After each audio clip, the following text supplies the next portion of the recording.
Okay, so today I won't actually finish dinner. I forgot that I had a few minutes left of it.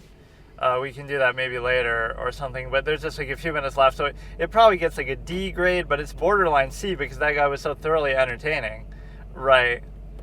But the scenes sort of drag on too long. If it had better pacing to it, the storyboard and everything isn't bad, but it's kind of like that guy goes his whole life to try to prove how stupid these people are, and he's not wrong. So he's actually quite the villain. It was a very entertaining character, and that one scene in the middle was very enjoyable. And so yeah, we'll watch. So they end up both getting back together. It seems like though at the end, but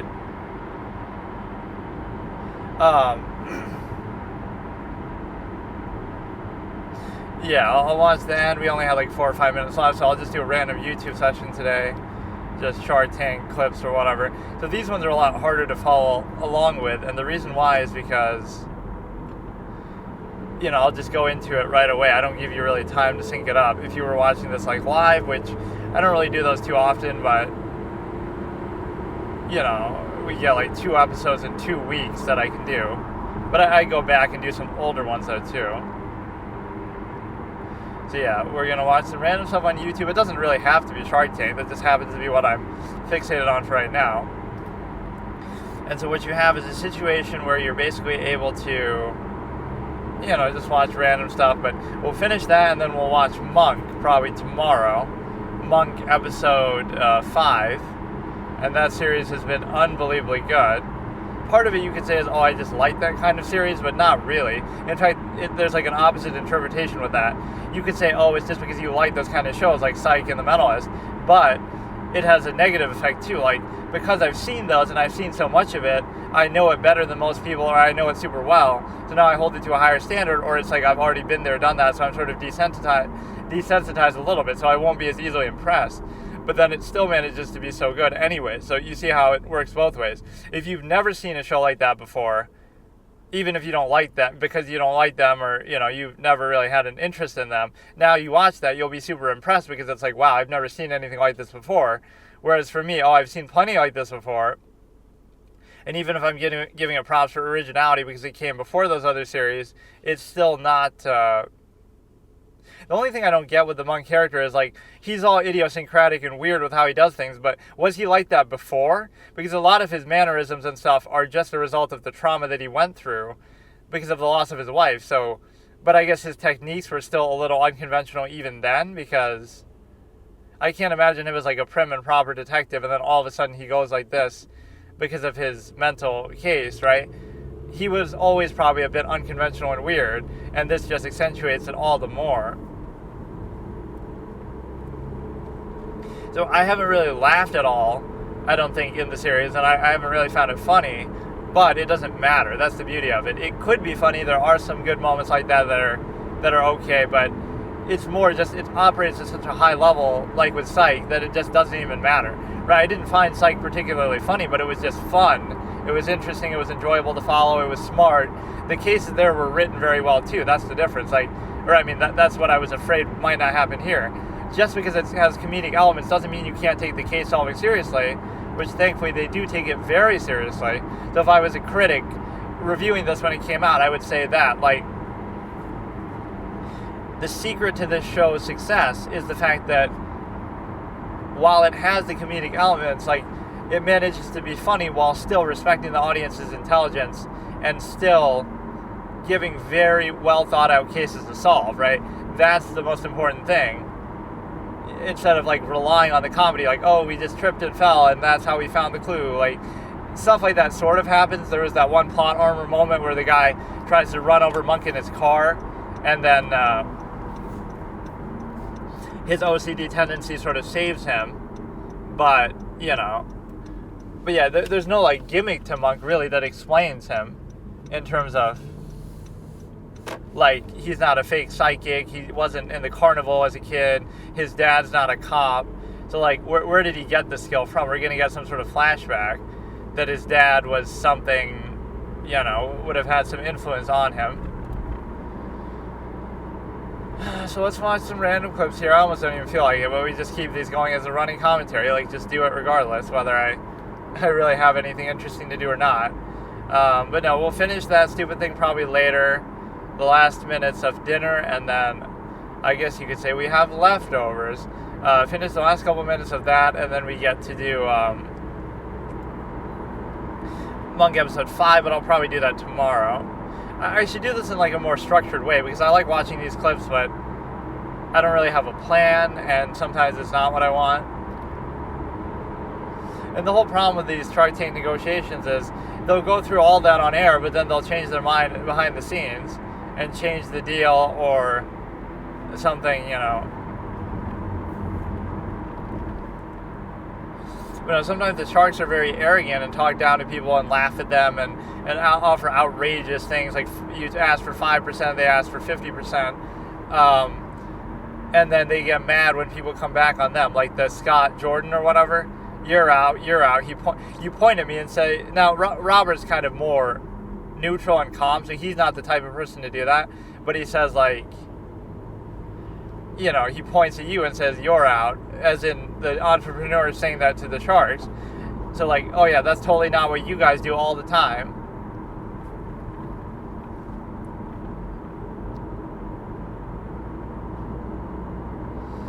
And he did pretty well. I know people in hindsight, I got to turn this into some debate type topics. There was something, oh yeah, like Death Note. I was reading some Death Note comments and I get sort of triggered by a few of them. Let me think back. Like, Naomi Mizura is smarter than Light because she found out everything, right? That he could kill with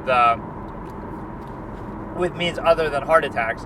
But the reason why that's not true, she is very smart. On a scale of 1 to 10, she's like an 8. If Light is like a 10, right? So she's very smart. L is like a 9 if you want to put it like that or whatever. So Naomi is really smart, but it's more like Light's oversight that Light was even aware of, that, oh, I made a very bold move in killing Ray Penner and the FBI agent, so I might have, that's even what that episode is called, I think, oversight, like, so was there anything I missed? And he didn't know, and he had no way of knowing, but the whole bus jacking incident and everything like that was unknown to the police. Like, they didn't know that he was on there. He didn't want to admit it because then he would have to admit that he showed his ID and blah, blah, blah. So nobody ever finds out about Light or Ray or the bus jacking besides Naomi. And so because of that, if only she kept a journal or something. Ray told me this before he died, that yeah, that's all she would have had to do. Because even though Kira gets her and she doesn't get to go to the police end up knowing that she's missing at least, so Al takes some interest and would have searched her apartment and stuff. And Light's not going to go there and do... Light doesn't like doing physical things. Those are two flaws of Light. He lacks motivation the same way that Lelouch does. Like, oh, I was totally going to topple the Holy Britannian Empire even if I didn't get Gias. It just sped up. That's one of the most Cope kind of pissed lines I've ever heard. Like, he's trying to deceive himself. Oh, I totally would have toppled the Britannian Empire anyway, even without Gias. It would have just taken me longer. This just sped up the process. Fuck you. Yeah, Light was totally going to kill 70% of the world's criminals. Yeah, without the notebook. Like, come on. So obviously that's just bullshit. So both of them lacked motivation without the power that they were given. So that's one weakness where they pale in comparison to characters like Red John. Regardless of what the motivation is, Red John doesn't need anything. He just does it. He just, you know, he's doing what he's doing. He doesn't need a notebook. Not disqualifying like, oh, you know, Light relies on his special power, you know, supernatural powers. That's not even the issue, because what he's doing is on a much larger scale than Red John. So that's the supernatural element, that Red John couldn't do that either, right? But what it means is, it doesn't disqualify him for that reason, but it just disqualifies his motivation. He doesn't have the motivation that other people do, other characters do. But once he has it, he's obviously very smart. And then the other flaw of his is the fact that he's unwilling to do things sort of in person. Like, pretend he didn't have the notebook and he was trying to go around and kill people like Vigilante Justice. He doesn't show any real ability to do that or willingness. Like, even when Naomi is there on the street, like some other characters, oh, I would pickpocket her ID and do it that way, or without her noticing, or I'll give her a hug to comfort her for the loss of her husband or fiance and pickpocket her, or I'll distract her, or like he even thinks to himself, if I had to, I could use force, even though you probably might not win that. You might catch her off guard, but And I guess you could, and then kill her with the notebook, and then everything would be okay, because, use a little stun gun, knock her out, and then finish her off. So yes, obviously if you stun gunned her, then she talks to the police later, you're in trouble.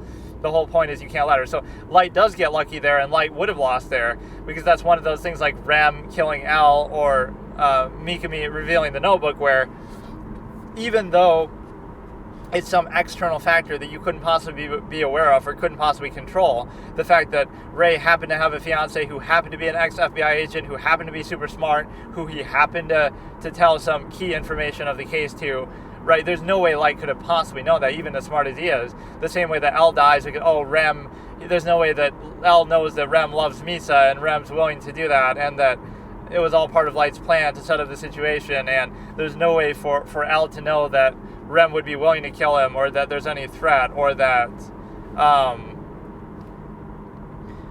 any of that to do with Rem. There's no way that L even knows that. If he did know that, he probably would have come up with some, now I'm going to hold Misa hostage, and if you kill me, then I will kill her. So the Shinigami would relent or something. And then you have,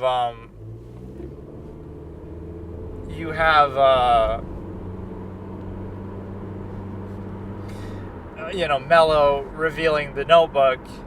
Again, Light had no way of knowing that Mikami did that, and he also, had no way to communicate to Mikami not to do that, and Mikami had no way of knowing that Light didn't want him to do that, or that Light was going to take care of it. So that was, again, all the circumstances are ones that you couldn't possibly know. L didn't know that Rem was even trying to kill him or would be willing to kill him. He just didn't know that. So there's nothing he can do about it, because he doesn't even know. Same thing with, again, Light didn't know that Mikami revealed the notebook, or that he would feel compelled to do that in the kidnapping moment. In fact, he even accounted for that scenario by killing her with the scrap. In other words, he knew that that was a threat, and he removed the need, as in, by doing that. Why do you think he does that? He does that because he knows Mikami can't reveal the notebook, and he shouldn't have to do it. In other words, he's removing the need for him to do it. But again, there's no way of Light knowing that Mikami did that or was going to do that. There's no way that L knew what Rem was going to do. There's no way that Light knew about Naomi Mizura and all the resources that she was going to have and everything like that. And so that is one of those moments. Light could have lost there, and he did just get lucky. I have no problem admitting that, right? Even as somebody who is a real admirer of Light, as a character, he's so impressive, but that moment he would have lost. But think about the circumstance that it takes. It takes you making a very bold move, killing all the FBI agents, then it takes some unexpected foreseen circumstance that he even he acknowledges that I made a mistake, or not even a mistake, but I made a very bold move, so he's even thinking, all it would take is one thing, and then it happens to be her, It just, so in that perfect circumstance, if the person you killed happened to have a fiance who is very smart, ex-FBI, all of this, previously worked with Al, and happens to have first-hand information. But that's the reason why Naomi isn't as smart as L, for example. If L had that information, he would come to the same conclusion, maybe a lot easier even. The bus jacking, he didn't know about that. So the point is, nobody knew about that having any connection to Kira. And so the point, or that Ray was there, Light was there, anything like that. So because Naomi knows at least some of that, she doesn't know the names or anything like that, but because Naomi knows that, first-hand knowledge that only she had from Ray himself, right, that nobody else knew that, the police didn't know that, Elle didn't know that, because Naomi had this first-hand knowledge that nobody else had, she was therefore able to come to the conclusion that she did, while also being very smart. So it's not that she's as smart as Light or as smart as Elle, although she is very smart, but she had first-hand knowledge that nobody else had. So if you gave that same knowledge to Elle, obviously he'd come to the same conclusion. So it's a little unfair to look at it like that. That's more a result of circumstance than it is a result of her own ability. It's not that she came to that because, I'm just smarter than Elle, right? No, it's because I have first-hand knowledge that Elle doesn't have, right? So I think that's a fair way to look at it. So it's no knock against her. She is extremely smart. She's one of the smartest characters in the whole show. In fact, if she wasn't so emotionally drained at that point, because of the loss of Ray, she probably would have been even more impressive. I've never seen the Beyond Birthday movie or whatever it is, manga, that goes along with that, but apparently that's the case she worked on with Elle. I should almost watch that one of these days. That's what Elle calls it, the Los Angeles BB murder case. Beyond Birthday being like one of these adherents of L, I guess, one of the people from Whammy's house, maybe. So now what we have is the ability to consider that that was one circumstance. The other circumstance is that L being smarter than Light. But the Yotsuba arc, I think, is put in there strategically to let you know that Light, without the notebook, without his memories, right, just as an ordinary person, is able to keep up with L and even sometimes outpace L, even by his own acknowledgement during the Yotsuba investigation, right? So people say, oh, L didn't know the rules of the notebook and it's not fair, but the way the series is written is only valuable, and I think it's intended this way, that it's a mano-a-mano between these two very smart characters where the resources are not defining. In other words, Light isn't so successful because of the notebook. Other people have the notebook and they don't do so well, like Mello and Misa and Higuchi. But he's able to do so well because of his own merits. The notebook just allows him to commit a crime on a scale that he otherwise wouldn't be able to do, but it doesn't mean that he's guaranteed to get away with the crime. It just allows him to commit these worldwide crimes, reduce crime by 70%. L couldn't do that either without the notebook, right? He can't do anything like that. So that's what it means, is that you allow yourself to look at it in the context of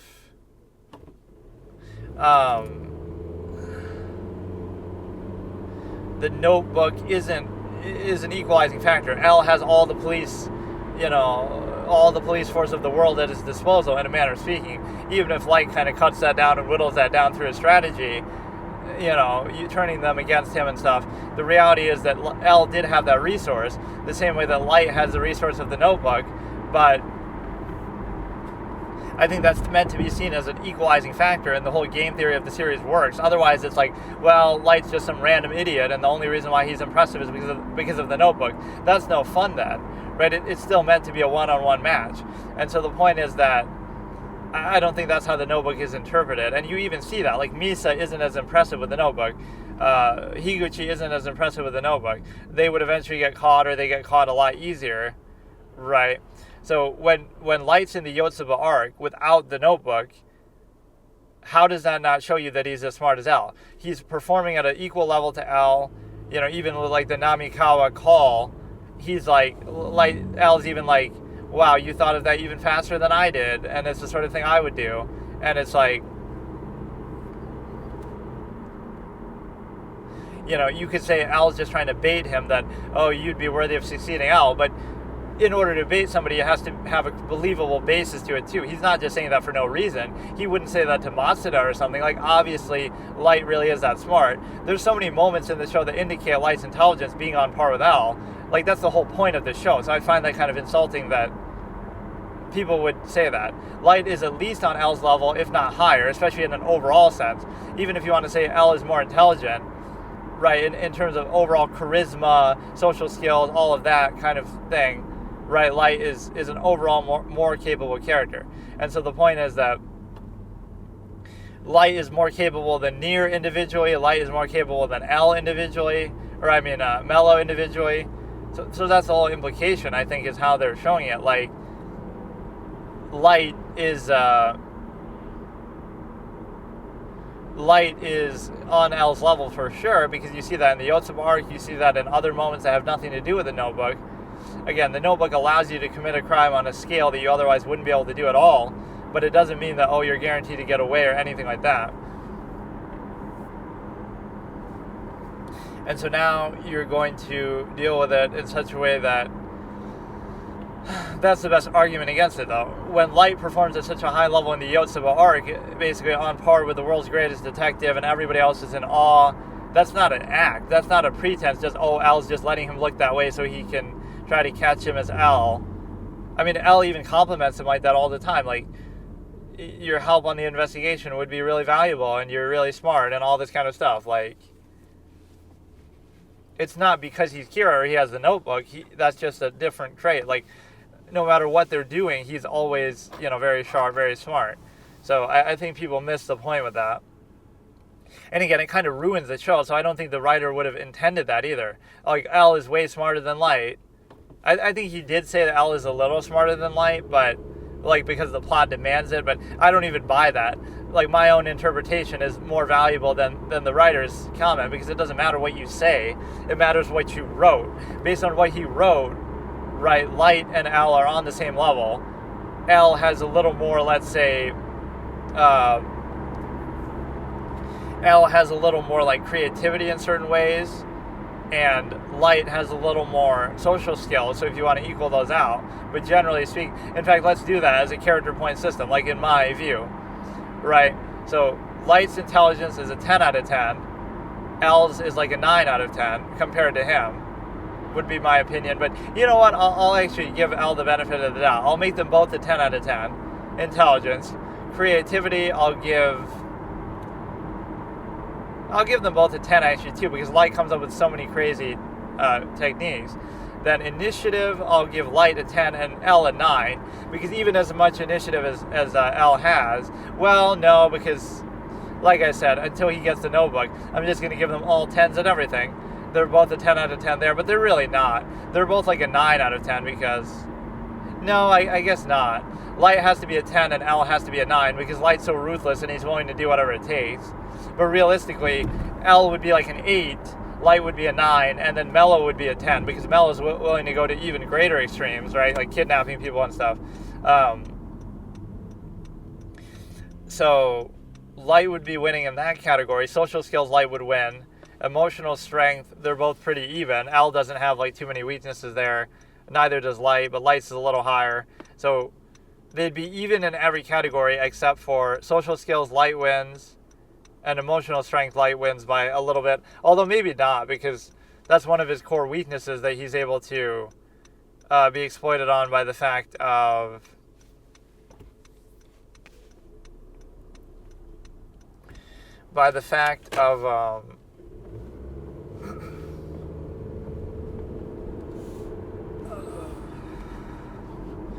you know, like baiting him with the, but it doesn't really hurt him too much, but like it hurts him in the first place, like Lindell Taylor and killing him. So I guess that counts as an emotional weakness, but it never really matters in the course of the series. Like even when he admits, oh, well, Nier, looks like I've won, yes, that means he gets caught, because yeah, I wonder what would have happened with that. Let's say he didn't say that, and let's say he's seen everybody's name on the notebook. Now, what if, I don't know, like what if Light gets out of that situation and they suspect him but it's not proven, and then like Megumi writes the names but then burns the page, or Megumi writes all the names and then he realizes it didn't work, so then he writes Light's name too, so you could never tell that, you know, he didn't write his name, or whatever. There's so many things you could do. And so now, when you show Light those names, now he's going to remember that and kill everybody. So later, if he could just get out of that situation. But that's what it could have been valuable for. But more importantly than that, you have the ability to consider that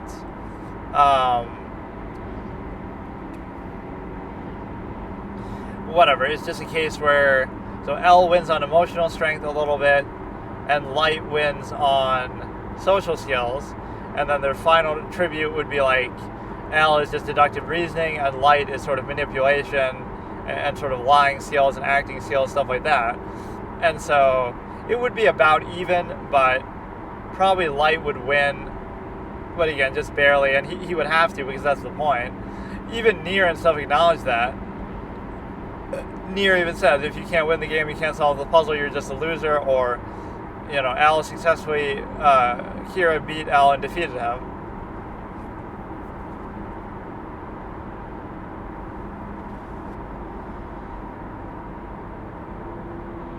It's like in the Relight, where he kind of is thinking about this. Does that mean Kira and Al are now the same person? Because as soon as Al died, you know, you started to hear more about whatever, the messaging from Al or whatever started to dissipate. And so you could tell that something's wrong. Maybe this person just isn't as smart as Al, but that would be like the one final thing that Al could have done as a lesson, or as like a whatever, even though Light deletes all the messages and stuff, what he could have done is he could have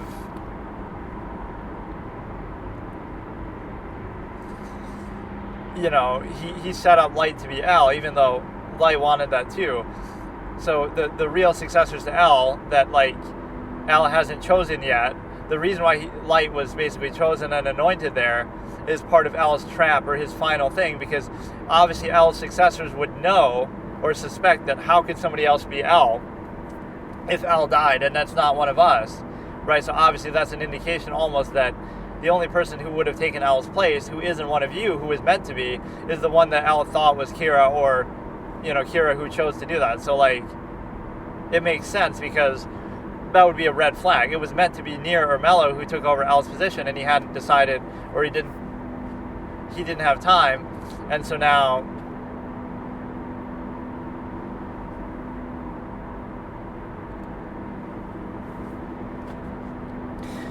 what happens is they would kind of sense something like, oh, now we suspect the second L, which they don't do right away, but of being Kira, because who else would it be, really? Right, that they could be allowed to do that. Why else would that even be possible? Right, so it's kind of L's last clue that, oh, how could somebody be L when we're meant to be L? Right, so the only way that makes sense is if he did that. You could look at it that way. That's a bit of an extrapolation, but I always have these like editing moments where I kind of, come up with like a better moment or better ending. I should almost do that. Like I should shoot my own alternate endings for things. Let's do that one from The Sopranos, where like, Christopher Moltisanti comes in and does that.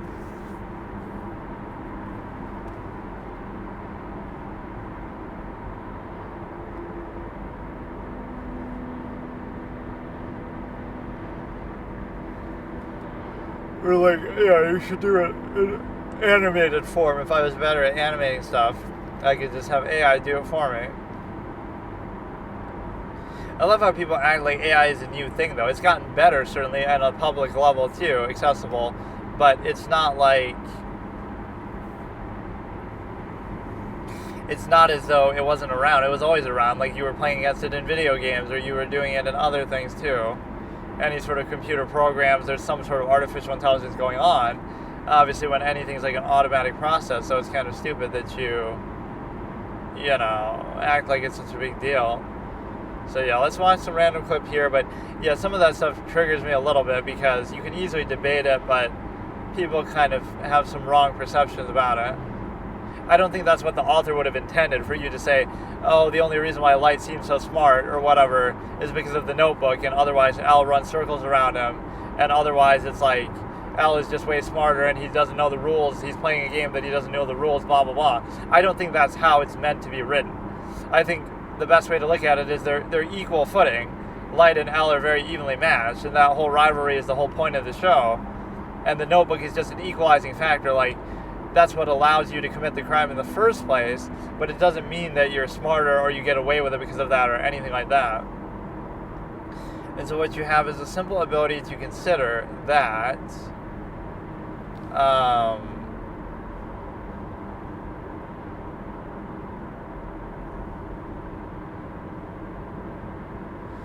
you have the simple ability to consider something else, which I forgot.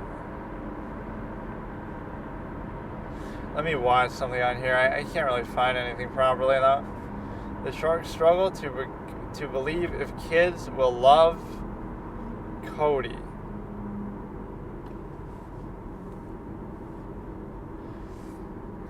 The problem with so many of these pitches is just the amount that they ask for is kind of unrealistic.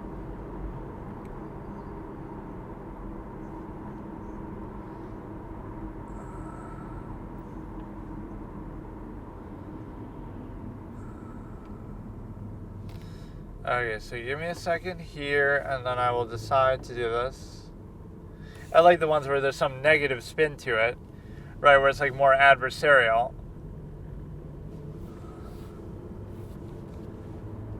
So we're going to watch this in a second. The sharks struggle to believe that kids will like Cody, starting in 3, 2, 1.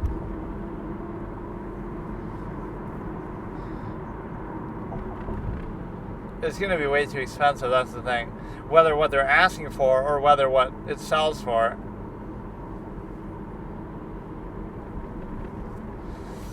I wonder if they ever changed the theme music throughout the series.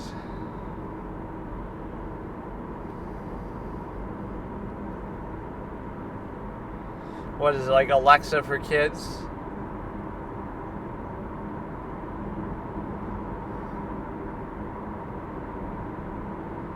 Two-year-old, wow. Like that really matters at that point. So talk to a robot, and that would be, that's the way to learn social skills.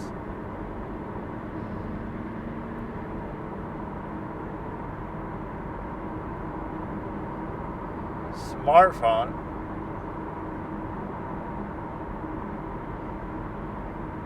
Robert agrees, he's cute.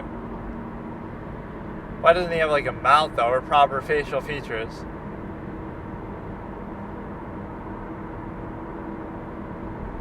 I like how many ideas they came up with for it, but you should just be able to put in custom stuff, whatever you want. Like he'll just voice act whatever you want. I like how well realized the idea is though. They have so many features. The voice is a little bad, but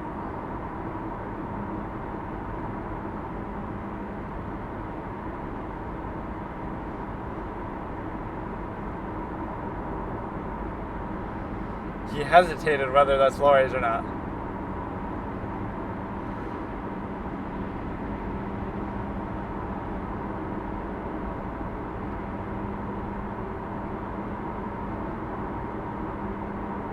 This is just an ad though, this is not a real family, but maybe it is.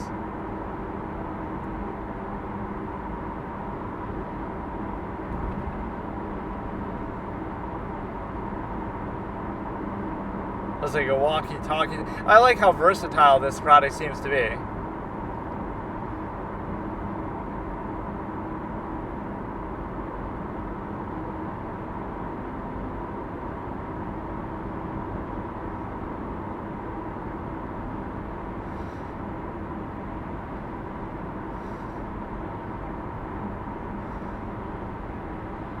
But it's not like AI where it knows what you're doing.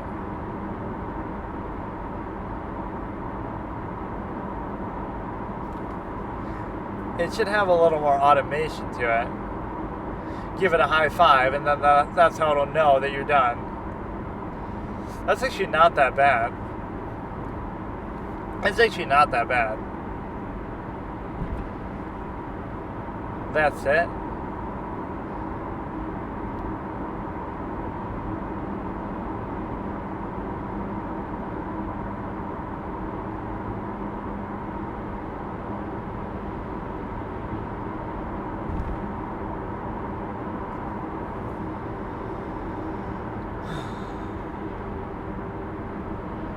Everybody always says this, like they spend so much on marketing.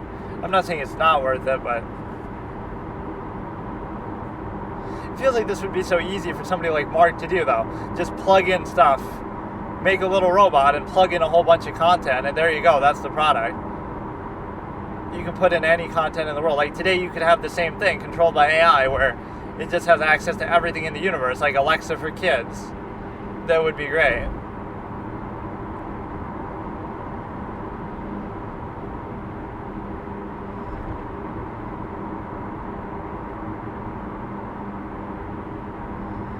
You could be one of the sharks. I like when these college kids work together though, like the old Mark Zuckerberg thing.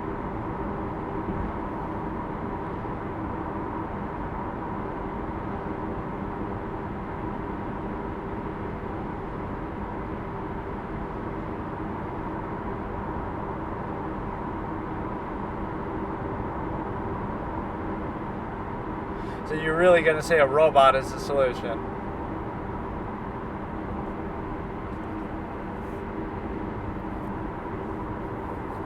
That's a real step down, though. You don't make shit as a teacher.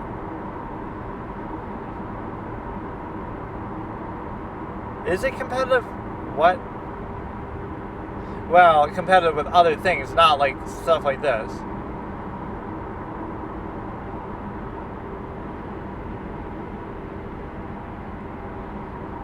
Yeah, then they get sick of it.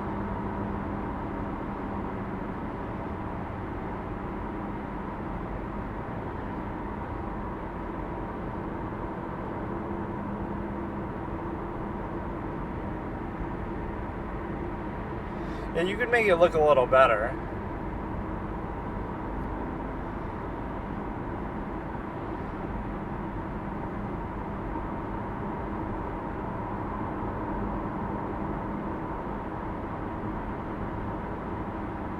What? What is the competition? Oh shit. I even called that. I even said that. I didn't know that was a real thing though.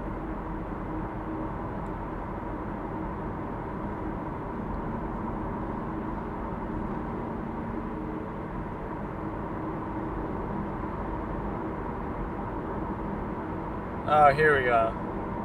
It's got to be more automated though. Wait, really? It didn't sound like a professional voice actor. It sounded like a robotic, shitty voice.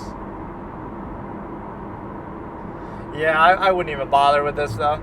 Just wait for Alexa to come out or make your own thing. You know what's interesting is, what ends up making these things successful is something very minor sometimes.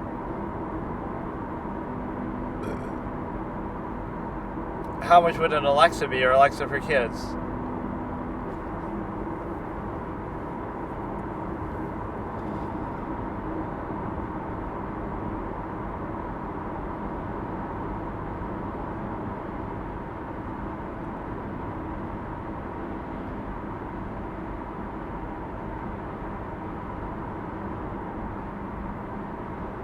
Oh, that's a good idea.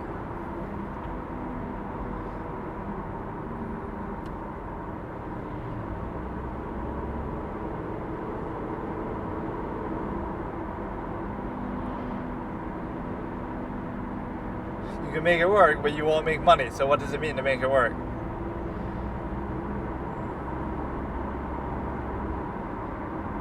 Mark would be the type who would be interested, though, you would think.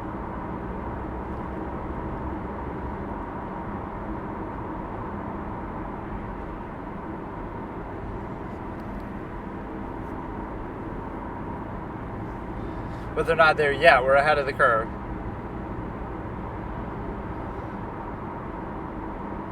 Everybody's afraid of Alexa.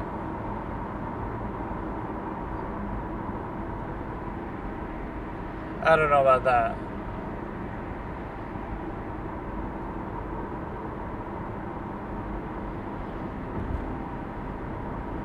That was their trump card.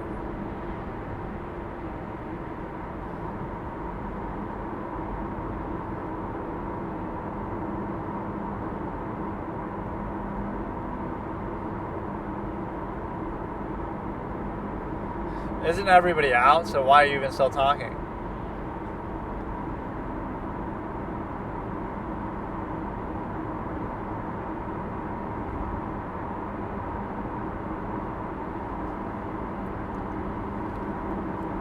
They never let them go on this long after everybody's out. You're breaking the rules, breaking the rules.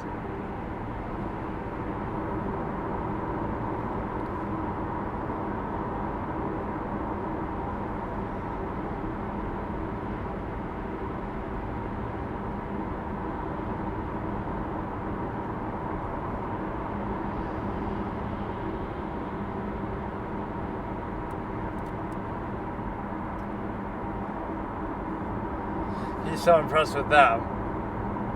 Oh, they're just doing this for drama. You know Robert's going to back out like he does from every deal. Oh, now we get like a...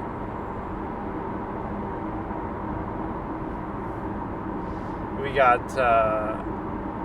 Okay, we had an ad there, so now what do I do? You have to...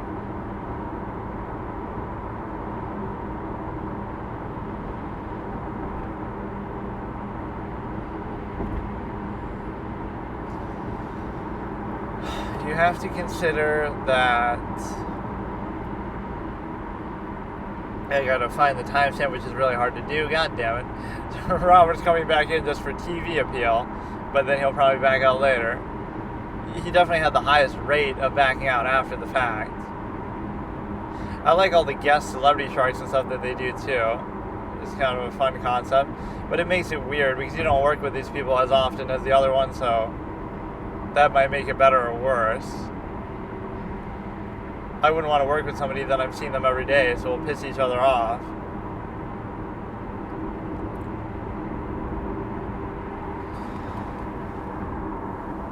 Looks like 9 minutes 24 seconds, but that couldn't be right. Is it like -9? I don't know what it is. I think it's like -9:42, or we're in 9:42, starting in 3, 2, 1. It's the Shark Tank Season 11 logo. And then music. All sharks are out. But it seems Robert has a change of heart.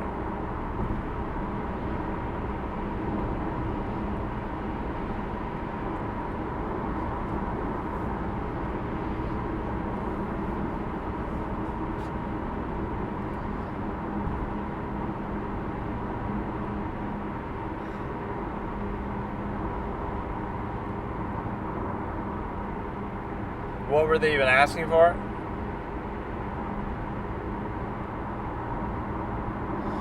You got to make it AI interactive and stuff.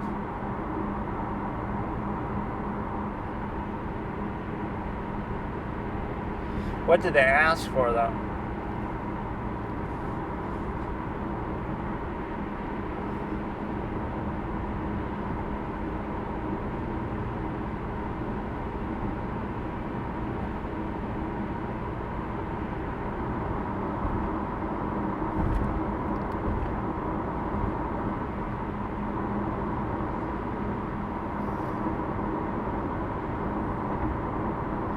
Not gonna change, I guess.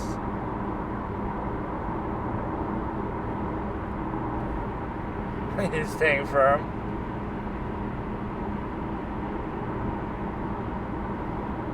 So now each one could own 25 and be four-way partners.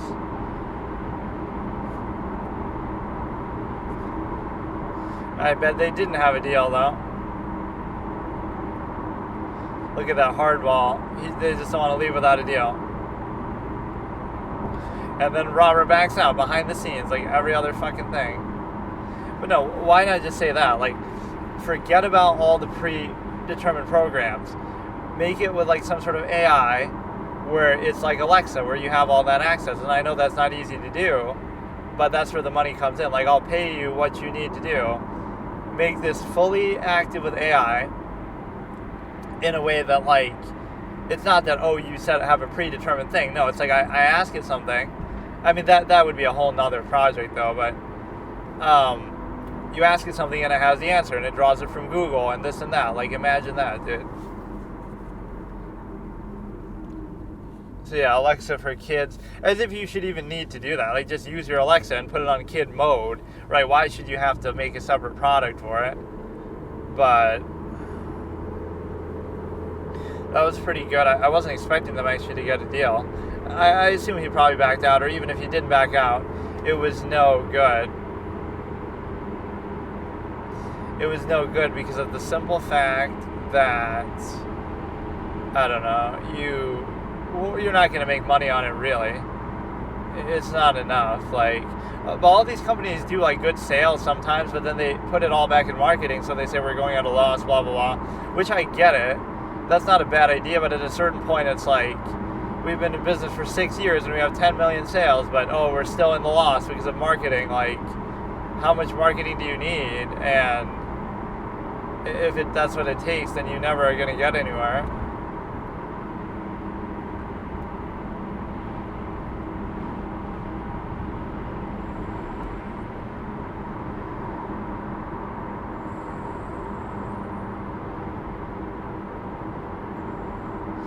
Here's like a social contrivance thing. Like, you'd be surprised how much performative aspects make a difference, or again, even preconceived elements and other things like identity aspects.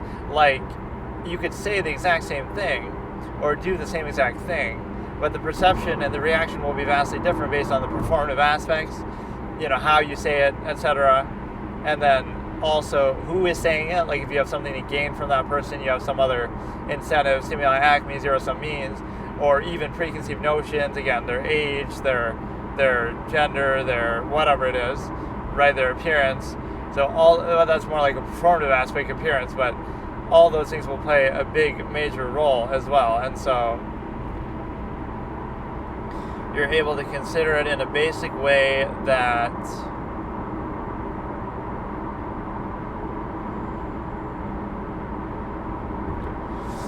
I don't know. So let's watch maybe another one of these. I end up saying I'm going to watch a whole bunch, and then I end up watching like 1 or 2 videos, but that's good. It turns into like a just chatting random sort of session, which I don't mind. I always feel the pressure though to keep the commentary going, so even if I'm doing like what I'm doing now, just saying random stuff, you want it to be a full thing. So when I go to edit or upload it, it's all just together, and it's like an ongoing radio show, talk show type of experience. And so there's like no limit to what you can do with it. Right, it's just meant to be an ongoing running commentary stream of consciousness almost, in such a way that you can do it this way. So yeah, we're going to look at another video. Let me see here. But Damon and Robert are like the wolves in sheep's clothing in terms of the, what do you call it? The Damon will sort of scam people at times. Robert will at least welch on deals a lot. I can't blame you for doing that behind the scenes, but that's the wrong kind of person for the show, because it's like, you should have a sense of honor with your deals that you do. There might be some extenuating circumstances that justify backing out of some of them, or changing the offer, but generally you want people who are going to accept the offer most of the time. And if you can do that, it's a better precedent to set.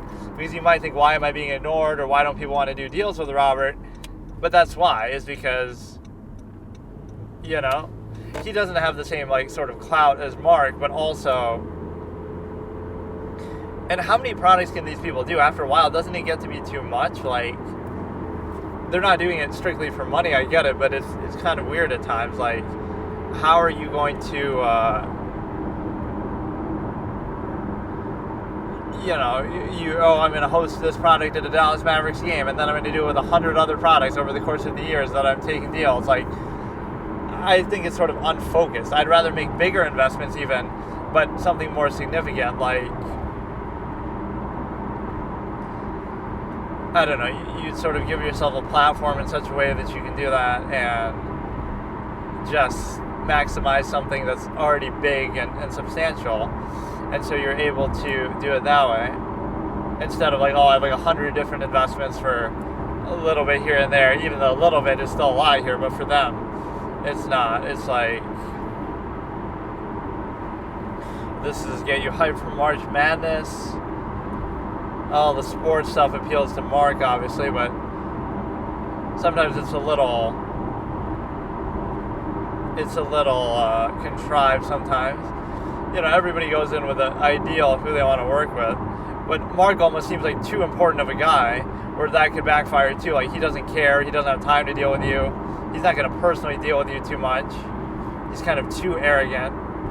So in a way, I think I've already seen this one, but I'll try it. Kevin royalty deals, and the thumbnail is made like off of Fiverr or some shit. Not very impressive. The chess.com fucking channel improved its thumbnail so much, because obviously chess has sort of exploded on Twitch and stuff. So Kevin's top 3 royalty deals starting in 3, 2, 1. I'm sure I've seen these. He's the only one who really even goes for those most of the time.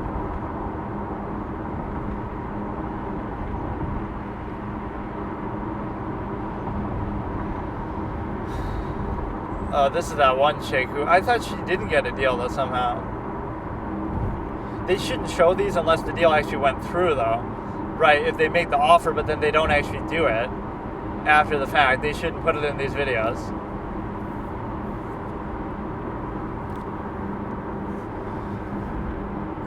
But a lot of the brain isn't even used. The 85% is unused. What a waste.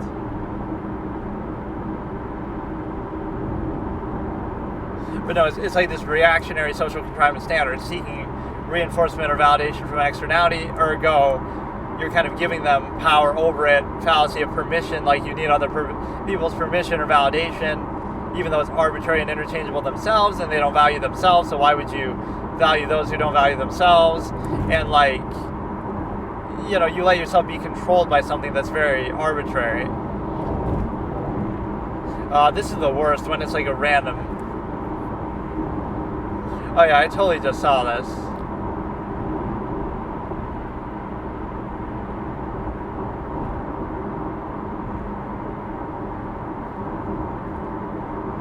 Well, it's basically a toy subscription that just costs more. It's just a couple fucking random toys that you could buy for a lot less.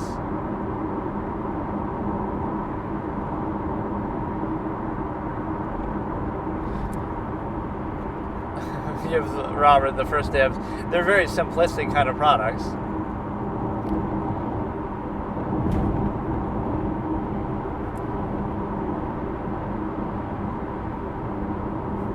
That's kind of cute with Robert and Lori.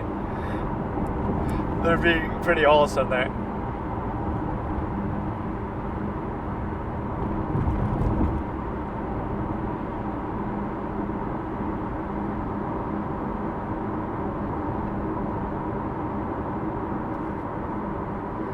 Really, that early, huh?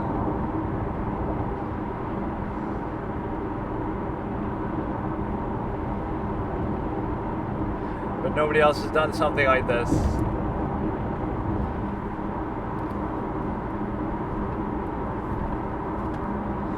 Do it yourself, but you still pay us for it.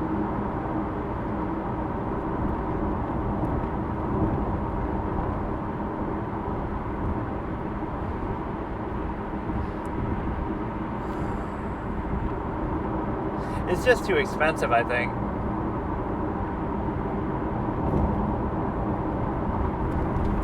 At least she has the relevant credential.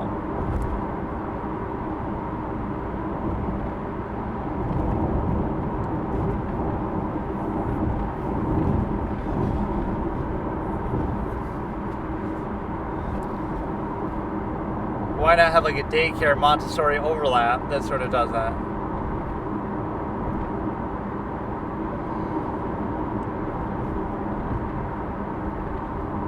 For 1 month or for the whole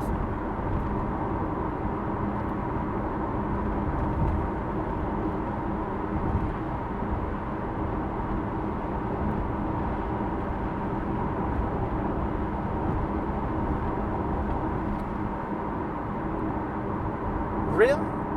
Why should it cost that much?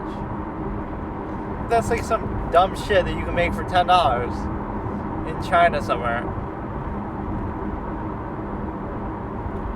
It's so stupid, this kind of scam-worthy shit. Scamming children. Overbearing parents who have money to blow from their empty, stimuli, acme preserved lives that they try to overcompensate by having children because they lack purpose and meaning and value in their own life on their own.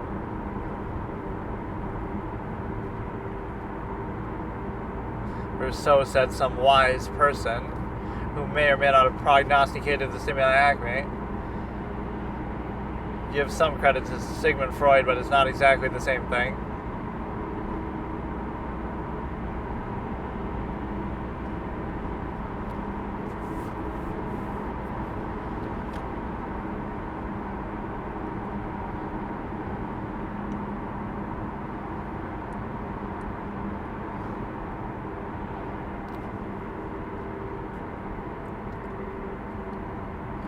Yeah, you just look it up on YouTube, which is, to be fair, you can do that with a lot of things. So we get an ad here, and so we get... I think we're at 5 minutes, 7 seconds, starting in 3, 2, 1. If it was like 1/3 the price...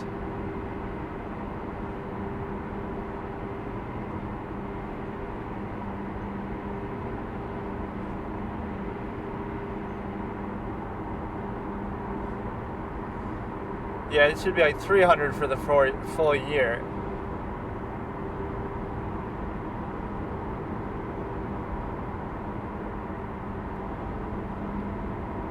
Well, Damon had some jokes.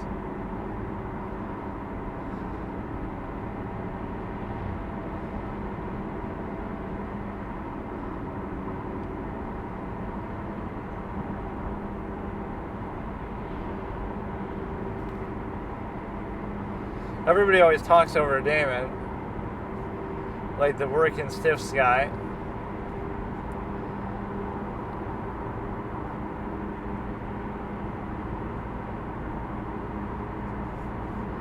You're sort of milking it as far as the salaries. I like her personality, but she's kind of dumb.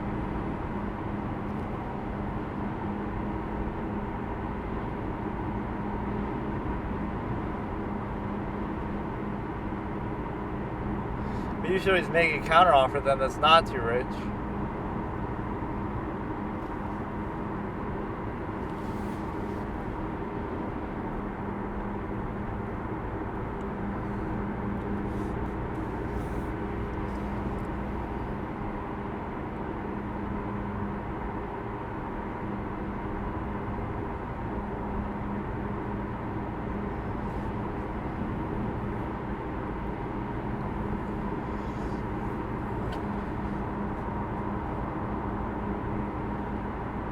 All these people who come in with so much money already in the bank or use is kind of a bad sign. Money's not going to save you.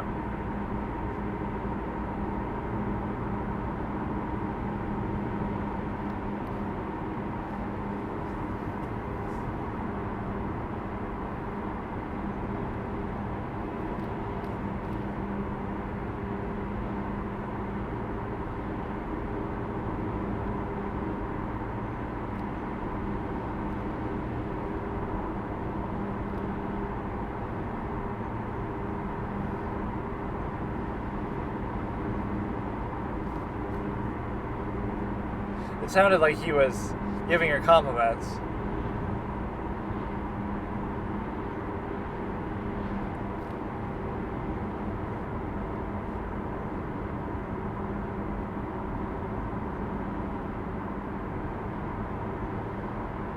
Look at her still being positive.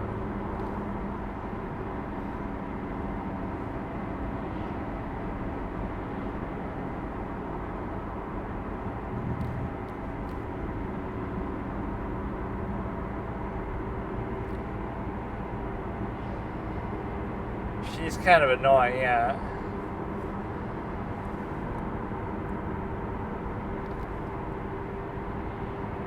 It's trash. I wouldn't invest in this garbage. People are suckers for garbage like this, but it's trash. It's a trash product. That's not even that unreasonable.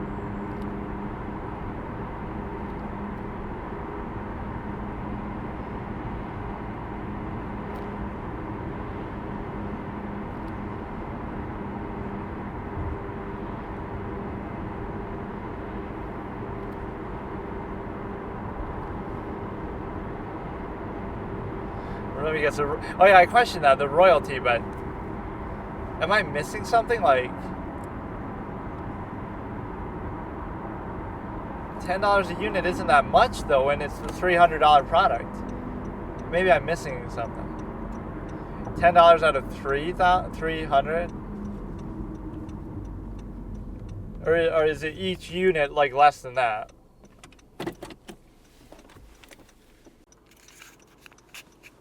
So here is an interesting characterization that maybe applies even to me individually. It's the idea that you would be in a position where you're like a perfectionist, right? There's like a whole character arc, character type rather, that I wrote in regards to this.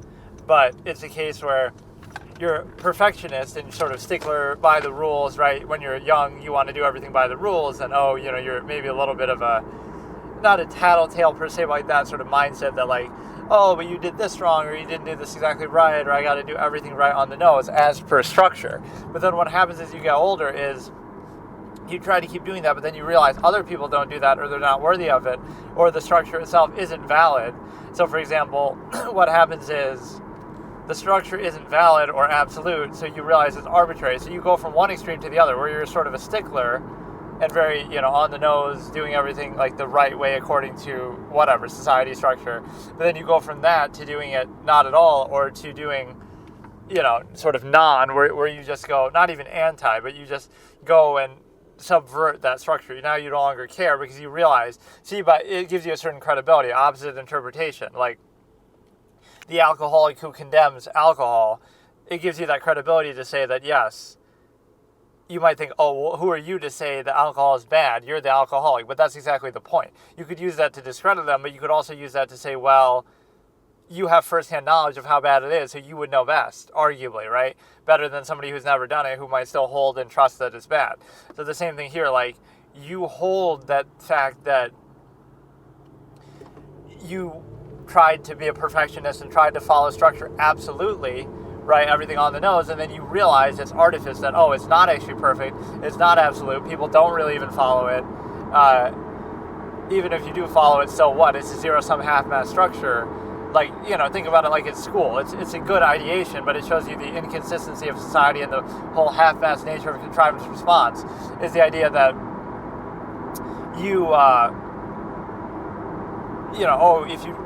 you're meant to study and get good grades, but if you do it too hard or too much, then, oh, well, you're a nerd and it's bad somehow, right? And then, oh, if you don't do it at all, it's bad. You got to study harder. You're getting Fs. Like, so if you do it too much in one way or the other, it's bad somehow. It's bad both ways, right? Which shows you sort of a half-mass state imbalance that, like, it doesn't matter what the standard is, but you can't practice any standard fully. Everything has to be only marginal, only halfway, only reduce the structure, right? Everything is sort of done only in pretense. You're meant to do it, but then you're not meant to do it fully, and then if you do it too much, it's bad. If you don't do it enough, it's bad. So nobody could even define for themselves what their measure is. It's like this very vague sort of standard. Like, you are meant to do it, but then you're not consistent, right? If you truly valued it, then why would you cut it halfway? And if you don't value it, then don't do it at all. And that's part of the overextension of society and the machination process with respect to, like, your job. You're doing it for zero-sum means, you're doing it for money, but you don't really care or have any passion for the job, or something like that, instead of a more self-actualizing element. And so there is something a little reductive about that, because you're not looking at the big picture of, and this is the whole absolutist standard too, is like, you're not saying what the standard should be, or even that there should be a standard, but it's holding it accountable to itself. This is what the absolutists would do, is sort of tear down structures by their own arbitrary standards. Like, oh, you're meant to do this, but then if you do it fully, you invalidate the process. Or, oh, like, if you're so smart or something in school, then all these standardized tests and all this stuff is only holding you back. It's not really doing any good. It's just a waste of time. It's just sort of fluff. It's not, again, anything mass-produced suffers in quality for it. So public education and schooling and stuff is not the best. It's not done for the most optimal, highest quality. It's done for the most mass-producible, again, overextension of people. You have to serve the most number of people, not that you're holding it the most efficiently in the best possible way. Okay, so here I'm going to do another random YouTube session, and the reason why is because I can't decide, or no, not that I can't decide, but tomorrow I'll finish dinner, which is only a couple minutes, and then I'll do Monk episode 5, should be the plan. I've probably said that a couple times by now, but I have kind of a strong urge to watch and sort of re-watch, obviously the whole Death Note series, just to, or no, I should watch that thing actually, the Beyond Birthday or something else in the Death Note universe, but like, watch the whole series, and I could kind of react and give takes that I've had in the past, and there's so many, like, nuanced things that I've gone into with it. The main problem with the series at the highest level, it's one of the best series ever, you could say, but, or mangas or anime, whatever you want to consider it, but the problem with it is the fact that you have, the Shinigami and the notebooks are just sort of a gimmick. Like, they work for the purpose of the story, and Light is very smart, obviously, in using it, but it's random. It's just kind of like, you know what I mean? It's a plot device. Why would, even Al questions that, why would a god need a person's name and a face to kill them? That's absurd. But it is true. The gods actually do. Shinigami are gods, and they do need a person's name and face. Now, they can get their named just by looking at them, but that's besides the point. It's like, so could people too if you give up half your life. Like, so in other words, I don't know. But no, Ryuk is one of those rare sort of objective characters that just doesn't do anything in terms of... And that's the one moment that we really miss in the anime. Even though I like how it ends, I do think that's an important moment that, well, I don't really like how it ends, but you know what I mean. Like, you know, the Light Yagami that we know, I always say this, Bro would have had a piece of the notebook up his rectum. He would have regurgitated it out of his mouth like Kimberly with the Philosopher's Stone. And he might have still died. He would have died to his injuries because he was already shot. But he would have written their names that he just saw, that Nier stupidly showed them. That's how I would have actually written it.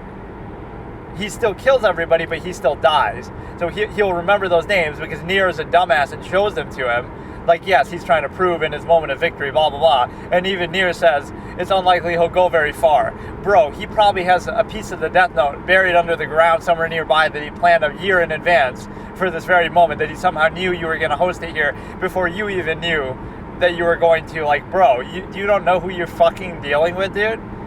Bro would have a piece of the Death Note up his rectum, up his anus, and he would pull that shit out and kill everybody with the blood from his fucking finger like he did with the thing in front of L, right? Like, who the fuck is this character? This is where it's dishonest. It's the same thing as, like, Red John. Red John's the same guy who didn't leave a single fucking piece of evidence in 6 seasons, and all of a sudden, oh no, he's scared of a pigeon, and oh my goodness, he's leaving his fingerprints everywhere in the church, and oh my goodness, he's just coming to show off to Jane. Like, no, fuck that. The guy's been so careful, he doesn't just... So it's a Deus Ex Machina kind of victory in both senses. At least, you know what? Death Note, I'll kind of compare these two endings, right? Red John gets caught in Season 6, Episode 8 of The Mentalist, and it's very disappointing. And obviously, Light Yagami gets caught and killed in the final episode of Death Note, Episode 37. So, they're both two of the worst endings in the history of fiction. They're garbage. But the reason why the Death Note one is a little better is at least they qualify within game theory, which means L couldn't beat Light, right? So nobody is as smart as L, aside from Light. So how could Nier beat Light, for example? People question that. Oh, if you were going to have Nier beat Light, it should have been L. Or, you know, how could Nier do it when L couldn't? But that's exactly the point that they make in that episode, that, oh, it's the power of teamwork. So it's like, you know, Nier and Mello worked together this one time, and that was enough to beat Light. That was the whole point of Season 2. Like, it starts off with these two new characters, and Mello gets a cheap shot in at Light, and then Light recovers, and then Nier gets a shot in at Light, and then he recovers, and then they realize that 1v1 they can't beat this guy, but they still try, and then obviously their combined effort is enough to beat Light. So at least they qualified that way. Like, even as the biggest proponent of Light, I can acknowledge, yes, if Mello and Nier work together, because these are two super caliber characters, like, these are not ordinary people. They might not be L, but, like, Nier is smarter than, like, Patrick Jane. Like, Nier is extremely, extremely smart, even if you don't like him. And Mello is like a super villain, you know. He's got the whole mafia. He's got a lot of shit going for him. So, like, if you combine those two characters, that's actually what makes Death Note so cool. I don't think you realize who Light Yagami really is. Like, bro is dealing with, like, super villain, super detective, god-type characters. But even then, he's running circles around them. So I don't think you appreciate who he really is. Oh, because he has the notebook or whatever. Mello had the notebook, he couldn't do shit with it. The point is that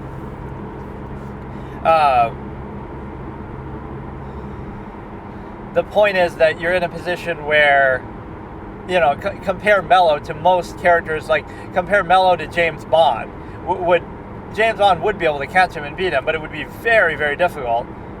You know what I mean? Like, he would be like a Bond villain. These are not ordinary people. Bro has a missile ready. Bro has a fucking super base. And, like, these are not ordinary people. This is what I mean. Like, Nier is, again, I love Patrick Jane. Nier is literally smarter than Patrick Jane. People might compare L to Patrick, but that's unfair. Like, L is way beyond, and so is Light. Light is, like, in the Red John category, where I'm just running circles around your dumb head. If you're Patrick, as smart as he is, like, there's no comparison. So that's the funny thing. Like, if you compare even, like, Adrian Monk or Sean Spencer, Nier is smarter than those characters, let alone, you know what I mean, anything beyond that. Because some of the subject matter that you're dealing with is so out there. But no, the point is that at least Death Note qualifies the defeat of Light by saying Nier and Mello worked together and one of them had to die, and that allowed you to beat him. But I would have taken it a step further. Light pulls out his fucking rectum, a piece of the notebook that he had hidden, and you might think, oh, they searched him, blah, blah, blah, but would they really search like that? I guess maybe they would have, like when his team searches him, but like they search him, but they don't search his watch, right? So evidently there's certain places you could put it that he would have had it stitched, and like just for the ultimate like backup plan, right? So he's still gonna die. He's still beaten. There's no question. He's gonna die. But before he does, he writes all their names and kills them as he's running away, right? That would have been a better. I would have totally done that. See, this is one of my editing moments. Like, yes, he dies, but you cannot really live to tell the tale. Like, you absolutely, he'll take you with him. Like King Bradley should have killed Scar. Scar fucking dies. He does the little transmutation circle thing after, but then he dies. So King Bradley never fails to kill his intended victim. Just fucking kill everybody. So what you can do is I guess he doesn't kill Greed the second time. But no, what you can do is you can obviously realize that Light Yagami is, again, you qualify by saying it took those two characters together. With Red John, you don't qualify it that way at all. Why was Jane able to beat Red John then when he couldn't do the rest of the series? And there is no answer.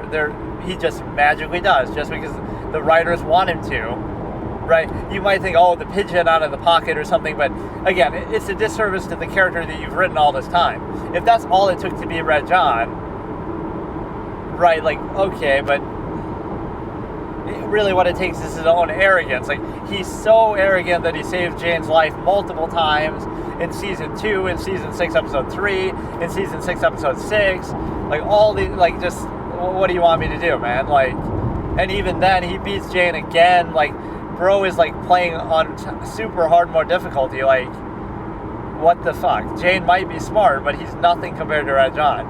So I even go as far as to say Red John is more impressive than Light, which is really tough to say, but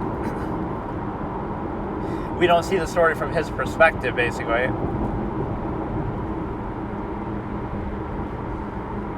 You know, the way we do with Light, so it's sort of a qualified intelligence, right?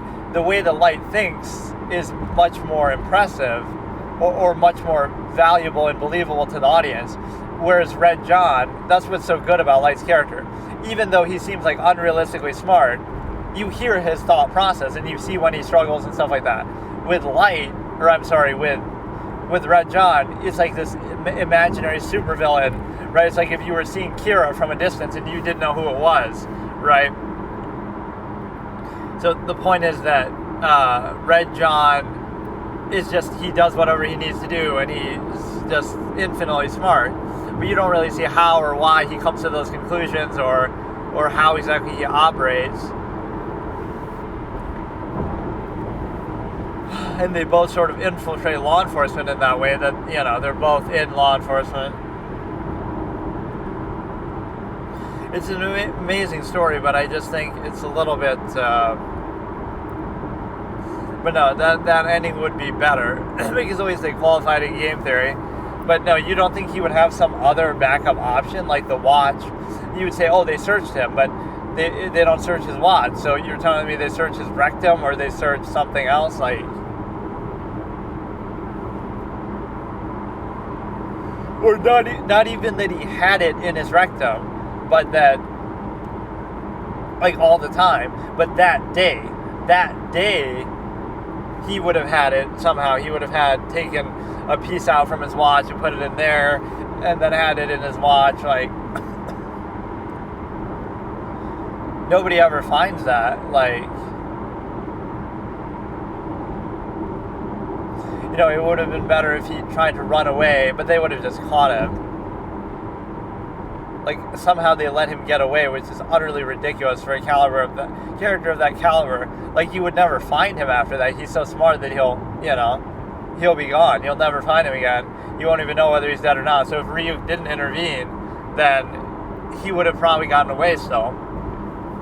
And he'd have a notebook page hidden somewhere, buried somewhere.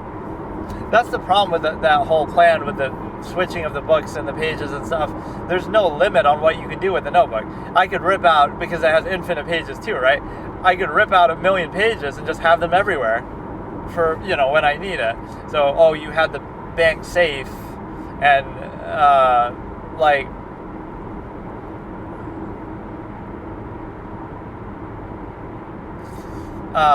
you could have had a page somewhere else that you brought to the day of the meeting, or that you had just in case of killing Takeda, the way that, like Mikami was expecting that, why couldn't Mikami use the same watch technique as Light and go in the bathroom, and the SPK is not watching him in a random bathroom, and so he opens that and he writes the name, Takeda's name. He could be doing the same thing. He could have a page for the day of the meeting. He could have so many different things.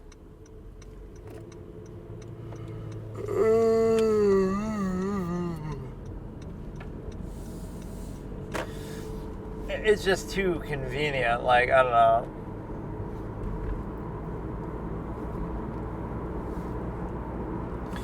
So yeah, let's just watch some random stuff on YouTube.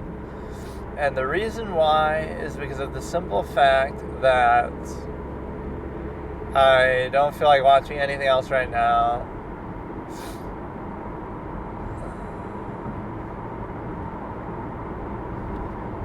Yeah, let's try to watch one of these just to see what I think of it. It's a reaction compilation to... I won't be able to follow what's going on. Let me give it a shot, though. I've been watching some of these here and there in my own time. So, Death Note episode 22 reaction mashup. Higuchi is done for. By Something Reaction is the name of the channel. Starting in 3, 2, 1.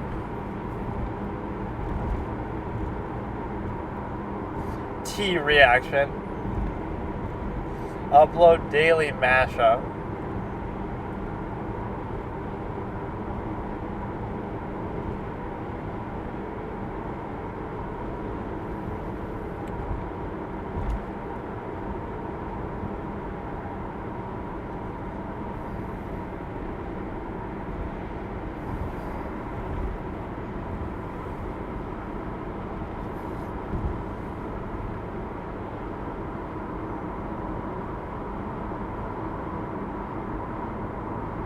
I can't even hear what the episode is saying.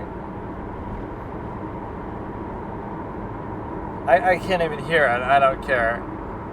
It's on max volume, but I can't even hear it. Let's look for maybe a Shark Tank clip or something. I'm not feeling too good. I kind of have a headache.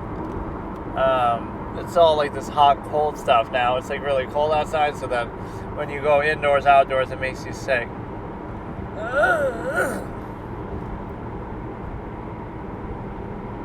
So yeah, what we can do is we can simply decide to... Didn't I watch an episode of Monk at Night? Because I remember... I must have one time, because I remember it was dark and I was still watching it. It was the second episode, I guess. I tend to try not to do that, because I'm already distracted enough, you're driving, it's dark, it's whatever's going on. And so what you have is the ability to... at least in the day, then you can be a little distracted, and it's better off.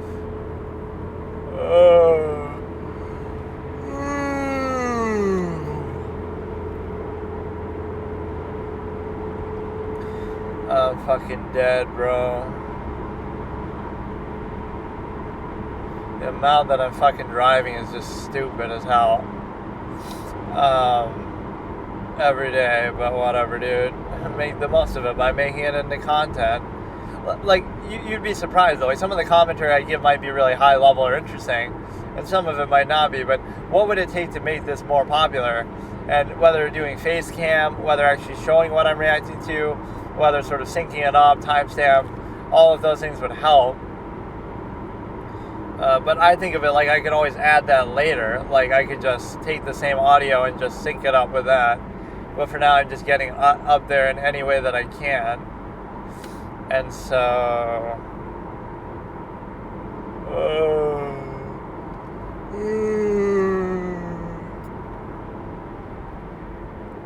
I should be more clear when I say I stopped reacting to something. Like, I was reacting to that, but then I stopped it because obviously I couldn't hear anything. And not just because, everybody's talking over everybody, but also because you have just the episode itself is very quiet. I don't know. I don't feel like doing anything right now.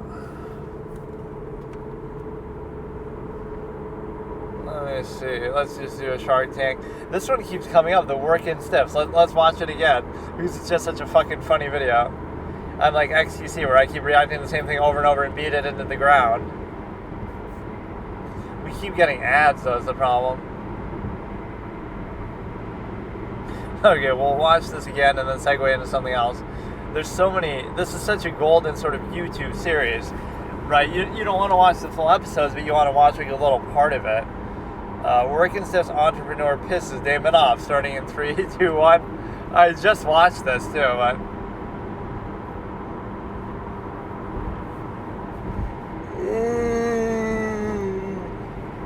he's the kind of guy who'll take everything the wrong way and try to overtalk you. I wonder what happened with it too.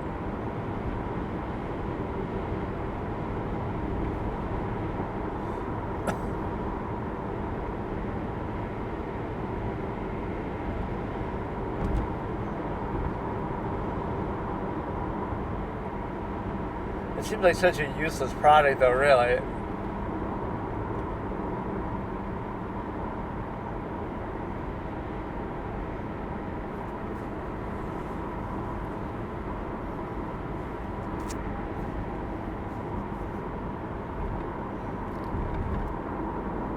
Is it like the same collar from that night that you're wearing now?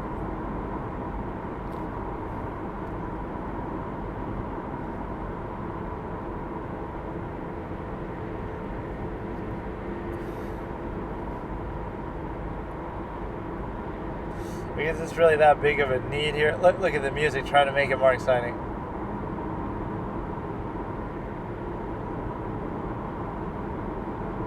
But how does it go on the inside of the shirt?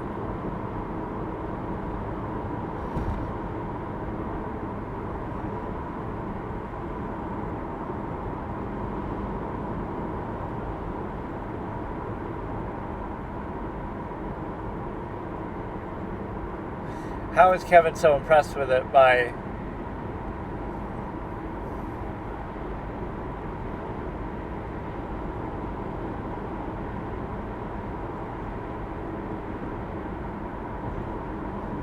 That's impressive.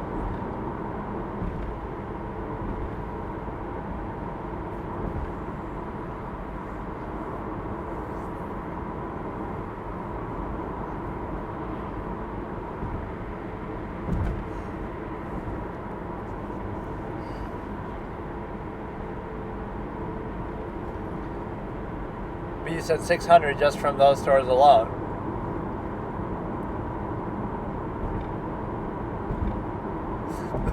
The way he said that is kind of rude too. What can I do at 85,000? Duh.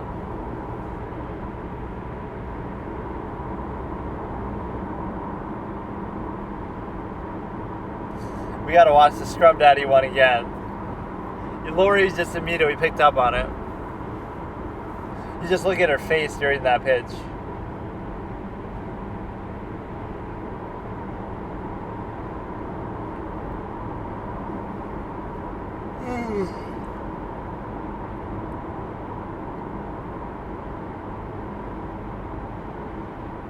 And then you need to learn from him to stay quiet.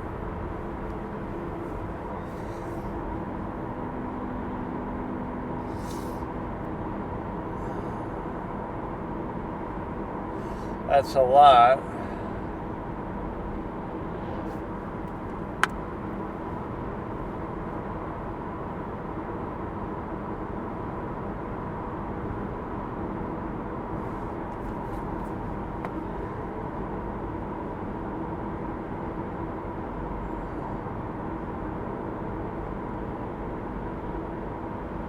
just sort of dismisses it.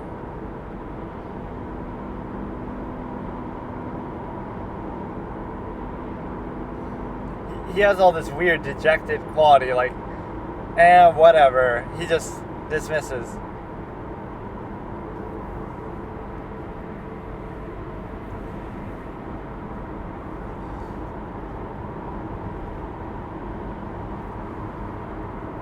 I like Robert's demeanor on this show. I won't vouch for him behind the scenes.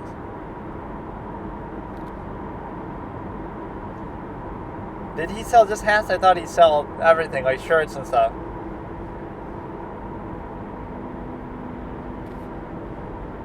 He didn't say anything.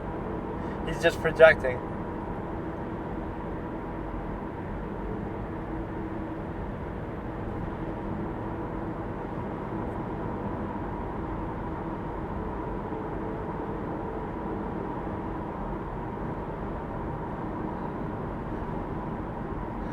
No, I was saying because I'm arguing. He's so funny, dude.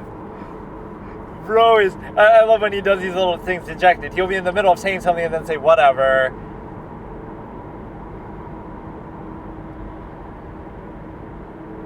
Like, fuck. We get a delay now because of an ad. It's so annoying how it does that. I fucked up. Okay, let me start again. 5 minutes, 9 seconds, starting in 3, 2, 1.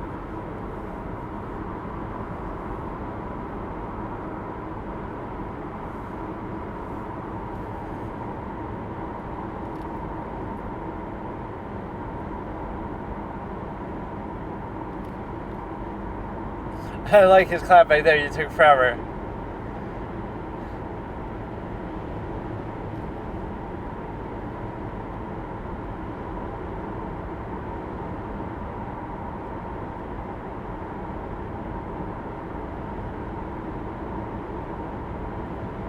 And this is just a first impression. Imagine if he gets more comfortable with you then.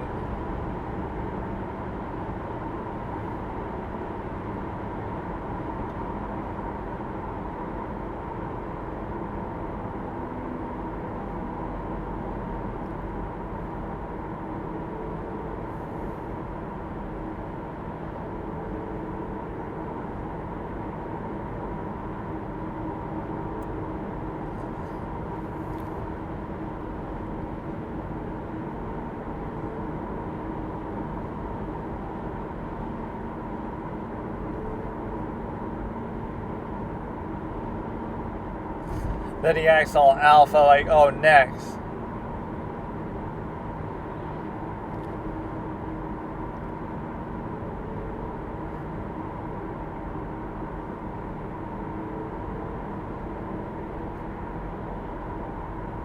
See, he's about to say something, then he interrupts himself. I'm kind of like that at times, too. People like that line in the comments. Why don't you cut him a check? Which he does, actually.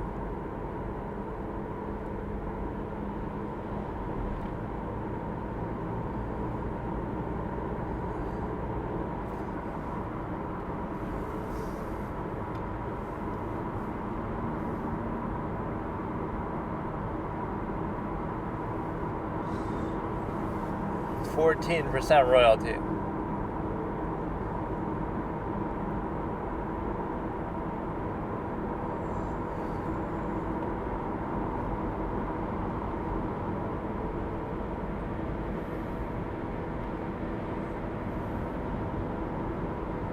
Now Barbara comes in, and I love the reaction. I am the type of person where I'd watch the same thing over and over.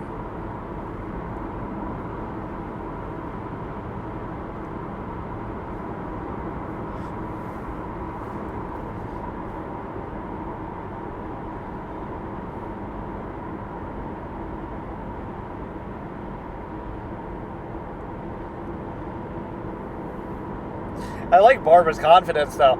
As much as she's always out, when she says something, she kind of means it, and she's very...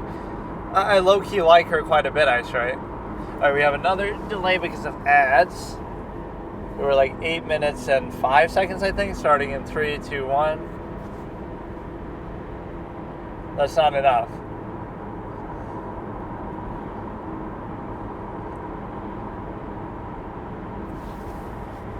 And then he asks for 40, and then he does take it, so.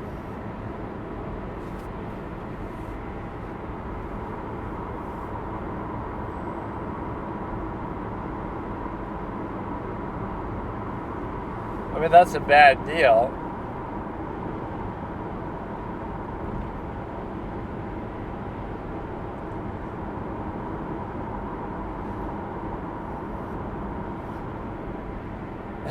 Fucking him and his royalties.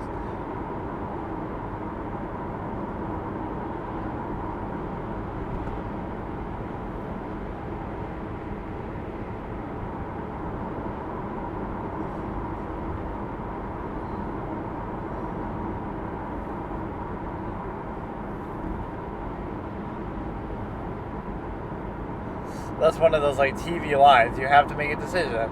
This pitch could go on for an hour, but they only show us 10 minutes.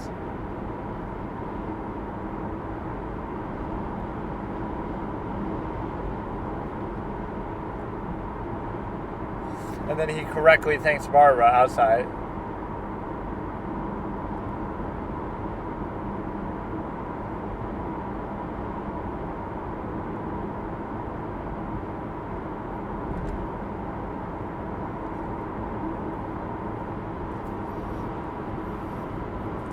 This kind of reminds me of like the, what is it, like the irate gamer who like copies Angry Video Game Nerd. He was pretty funny, but he copies what AVGN does a little bit too much on the nose. Like I do like him too, but I think that's how I discovered AVGN. I first saw the irate gamer, and then I discovered like, oh, he's a copy of AVGN. Who's AVGN? And then I found him. I think that's what happened. But he would play a lot of the same games as him. He would critique them a lot of the same way. He would quote some of the same things. Like, I'm not saying you can't do a similar format, but it's a little bit different that way. Like James Rolfe is a genius compared to him.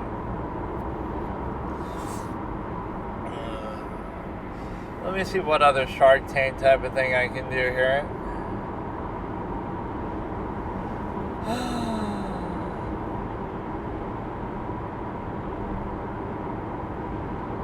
Man, I'll be honest, I don't feel too good. I mean, I don't know. Okay, let me go to the next one here. It's just you get this like massive headache. I used to get these when I was a kid.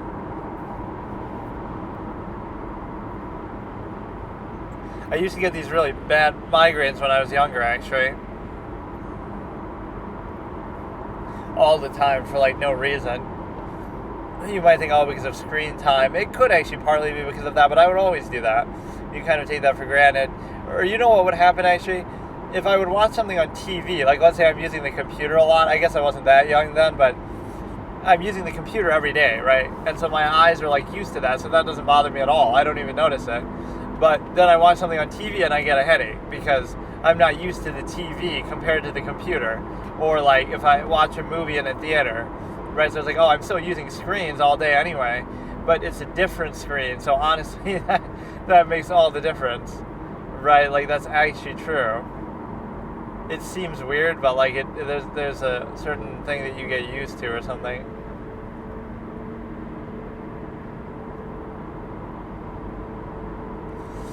So what you can do now is, let me look for what this is here. Coin Out Entrepreneur shuts down the sharks and treats them as equals, starting in 3, 2, 1. I think I've seen this too. Or the woman gets all nervous too. She's just kind of like a barista. Is that like his girlfriend, or is it just somebody he hired? You have one job, to stand there and be happy, but she looks sort of nervous.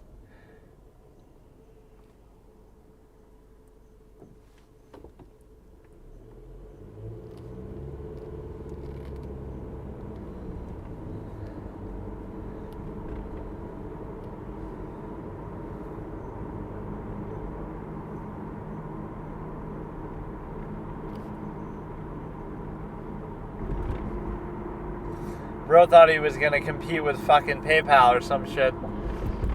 Her face always looks weird.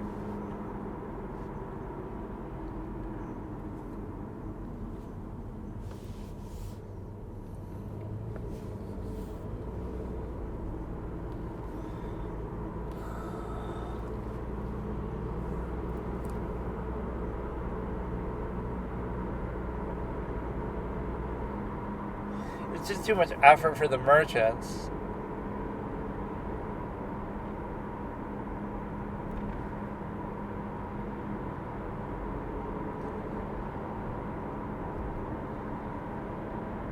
It's like too much work. Like, just for a couple pennies, nobody gives a shit. Nobody has time for all this.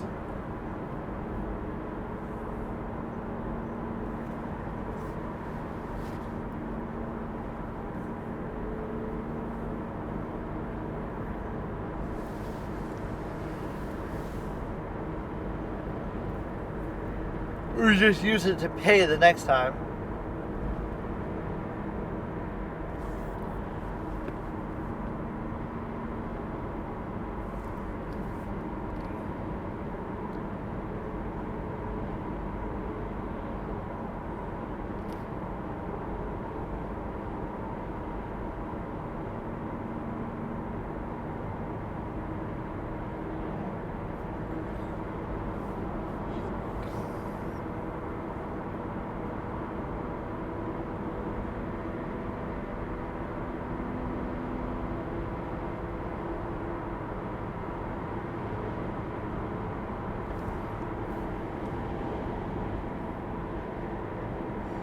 I like how he comes back with that.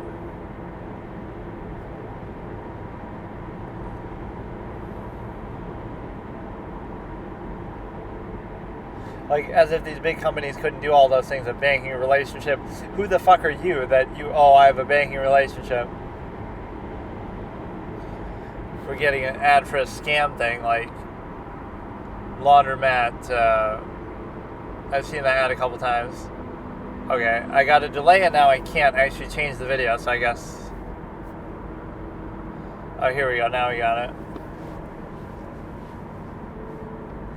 I love just that self-proclaimed Mr. Wonderful. Like, there's no real meaning. 2 minutes, 43 seconds, starting in 3, 2, 1. Gwyneth Paltrow, or somebody asked him, where did you get that name? Difficult to build.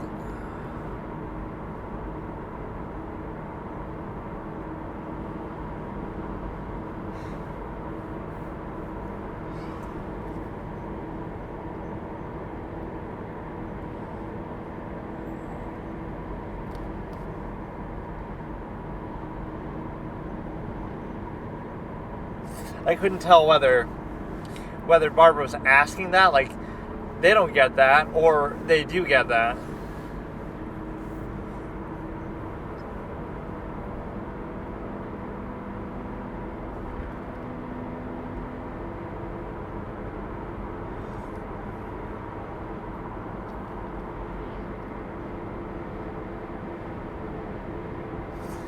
It's just not worth it, though, just for coins, like...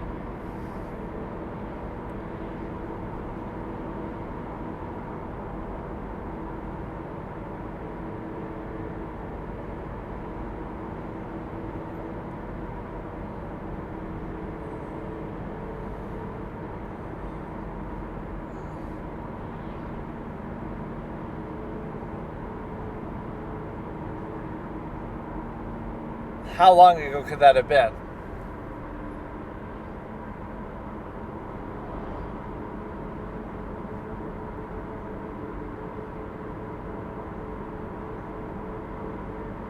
Really?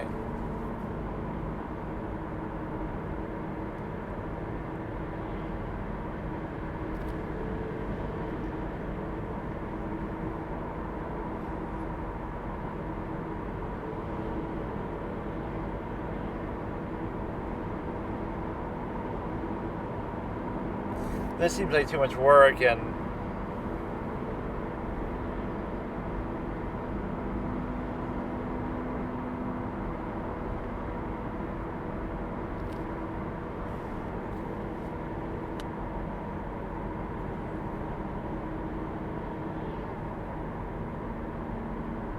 Oh, I thought he would have something more to say. Here's my credit card.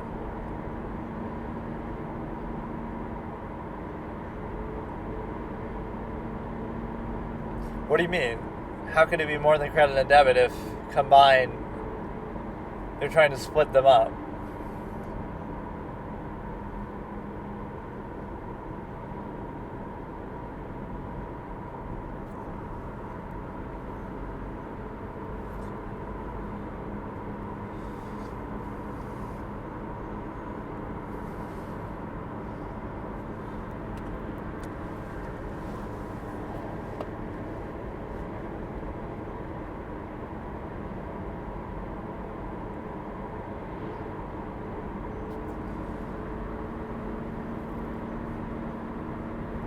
$2,500 transactions from the merchant or 2,500 merchants?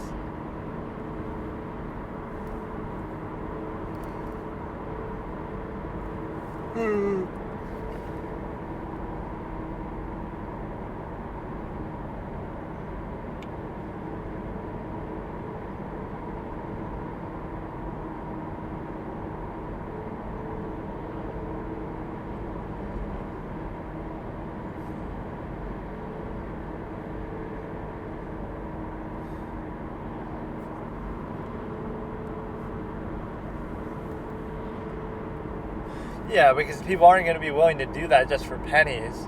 Just say keep the pennies, I don't give a fuck. Right, it's the premise is wrong. It has to be something more that you do. So we got like 6 minutes 36 seconds starting in 3, 2, 1.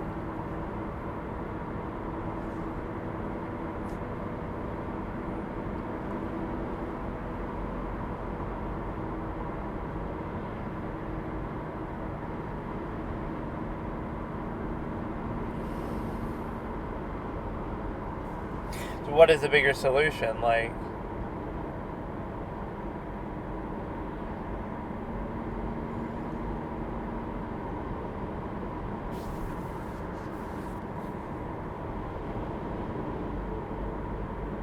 even after you appealed to Scrub Daddy.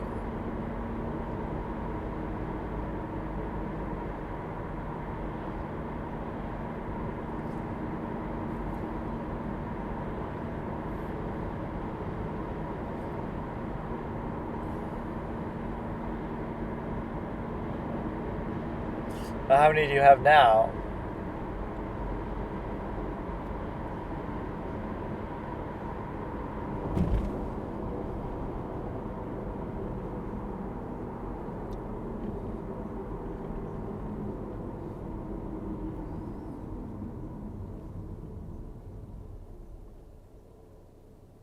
Why should you be afraid of that?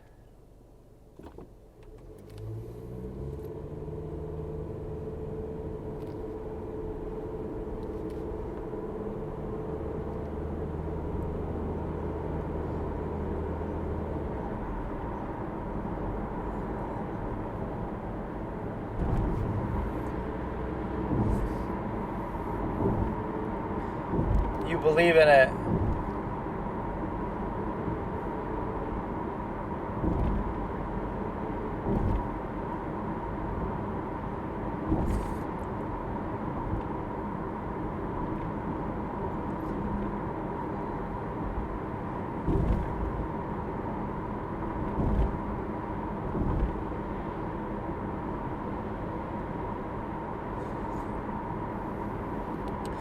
You're acting all confident, but then when you're held accountable, you don't want to face it.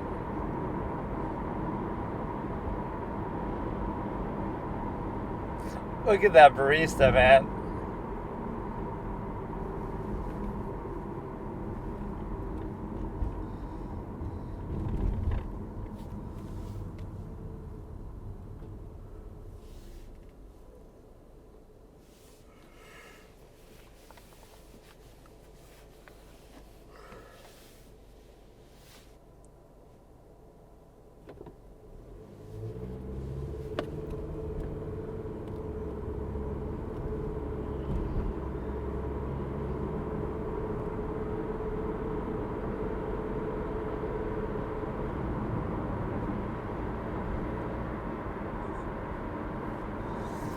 I hate dealing with banks too.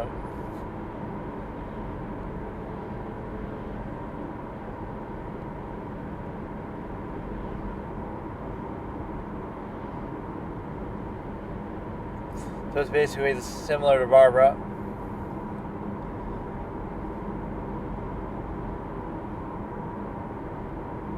Oh God.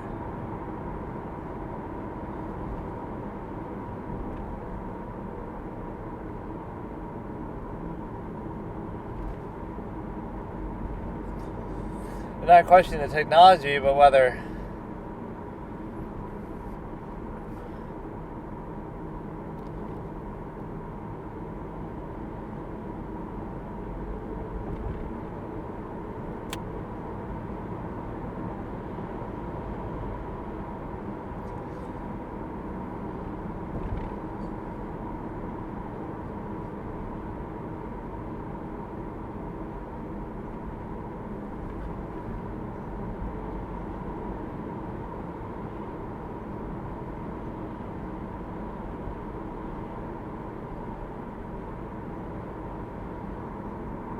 he was acting so serious there.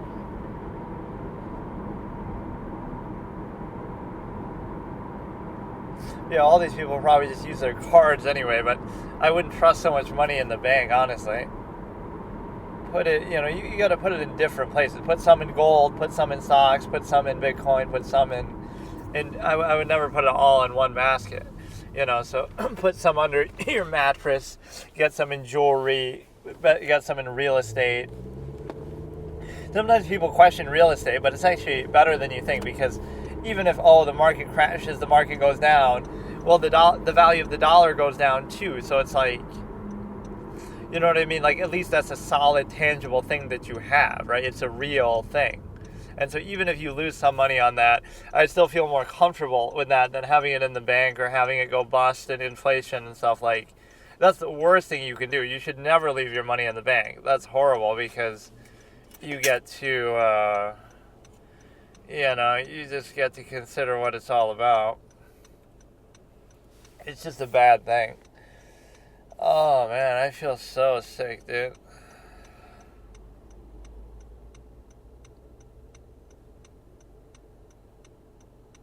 I've had this problem lately where I wake up early. Like, I try to sleep relatively early, and then I wake up early. But what happens is, then I can't go back to sleep. Like I'll sleep at 10 and I'll wake up at like 4, which is like 6 hours, which you think is pretty good. But then, okay, I want to get another hour, but I can't go back to sleep. So then I'm just up for good. Then sometimes it's a little less, like 11 to 4, and it's 5 hours. And then I just want one more hour, but I can't get it.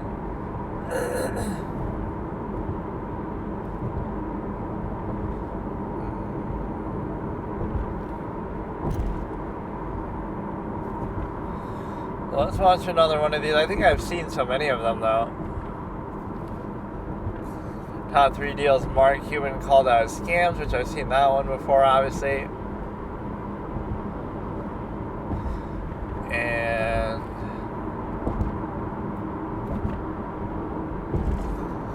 entrepreneurs who talk themselves out of a deal. It could be the cuckoo chicken guy. And one of them is that chick who just keeps going on and on. Even the working stiffs guy is probably going to appear here. Starting in 3, 2, 1.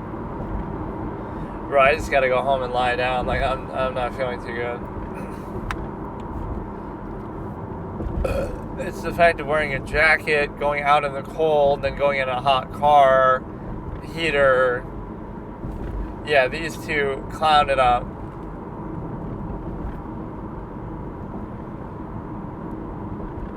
Oh, here we go. I've already seen all this shit so many times.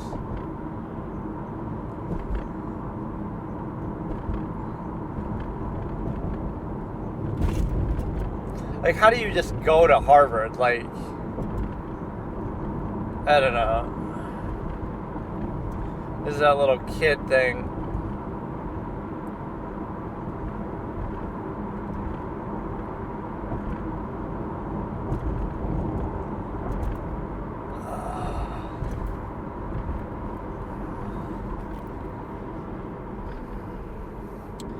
Harvard and Wall Street. Like, you're such a weird flexer. Weird flex, but okay.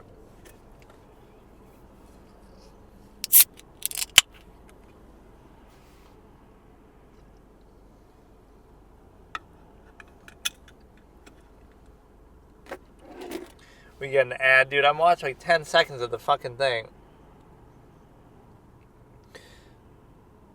Starting from 1 minute, 14 seconds, and 3, 2, 1. Because even if you're watching it along with me and you get an ad too, it won't be exactly the same. And I might skip it. I might skip it sooner than you. I might not skip it. Like, it's so dumb. This music never gets old, but I wonder if they use it in the later seasons too.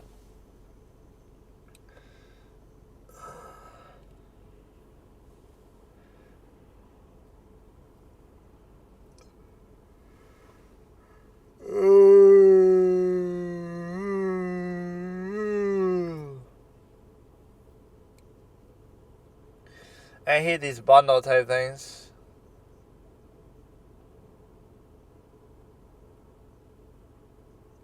You know what? How you do this kind of business? You just have a bunch of random shit together, and then you just put it together.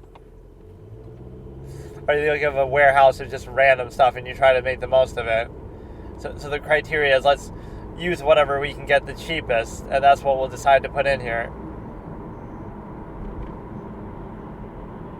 And these ones are going to be better than what you actually get.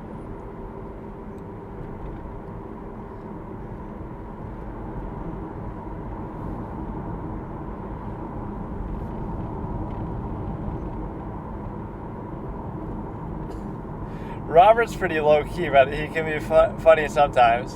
He's kind of like me, though. I would come off as kind of boring, but very serious.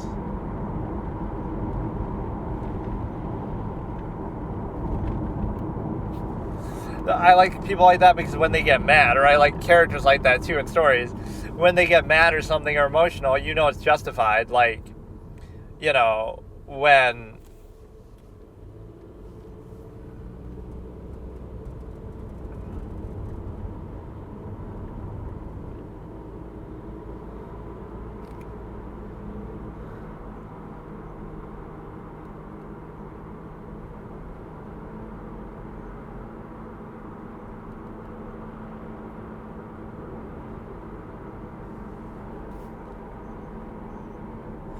But see, do you think the kids are going to get the same sort of thing? Maybe they are, but they made them just for you.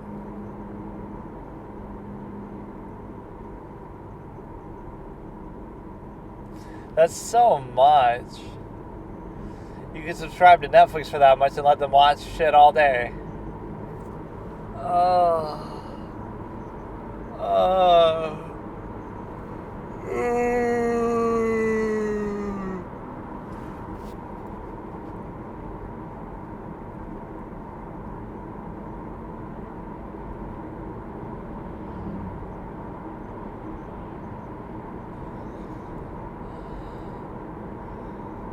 There's no guarantee how long they'll be subscribed either. You'll probably grow out of it.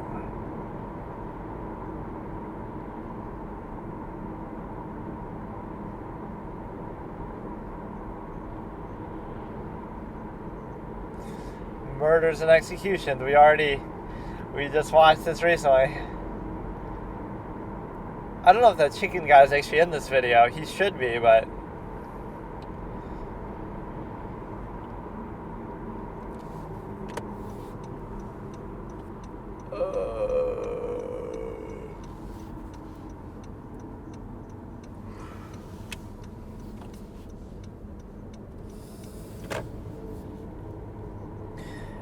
what did she say? Like fulfillment?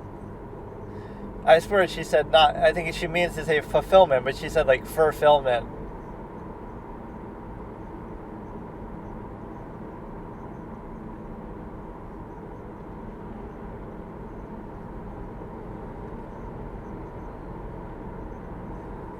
Lori's voice is kind of annoying somehow. I find it kind of...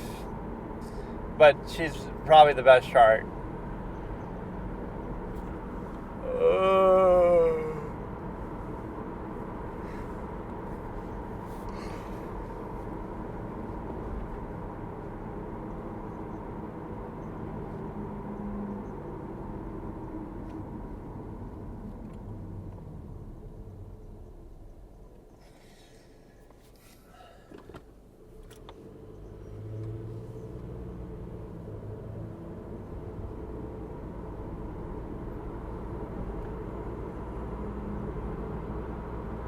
Yeah, I wouldn't bet that they would have succeeded. It's so annoying. It's too expensive.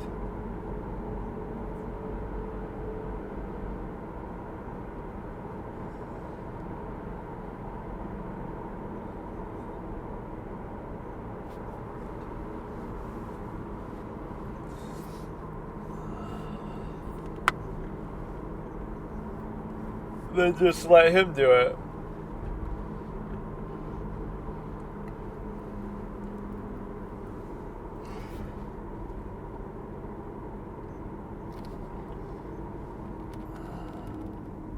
Mark talks in like a very ordinary way. So like sometimes he's smart, but sometimes he's just a little bit ideological clown.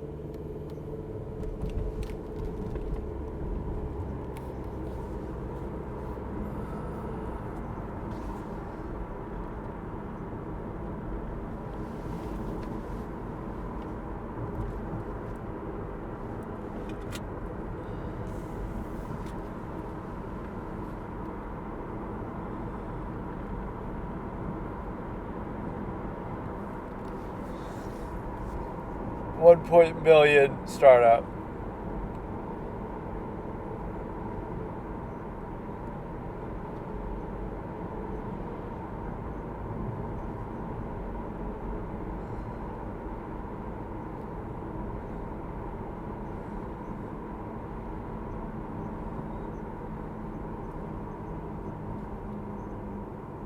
There's no potential. It's a fucking subscription scam clown show. Like, imagine actually getting something like this. You're just stupid. Go to the dollar store, buy a couple puzzles. Like, I don't give a shit, dude. I made fun. They pull, like, every card possible.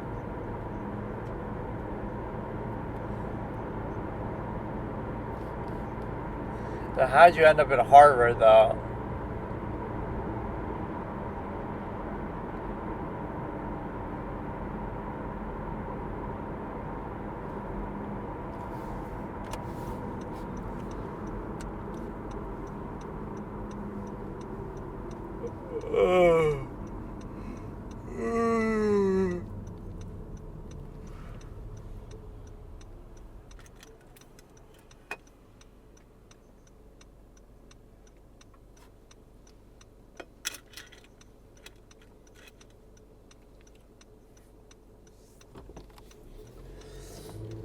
Just because somebody's been successful, but you should have joined up with them. You shouldn't have fucking tried to do it on your own. I love that weird flex. I went to school with this person. Like, so what? I went to school with Elon Musk, but you're not fucking Elon Musk, bro. We're at 8 minutes 58 seconds, starting in 3, 2, 1. I guess it shows the whole pitch. I just want to see the part where they talk themselves out of the deal. He makes an offer and then they don't do it.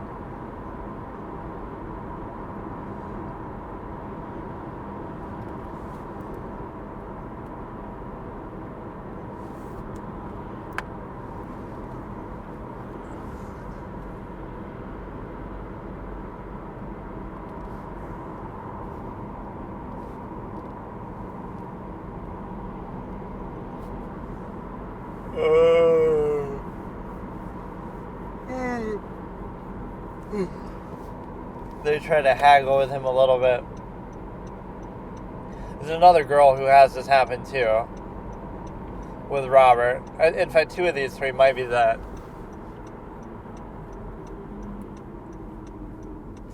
They kind of ignore that.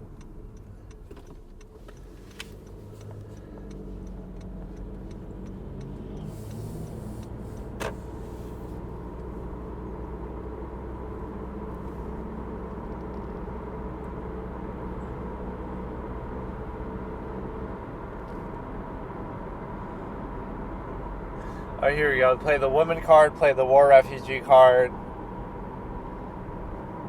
He's telling her she's out in 9,000 words.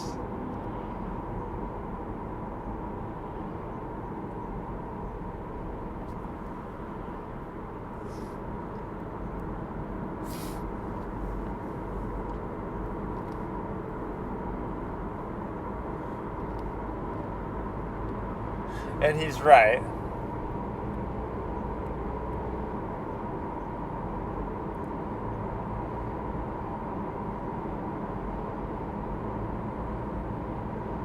Unbelievable. Mark was right.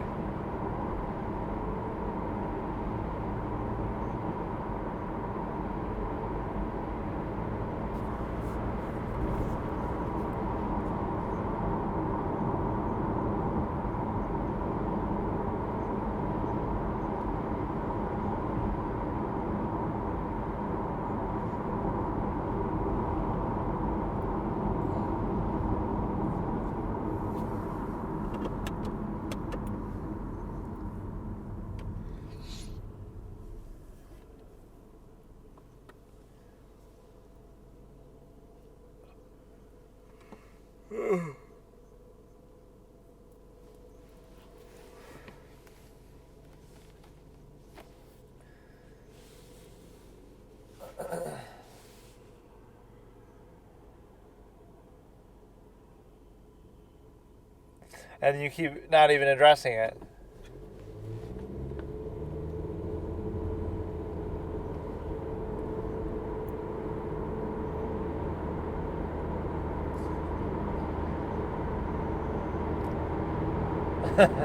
He gets mad.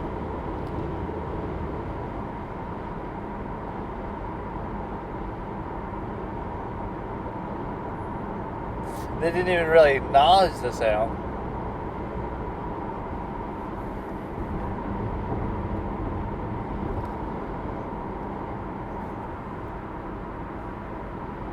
He used the immigrant card.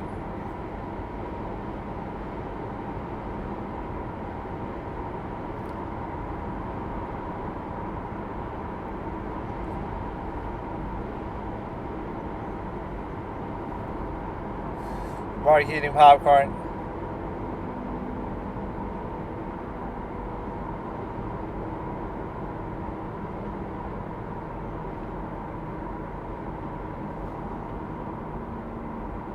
This fucking punny Kevin, the god of puns.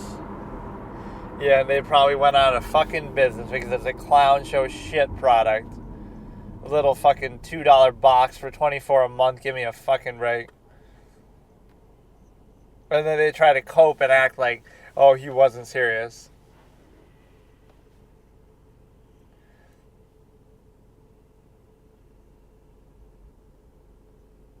But no, I think that was reasonable because it's one thing you don't want the deal, but you don't even acknowledge it. Like, you're just...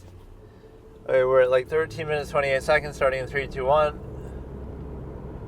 Lori being a bit mean, too. It's hilarious.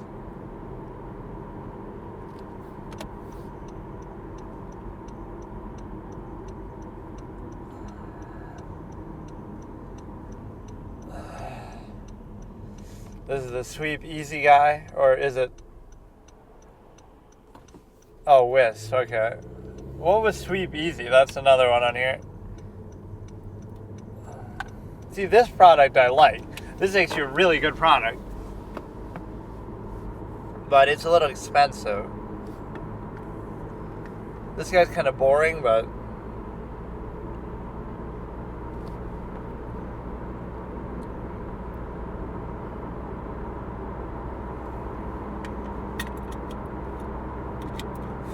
Wait, I thought he does get a deal. Or he does, but then he keeps going and then he fucks it up.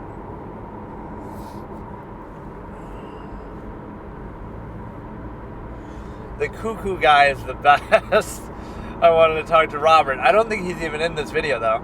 I just wanted to talk to Robert about our designs in Eastern Europe. Don't you want somebody from Europe who's passionate about creating jobs and something he says?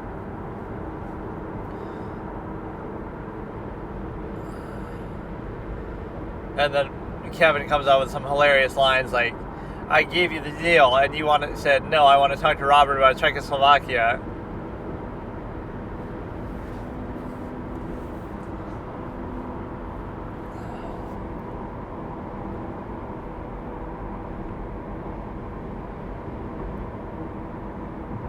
I just watched this probably yesterday.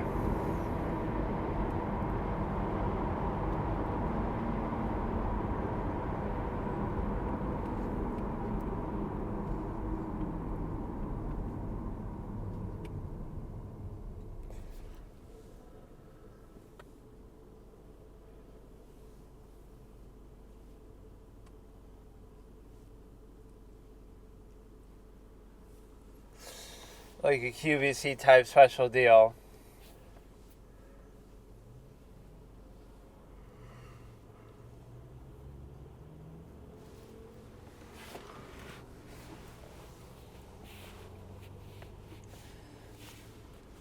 You look like a guy who can't go through the finish line, Barbara.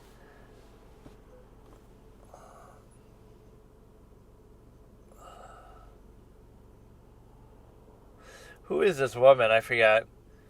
Kendra Scott, I think. She has like a jewelry line. I want Kendra Scott to swing one of her patented necklaces back and forth and hypnotize me to give her a deal. Or, I guess vice versa. I don't know how. To do a favorable deal for her. A little fetish moment.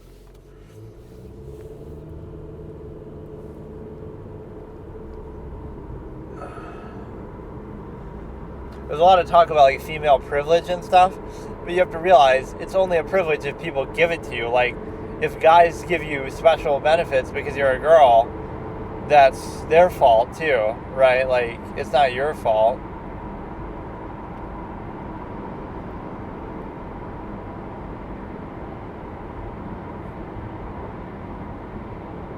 How did you get that many views? Like,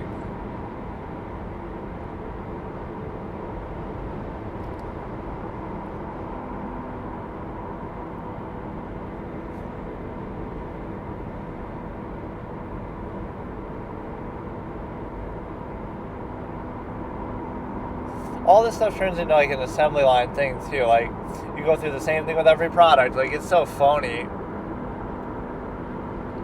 But it works because people are dumb.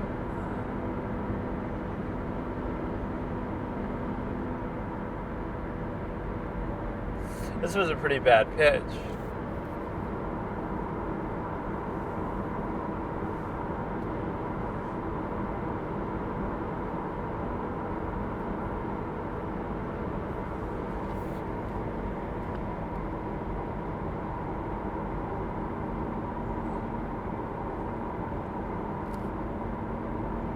And they're counting even the inventory as why he's not down 2.5. At first I didn't understand when I had seen it before, like, how could it be only down 2.1? But, because you have the 300 inventory. I like products like this, though, because they don't go bad or spoil. Not like certain, imagine you do that with, like, a food product. You'd be fucked. We're, like, at 18 minutes and 9 seconds, I believe, starting in 3, 2, 1. I can't always see the timestamp very well. Season 10, A Decade of Dreams.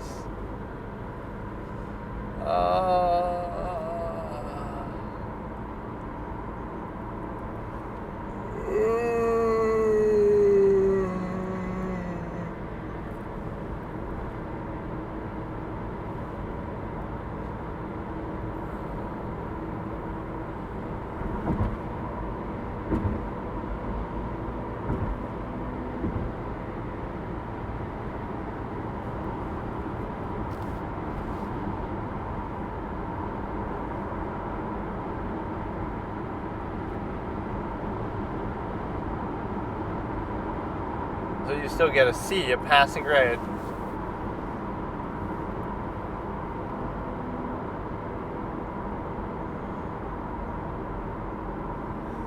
I like how he always uses this term, adult supervision.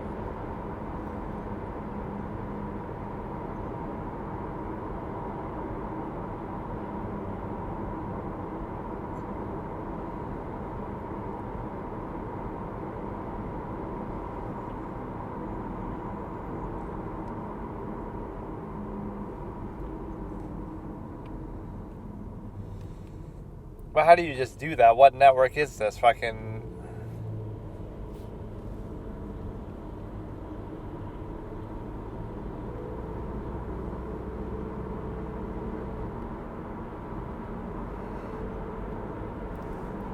Everything always turns into a flex.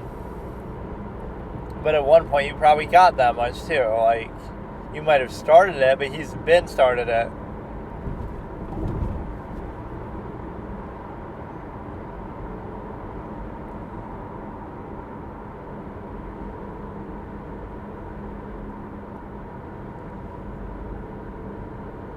He starts sweeping nervously.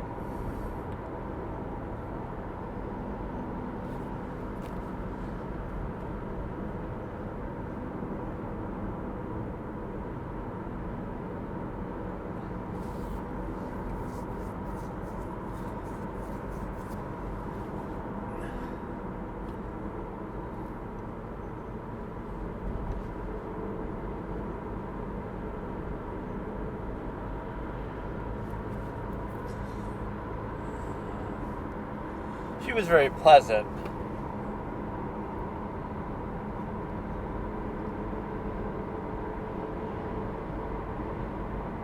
It's a good QVC product, or maybe he said he's already been on QVC.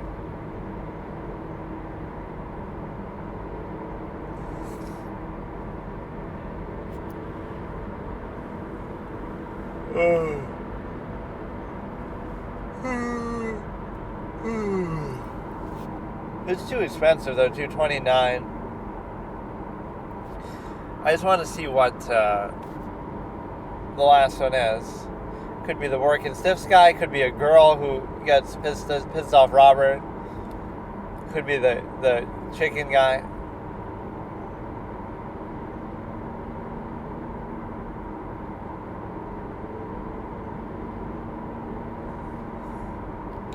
This probably didn't end up going through because of that.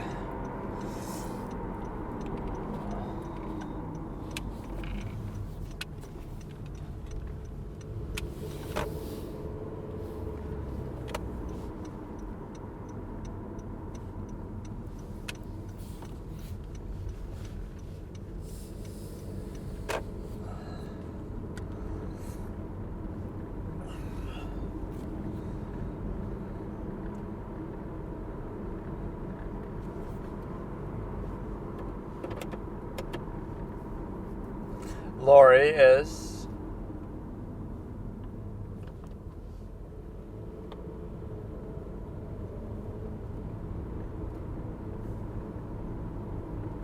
weird flex. Watching Shark Tank until Mark mentions he owns a basketball team. Speedrun failed challenge.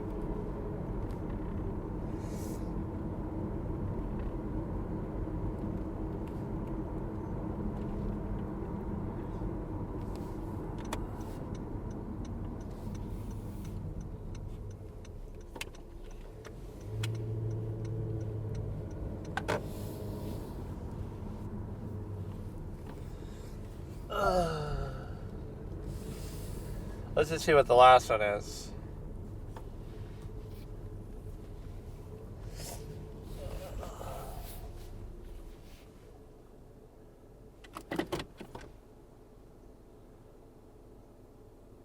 Oh, it is the chicken guy.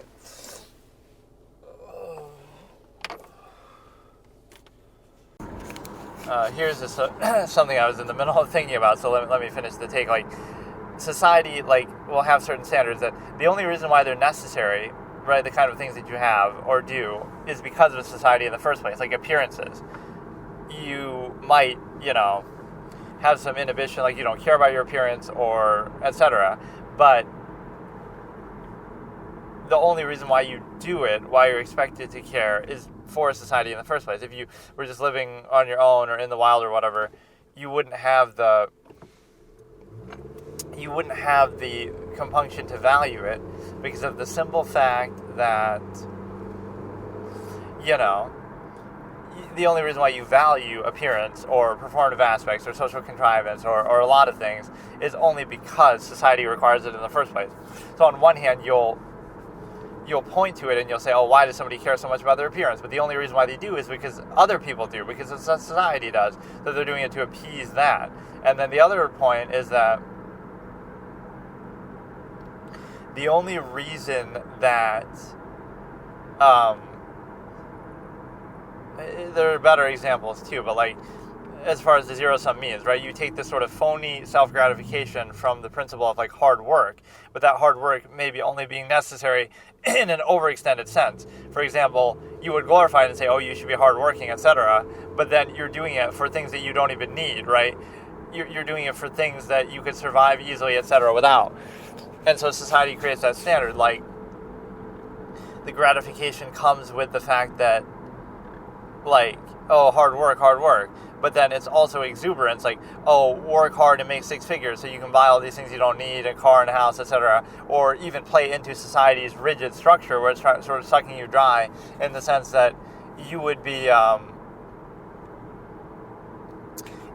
basically doing, you have to pay for what you want, water, you have to pay for it, you want this, you have to pay for it, you're living on the land, you're just living, you have to pay for that. You have to pay for everything. So society sucks you dry, but then asks like, oh, be hardworking to deal with that structure that is artificial and that you create yourself. So that's number one. The other point is the fact that, again, like things that are only necessary, again, like performative aspects, social contrivance, things that are only necessary as they pertain to that structure. So, for example, if you weren't a part of that structure, you wouldn't even need to do it at all. But now you only do it to appease that structure. But then there's like a fallacy of permission, like you need permission of the structure to do something. Or even like, oh, now you're subject to the ridicule of that structure. Or now you're in a position where you're somehow accountable to it. Like, oh, you didn't do it well enough. You didn't artifice your appearance well enough for the structure. Right? But the only reason why you're doing it or why you need to do it, so it creates this fallacy of value that isn't there. Like, there's no inherent value in that. It doesn't serve a purpose. It's not tied to survival, right? It has no actual inherent value, right? But the way that, like, okay, eating food has value, right? Or hunting or gathering, or, those things have value. Something like, oh, appearance, how you look, has zero value of any kind at all, ever. So the only value comes from acknowledgement, and so you can control that. The same way that you value appearances in others would be the extent that you're enslaving yourself and reducing yourself to the structure that they'll value your appearance. And so it creates this endless process of you're both doing things that aren't real or valuable or necessary and just sort of trapping yourself within that. So, for example, you acknowledge that, oh, appearances matter, even though they inherently objectively don't, and then you'll be subject to that same standard of artifice that you hold, right? So it's sort of your choice in a way, reduce the structure, even through the non-consensual social contract that you'll be sort of forced into and whatever, at birth and indoctrinated heavily into. But the other point is the fact that what you need is to realize that, again, all these things that are valued only by society's acknowledgement, and so you're not in a position to look at it objectively like, you only do it because it's already pre-established, and that's how people are with a lot of things. For example, holidays and traditions and things. Not only do most people not know the original meaning of it, but you also don't know you don't have any like personal value or stake in it, or an absolutist tendency would be like any day can be a day like that if you want it to be. So you could self-actualize that, like, I choose just this random day to be a day of celebration or value or something like that. But then the other point is the fact that, it's the fallacy of permission, that like you need society's permission to do something, not that society needs a good reason to stop you from doing something, any of the infinite inherent things that you're capable of doing, right, just by being born and just by being alive. So it's not that society needs a good reason to stop you from doing something, it's that, oh, you need permission or somehow acceptance, whatever. So this is like the insidious social stigma that you think you're really doing something, right? This is the best way to enslave people. This is like, you think I'm going to mock and ridicule this person to try to reinforce my own half-assed contrivance state and my myopic, marginalization that I have a very limited scope of reality, but I try to judge and reduce everything to that, and et cetera, et cetera. So because they're so insecure about their own contrivance state that they've been reduced to, they try to insist upon it as absolute and ridicule or anything outside of it, seeking constant reinforcement through externality. So what that does is it turns it into this endless cycle where you're going to reinforce and regurgitate that same structure that you're being reduced to as well. So, and also the permission aspect is, again, like the fallacy that you need permission, and also the fallacy that, again, a lot of these things you only do to appease society. So, like, if you didn't have to do that, or again, so, like, it's a fallacy that's used here, like, oh, what would you do without, like, how would spoiled, entitled modern people, right, this might be said, survive or deal with not having modern technology or benefits of society? Well, if they didn't have the inhibitions of society too that come along with that, they'd be free to take all of the world's spoils for themselves. Like, there's plenty to survive on in the wild, etc. So you could figure it out, or again, you would steal and do whatever you want. So the point is that you're being inhibited by society just as much, if not more, than you're benefiting from it. So it's a false inherent. Like, you should be grateful for the benefits of society rather than acknowledging the immense sacrifices you make to be a part of it. Like, all the things you can't do, all the things, you need accountability or permission or whatever, right?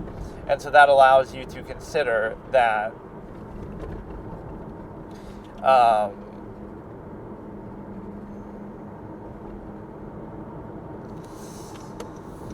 it allows you to consider something because you're not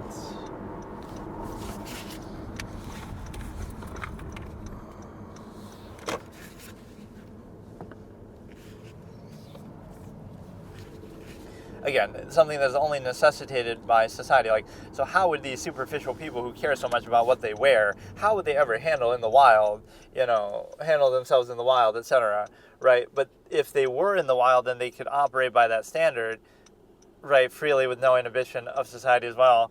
Then they wouldn't need to value those things because they wouldn't need to value it because of the simple fact that the only reason, so you force people to play into society's contrivances and value them and operate under them, right? You force that and pressure that, but then when they do, you hold that against them to say, see, this is why you need society, because you couldn't possibly, fend for yourself without it. But the point is that the only reason why you're doing those things is because you've been reduced to a half-mast state where you can't freely act inherently with all of your inherent tendencies and capabilities, and even where you're able to, you're inhibited and restricted in every way and forced to abide by some contrivance state structure at half-mast. So, again, and the other standard just of exuberance, like, work hard so you can have all these extra zero-sum things that you don't need to survive, that if you were fending for yourself, kind of, you wouldn't need all of that. So it's a zero-sum process still. So yeah, a lot of those things are glorified only by, again, extension of, like, you value all these things that aren't real, that don't even have a zero-sum function tied to them, that are kind of overextended, that are self-defeating and finite to everyone if you were to objectively look at them. And so it's an overextension that kind of is revealing that the fact that you need to do that shows you that, right, there's some sort of lacking or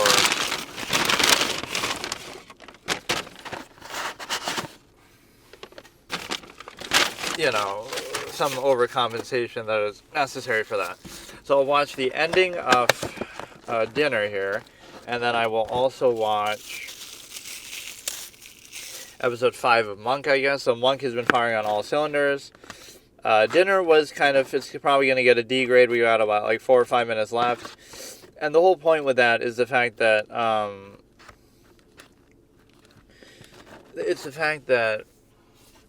you have Richie is like this Sigma God badass kind of character that really had some great moments, especially that one in the middle where he's trying to expose everybody, but the rest of the movie is a little awkward, stunted. The scenes go on a bit too long. The dialogue is a little bit on the nose. Some of the acting is not the greatest. So Richie is the highlight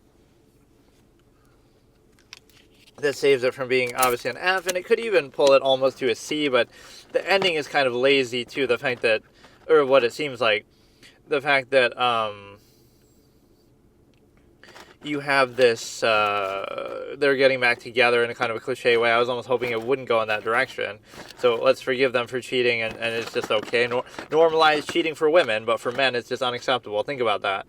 Like, and in fact, he wasn't even cheating. And they seemingly did that before they were even together. So think about how Richie is being unfairly prejudiced. Like, Richie's a single guy, he's a player. He goes and he sleeps with 2 women, right? Consensually, everything's fine. And then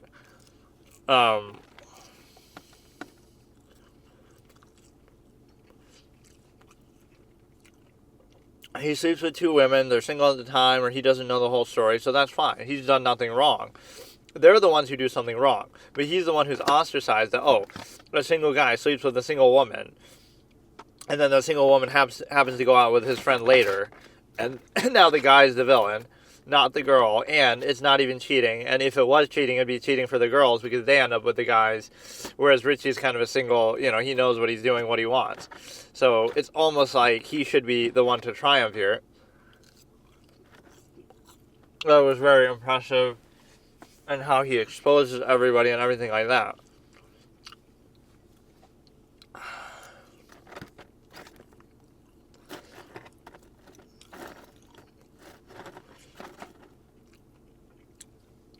So what we need now is, again, I'll watch the ending of that, I guess, and then I'll do Monk.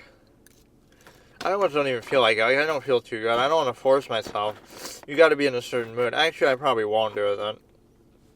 Let's just save it for later, or for tomorrow. I don't feel like it. Let's look at some of these here. Just more like random YouTube stuff, Shark Tank stuff. I've been feeling kind of sick the last couple of days. So yeah, this session, let's just not even worry about it.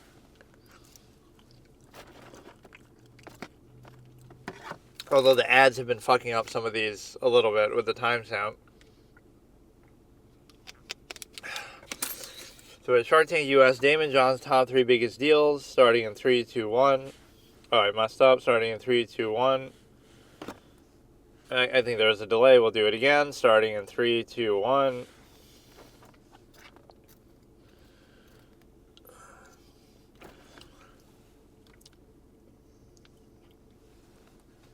These are pretty good to watch. Spike ball is like a sport, I think.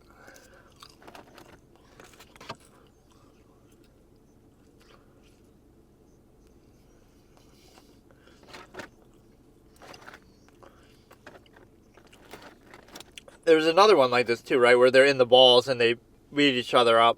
Like they're in the big balls that you wear.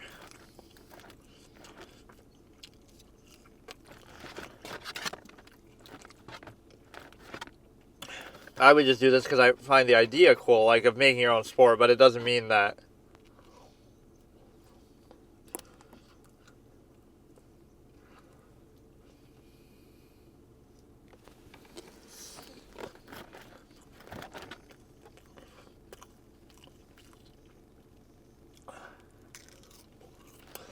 Everything sports related appeals to Mark.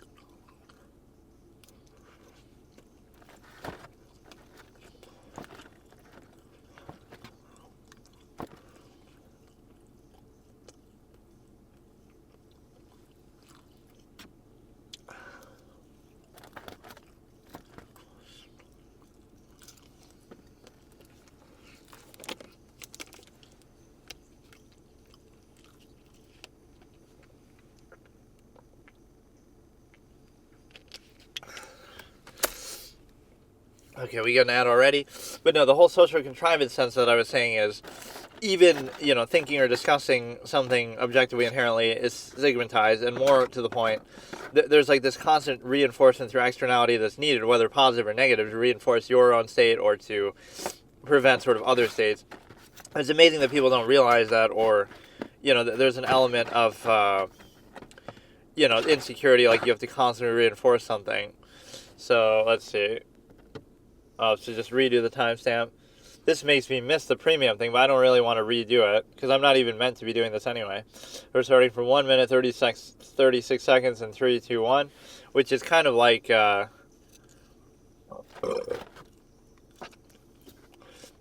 an absolute tendency would be, you would realize that you were,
lot of sports involve balls. I don't know why they're getting so excited.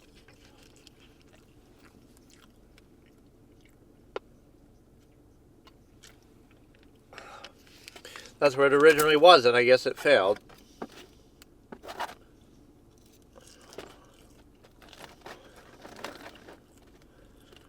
Oh, that's slow.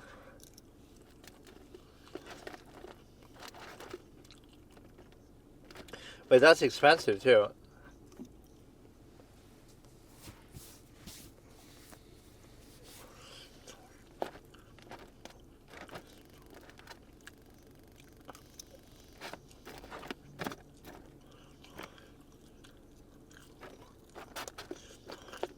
That's what always happens, too, when people try to do stuff like this. They end up losing money at the beginning. Even if you tell me it's going to be a successful league, the NBA didn't make money at the beginning, the ABA and stuff. Like, it took a very long time for that to work. The players didn't make money.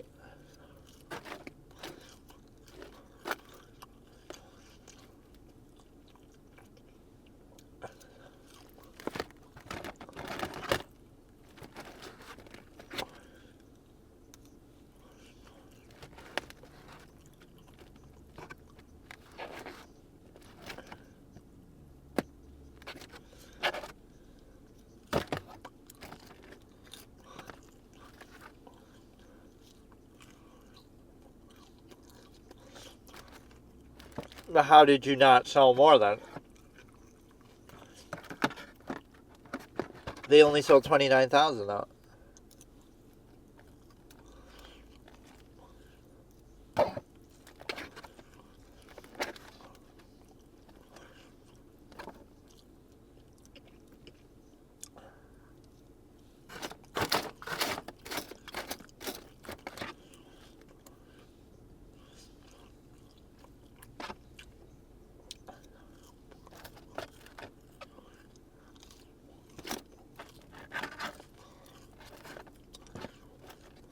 Yeah, you don't say no to Walmart. Walmart says no to you. Like,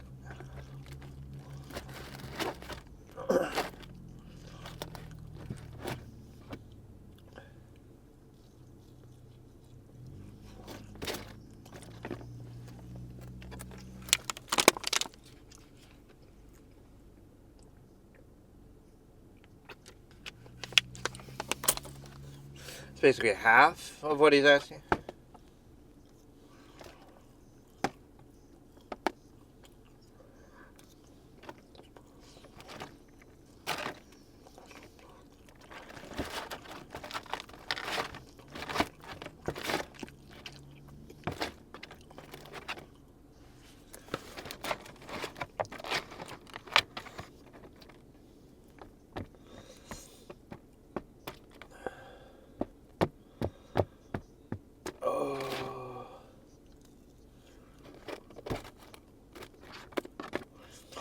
Yeah, like zero-sum means always subverts the social contrivance in terms of. That's why rule by omission is so effective because, here we go, another ad.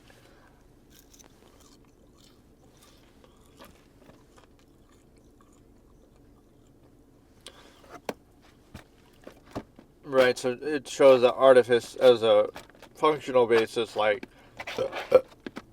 that it may be useful or necessary, not that it has any value.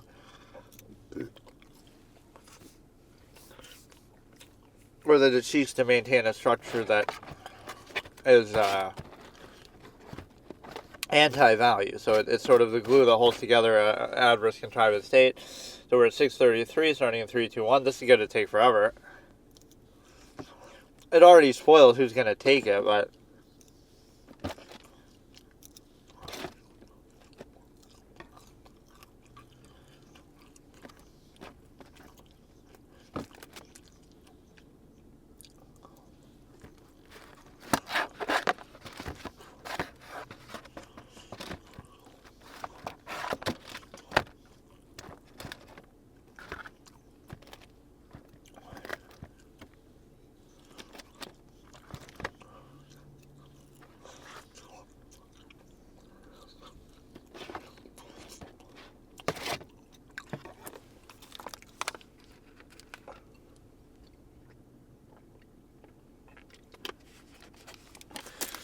make a counteroffer then for less. That's when they just don't even want to be a part of it.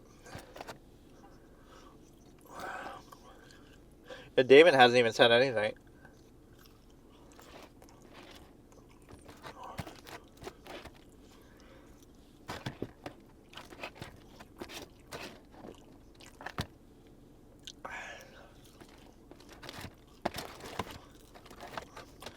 Bro stole a kid's toy and he's being touted as some genius.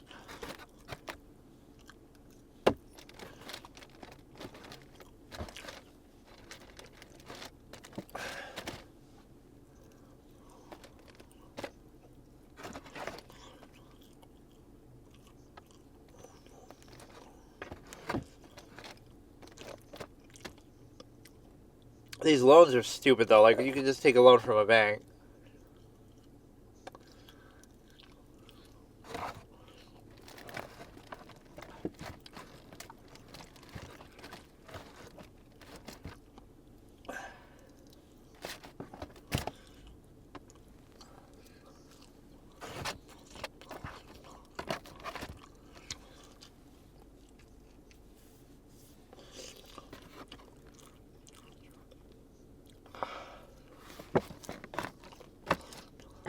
Lori seems to have a good relationship with pretty much everybody, too. I just like her whole thing.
What a name.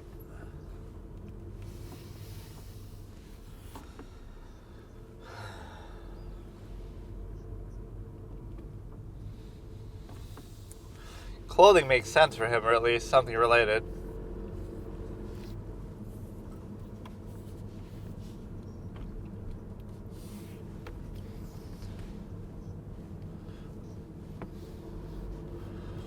The shoe is the problem. You don't want a shoe, you want a sole that could be interchangeable on any shoe, for example.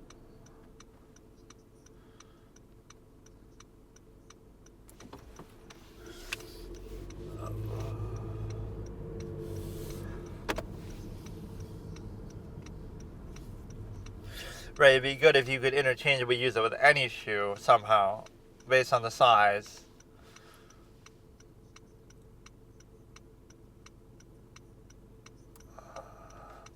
Yeah, go ask Quentin Tarantino to fucking invest in this.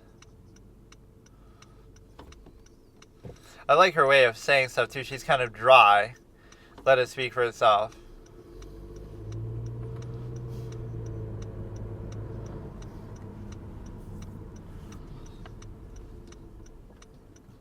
That's so much.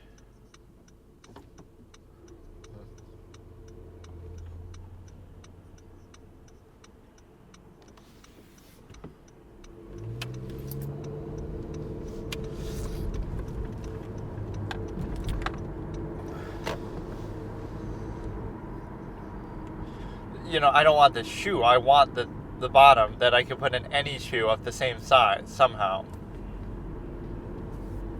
Like if I don't want to replace my shoe, but I want to replace my sole, somehow you do that application.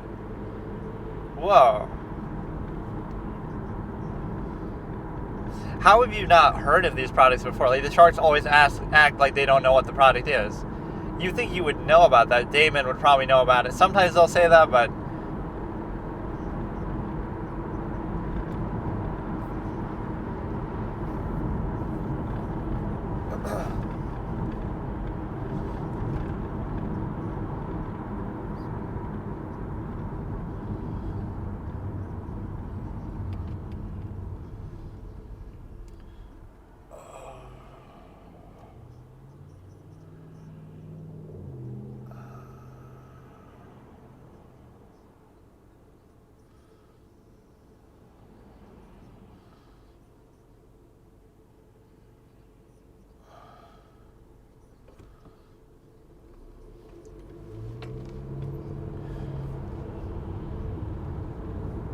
so are you still a pharmacist is the question.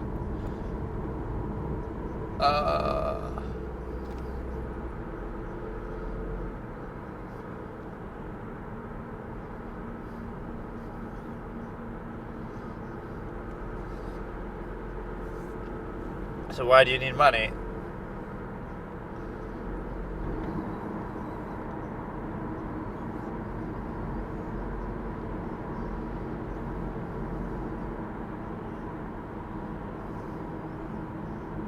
So she's loaded though. She should be a shark. Like she's a pharmacist. She's already 20 million sales. She's buying houses in Palm Beach. Like, hello? Why doesn't she get shamed the way that other people do? Oh, this even Damon says that himself. Like Shark Tank isn't for the rich to get richer. It's for people who don't have a chance, who need a break. Why don't you get shamed for that the way that other people do, right? It's so inconsistent.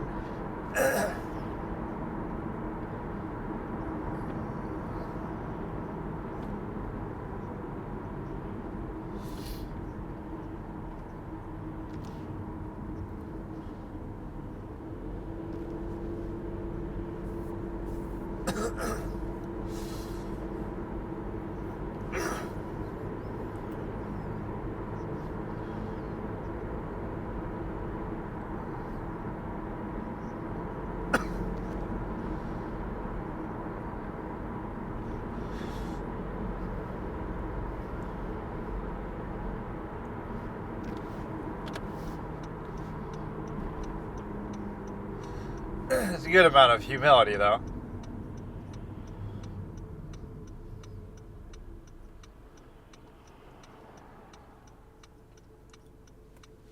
But no, why not shame her for lack of money or how much money she has?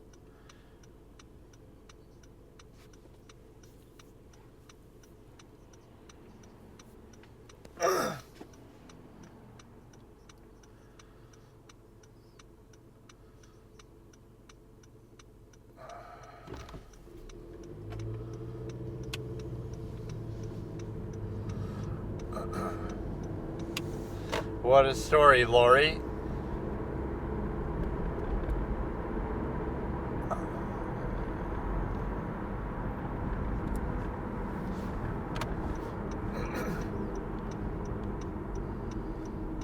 You can't really make an offer like that when she has sort of sales like that.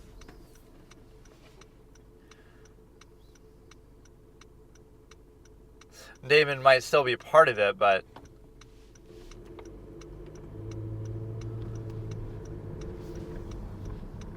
this other Kevin is kind of boring.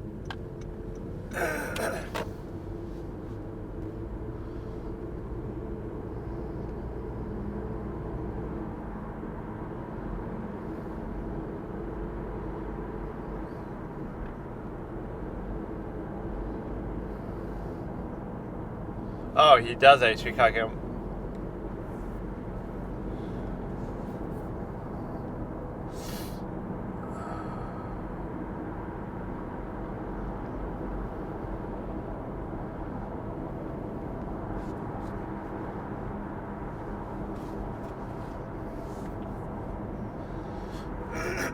and Barbara's husband, or just for Barbara herself.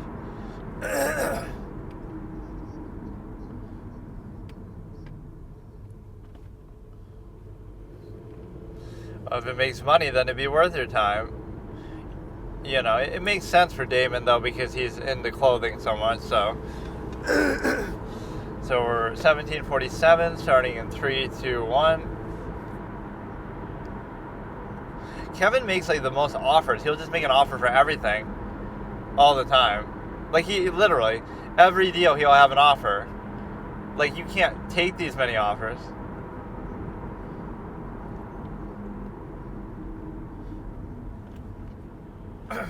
Damon already offered better, 35.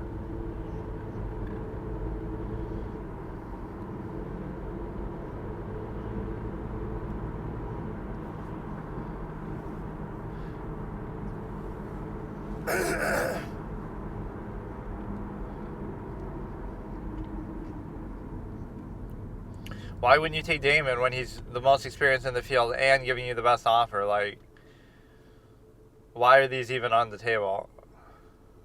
It should almost be the opposite. They're making his offer look better. Like, instead of haggling with him, you're just saying, I don't have to haggle, I'm better than the other ones.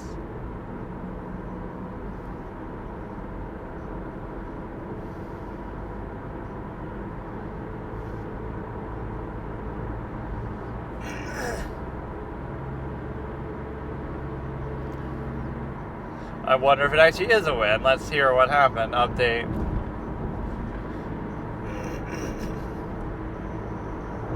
These workout ones are always so stupid, like...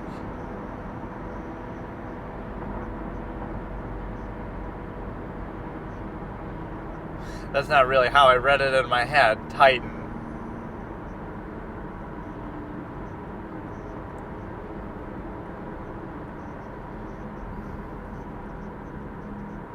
I mean, this obviously spoils that Damon already took the deal, but...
Bro came up with the idea that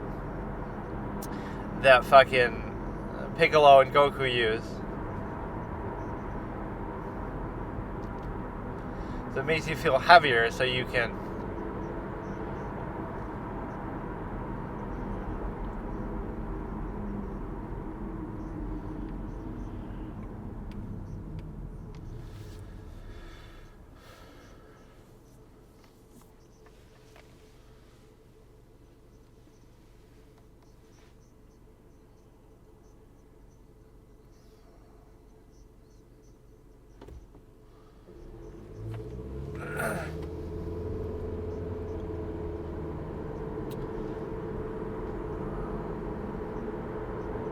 I mean, all of these are like doing pretty well though, so you can't feel bad for investing a lot.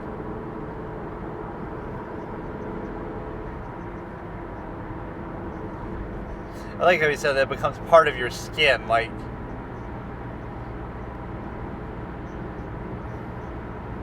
This is almost the sort of thing Mark would call it as a scam.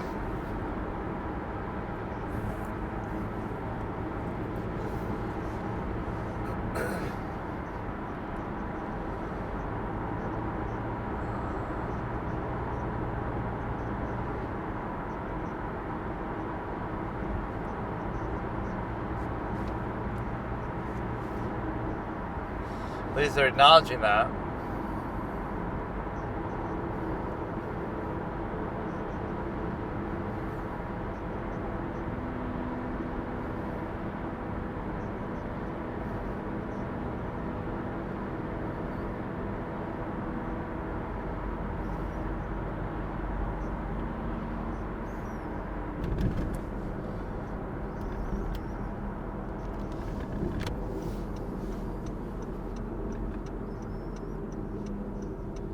I love how they throw out these figures. Like, you don't know that. What if it just fizzles out, dies out?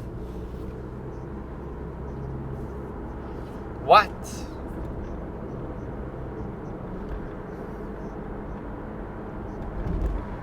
Why is it that much? What the fuck? All these things are like gimmicks that you just want to try just for the sake of it. I don't even understand fully. It weighs you down, so how does that matter? Why not just do it naked then? Just take off your shirt. Don't wear a shirt.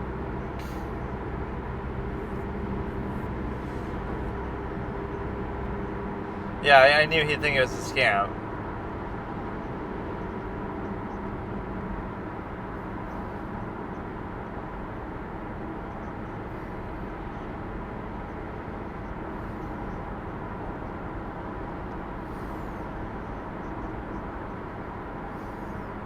Compared to what, though? Compared to what? Compared to wear jersey? Compared to being shirtless?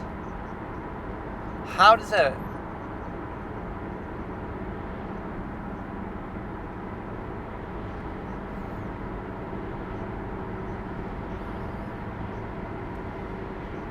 But first Mark said it's not going to increase the vertical, but then he says it will increase the vertical, but there's other things that do that. So at least you're acknowledging he's right, just that there's other...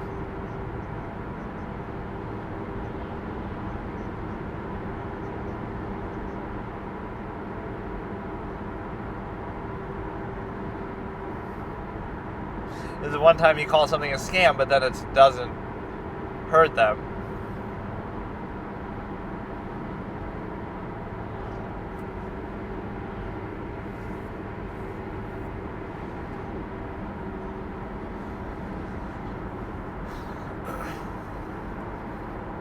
It's so expensive, too.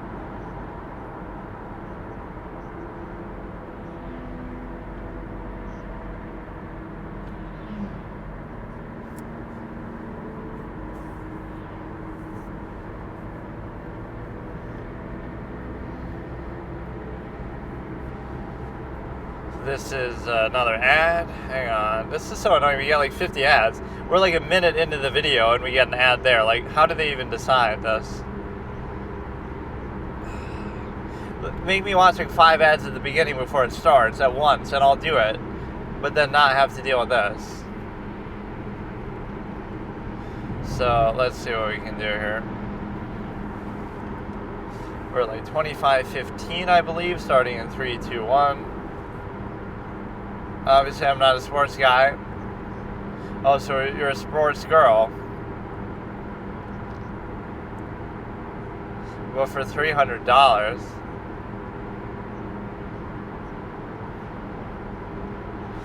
Damon in a lot of these doesn't even say anything the whole time. He hasn't even spoken yet.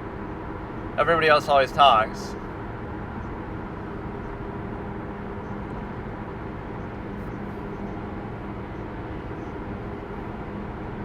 Kevin makes an offer to every single deal ever, even if they're sometimes unreasonable.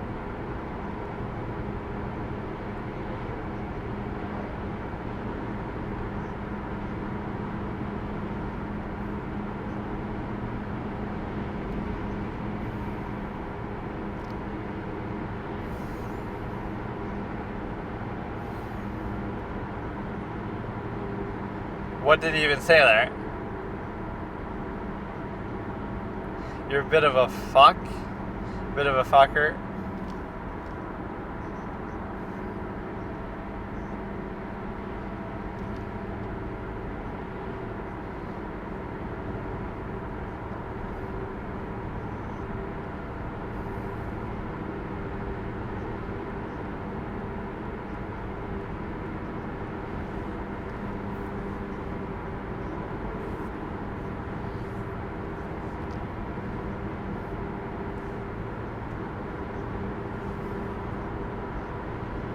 His delivery is so dry.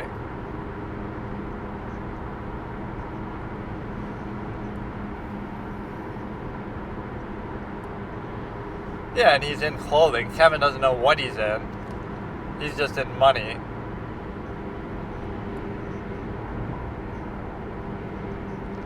I love that intro, like where it shows all the sharks. Barbara's just sort of standing there on the runway as they get off their jet, and then no other follow-up scene. Show her like doing a building deal or something, and then you act like Barbara's chopped liver, but I mean, come on, she's still like 100 million worth or something.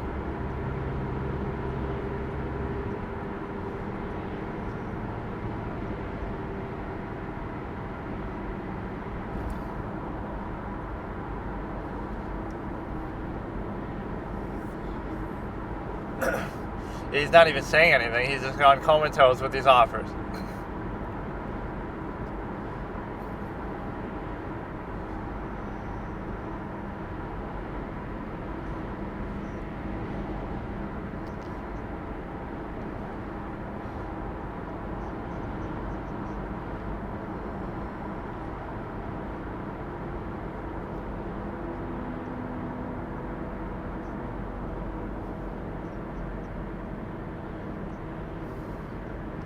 But that's why he made the offer, because he believes.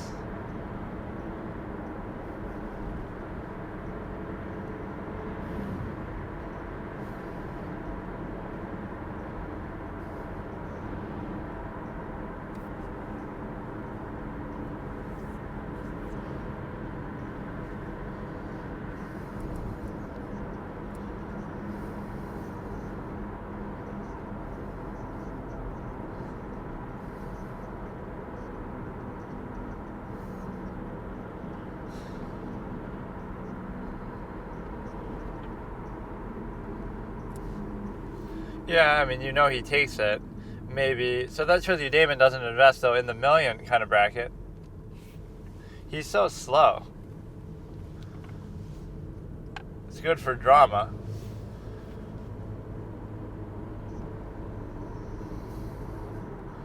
He didn't really even haggle with it. Like, give me 18%, give me 15%. It doesn't always have to be an even 5 number.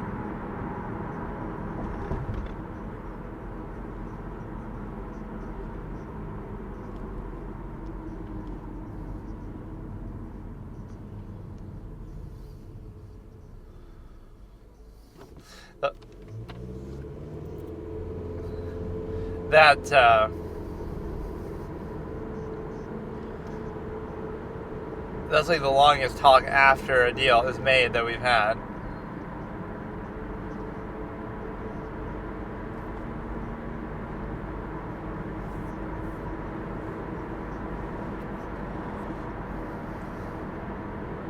Is that all he said, jerk? Even though they blurted it out like it's a big profanity.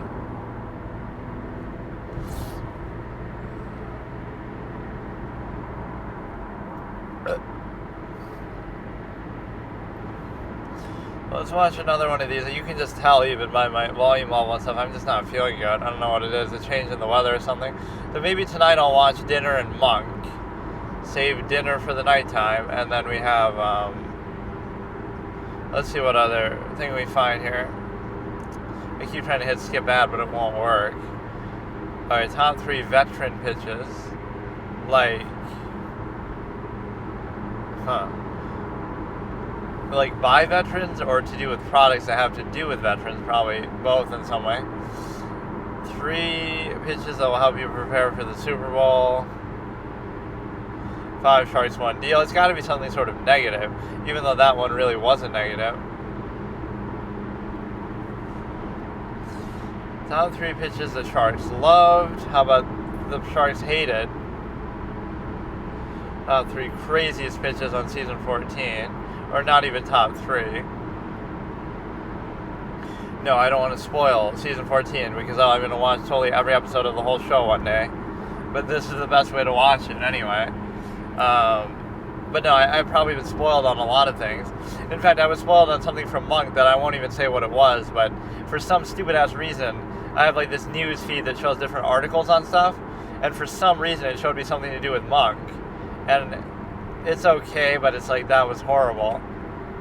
And you need that, like, also on YouTube, I always suggest this feature.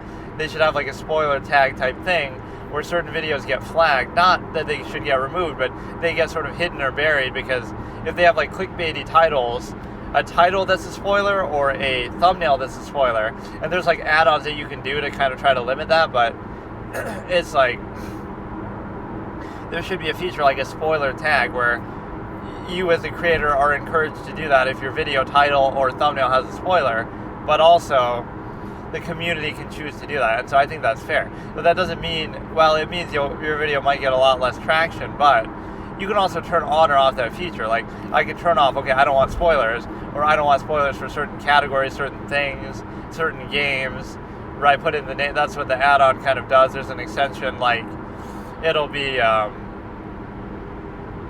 type in Dark Souls, and now it won't show you anything on Dark Souls at all.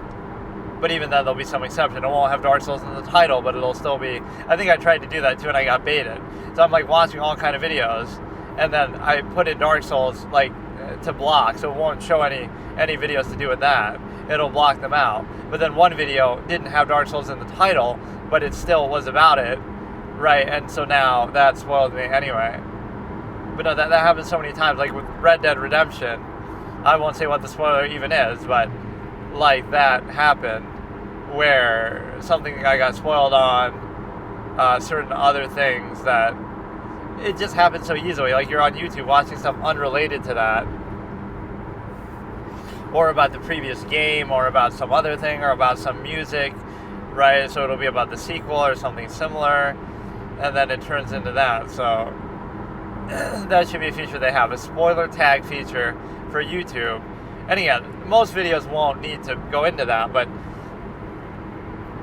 if you're talking about like a major character's death, or a major character, whatever, something major plot twist or whatever, like there'll be a video that you see in your suggested that's like, why did aliens arrive at the end of this movie? And it's like, that's part of the twist. So it's like, now you know that aliens arrived at the end of that movie, right? That otherwise you wouldn't have known. So, right, they might have been building suspense and stuff. So the point is that, yes, that might be a legitimate topic, like you're trying to analyze it and you're not even trying to clickbait, but that could just have a spoiler tag that said, okay, that's, I think it would be fair. The community can vote, the creator can do it. You don't have to be too strict about it even, but just it's a general option that you should have. And then the biggest thing is the user gets to choose whether you want that on or off. If you want it off, which is off by default, then don't worry about it. But if I want to put it in, then I can just do that. Or I can even say, well, I want to do it for certain categories, certain games, certain movies. I can type in the name of it if that's your issue, especially something new that just came out. There are add-ons for it, but it should be an option that you have. Or again, just even in general, just do you want spoilers on or off as far as the spoiler tag feature would go. So something that shows like, the ending of a movie, right? This will happen all the time. You'll be watching a clip from a movie that you've seen or something, and then in the suggested it'll say this, this scene, character death, right? Like this character's death scene, and then like now you know that character dies in the movie. Like what the fuck? You might say, don't watch similar things, but it's too broad. Like, you could be watching something on Red Dead 1, but then it'll spoil something about Red Dead 2. Or you could be watching something on GTA 5, now it'll spoil Red Dead, because, they're made by the same company, and it's kind of similar.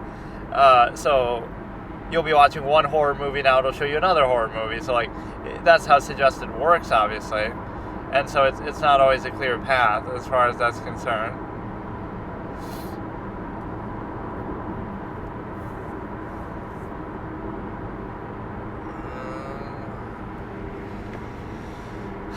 Okay, so yeah, that's a good feature, the spoiler tags and stuff. Like how Reddit does it or something. I get why you wouldn't want to do it, but that is a big issue. Like, I don't know. It's not something that people would think about or talk about. So again, I'm not even criticizing people for making clickbaity type thumbnails, but if you're going to do that, at least it should be assigned a spoiler tag to say, I'm not going to hate on you for doing it. If people are looking for stuff to do with that right in the community, like, yeah, I want to get clickbaited into some analysis video about this character's death and why they died and whatever, your analysis of it, that's fine. But only if I already know the character dies and if I'm not getting spoiled on it. That's the whole incentive of clickbait stuff, is you kind of make a big thing out of it. Like, it's got to be some big event or some big surprise or whatever. So you're kind of almost rubbing it in their face, like, this is going to be something that's a big deal. And so now you have a situation where I will,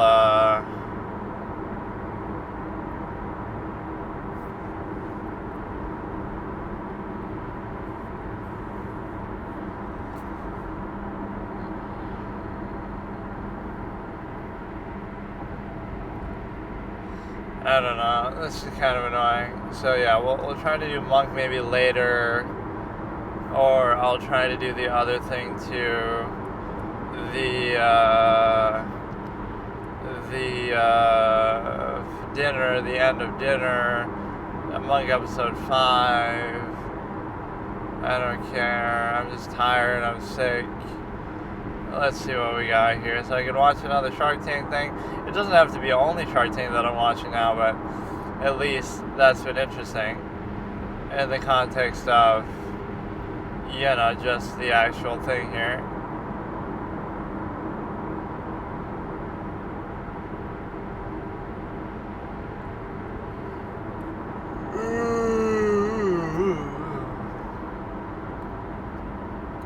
I don't know, or you see like all these little video edit type shorts on scenes from movies that it'll be like some stupid, Sigma moment edit or with some song or whatever it is, but it's a case where, I don't know.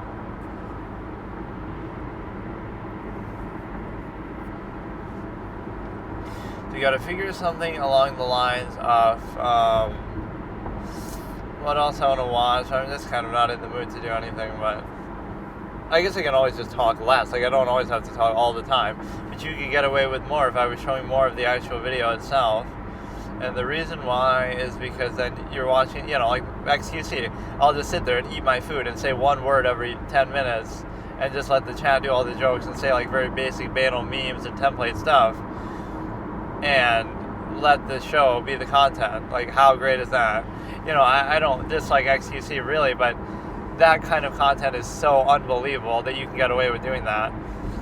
Like reacting to MasterChef and showing the whole thing, the entire, not even like you're clipping it down or showing parts of it here and there, key moments somehow, like you upload it to YouTube and you cut, you edit it down. No, we're showing the whole episode and just playing the whole thing. So you're basically stealing it without their permission even.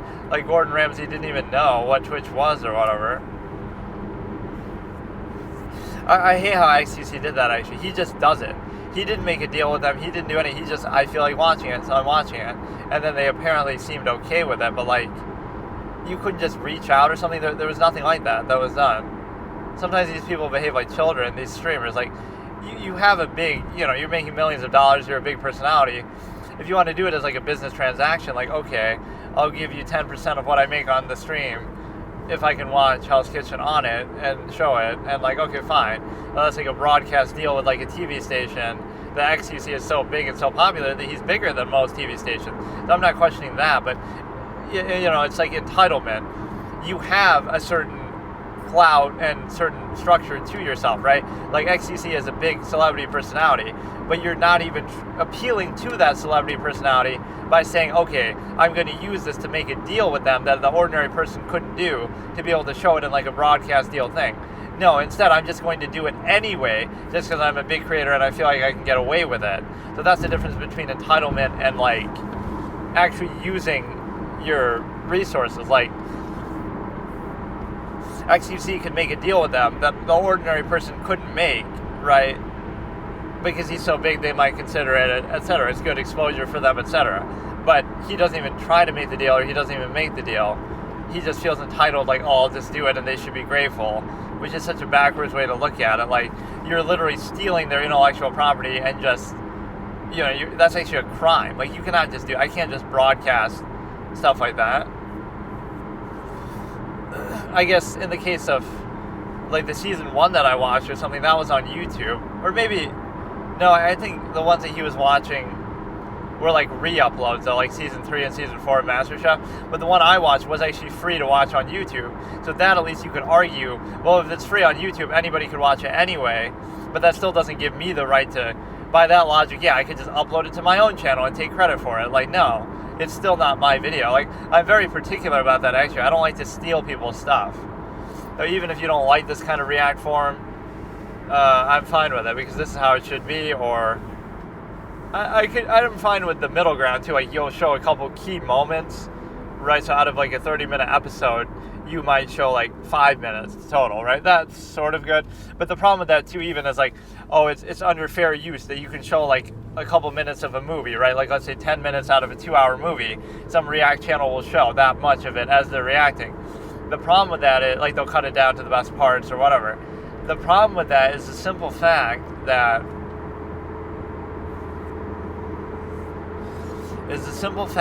you have, if everybody chooses a different 5 minutes from the movie, or 10 minutes, what do you have? You have the ability to watch the entire movie between, 20 different people's reactions or whatever, 12 people's reactions if it's 2 hours, right? They all have 10 minutes, so it's under fair use. But then they're all different 10 minutes, so ultimately you end up seeing the whole movie there, right? You see how can you relegate that to, oh, you can only show certain scenes, or it's more likely that you'll see certain scenes because they're kind of key moments that everybody would agree upon and, consider the best for reaction content. But I like that. Oh, you're free to use 5 minutes of this movie in your React channel. Oh, cool. So that's not breaking any laws. That's fair use. But then between you and 20 other channels, right, that all choose 5 minutes, if that 5 minutes happens to be different, now you get to watch the whole movie for free between that. Even with these annoying fuckers talking over it. Like, imagine doing that, says me. I'm so tired, dude. Oh, fucking maybe this is better, more comfortable to do if I just do like a low voice. It's probably too quiet on there, but I don't really care either. Or sometimes it's almost too loud. Like when I go to replay it or play it on stream, it ends up being like a fucking peaking all the time. But I still think it sounds fine, in effect.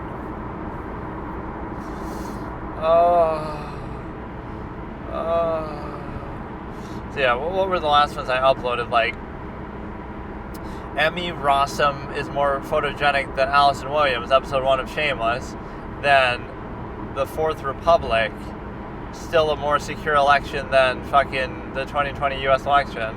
And then Monk and something else. Monk and Bird Box were like in one together. What was the one before that? It was... Or no. It was like Monk and that, and then Cats, I guess. So...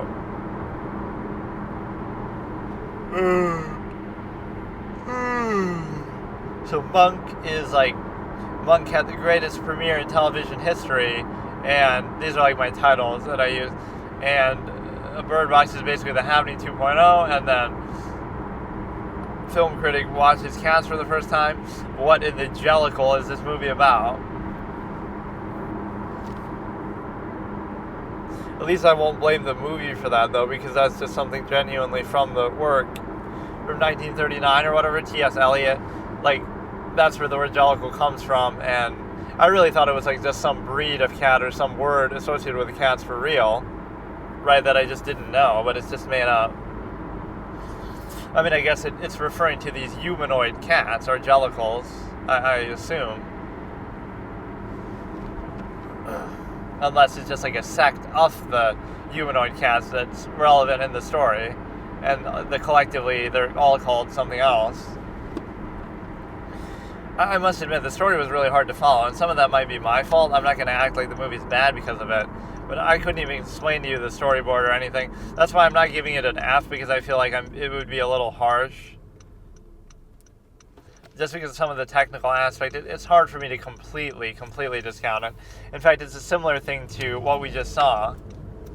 It gets a D instead of an F, this movie, Dinner, because of Richie, and what a badass villain, and what a great scene he had in the middle there, and everything like that, right?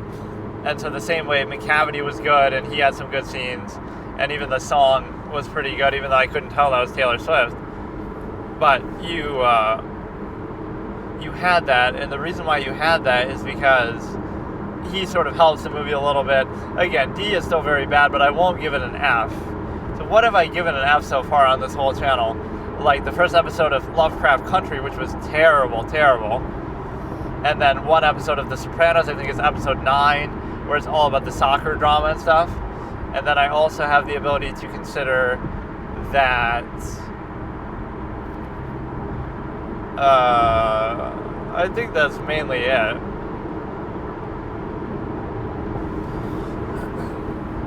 But no, what Monk clearly did is they sort of top-loaded their series with the best episodes and ideas first.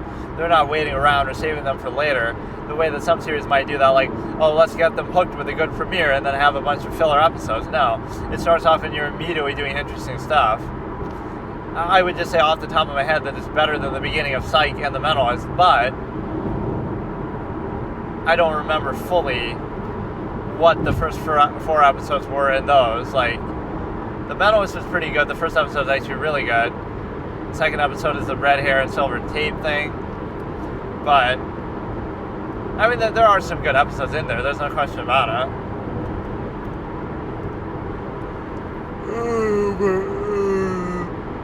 Monk sets a really high standard. So some of the best premieres I've ever seen in TV history are Arrested Development, which I've never even seen any other part of that show, and then Monk, obviously, and then obviously something else.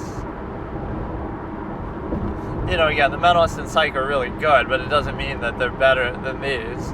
Or even like for anime or something, I could say what's the best intro to an anime episode. A lot of anime intros are actually kind of not that good. Like even Death Note, it's not terrible, but it's like, it's obligatory. Like it just does what it has to do to introduce the premise of the story, right? So it's just functional. And I always felt that Light develops too fast into the God complex, where he says that I will become the God of the new world from 0 to 100 so quickly. Not that he wouldn't eventually think that, but for him to say that at the very beginning, right, is a little bit odd. And so you have a situation where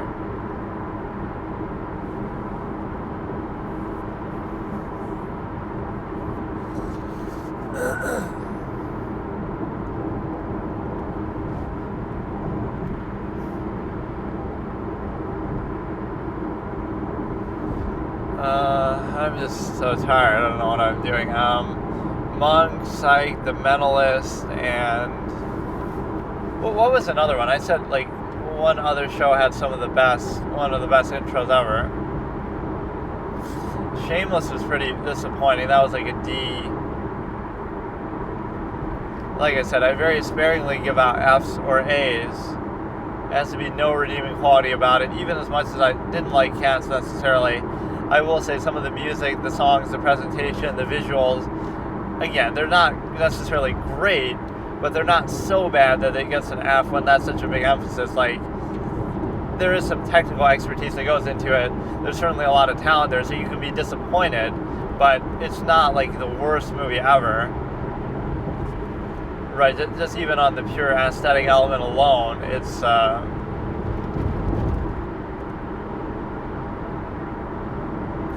yeah, McCavity's death or failure is kind of a little weird. Like, why couldn't he use a magic trick to try to get up there? He just grabs onto it, the blimp.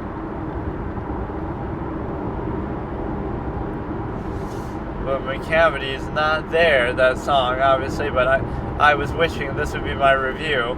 I was wishing I was like McCavity while watching this in theaters. I was wishing I was like McCavity, not there. As in, not in the theater. I mean, hey, if Taylor Swift agrees to do it, all these other stars agree to do it, what can I really say? I mean, it's a good thing. But even I'll go a little bit less harsh on the appearances of the cats, too. They don't look necessarily good, but if you look at the cats from the other versions of this play or whatever over the years, it would be very similar to say that they also look weird in that. Like, right, the whole premise makes them look weird. The people even saying, like I was even saying, this would be better animated or this should just be an animated work. That might be true, but there are other live versions of it, like in theater and stuff. So that's obviously part of it, these humanoid cat costumes and stuff. Imagine the play actually involves just singing cats that look like regular cats. Then you would have to just mime it or, train them and make them do all the work. turned it into like a circus exhibition more than anything else. So now you have the ability to consider that I'm about to fall asleep and crash. How about we get that on fucking camera? I mean, like, I haven't been able to sleep lately. Like, I'll sleep for a few hours, and then I wake up, and then I can't sleep again. It's happening, like, every single day. I don't get it.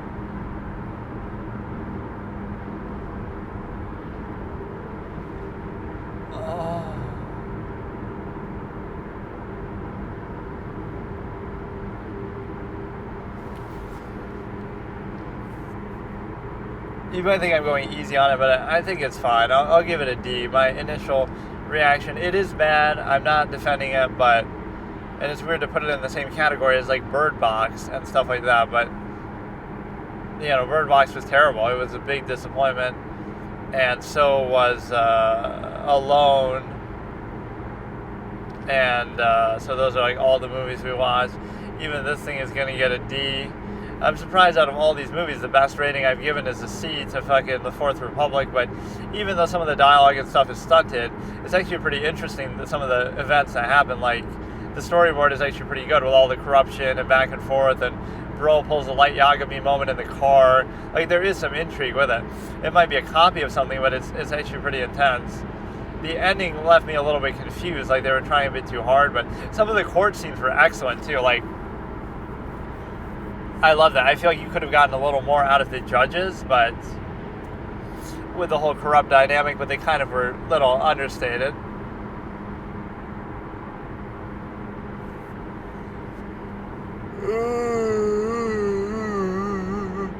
No, it was a decent movie, but I'm surprised. Yeah, we've watched how many of these movies as part of this like alphabetical gauntlet? Fourth Republic, Alone, Bird Box, Cats, and Dinner. So out of 5 movies, we have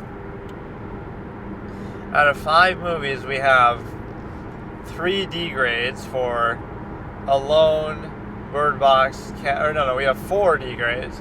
Alone, Bird Box, Cats, and this one here, the Dinner, assuming the last 4 minutes don't change my mind. And then the other side is the fact that you get a C, so it's kind of surprising.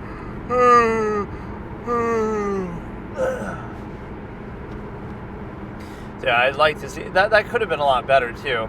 And it makes me think of the movie Carnage, obviously, or The Exterminating Angel, I guess, to some extent, but Carnage, where it's like Jodie Foster and John C. Reilly and stuff, and they're able to basically do it in such a way that,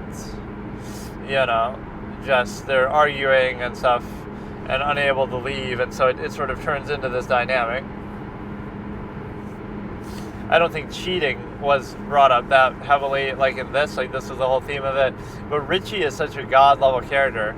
He was highly entertaining. He was a good villain. He was well-acted. He was just so interesting. He had some great dialogue. There's that one scene in the middle, like, where he's trying to expose everybody. I think the movie just felt like it dragged on a little bit. And the ending is kind of terrible, assuming, they both get back together. So the lesson is, when somebody cheats or has sex with somebody, blame the man, never blame the woman, and give them another chance, and don't give the guy a chance, and don't believe that he exposed you even though he exposed you. Like, why would that be the case? Like, treat them both equally. You cut him out of your life because he slept with those 2 girls. So why wouldn't you cut them out of your life because they slept with him? They'll act like, oh, it's a mistake, but like, okay, then he could say the same thing. Oh, it was a mistake for me. Like, that really is like a female entitlement thing. Why can't we give them equal treatment? They're both bad. They both deserve it. And it's really more obligated for the partner to tell you that. You're in a relationship with somebody and you can't just tell them, oh, I slept with your friend, by the way, either before or during, which is bad in either case. Why does Richie have to tell you everybody he sleeps with? I've slept with everybody in the city because I'm literally fucking Richie. Like, that's what he does, dude. Why is that even such a big surprise, too? It's like, you happen to do it.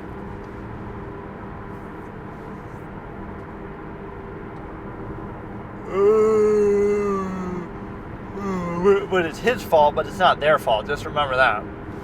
Richie's the bad guy. So if it wasn't Richie and you didn't know him, it was some random guy that they slept with that you'll never find out about, that they'll never tell you about, or that if you did find out, then you'd still blame him and not blame the women. There is a big standard like that. Like when you see somebody cheating in a movie, right?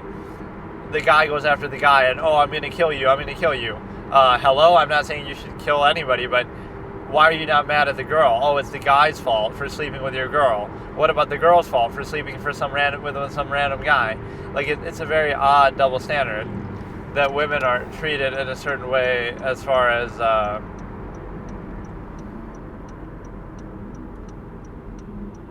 it is very odd. I'm not even necessarily defending Richie, although his measure is always consistent, unlike these clowns. Like, he believes in just being sort of promiscuous and just doing whatever he wants. And he's maybe kind of clear about that. He's not, doing anything really wrong. And so these other people who care about these single partner relationships are absolutely inconsistent, hypocritical. They want to be in a single partner relationship, but then they exhibit the same exact tendency that Richie is describing. So make up your mind. At least Richie knows what he wants, knows what he's doing. Okay, so here I'm going to do yet another YouTube session. I'm not trying to do this on purpose. Last couple days I've been feeling sick and I really haven't been feeling like doing it. So I'll do it tomorrow for sure. I promise I'll do Monk episode 5 tomorrow in the next session here. But here, when I want to try something, I'll watch random YouTube clips, of course, but I'm going to listen to a couple of songs here, and I'm going to try to do some manifesting writing technique, where I let the song's soundscape kind of inspire some short story or scenario or something, right? And this is a real technique that I would use when writing short stories and stuff, or a lot of people do it. It's not about the lyrics, or typically it'll be instrumental songs anyway, but you can listen to a song and it really extrapolates something in your mind, where you can imagine a whole scenario and a scene play out in your mind, even if it doesn't inherently have anything to do with the song. That's why lyrics are kind of too subjective and specific. The reality is you would have much more broad scope, so it's hard to explain, but there's a lot of good scenarios and scenes sort of that come about inspired by music. So I do appreciate that as a technique. So let's look at a song that you see in some little edit videos at times, of which we have many of these saved in the playlist. The fact is, it's called Tame Impala Let It Happen, official audio, starting in 3, 2, 1. And let's see how much of it, well, it's kind of delayed, hang on. And we're going to kind of go and try to tell a little story or a little scene in the process. And so we're starting in 3, 2, 1. And so yeah, let's try to make it happen as far as the actual scene is concerned. What are we thinking about? I'll just let it come to me. I have no preconceived notions what it's going to be. I mean, I've heard the song, but let me genuinely immerse myself in a scenario.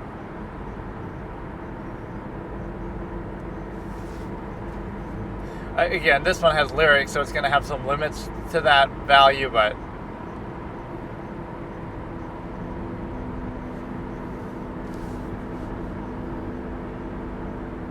I'm getting a detective vibe, almost like a montage from a detective story. Looking out the window, kind of thinking about what move to make on the case, maybe despairing, struggling a little, reflecting on it, right? Your personal troubles and trying to balance that. That's kind of a vibe that I'm getting from it. So some sort of modern neo-noir in a high-tech cyberspace. You're trying to solve the case, almost like Detroit style, where there could be androids involved. Kind of questioning your own humanity through the interaction with such things, or again, all this technology escalation, the fact that, we've come so far with our technology, forensics and stuff, but so have criminals, so no matter what advancements we make, they make ones as well. They say that very well at the end of Batman Begins, we buy Kevlar, they get armor-piercing rounds. Bro, Christopher Nolan is a different kind of person. Bro is just on another level. Think about that scene, that last scene that sets up, obviously, the Joker. That's what the analogy they're trying to make. Where do you even come up with writing like that? That has nothing to do with Batman. There's no, I don't know, it's very advanced level, escalation. Even Batman doesn't know, he has to ask. you know, I can't remember what the full line is, but it's something like that. It's easy to just fall back on a scene like a bunch of action going on, two characters fighting for their life. Like, that's the lowest form of conflict, but I'm trying to draw from something else a little bit different here. But no, we get Kevlar, they buy armor-piercing rounds, and you're dressed as a bat jumping off rooftops. So the Joker tries to copy that and live up to that. It makes you wonder, what was the Joker doing before that? Like, he just suddenly comes on the scene and is that smart and that capable? He must have been planning something, getting some resources together. You know, it's like the Mello effect from Death Note. Mello waited his whole life for that moment. He wasn't just dicking around. He was literally building himself up through the Mafia, you know, making connections, coming up with plans, right? He was just highly capable. That's the one thing, actually, that Light doesn't do that's kind of a bit of a demerit, is that L is very rich from all his investigations. I guess Light is just too young, though. If you gave him enough time, right, he would have done it, but it feels like Light, as smart as he is, should be like a millionaire anyway, right, just from some invention or something he's done. And then he could always become Kira later. Like, you know, even Misa is more successful than he is. Like, Light is kind of a poor guy. He doesn't ever, you never see him really working. And because he's so good at university, like, it doesn't feel like he has to, but you never see him working, and you never see him actually, not saying that he couldn't, but you see him, like, you never see him working, and you also never see him, even after getting the Death Note. He doesn't use it for selfish reasons, like money, of course. But even outside of that, it's like, he could easily make a living. You know, he's a detective of L's caliber. But something is weird. Like, again, Mello is able to build Mafia infrastructure. Nier sets up the SPK, kind of, you know, with whatever resources he has. But, and L is like a billionaire, arguably, with the big fucking skyscraper and this and that. But Light doesn't really do anything. Yes, he becomes L, but that's part of his whole Kira side. I'm looking at just Light's side. Pretend Light wasn't Kira. It's sort of, he lacked motivation for sure. But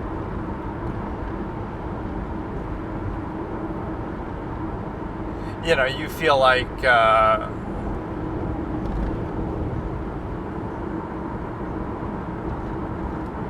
alright, this is getting a little bit annoying now. How long is the song?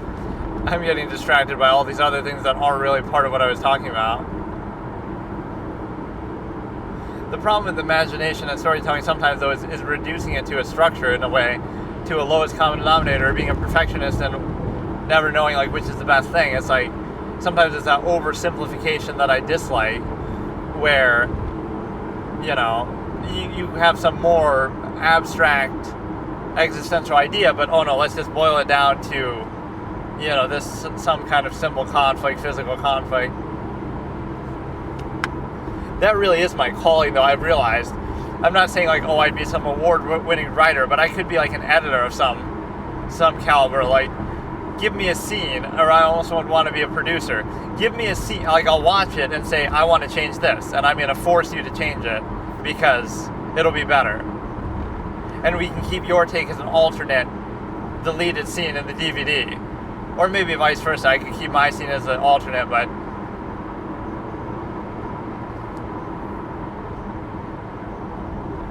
I would love to do that, because again, you might think, oh, it's just because I think it's cool doesn't mean it would be, but I don't know, I feel like I have those visceral moments where I'll be watching something, right, and I'll be like, wouldn't it be so awesome if this happened, right, if this, I don't know, I come up with like alternate endings or scenes or something.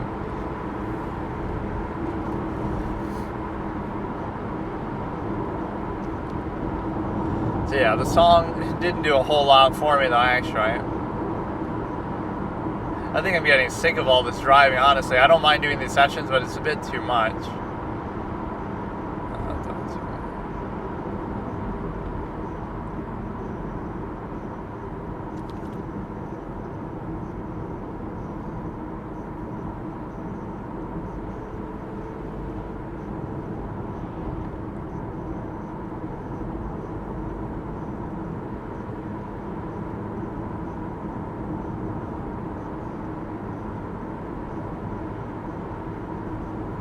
so many cops at night too, always doing something that bothers me.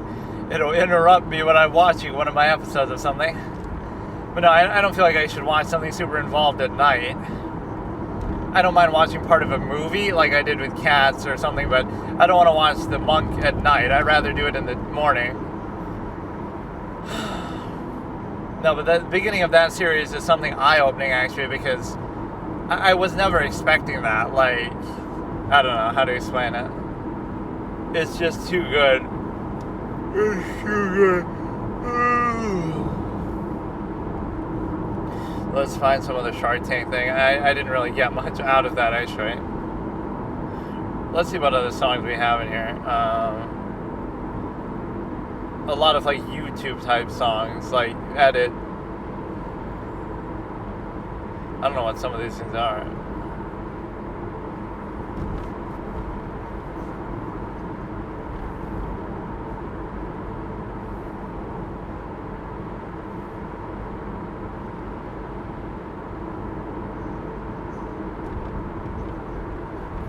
Jorbot. That Smoking Weed With You song. I don't know what song this is. It's like in those videos where the guy's like face palming over how obvious something is. Johnny Depp in the audience, some kind. I don't know what any of this shit even is. Put it all on red. Like, what are these videos even? Tucker Carlson. I thought I had a lot of songs in here.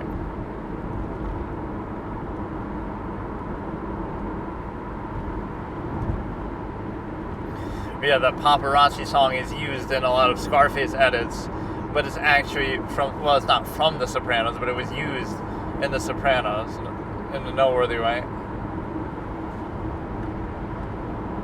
Oh yeah, I'll never be able to find songs in this. We have 100 like Trump derangement syndrome videos because I was laughing my ass off. Like, I don't know, the whole sort of closed mindedness of people on one side. Like, let's just block out everybody who isn't on our side and call them terrible people and only listen to ourselves, right? This is how you get like really bad movies or really bad products or something. Like, everybody sort of sniffing their own farts. Like, we can do no wrong, and anybody who questions us is bad and against us. You got to be a little open to criticism and suggestion and stuff like that, right? With respect to everything. So, if you were a bit more introspective, maybe you could have won. Maybe you could have changed your policies, changed position, done something, but you're doing it too much in an expedient way. Like, oh, I'm just doing it now because I want power now. Not like I genuinely, you would have done it sooner, you would have had more conviction. That's the whole thing. Like, for someone like me who's objective, I don't mind even if you say, like, okay, you're a socialist, you're a communist, okay, go for it. But what I'm saying is, at least, like Bernie Sanders, I'll give him credit. Although he tries to talk around it a bit, generally, at least he's consistent. He's been a socialist for a large part of his career, independent. So, like, he's been consistent, so I don't question his belief in that. Right? Even if I disagree with it, I respect him. It's different when some of these people, like, you don't know what they believe. So, I'm not going to say, oh, Biden's a socialist, but it's like, even if you were, or even if you weren't, like, you're not clearly defined or consistent in what you believe. So, again, I don't care what you believe. I'm being objective, but I want you to understand that consistency is very valuable, because what you have is the ability to do it this way. Like, okay, Bernie's going to tell... See, that's the thing. Someone like Bernie is at least up front. If he's going to destroy society and turn it into a communist nightmare, at least he's telling you that. He's telling you, I'm a socialist. Like, there's no... He might try to dress it up, but he's telling you he's a socialist. Like, there's nothing else. So, at least that I respect. Instead of trying to pretend to be, like Harris. You don't know what Harris even wants or what Harris is doing, because it's like... I don't know, you're in a position to see, even there, cop sighting. Like, I don't know what the fuck they're so active at night for, dude. Chill out.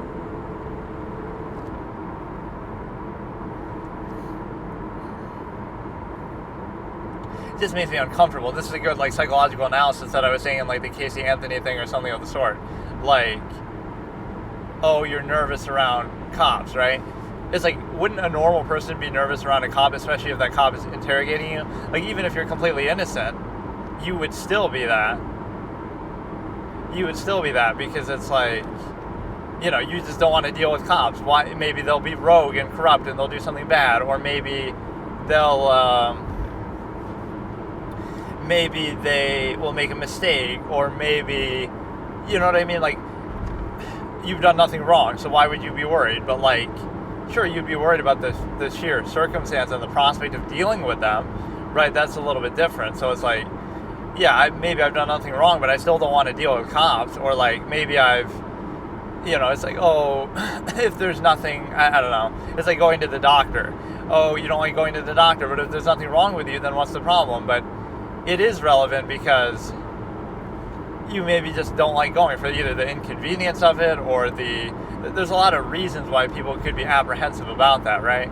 And it's not just purely about, I don't know.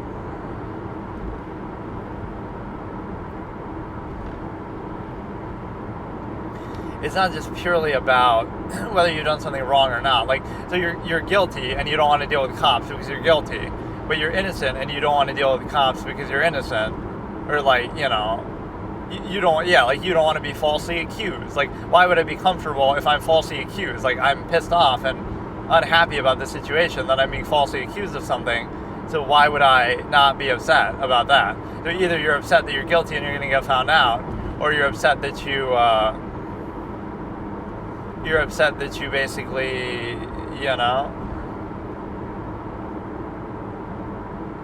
you're upset that you are being falsely accused, or you're just generally not, you know, people don't deal with cops on a daily basis, and you might not want to, and you might have negative preconceptions, corruption, this and that. They might pull a George Floyd on you, and they might have some issue that way.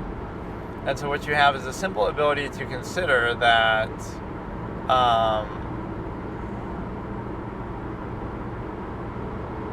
you have the simple ability to consider that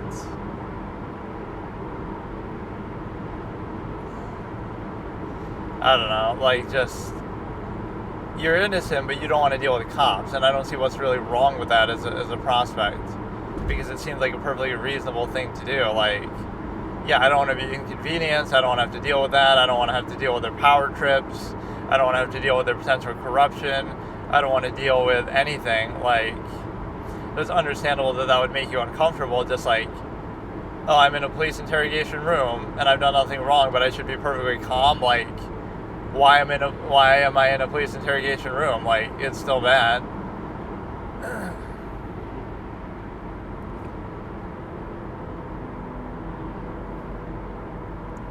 Yeah, maybe I'll watch some Shark Tank clip, because that's the thing, like, people are looking for trouble sometimes. Like, you know, cops have to hit their quotas.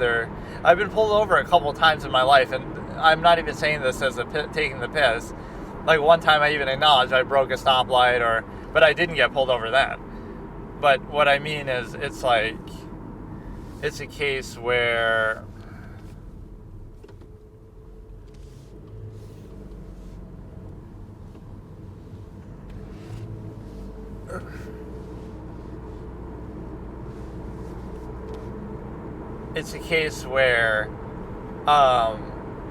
so, like, at least two times, like, I stopped at a stop sign and I kept going, but I stopped at a stop sign and I kept going, like, I did a proper stop, and that happened twice. So, like, what if they only see you go from the stop sign and keep going? They don't see you stop, right? They come around a corner and they see that, oh, you just kept going. Like, that's not necessarily a good thing.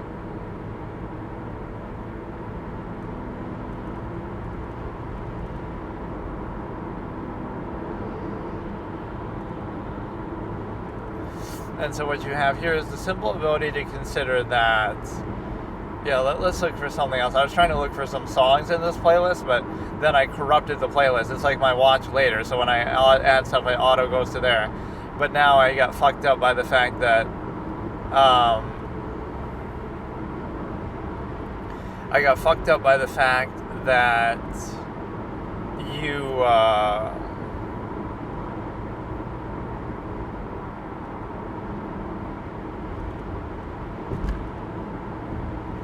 I got fucked up by the fact that there's too many of these Trump derangement syndrome videos and whatever in there that kind of fucked with it. So let me see if I can find a time to do this. But yeah, that's one gray area too with cops, like when you're messing with your GPS or something, like you're technically allowed to do that, or changing a song on the radio equivalent of stuff, right? So you can do that, but it doesn't mean that you can do anything you want. Like it's a little different. What if I'm texting like with it on a stand like this, where it's not really an obstruction? What if I can type without looking like I do on a keyboard in real life? Like I want to do that. I'll have a keyboard on my lap while I'm driving and type without even needing to look at the keyboard, and I'm writing like a fucking book, you know, on Microsoft Word on my computer, in the laptop, in the passenger seat. Like, it doesn't affect me because, again, I don't need to look while typing. I'm just that good at it that I can do whatever I want. I like how that happened for me habitually too. I never did like any typing lessons or anything like that really. I just played like online games like Tibia or WoW or something, and by simply playing those you end up typing a lot because they're kind of social MMO, you know, kind of environment. And then over time I became very fast at typing. In fact, I had reached like 120 words per minute at one point, and then now I'm kind of closer to 100 probably. But yeah, I did well with that, and then I was able to basically just do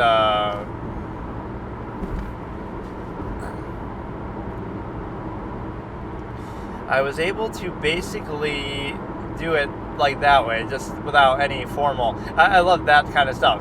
You become good at something just organically, right, without any specialized kind of effort, so you're kind of bucking the system. I wasn't thinking about it like that, but you have to type out your spell names in Tibia, or you have to talk in Trade Chat all the time in WoW, so you're kind of making it fun. So that's a good psychological technique to show, like, do something you enjoy and blend it together with something that you know, like you love watching movies, so now you watch movies in a different language, and that helps you to pick up and learn the language, because it really will.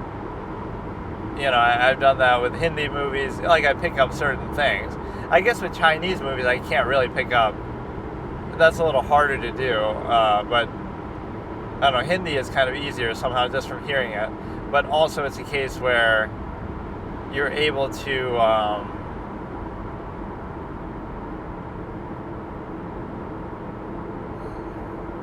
I don't know, there's something. Okay, so I kind of don't want to navigate with this right now, but I feel like maybe I have to a little bit. I don't know. I wish you could just skip a much more substantial way through the playlist. Donald Trump has won the state of Wisconsin. I'm not even telling you the timestamp or nothing.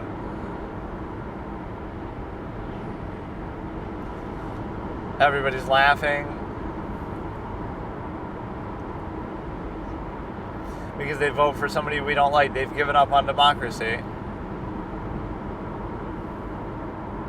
Where is she overperforming Joe Biden? Nowhere.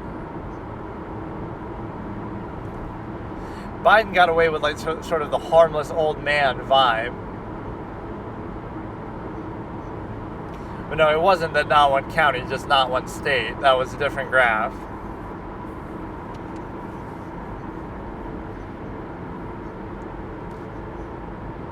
Yeah, it's misogyny from women. It's racism from colored people. You know, when race doesn't work, go to gender.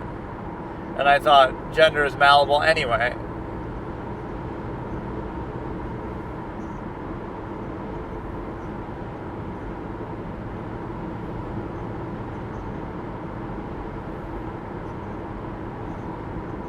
Yeah, I like how Mark Zuckerberg was tapped to do the same thing.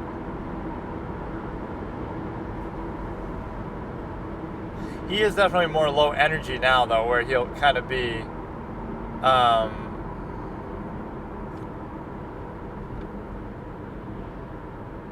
like he just, the way he talks is kind of a little weak sauce.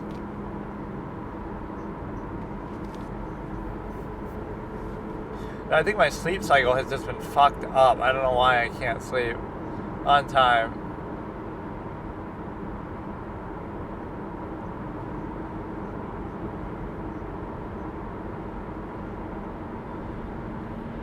It's amazing how, like, they don't even pretend to be unbiased.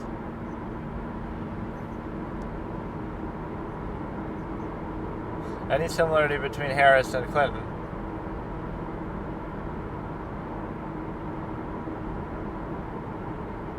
Really, they even will tell you, yeah, we're biased and we had a horse in the race and we wanted one candidate to win and one to lose. Like, why is that what news is doing? I mean, at least they're open about it, but...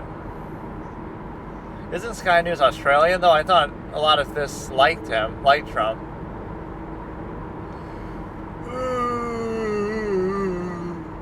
I'm not even telling you really the timestamps and stuff here. Yeah, Pennsylvania was a big deal. I even said that. Whoever wins Pennsylvania is probably going to win. But, I mean, he won, like, all the swing states. I'm kind of glad there wasn't that much drama, though. I was expecting some kind of ballot harvesting type shenanigans.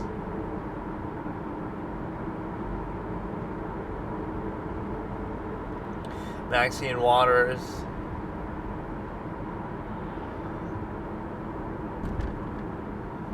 I love using the convicted thing. So when you said not to vote for him in 2016, was it because he was a convicted felon or racist? Use all the labels you want. The lesson is don't turn it into a popularity contest. Make it about policy, right? And just...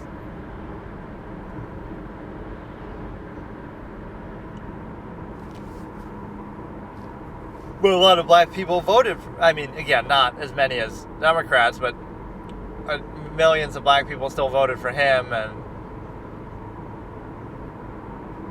it's racism and sexism. Nice.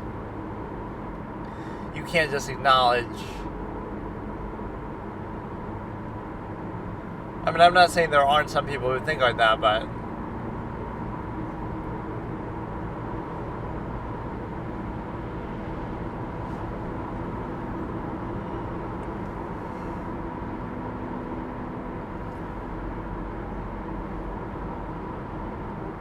Or if you just do it by example.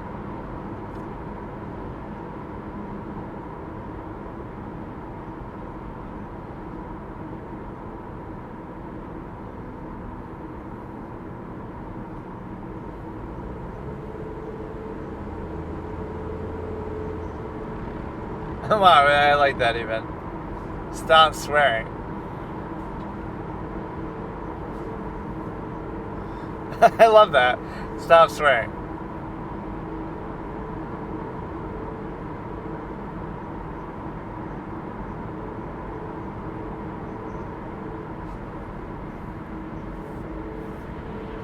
I like that they're at least trying to be professional there.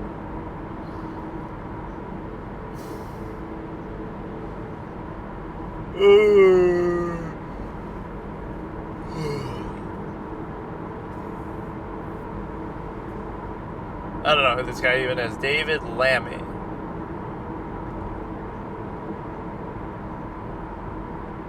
Like Eric Adams is trying to, suck up to Trump.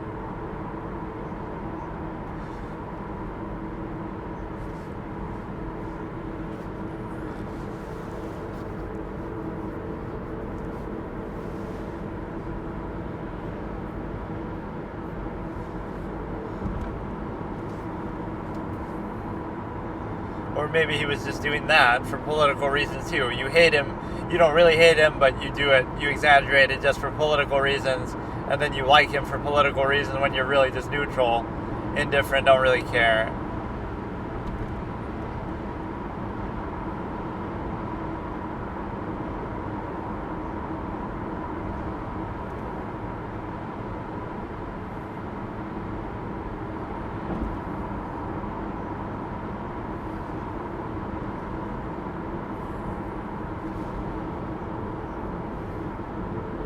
The way this guy talks is kind of silly. You don't even know what I'm watching, but it's somebody like who started reacting to Sky News, Australia News, on the election.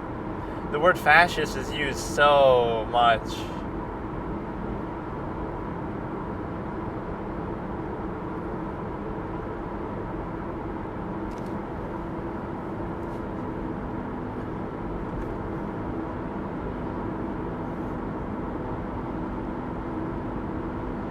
Everything is just a label.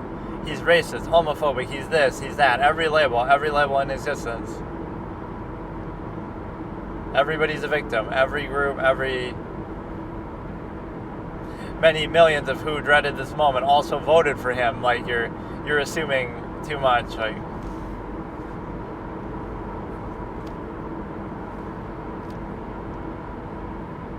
yeah, every phobia-ism.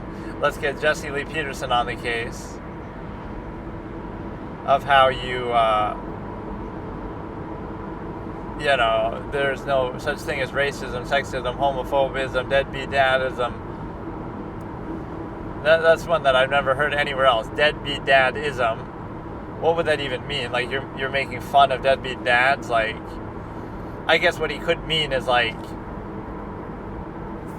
oh, you're being unfair to black dads who don't stay with their kids, because there's like a stereotype that, they don't stay at home. But so like, oh, you're being like racist by saying that, but they're just deadbeat dads. So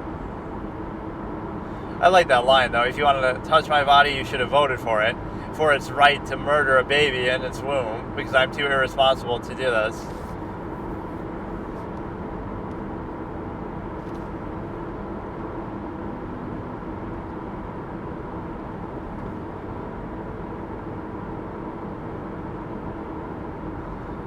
Like, you really break your own TV over this? Like, what are you doing?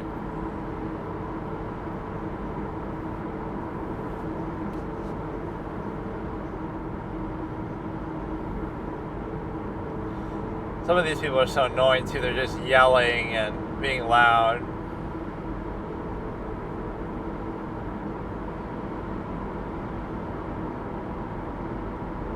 I like this one. It took us 6 years to get citizenship. But if you did it so legally, then you shouldn't be kicked out. Yeah, you think you're entitled to a better life, better education. Why are you entitled to it then? Here, let me be very clear. Like, let me make the U.S. an isolationist country. Nobody comes in, just whoever's here is here, and just that's it. How about that? Like, even he's a felon, like all the people who would be illegal immigrants have committed a crime.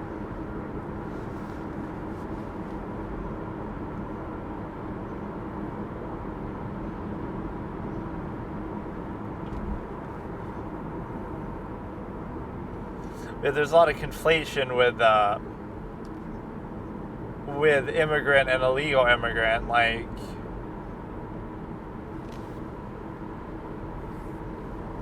this chick is kind of cute, actually, I must admit. I'm going to seduce your husband. Just the confidence.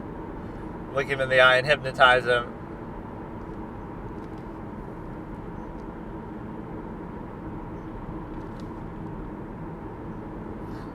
I really like the way she does this.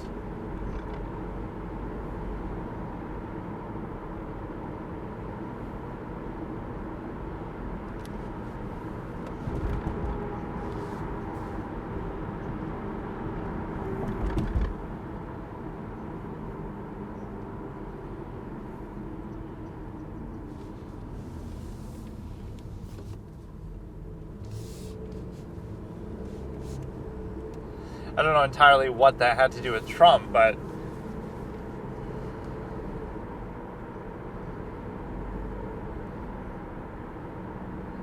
a lot of this are just women saying it.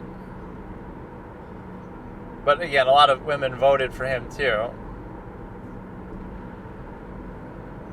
We don't have any rights. There's one right that's in question, and whether it should or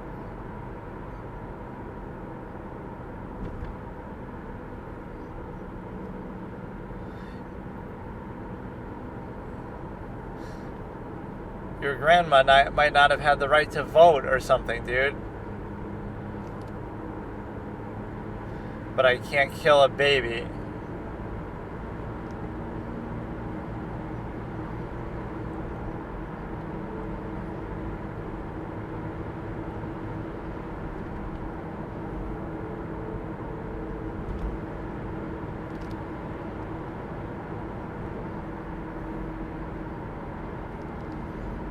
Right? I think this woman is actually playing devil's advocate.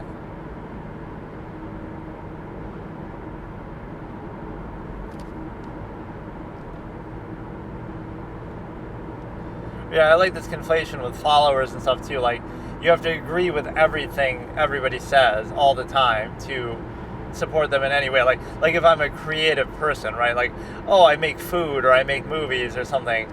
Oh, but I disagree with your political views, so I'm no longer going to go to your restaurant or watch your movie. Like, the two don't really have anything to do with each other. Like, it's a weird conflation. And the fallacy with that is the rule by omission, of course. Somebody who just doesn't share their views, so they might have the most objectionable views ever, but they just won't be public about them, so you won't know. So you assume the best, and you don't punish them for it. You're just not aware. You don't even know who they are. Like, and so now you get away with it. But somebody who's public and vocal about something, oh, now you punish them. So really, what you're punishing isn't the viewpoint, which everybody may very well have a viewpoint on something, but you're punishing the honesty. Somebody comes out and says what they think, and then you punish them for it, instead of, oh, most people just keep quiet and keep it to themselves, even if what they think is just as objectionable, if not more, by whatever standard you're using. Now you say that something else happens, like something objectionable. So that's all you have to do. Just stay in the background, and you could have the most nefarious, regular George Soros. You could have nefarious views or whatever, but just because you're not vocal or public or you get away with it, now nobody cares. Nobody holds you to account. Or, again, oftentimes nobody knows what you even think. Like, so you know what one person thinks and you disagree.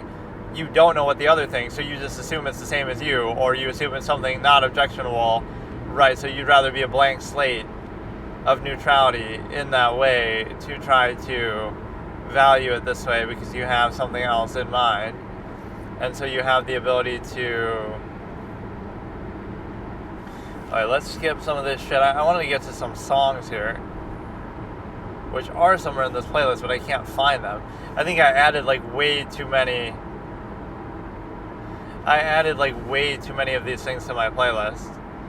The Watch Later, it was meant for music and stuff that I would sometimes add, but now it has a ton of this Trump derangement syndrome stuff.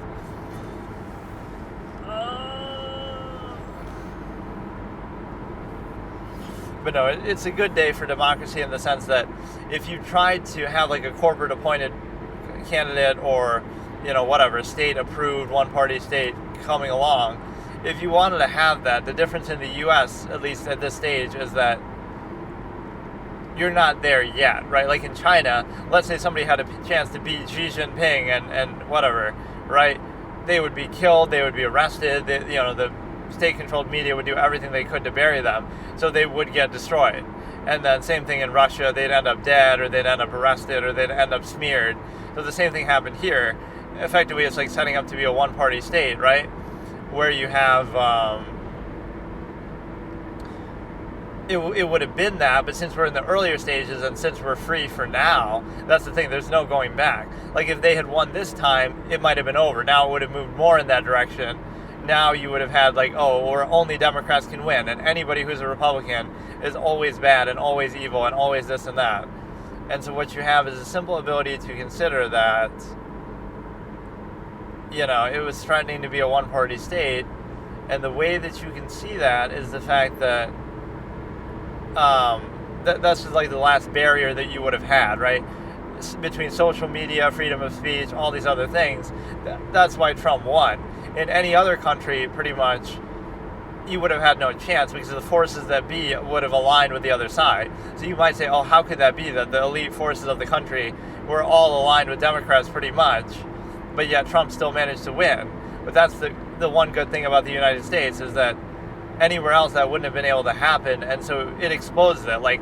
In other words, having a free society, or at least even having it be free in pretense, would do one thing for you. It wouldn't stop it from going usurpacious or tyrannical or whatever, but it would make it more obvious. So in other words, you could see clearly what's happening, right? Like the one-party state, all these kind of things on language, trying to use everything as racism, sexism, homophobism, LGBTism, you turn everything into that to control speech and hurt people. But the point is, at least it's obvious to you in a free country what would be the means of control. So you have to be blind to it and buy into it and not see the big picture, which people never do on a mass scale. But you saw the writing on the wall. So if you didn't identify it and, Trump had lost or, Harris had won, then you would have been going down that path. Now at least you have a chance to recover. And even as much as people don't like Trump, you could just not let him win. He's not going to run again. So, right, so if the whole platform this time was Trump bad, now Trump's gone, but now it'll be like, oh, this guy is the next Trump, or something like that. Or, oh, Trump endorses them, so you should really just go to the Unity Party and make it like that, where it wouldn't need to be Trump.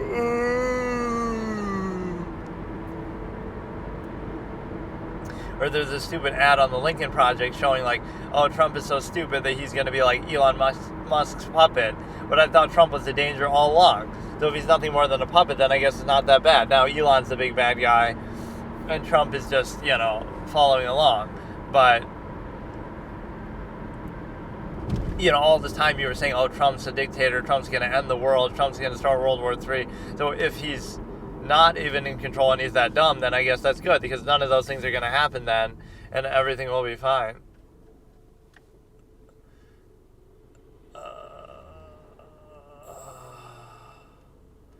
Damn it, we get stuck on this kind of playlist where, I fucked this one up by doing that, because I tried to have too many other videos in here besides just the songs.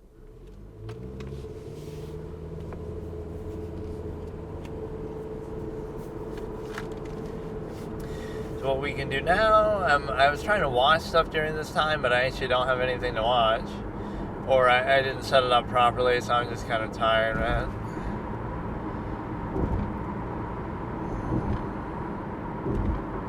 Yeah, I've been kind of sick and tired the last couple of days, and a lot of it has to do with my sleep cycle, the fact that I just can't seem to sleep at all. So what we can do now is we can basically, I don't know,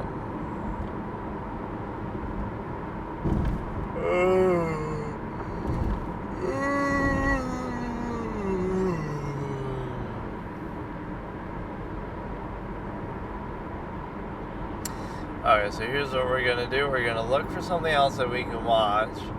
And the reason why is because I just want to watch something either from Shark Tank, or I listened to one song and then I couldn't get out of the playlist because it's just got too much junk in there. Just like any random Shark Tank clip that I haven't seen. I want to watch that Working Stiffs thing again. Genuine, that's such a funny one. Just the way that guy talks and sort of interrupts himself. He doesn't just interrupt you, he interrupts himself. I like you too, whatever.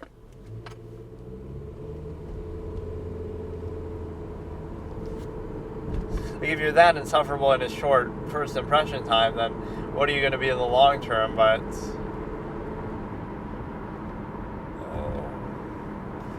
okay, I'm trying to rely on the suggested to do this for me, but let me see what I can do here. Or you should just be able to turn off suggested period of any kind, so it'll never suggest anything, and you only watch what you want to watch by looking it up manually. Even then, it only shows you exactly the best match at a time or something. Could be a feature, right? Turn off all suggested videos all the time, so you'll never see anything that could spoil something for you otherwise. And so what you can do now is you can obviously look for a Shark Tank thing.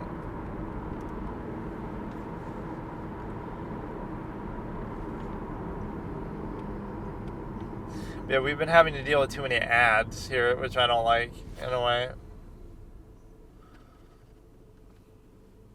Protect your porch with coyote vest. Okay, I think I've seen this one. A lot of the ones even that I'm seeing, I have seen in the past, but sometimes they're compilations where it's top 3 biggest investments by such and such, like Damon. They didn't seem that big, like $500K, which is still big, but some of these people will sometimes do I'll give you $1 million for the whole company, or I'll give you, something else substantial.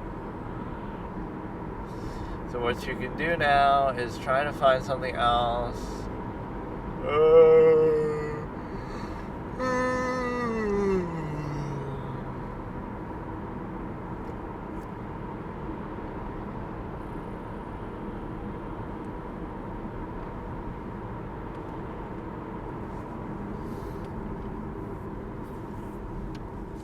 Yeah, these have been a couple lazy days and sessions, but I'll finish dinner tomorrow, and then I'll do episode 5 of Monk, and then I will decide to do something else. But no, I'm looking for more like the disagreements and stuff. Top 3 products for foodies. Top 3 biggest shark fights. Oh, I just saw this the other day, though. Top 3 times the shark said I'm out, starting in 3, 2, 1. I'm sure I've seen this recently too, but I don't care. And they're all going to be Barbara. Is this going to be, I guess, where everybody says they're out, like the Be Somebody guy? Oh yeah, I just saw the Zoom thing.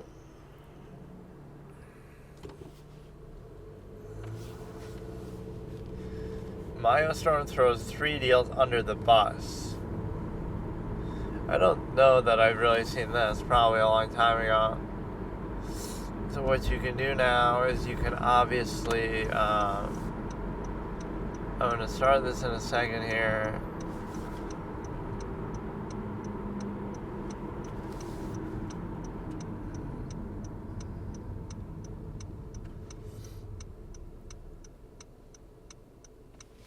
Okay, let's try to start this from the very beginning. So we're starting in 3, 2, 1. Mio Storm throws 3 deals under the bus. I don't know this off the top of my head.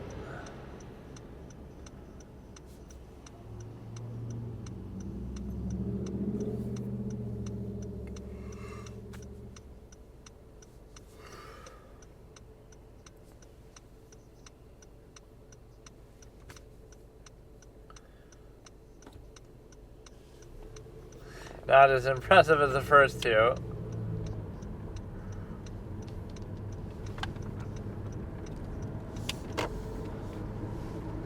I wake up with some kind of kink, but it's not in my neck, haha.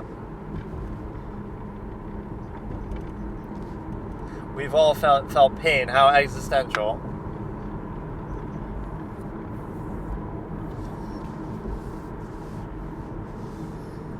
Some kind of good endorsements.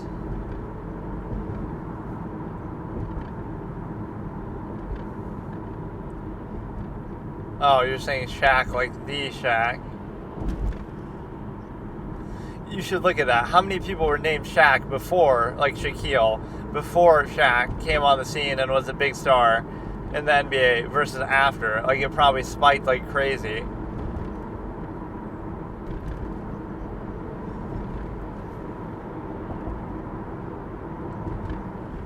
Wait, they're calling it like the meteor. Oh, that is what it's called, the meteor. Nice throw. Look at those little juggles.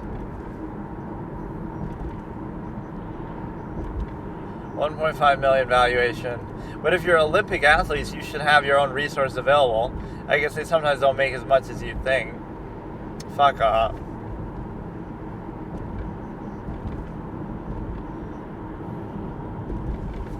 But now I have to redo the timestamp is the whole problem.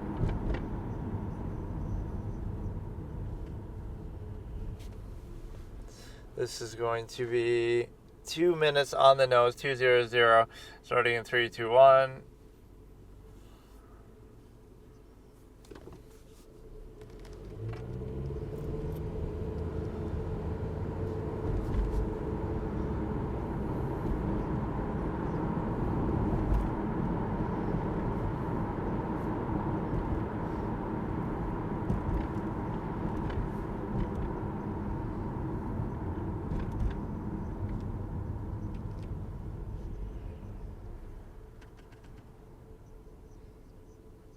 So why is it called a meteor, but they're calling it the Mio Storm in the title?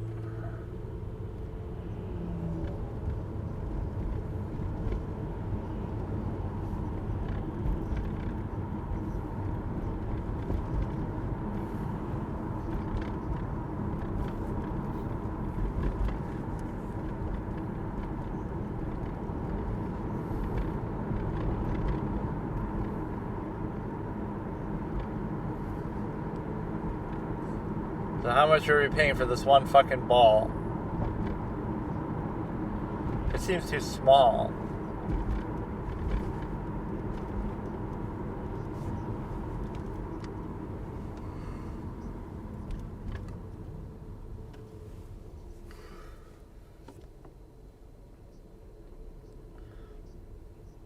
All these Kickstarter ones, that'd be a big red flag for me. Is the regular Kickstarter scam.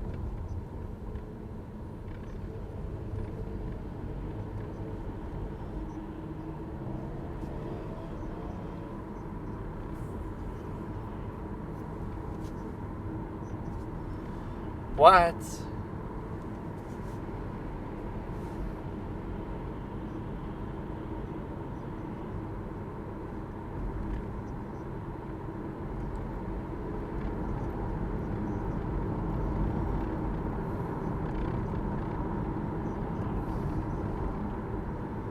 That is still too much.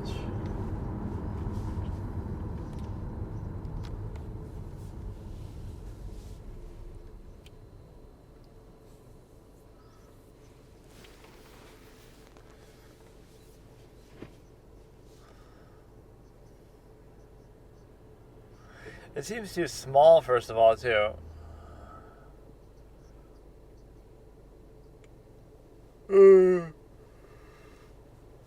For a 1 million valuation.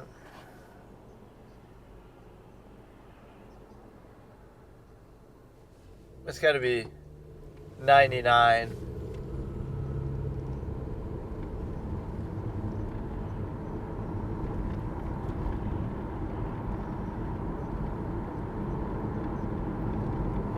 Yeah, that's what I just said, 99.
Me and Lori were on the same page. I even immediately said 99.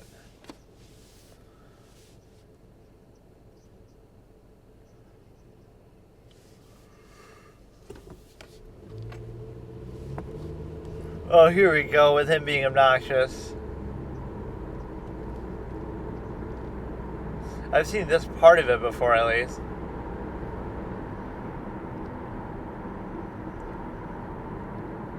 Yeah, you gotta wait. I want to hear the other offers. Like, come on. And Mark gets mad at people for doing that other times, but he can do it. And he just talks sometimes way too much, man.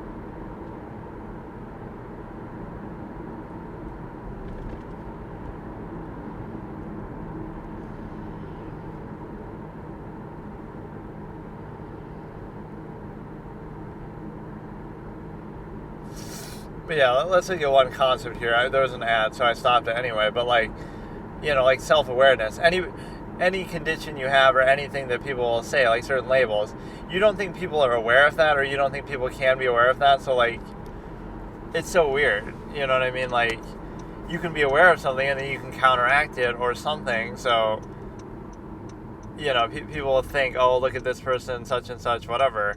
But everything is reduced to some sort of reactionary, you know, fast-paced sort of perception that is unnecessary. Like, anybody can be anything within a human variable at any time to some degree. So it's like,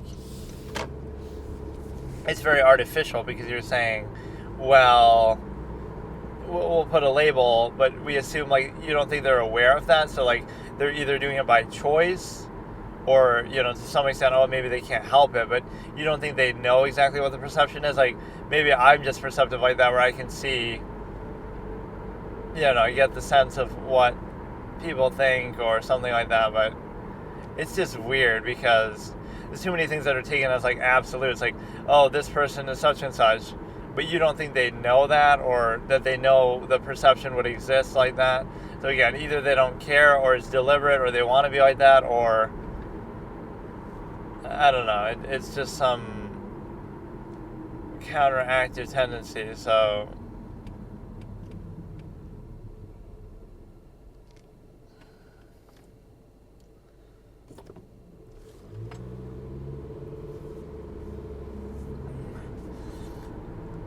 it's sort of hard to explain. There was some other point with that I wanted to make, but it was like just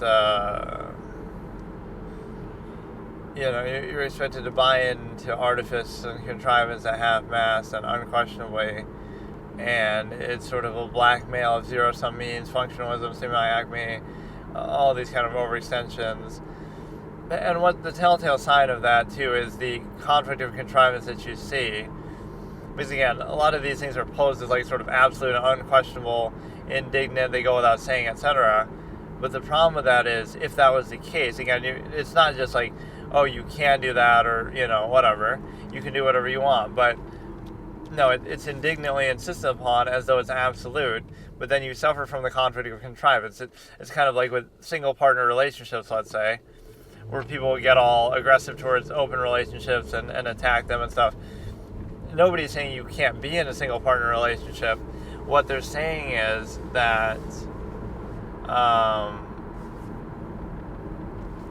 we can observe, like, well, you're posing that as the absolute, and that's what you must do, that's what you should do, that's the only thing to do. But then why are there so many issues with it, like divorces and, you know, so much cheating and stuff? You might say, well, it doesn't mean it has to be perfect for you to do it, but it does have to be if you're insisting upon it. Like, it's one thing to say, okay, you can be with one partner as an option, or you could be with several, or you could be with none, or you could be whatever. Like, so you're leaving them all as equal options.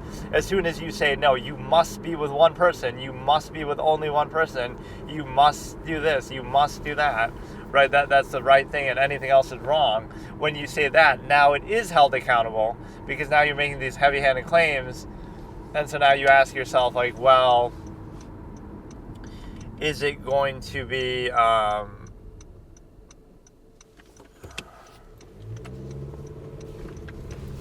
is it going to be a case where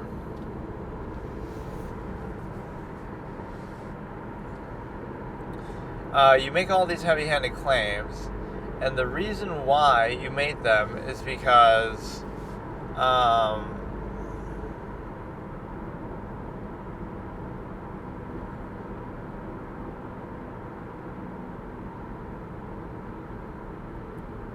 the reason why you make the heavy-handed claim is because of the simple fact that now the burden is on you to say, like, well, if there's a divorce, if there's so many divorces, there's so much cheating, then that invalidates it, so it's no longer the absolute that you're posing it to be, right? That it's inherently flawed. It might be preferable by a contrivance state, functional basis, etc., but now you have to make a functional argument.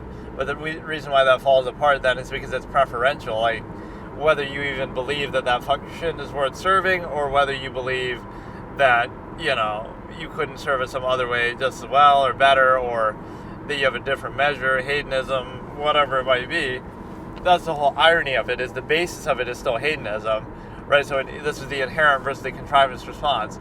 Either way, the basis is hedonism, but one would acknowledge it, like, okay, open relationship, we'll just do what we want, versus the half-mast, which is, oh no, it's not about that, but then it comes down to that anyway. Like, you'll pretend like it's something more and higher and elevated, but that's not because it is, but it's because it's not, because you have to place undue emphasis and pretend it's more, as if to convince yourself and bypass the cognitive dissonance of structuring and limiting and specifying it to only one person.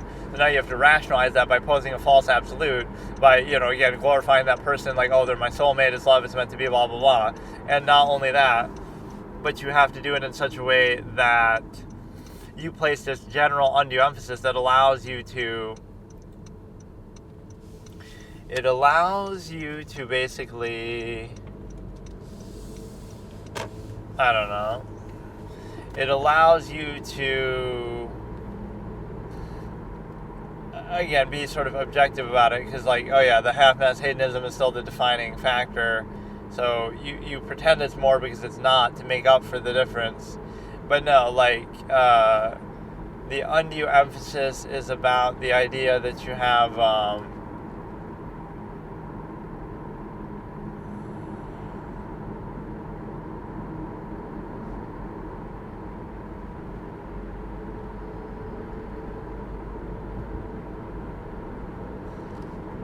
what was I saying? Oh yeah, like, people do that. I love that, like, with Destiny, they'll make fun of it and his open relationship, or what they're doing is really not about him, the individual, or anything like that. It's about their own insecurity and their own imbalanced desire for reinforcement through externality, etc., insecurity. So what you show is the fact that, you show the fact that,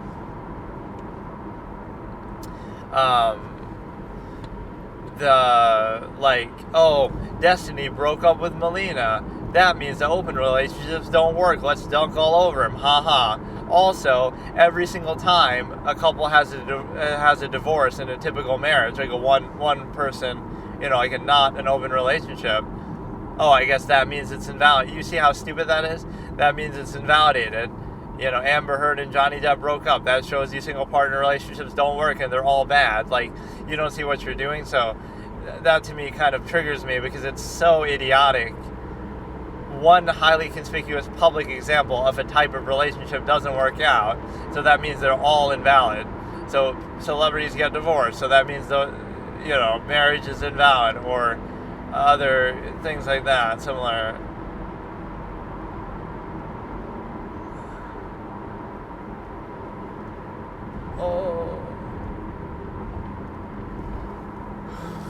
So let's watch maybe the end of this here, I guess. I think we're at 6 minutes, 55 seconds, starting in 3, 2, 1. The same Mio Storm one. Shark Tank Season 11.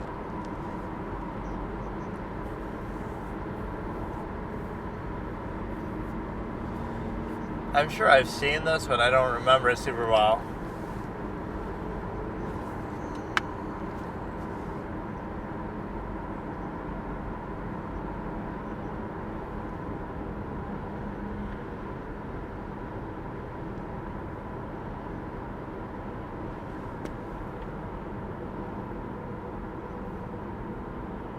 You're such a little bitch for doing that.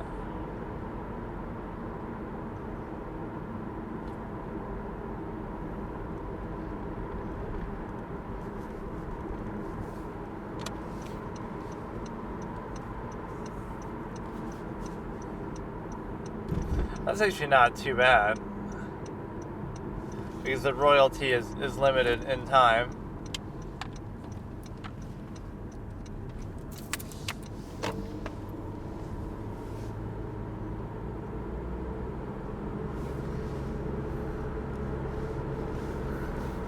Instagram followers.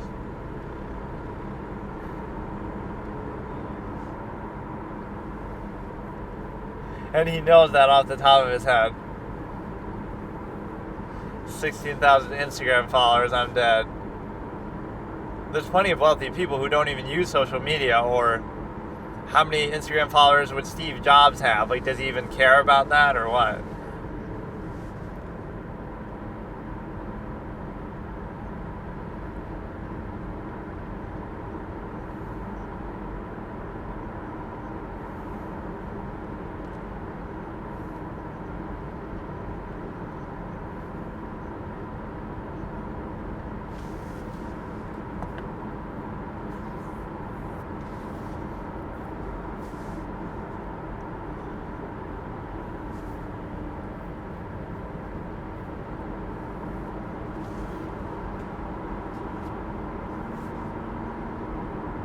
That's really not a bad deal at all. That's really very fair, because the perpetual...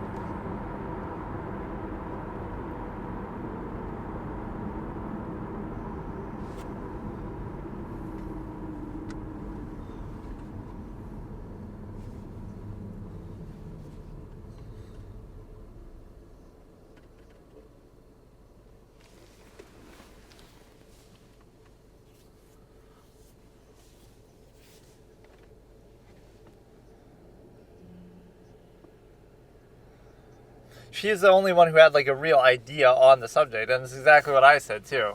The fact that she was saying lower the cost. Lori is very smart. Sometimes I don't like her whole emotionalizing, and especially with women, she'll do that. You're a strong woman. You would remind me of myself. Like, okay, dude, get over it. Like, I don't care. Like, I respect the end result. I don't care about all that stuff. You might bring it up, but it's like, look, being a woman can be an advantage. You get certain opportunities or attention or whatever because of your looks at times. It can happen, right? You also can have negative effects, certain stereotypes, certain preconceived notions. Like, it goes both ways, so I don't care, right? The end result is good. If you're good, you're good, but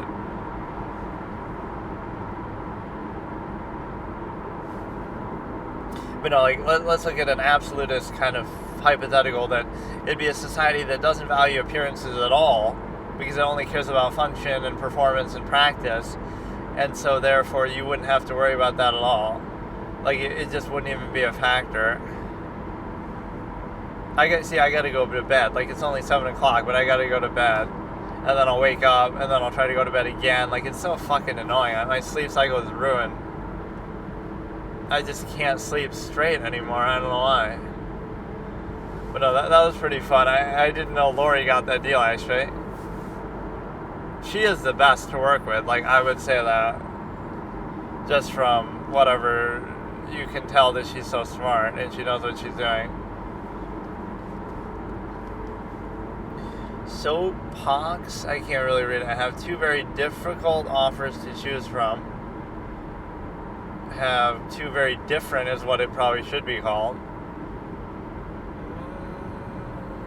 Starting in 3, 2, 1. It's like soap pox or soap socks.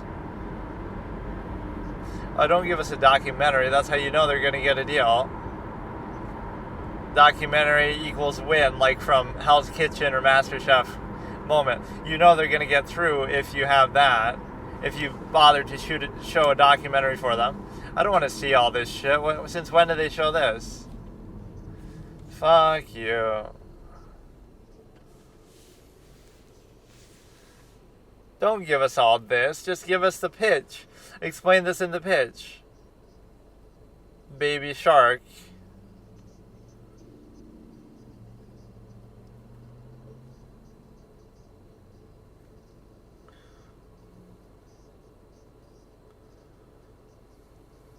I love when they say that too, like, we're giving up our job. Like, you probably shouldn't do that unless you're sure, like, you're going to live to regret it. Especially when some of these people have, like, really nice 6-figure type jobs.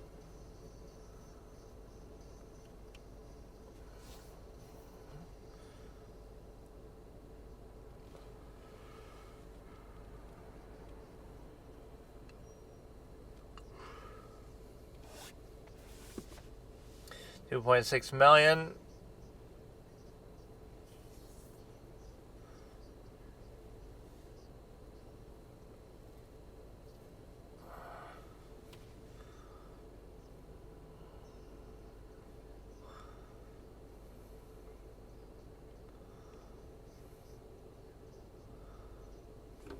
This guy seems familiar somehow.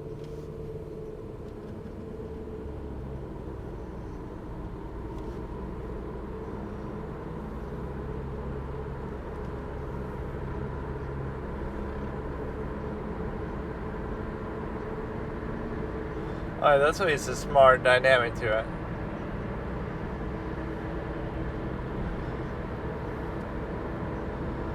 This could cause some problems, though. They might not realize it, and then there'll be too much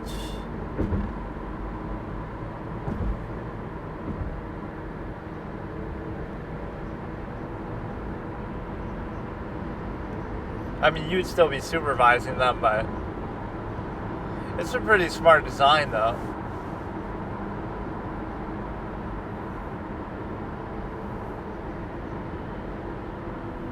Well, nobody calls him that, Mr. Herjavec. I like Robert's attitude a lot, actually. And in the first couple episodes, he was actually quite alpha and assertive at times. He was getting all my character points.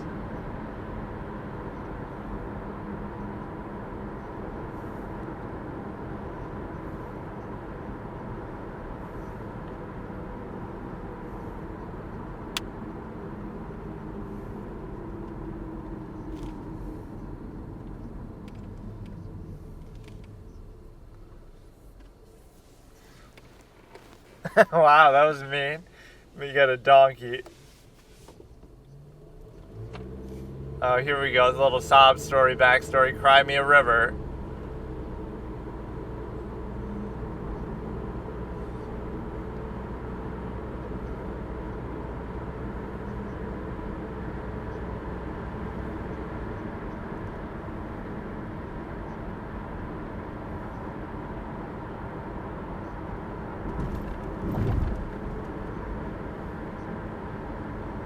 Probably a fake story, too. It's too convenient.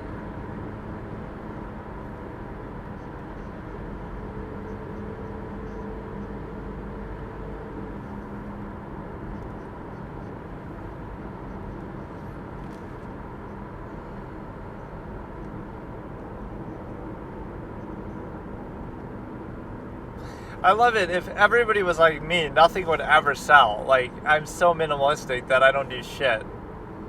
Which is a good quality to have in a way, but like, who buys this shit? I mean, you could say this is useful for kid purposes, but I don't care about that even. Like, in the big picture, I don't care. That's the thing. I just don't care.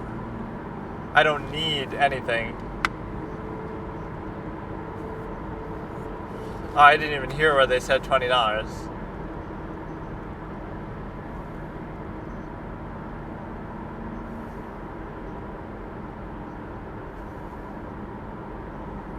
That is way too much. That's like a Kevin line lathered up.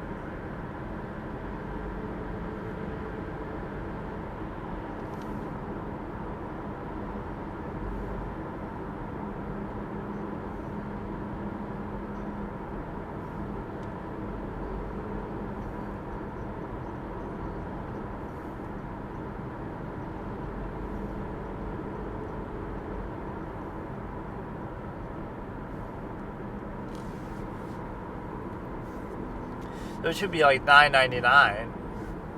There's no way that you can.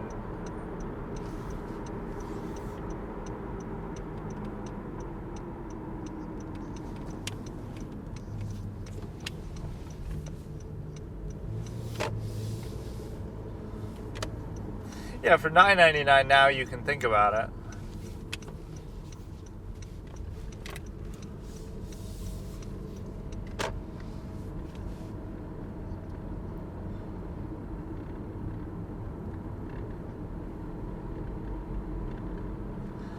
I'll take a bath. Yeah, let's drown this fucking thing in this bathtub. Drown it to death like the chicken Fatal Attraction or something.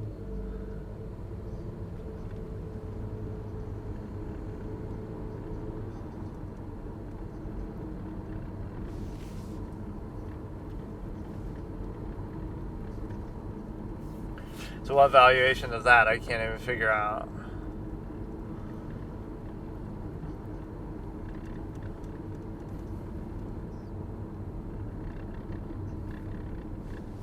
But telling you she's out in 9,000 words.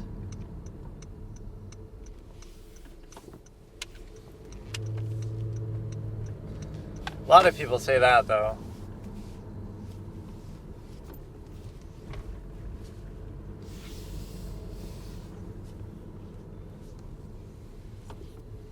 That was a good reasoning, though. Here are some quotes with a little short story I did in the past. Like, the one thing you can count on ordinary people for doing isn't necessarily being good, right? But just lacking will. So they don't have the will to do anything more than half-mast in terms of, this is more like me explaining it, but than actually just a quote. But like, you can rely on them being half-mast in their jobs, in their life, in their everything, right? So it's not that, oh, you should believe in the goodness of people and not worry about that and watch your back all the time. It's that you know they don't have the will or ambition to do anything. They're just like these little half-mast human function reduced to structure, right? Just going on rails, doing exactly what they're expected to do as they're told to do, indoctrinated to do.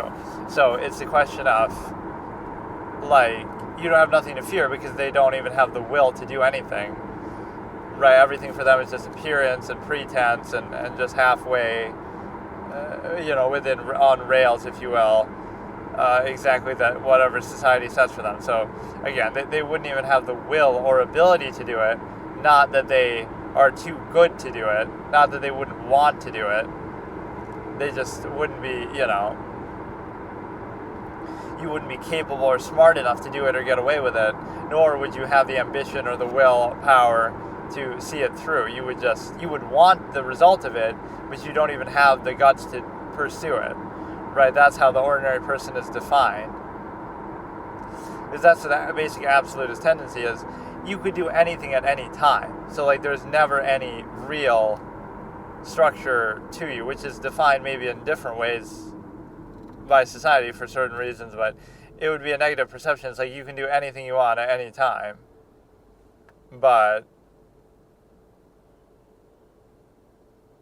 that's the illusion that society tries to create, is this longevity process that if everyone's just sort of quiet sort of docile and half-mast and stupid together, that somehow you create this illusion, right, that's valuable, and a longevity process is the measure. But based on people's own actions, they don't really believe that, because if you believed in the longevity process, you wouldn't engage in all these other behaviors that are hedonistic or shorten your lifespan, etc. And also, you're always being reduced to structure. So the real conflict there isn't that, oh my goodness, you're going to grow old and die or something like that, because that you already know, but I guess you're blocking it out, or you're not acutely aware of it at all times in life, as an absolutist would be, right, aware of the finite nature of it, etc. But the real conflict is the aggressive, overextended reduction to structure, where you're expected to live in such a way as if you are going to live forever, right? This is the issue. So if you were acutely aware of that, you wouldn't live like the way you do. Or if you knew you were going to die tomorrow or something, but you're forced and structured and indoctrinated as if you're going to live forever, but then you're not going to. And so it creates that conflict. And so only at the end do you really understand, like when you're about to die, then you'll see it for what it is. So, it could be called being senile or something like that, but it's like you have something to prove, or you have something to overcompensate for, or you'd act more like without inhibition. Part of that is, yes, your mind just might be deteriorating, but part of it is also just your desire to practice contrivance response is diminished, because now you realize, oh, well, the only purpose that any of that stuff served was longevity. Now that longevity is out the window and I know I'm going to die soon anyway, what purpose does any of this contrivance serve, right? So that's why, they're just getting old. No, they're not getting old. Their old age makes them realize the artifice of contrivance that they wasted their whole life on, that acting like it has inherent absolute value when really it's functional at best in a half-mast state, as in not even fully functional, as in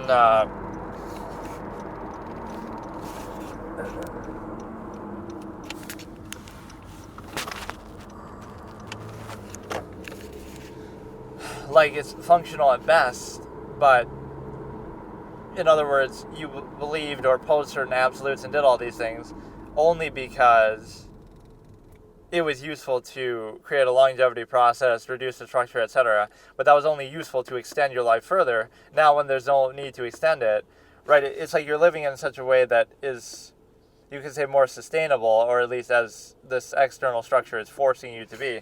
But if you have the choice, all that inhibition would be out the window, like if you knew you were dying tomorrow. Now, so in other words, you're realizing that those standards and contrivances are, functional at best. They're not absolute, they're not inherent, they don't have any value. The only pseudo-value, even though they're stripping away any other practice, like a full practice that you might have, the only value that they would have is in extending your finite existence, zero-sum, but then it fails on two levels, because you're reducing your life to a half-mass state, and then you're also, once you realize that finite end, you would not be so willing to do that either, because you have the ability to consider that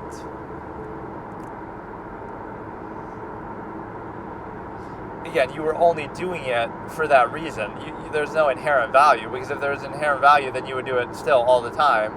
So the breakdown of it's really a duplicitous process, right? The same person who's practiced contrivance their whole life, now at the end, oh no, they're just senile, to try to discredit them. What if it's not that? What if they're realizing now for the first time the truth that, oh, all of that stuff was just bullshit, and we just pretended it had value just because that allows you to have this longevity process and collective contrivance response that is objectively adverse and finite to everyone, that is reducing you to a half-mass state that, again, is objectively adverse. And a good other way to disqualify that is like zero-sum means. If you're really wealthy, then that would be out the window too. You wouldn't have to abide by it as much. You might overcompensate for it, but it's still the reduction to structure that's a constant expectation. You can just kind of bypass and subvert it. Once again, showing it's not absolute, because all it would take is some measure of zero-sum means. Not even necessarily a lot. Like, pretend you didn't have to expose yourself to it for half-mass functionalism. You would basically say, you're not limited to it. So you're not dependent on it for money, etc., sustainability. So if you somehow, again, you're not rich, but you have enough just to survive on, now you don't need to expose yourself to functional contrivance response. So it's a very disingenuous process. And again, there's two failures of it. The vouching through the stimuli acme as if the state is perfect, and the indignant practice of a contrivance state that's objectively adverse that you didn't even choose, insisting upon it and not defining self-actualizing, being self-aware of a measure, or even having a measure that you yourself set. So you're sort of vouching for that contrivance response, but then you're also perpetuating it within the stimuli acme.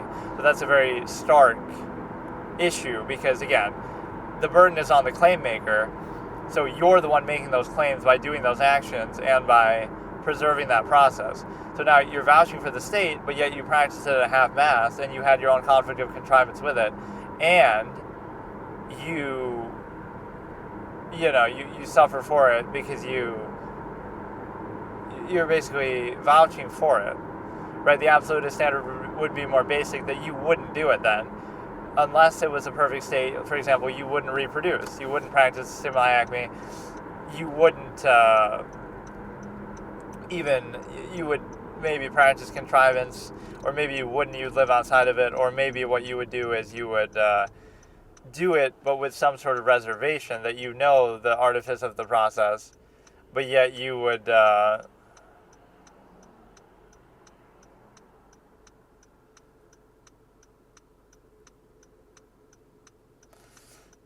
basically do it some other way, in terms of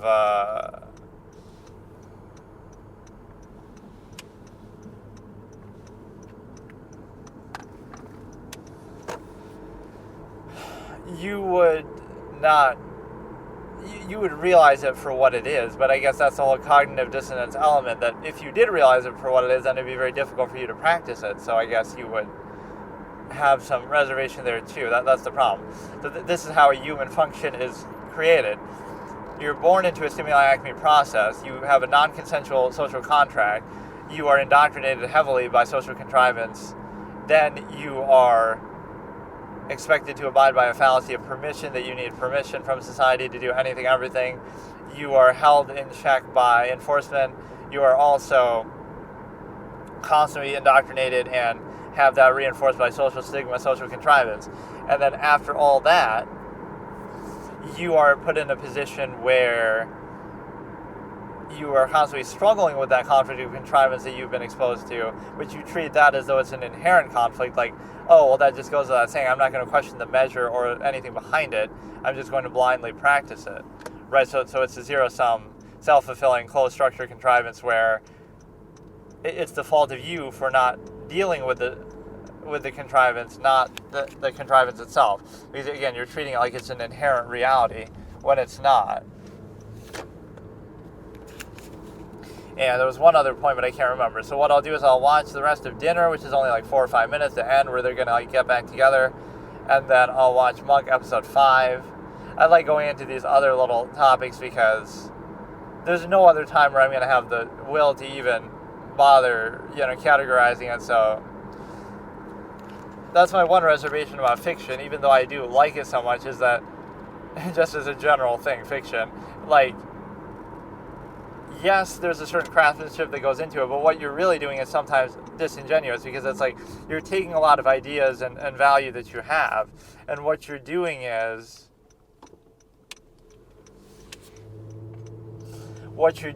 you're reducing it to structure of that, like where you're kind of bogging it down.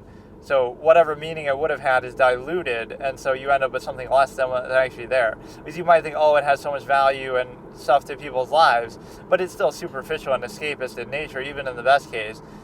It's something that truly is going to bring about change would be done in a more direct sense, a real-world application. A movie is ultimately just a movie or show or a book.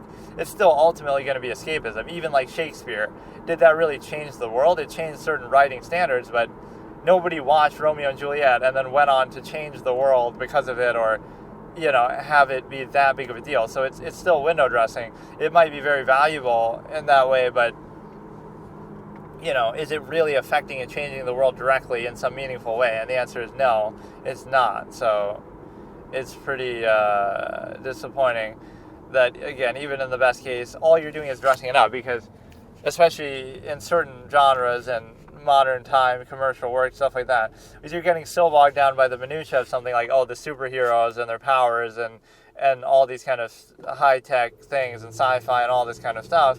You're getting bogged down by all that. None of that has any, first of all, it's not even real. Second of all, what inherent value does it have? Right, you can sort of dig into it a little bit, but you get caught up on the minutiae of the gimmicks rather than the reality, like, oh, who's stronger, Goku or Vegeta at this point, or who cares, though? It's fun, again, as an escapist sense, but none of this is really having any value to life in an inherent sense. And I know you might think, oh, that's too high of a standard, but ultimately that would be the whole justification for it. Escapism is one thing, polyfavoritism, but something that actually has some direct impact in on your life, or, it's just, even the best works still are limited, because it might be effective, but it's going to be sort of fruitless in a practice sense, because what you're doing is you are basically just covering, and there's partially a reason for this too. Like, if you're too direct about whether it be the government or something in society, then that'll come back on you. So it's a way to like bypass censorship. Right, that's why fiction exists in the first place, in part, because you can be critical of something, but sort of through satire and indirectly, so now you won't be called on it or whatever, attacked for it as much, whereas in the context of,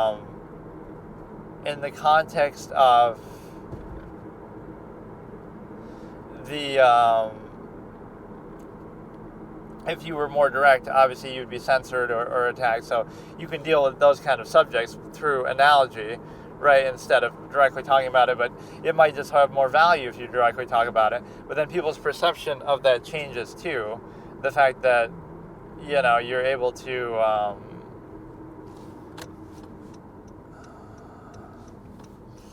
I don't know, that they would attack you too personally and stuff, just for spouting a thought process about something ideological or political or whatever. But no, that's one powerful tool that is sort of unquestioned in society. And see, religion operates as a baseline for that too. So it's not really important, this sort of pie in the sky thing. It's just like, we need to bypass people's critical mind, so they blindly, unthinkingly accept certain things. And maybe some of those things are good, but it still raises the basic question, like, why is that necessary? Why can't we just say, the reason why,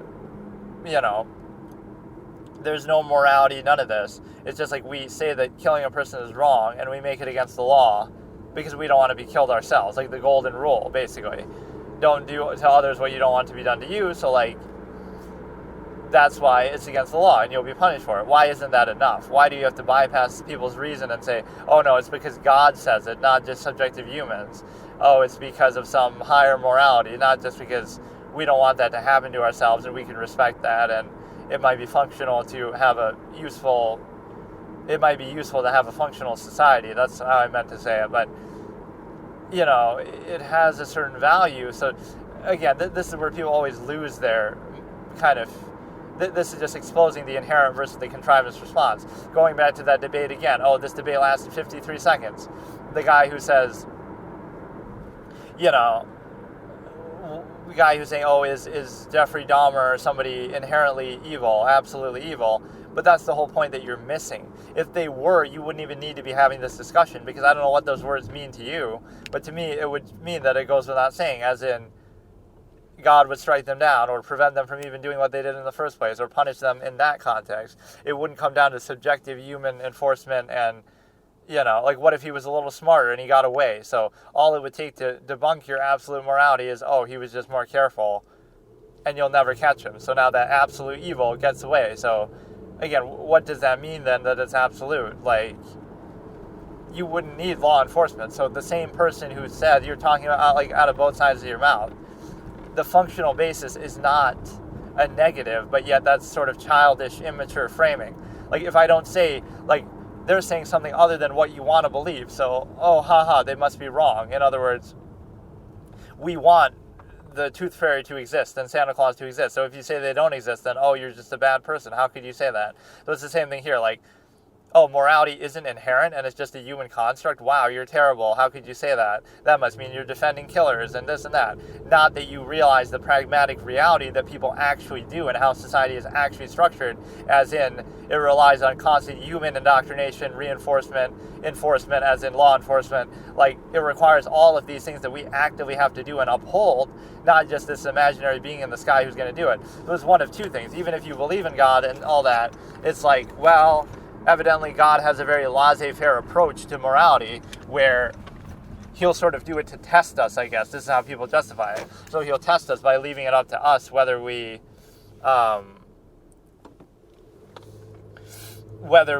decide to, it's immoral to kill, but we'll still allow you to kill, and we'll leave it up to subjective human, again, indoctrination, raising kids a certain way, social stigmas, pressures, law enforcement. We'll leave it up to all these subjective human constructs to enforce this absolute thing. So even if God is up there, God is pretty chill about it. Like, okay, I'll just let them kill as many people as they want, and there you go, it's fine. So it would stand to reason that God didn't really care that much about it, but however you want to try to justify it, it still exists on a functional basis. So the conclusion of that very simple, basic realization about reality would be that because it's not absolute, because it's not inherent, the functional basis would be that now we should try very vigilantly to uphold it ourselves, as in, like,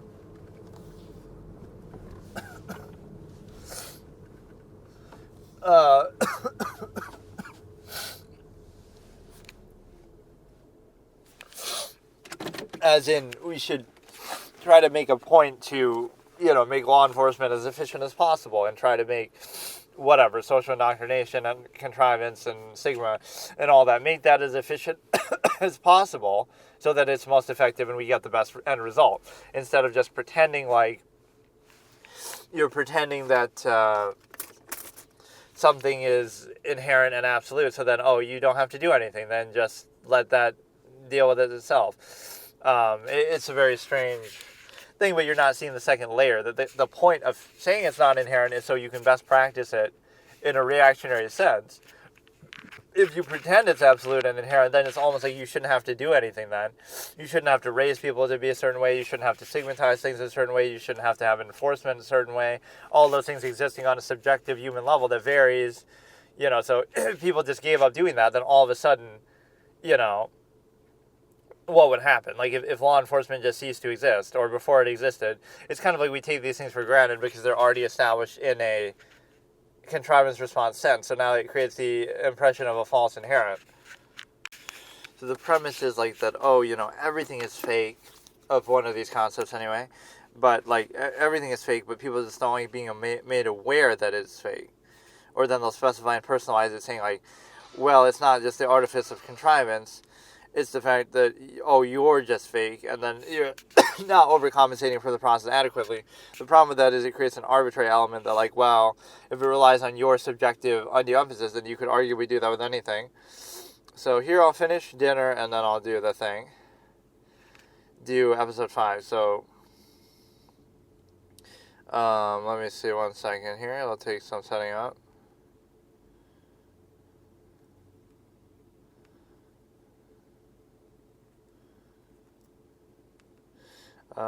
Let me see here, hang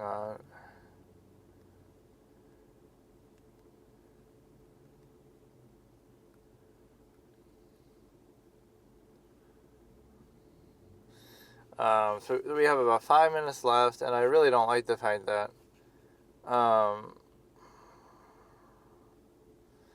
don't like the fact that you,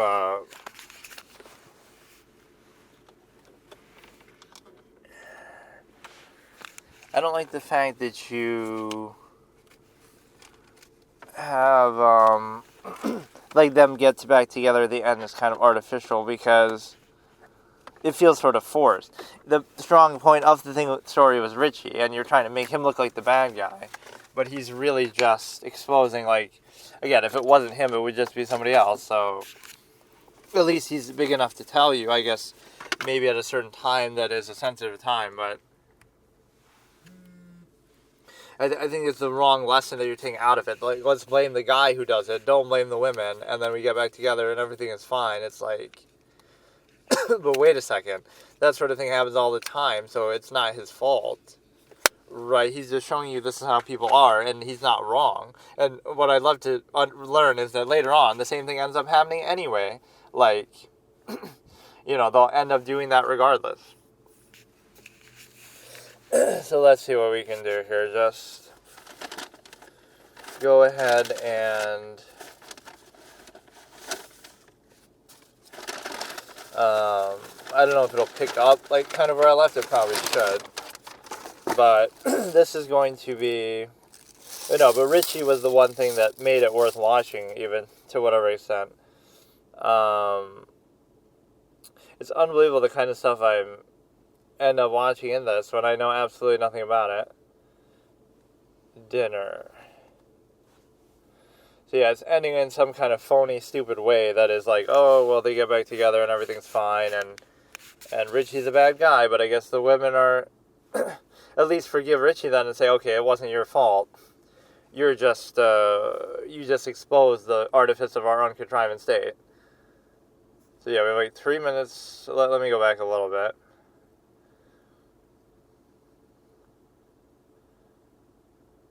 This is the worst part right here, though. If it wasn't for this ending scene and it ended in some sort of more nuanced way with Richie actually being the victor or something like that, everybody breaks up, everybody's sad, and Richie's just out partying, sleeping with someone else's girlfriend again, that would have ended on like a C grade. But because of this shitty cliche ending, it's going to be a D. Because the way that was presented was actually pretty good. Most of the scenes with Richie. So we're doing Dinner, Netflix version with 4 minutes left, 4:00. Where she's talking about, or probably even start all over again, is where the captions are. And we're starting in 3, 2, 1. Start over again. You should have a Richie appearance.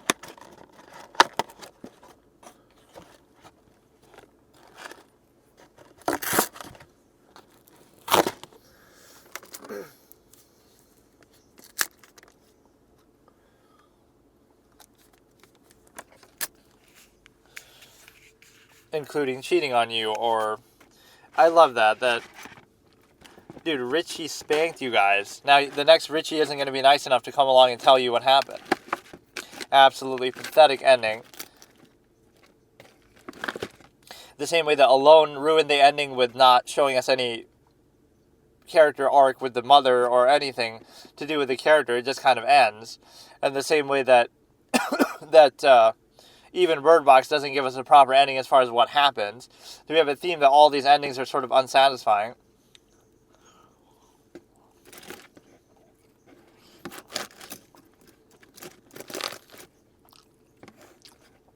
That's literally it. There wasn't even anything else to see. Just the credits. What the hell? I thought there'd be a little more. And the music is kind of unfitting. They keep having these lyrical songs that don't really fit with the tone of the movie.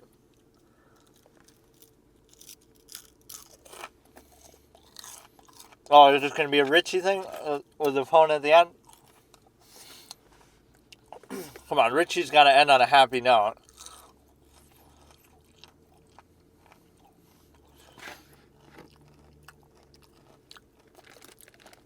Top 5 post-credit scenes. What is it? It's going to be him sleeping with one of his girls.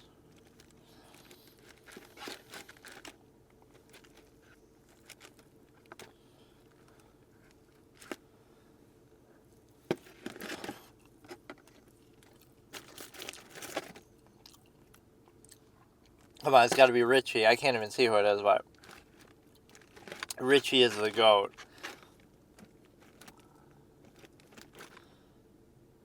What? That's it? That's all we get? Is that Richie or who is that? I honestly don't even know. I'm going to assume that's who it is. You can't even see. But we had the same scene earlier where it was Richie, I'm pretty sure, so...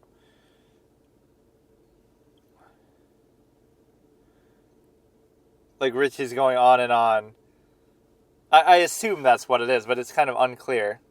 We don't even see on the phone. Zenith Bank.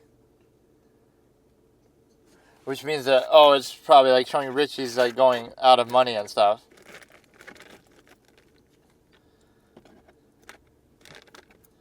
And he doesn't care. It's like he's getting his comeuppance or something.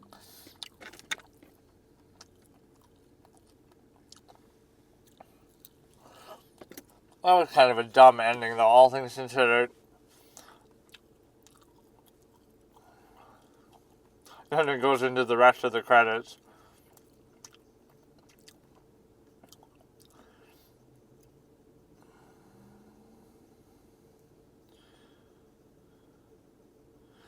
That was the only good thing about it, though, was his character was kind of a little inventive, actually. With how just clearly he's, is doing everything with a sense of purpose.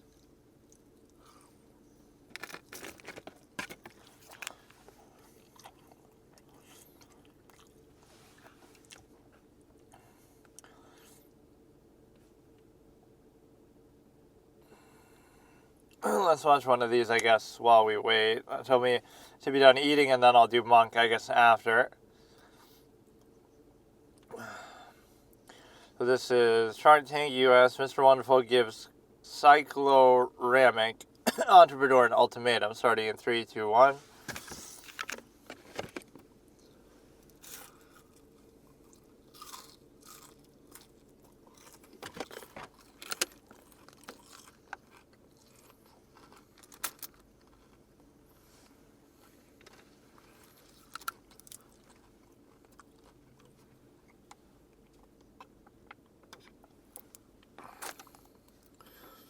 We really get a Richie post-credit scene, though, I'm assuming.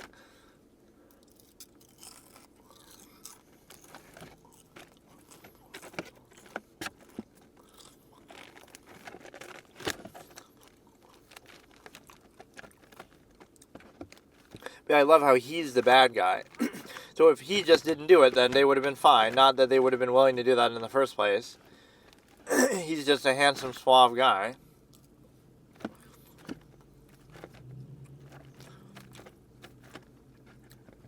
they do it once, they'll do it again. In time, they'll get sick of you. It's your expectation that you should realize is the flaw.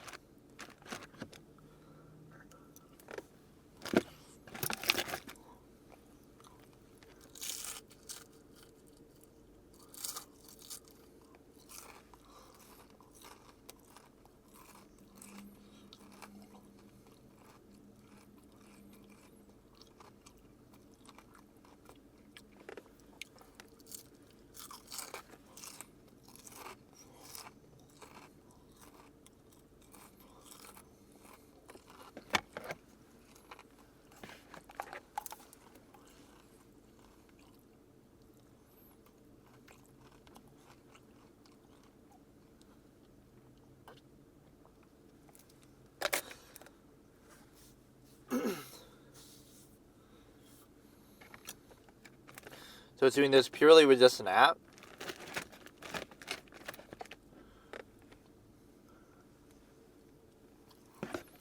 That's pretty impressive.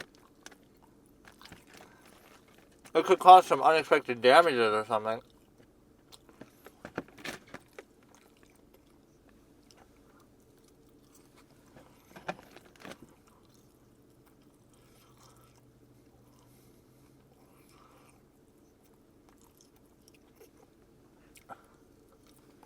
This is just a good, simple idea.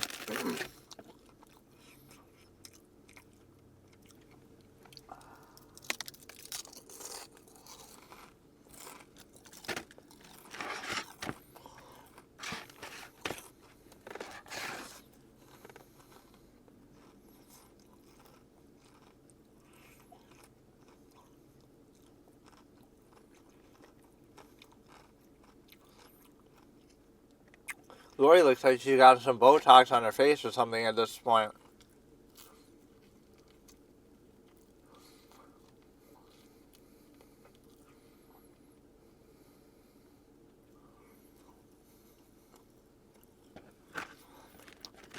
She's going to give the golden ticket.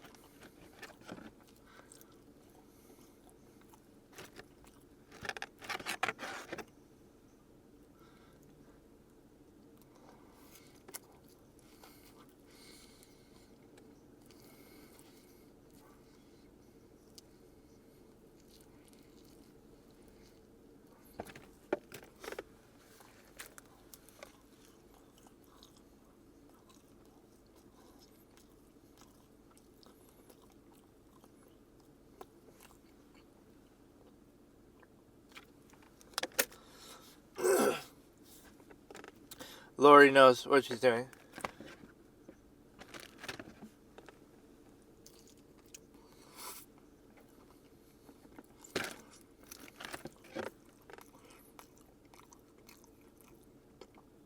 Or haggle a little bit. 7.5.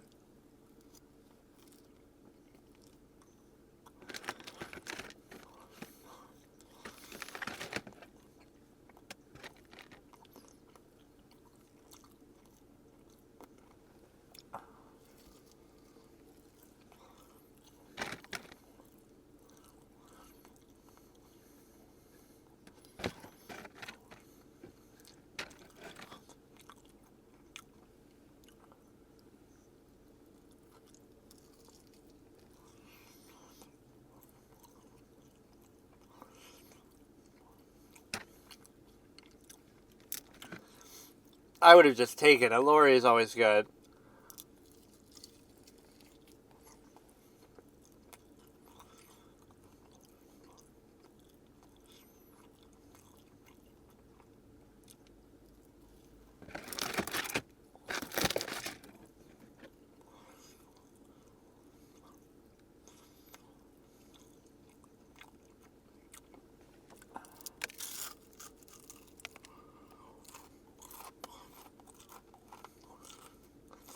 So better than Lori's offer. It was a very respectable offer because she just did it without any prompting.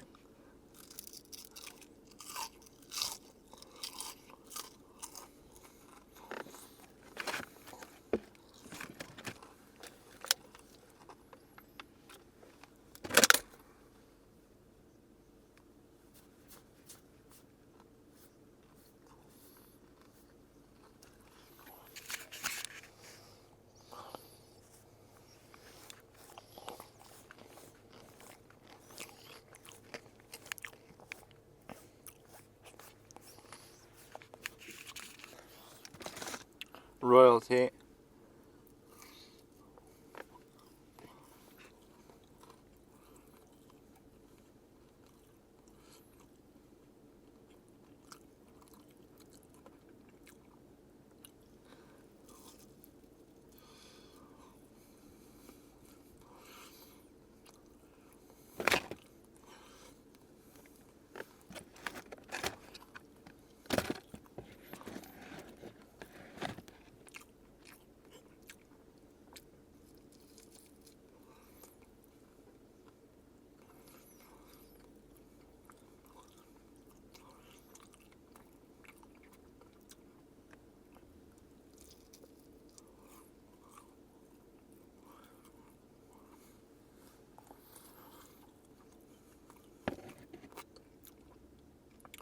He changed Lori's offer for her.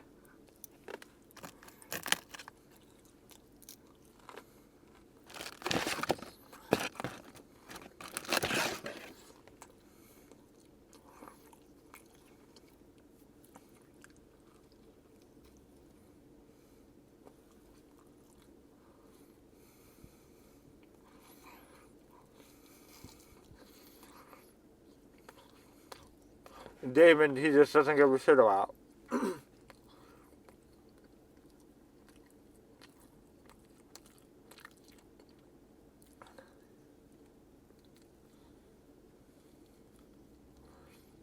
What?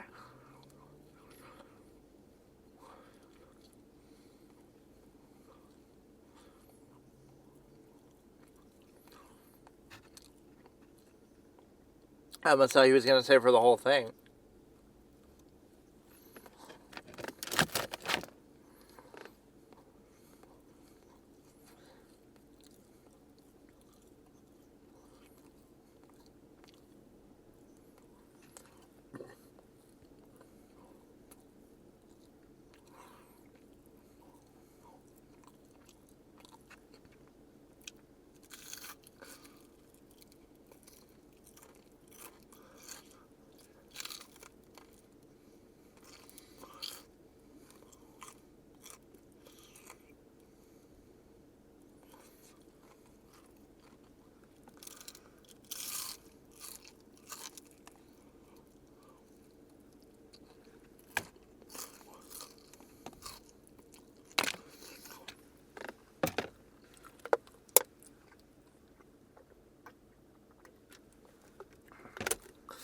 As if they don't have people that could advise them on software and how it works.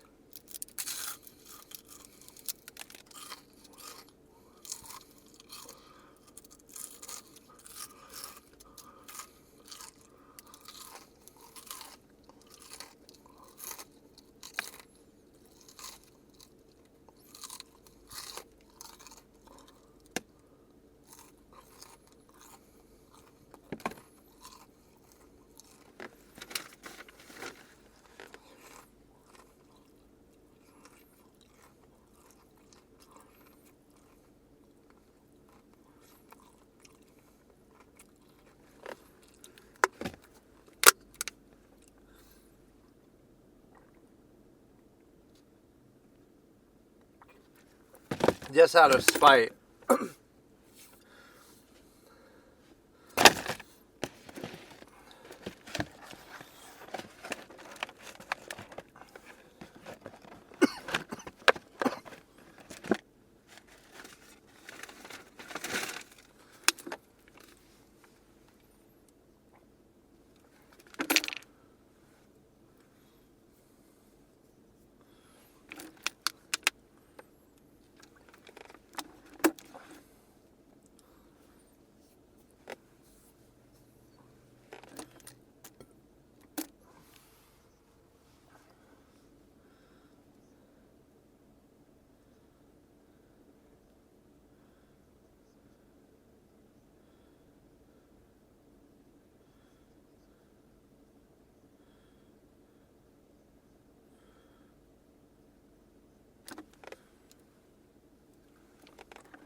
That was pretty aggressive, even though it didn't seem like it tonally. They were very aggressive about it. that guy was doing it just out of pure spite. Like, let's team up as a threesome.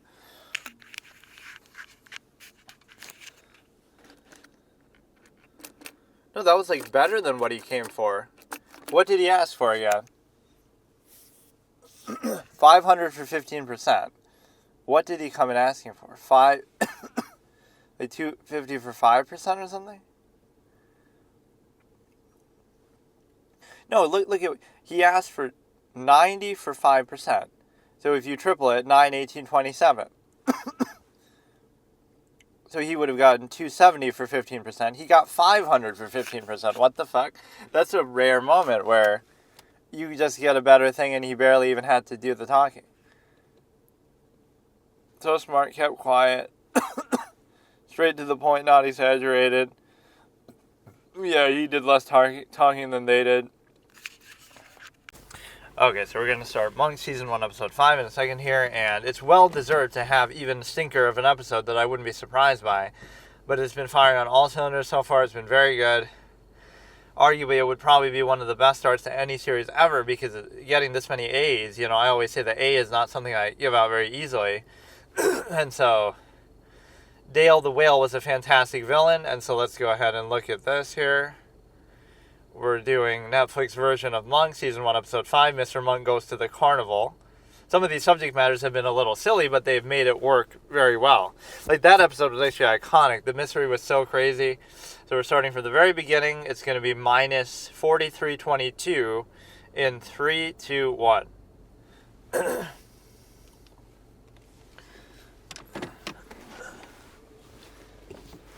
That can sometimes define the quality of the episode. Or a detective story is like the setting that they choose.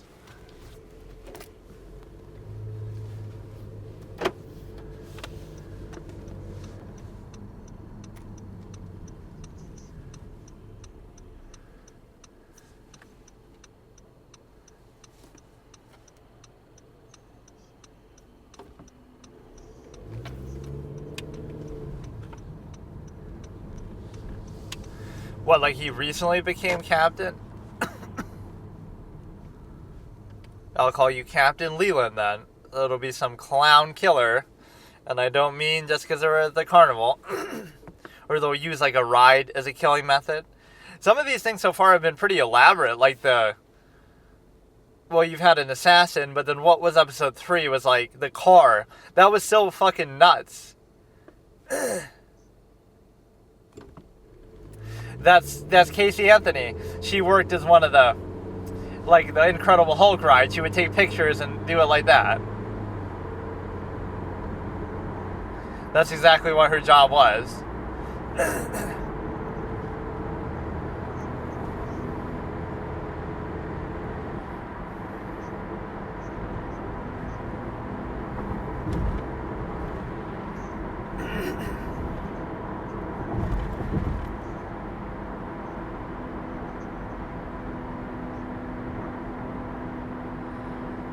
So is he being an informant, or is he actually trying to sell it to him? Somebody's gonna get killed if you go out there.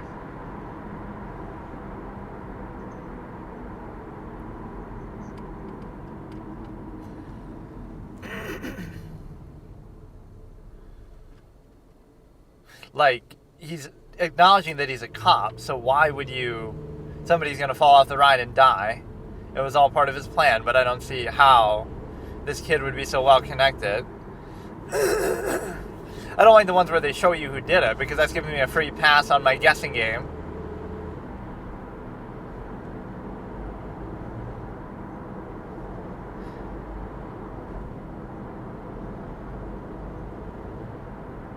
Oh shit, he's got something up his sleeve. I don't know what he's doing.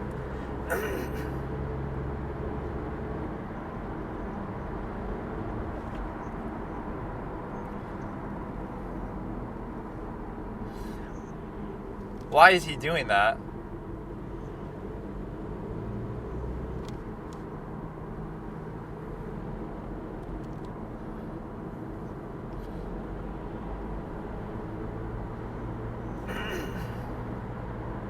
Or he's actually going to be dead? Or they're trying to frame him? I'm so confused. so it wasn't him who did it. So we should try to guess. I guess I got my wish. We didn't see really what was happening on the ride. That woman who started the ride gave like a weird look, like she's in on it somehow. Of course, we always get first-hand knowledge that Monk doesn't have access to. Like, you know, we're seeing it behind the scene. Even seeing that scene should give away certain clues that he wouldn't be privy to, even if he gets witness testimony, unless he has camera footage, like in the first episode, where the guy's pointing up at the window. He saw that on TV, the same way that I saw it, so... I don't like how they got rid of the vocal song, even though I tend to not really like them. This intro isn't as fun. So was he trying to actually buy drugs?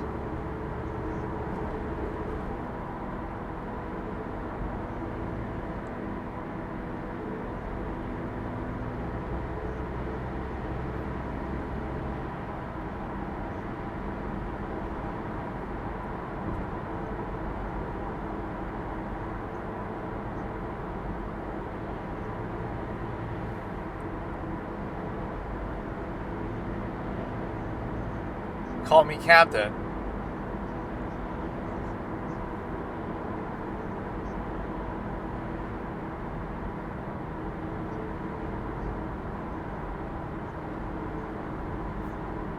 Look how the captain's sticking up for him.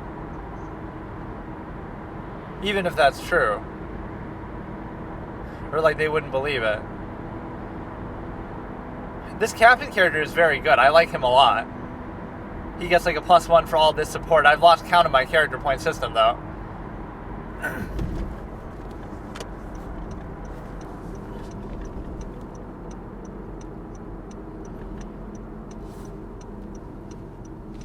He could have killed himself, but he could have also... Somebody else could have killed him. Somebody could have thrown a knife, even at that trajectory.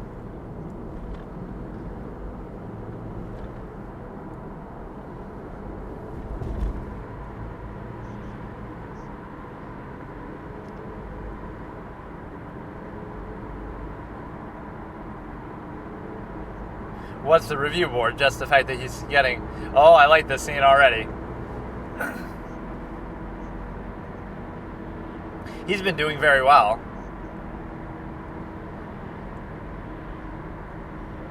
He's solved so many cases already.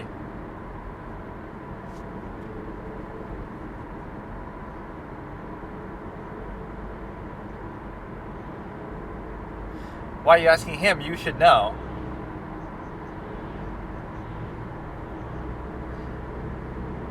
Look at the blind, dude. This guy is too much.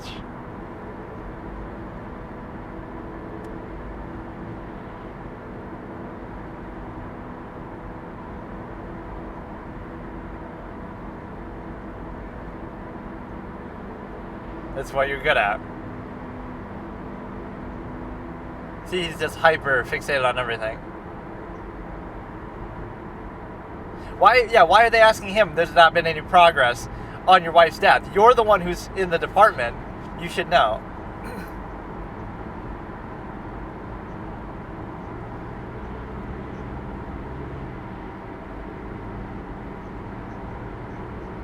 But didn't you catch him later?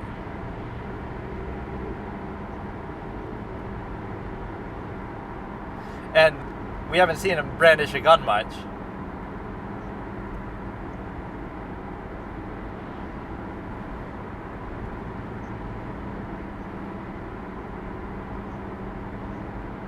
And he still will be. But he seems to generally like you.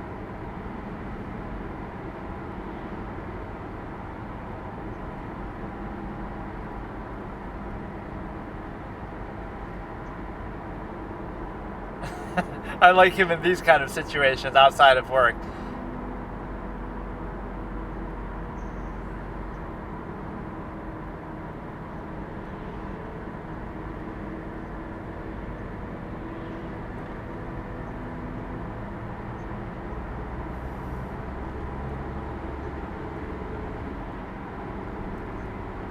Have we seen him drive so far?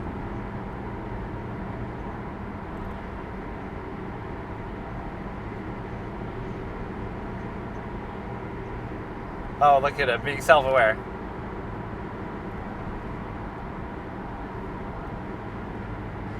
Just for a block. Just for a block. How did he not know how to drive? He was a detective before.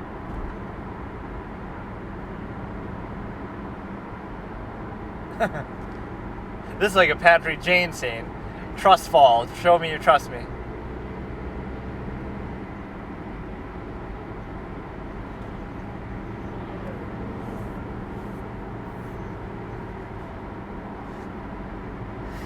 Sharona gets a -1 for this, for being so difficult.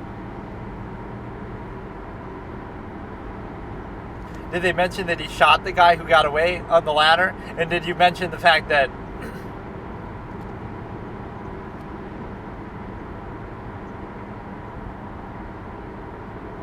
I like how serious he's being.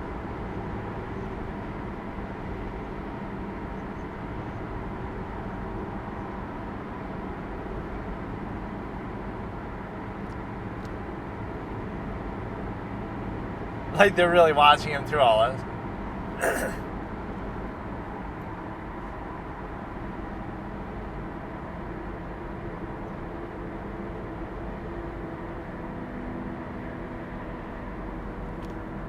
What, like, you're still here, like it's any of your business.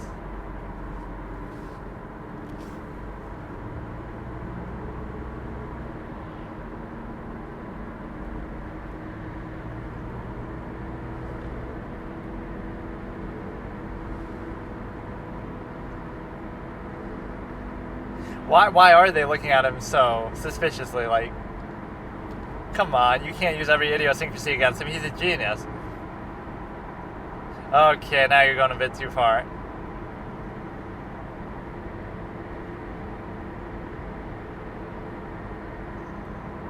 Really?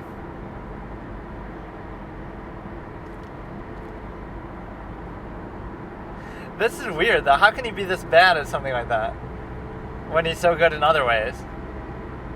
He can pay for it now with all his salary. But no, did you mention that he killed the assassin who got away, and the whole cops failed to collectively catch that same assassin, so it wasn't even his job to catch him. He was just going out of his way to help.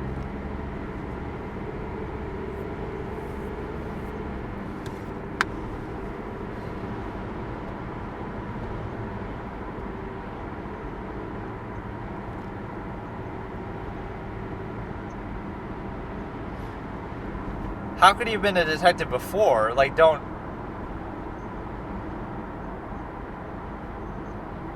So this guy's an easy scapegoat, but being accused is nothing. This is like a Me Too movement for cops.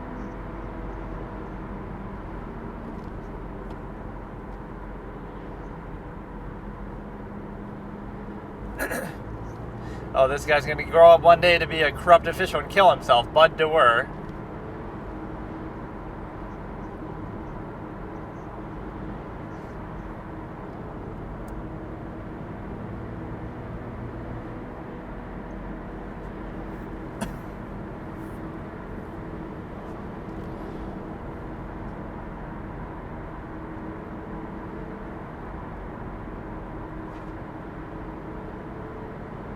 Oh, so for once, Monk is not.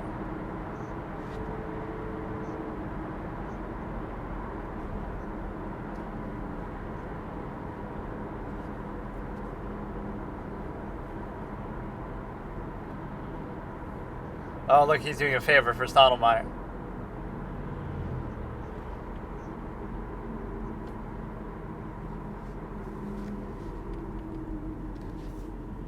You'll give me my badge back?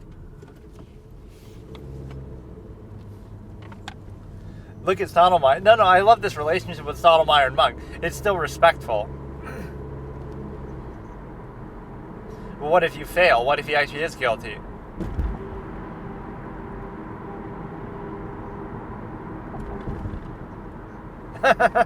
Oh my god. This episode's kind of funnier than most of the ones so far. I love this.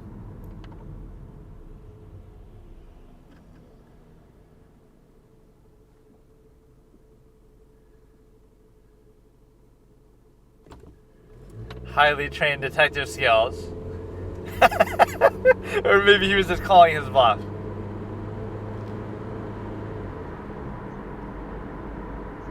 I love the respect that Monk gets, though. Like, you don't know who you're fucking dealing with, bro. Bro is a god.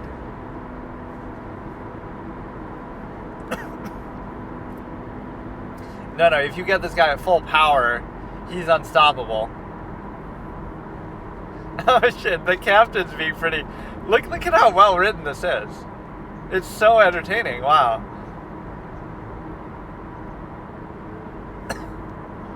They get every little nuance of every character. I can barely keep up.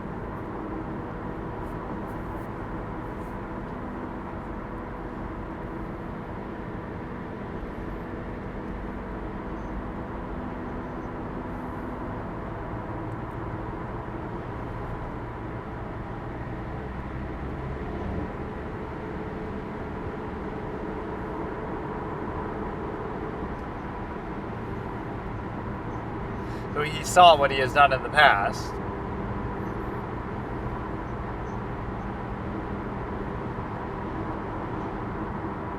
I like Sharona's involvement in the cases too. She's very on point too, even though she gets distracted a bit. I would have given her a -1, but this is like an Miles Edgeworth case.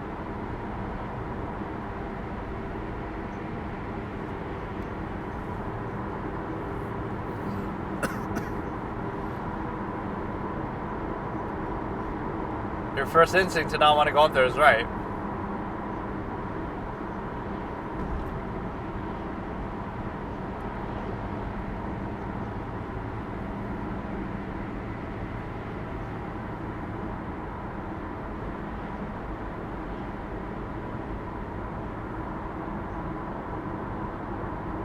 Oh, I get it. It must have been a plan that we're going to kill the detective, but their seats got switched, or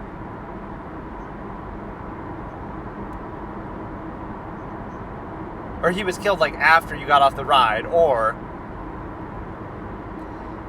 it was meant to kill the detective, but it actually killed him by mistake, or he was tricked.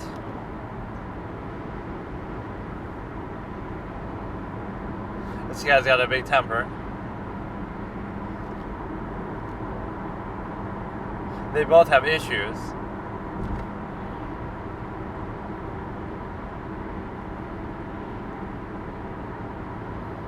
It certainly seems like it could happen to you, losing your temper. Probably broken up.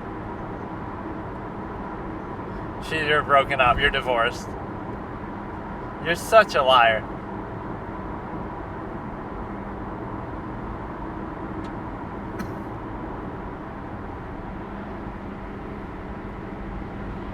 Recently or when?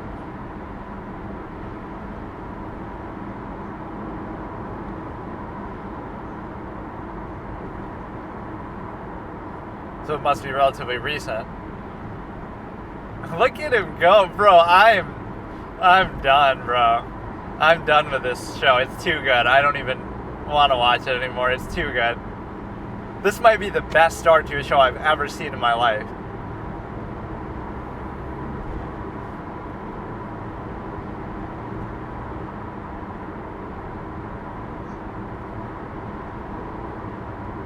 Wait, what was that? I didn't get it.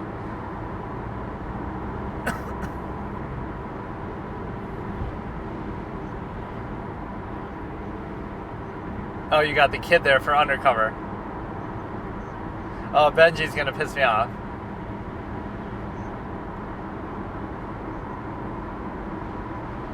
You sort of forget that he's the boss, too. It almost feels like she's his boss at times. He's sort of a little submissive, and we got to see them have an affair at some point.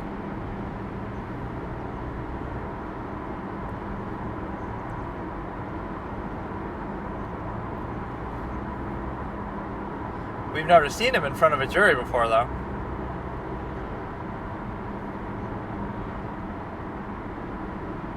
Oh, his fear. You can go on it when it's stopped, but you can't tell them to stop it, otherwise they'll know you're on an investigation, so you have to... Wait, I thought you were undercover, so how can you find Stottlemyre? I keep thinking of Stoudemire, like Amari Stoudemire.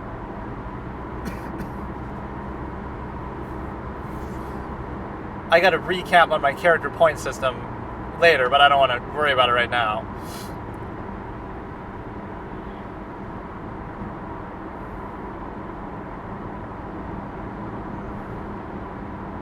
This is the Casey Anthony chick. She could be the Chekhov's. This is the kind of giveaway that they're... She's totally in on it. She like watches police presence to let you know they're there.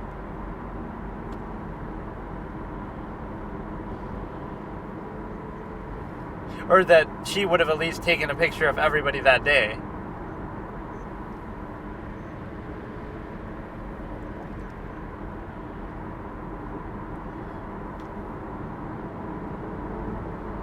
So he had something in his pocket. These cases are super elaborate too, I like it. But it has to straddle the line between being believable though too.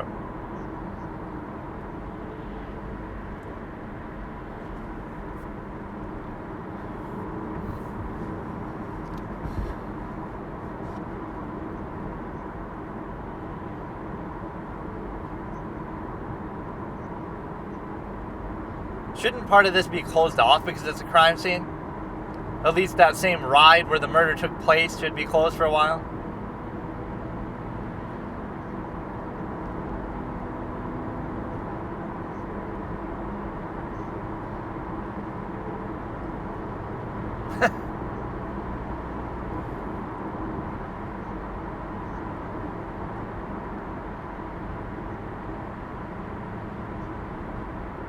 Why is Stottlemyre there too then? Or I guess he can be there.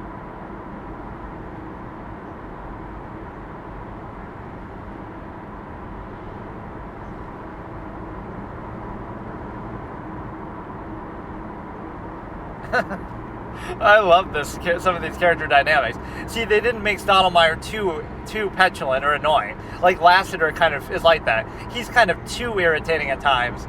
From the beginning, from episode 1, Stottlemyre has been a little respectful of Monk. I know how good you are, but you're not ready yet. Like there's this unspoken respect, and his performance tells you that. Like he has some issues with Monk, but he also respects him a lot, and he's even relying on him now. So this will be the final straw of him getting reinstated.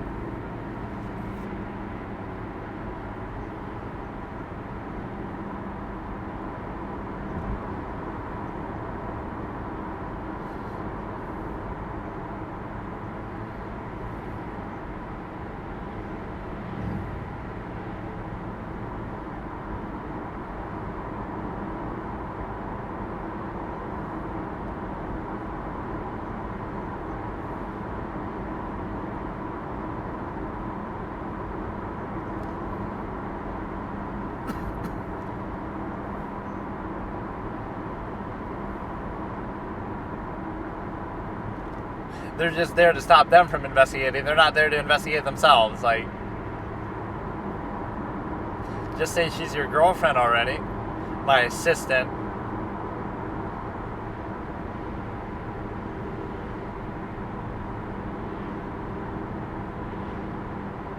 He doesn't like carnival food because it feels like it'll be dirty or something. I only trust food I hunt for myself.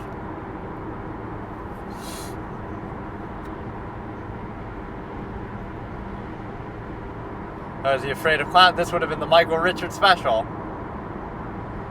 He's afraid of clowns in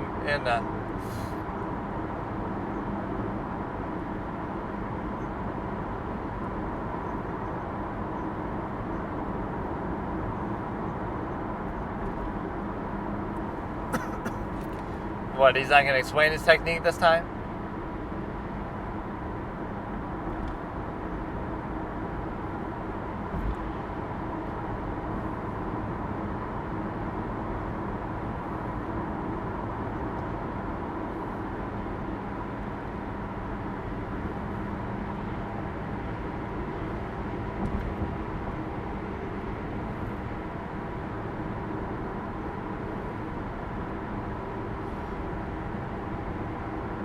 was stabbed after or it was somehow planned. Somebody threw the knife. We don't get to see what happens when they were on the ride, so...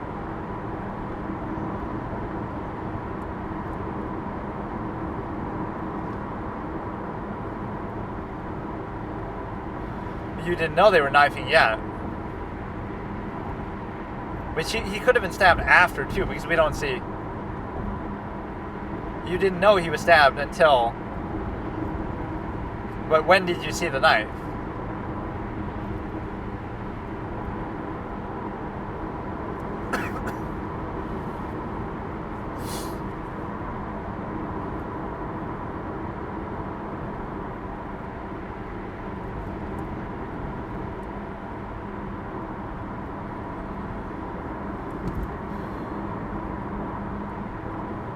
This is the exact seat. Like, how would you even remember that exactly? Or his idiosyncrasies sometimes lead to him finding something out. Or it's going to be the signature of some killer. It could have been cut by a stabbing.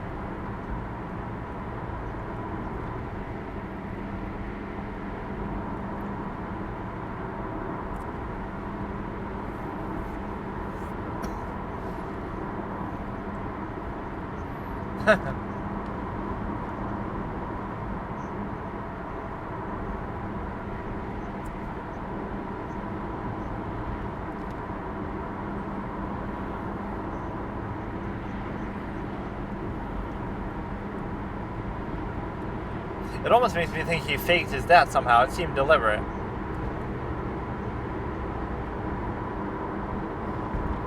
I can't figure this case out. Is this going to be my first strike against me?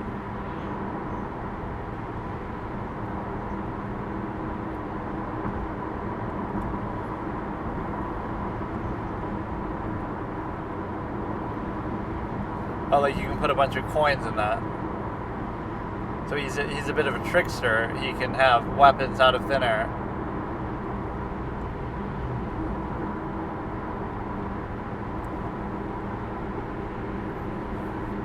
Be careful, you'll whack this fucking landlord out.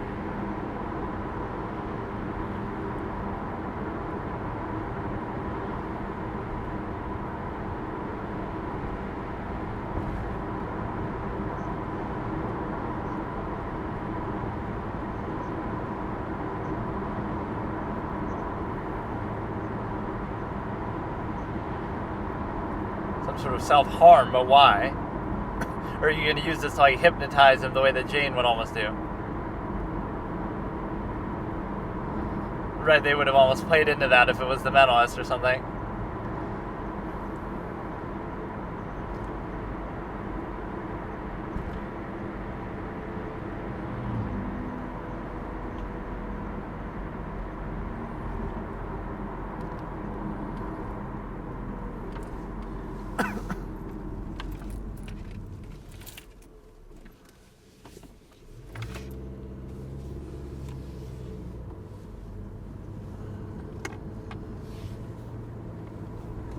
It's so fast-paced, too.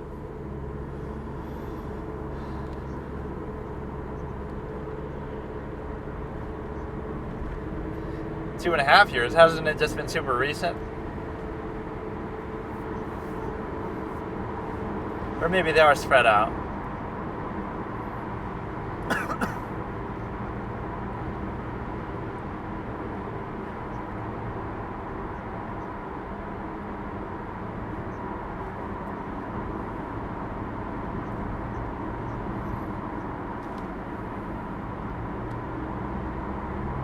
He's trying not to say yes.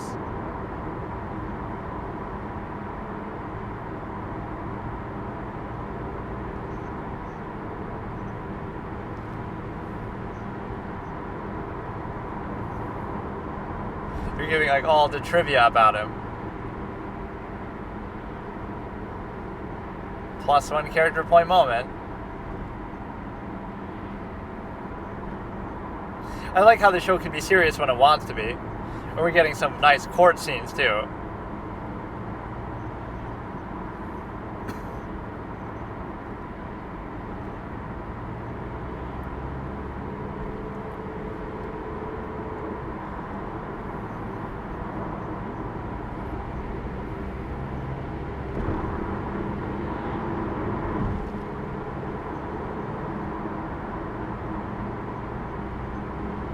Why are you biased enough to say, I'm sorry to say that's true? That shows you have a horse in the race.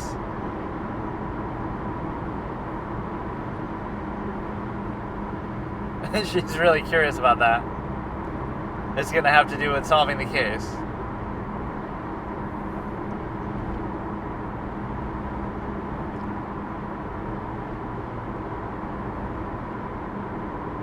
Oh, it could be. Oh, I solved it.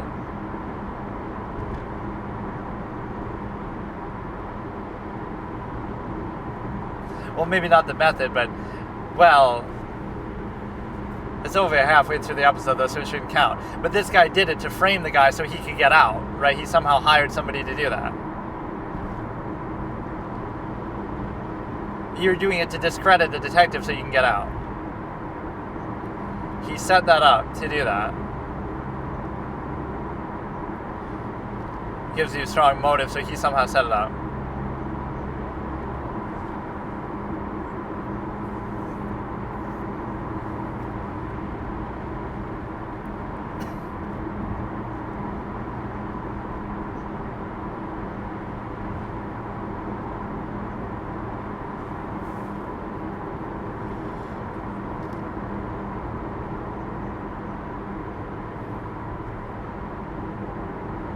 Not in here anymore. So he set it up somehow, but how? How did he set it up? That's what I have to answer.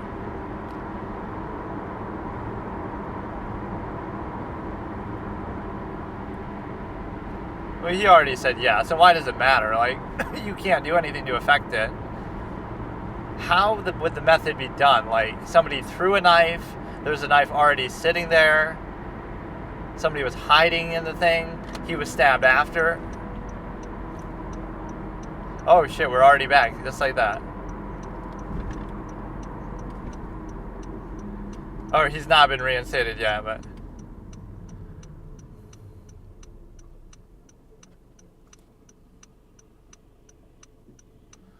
they're gonna have a nice hug here.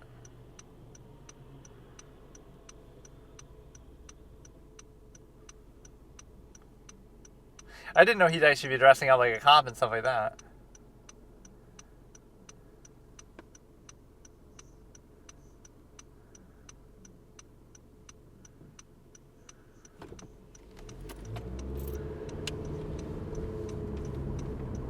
But you asked for a lot of money.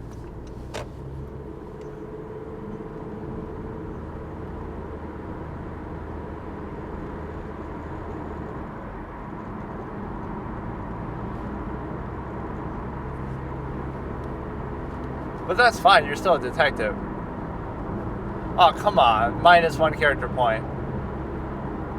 You're serious? I wasn't expecting that.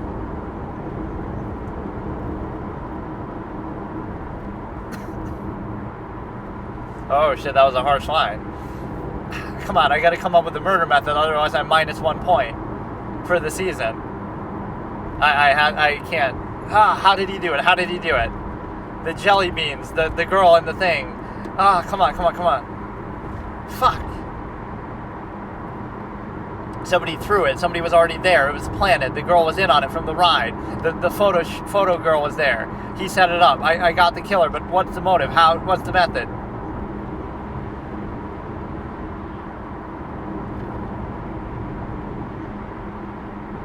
It's kind of bad timing too, because...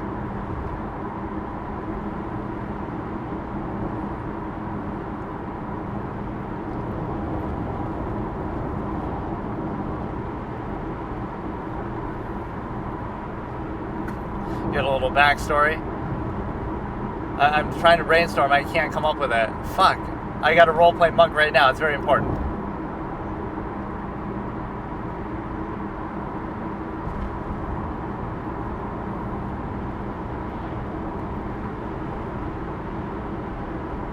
Not like he is today.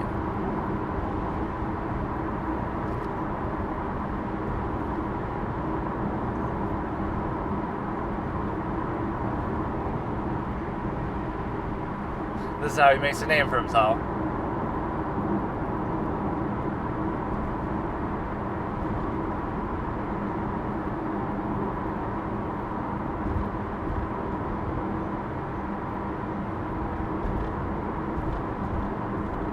Oh, look at him fluffing it up. Look at him, dude. He loves him, but he can't. We got like 10 minutes of the episode left. I gotta crack it. I gotta crack the method before they tell us. He, without any compunction. Come on. I'm on the clock. This is the first time we're under this much pressure.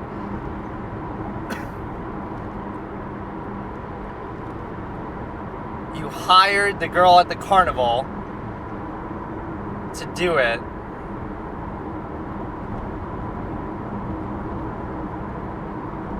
The girl who takes the pictures or the other girl who does the ride?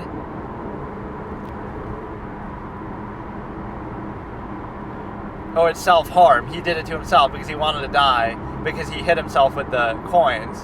That's my theory, I guess. Fuck. At the behest of that guy who wanted to get out. That's my theory. That's the best I got. I can't come up with anything else.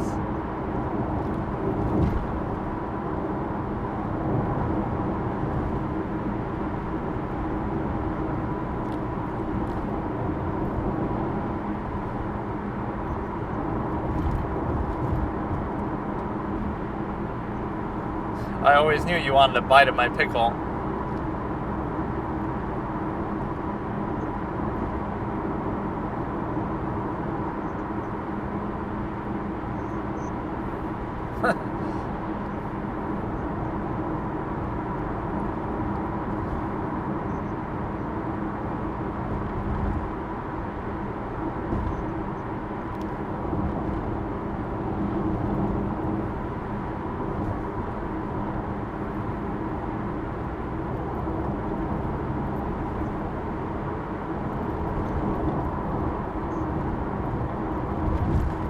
Yeah, okay, I figured out the motive.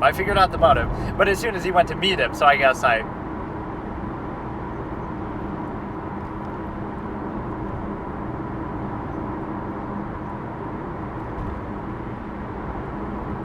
Oh, that's why he did the bruises. But how...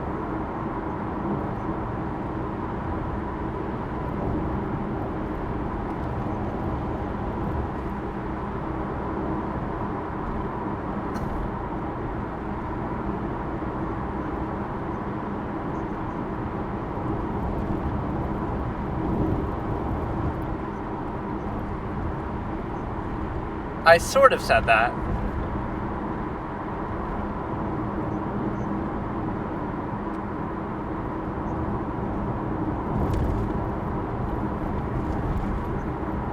Oh, come on.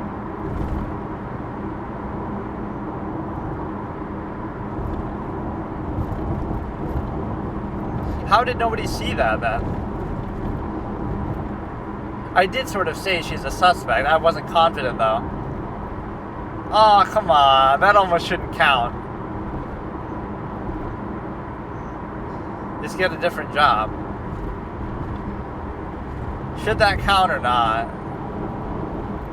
It wasn't really that elaborate. Now he'll prove himself in combat, too, to show. So, like, I sort of suspected her, but you can't suspect everybody. I don't know how exact I should have to be. I guess I will count that. So if I get 2 more wrong for the season, I have to stop watching. Oh, shit. He did the same thing.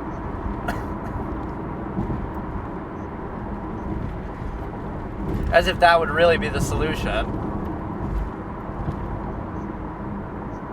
She just got Julia'd, like from Hellraiser. Oh shit, you don't even know how to drive, but yet you can do all this?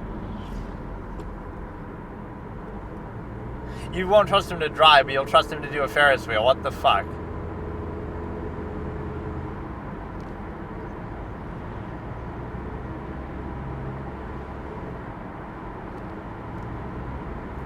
Oh shit, eyes in the sky moment.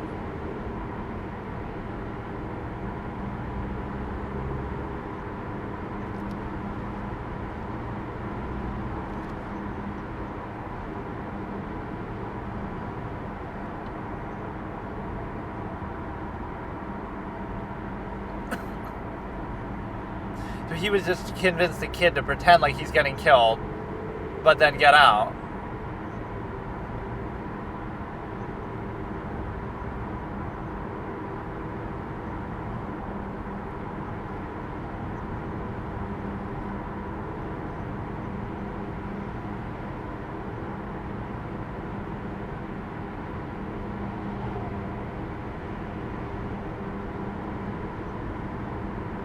Or he's gonna fall off and die then.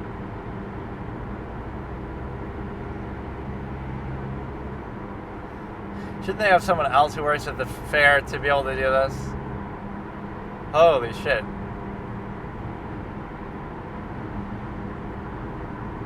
Oh, he's overcoming his fear of heights. He's kind of showing that the assassin thing was a fluke.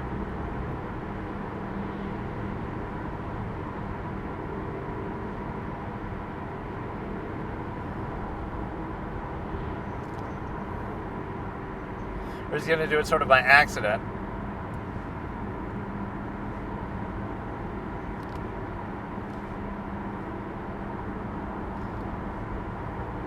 He didn't really even do anything though, did he? Like, what did I miss?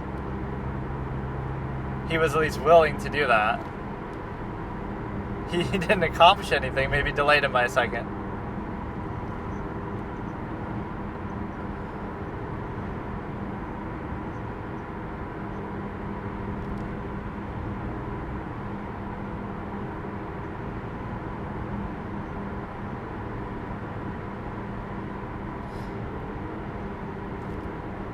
Oh, they're for Kirk. But as a favor for that, it almost made it look like.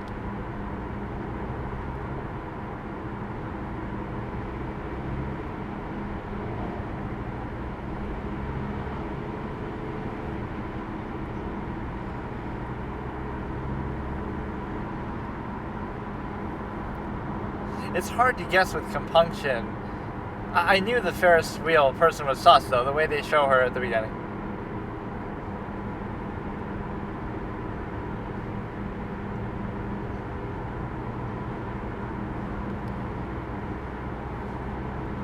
Wait, he's still not going to give it, though. What the fuck? You owe him for doing that case. They made us...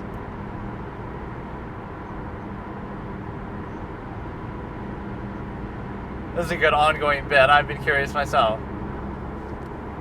Just a number by the number, vertical versus horizontal.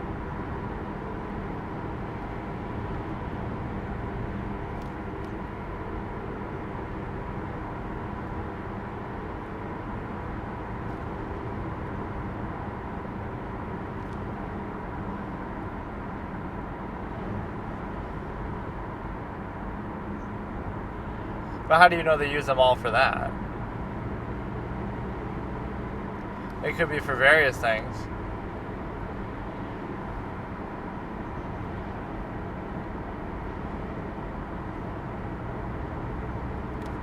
So he's still not reinstated. I'm kind of pissed, so Stottlemyre goes a -1.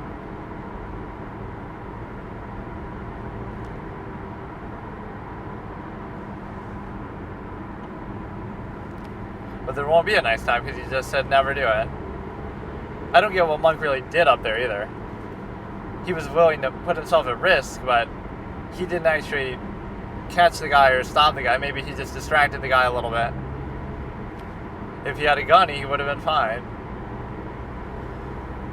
I'm fine with him being in the consultant capacity, though.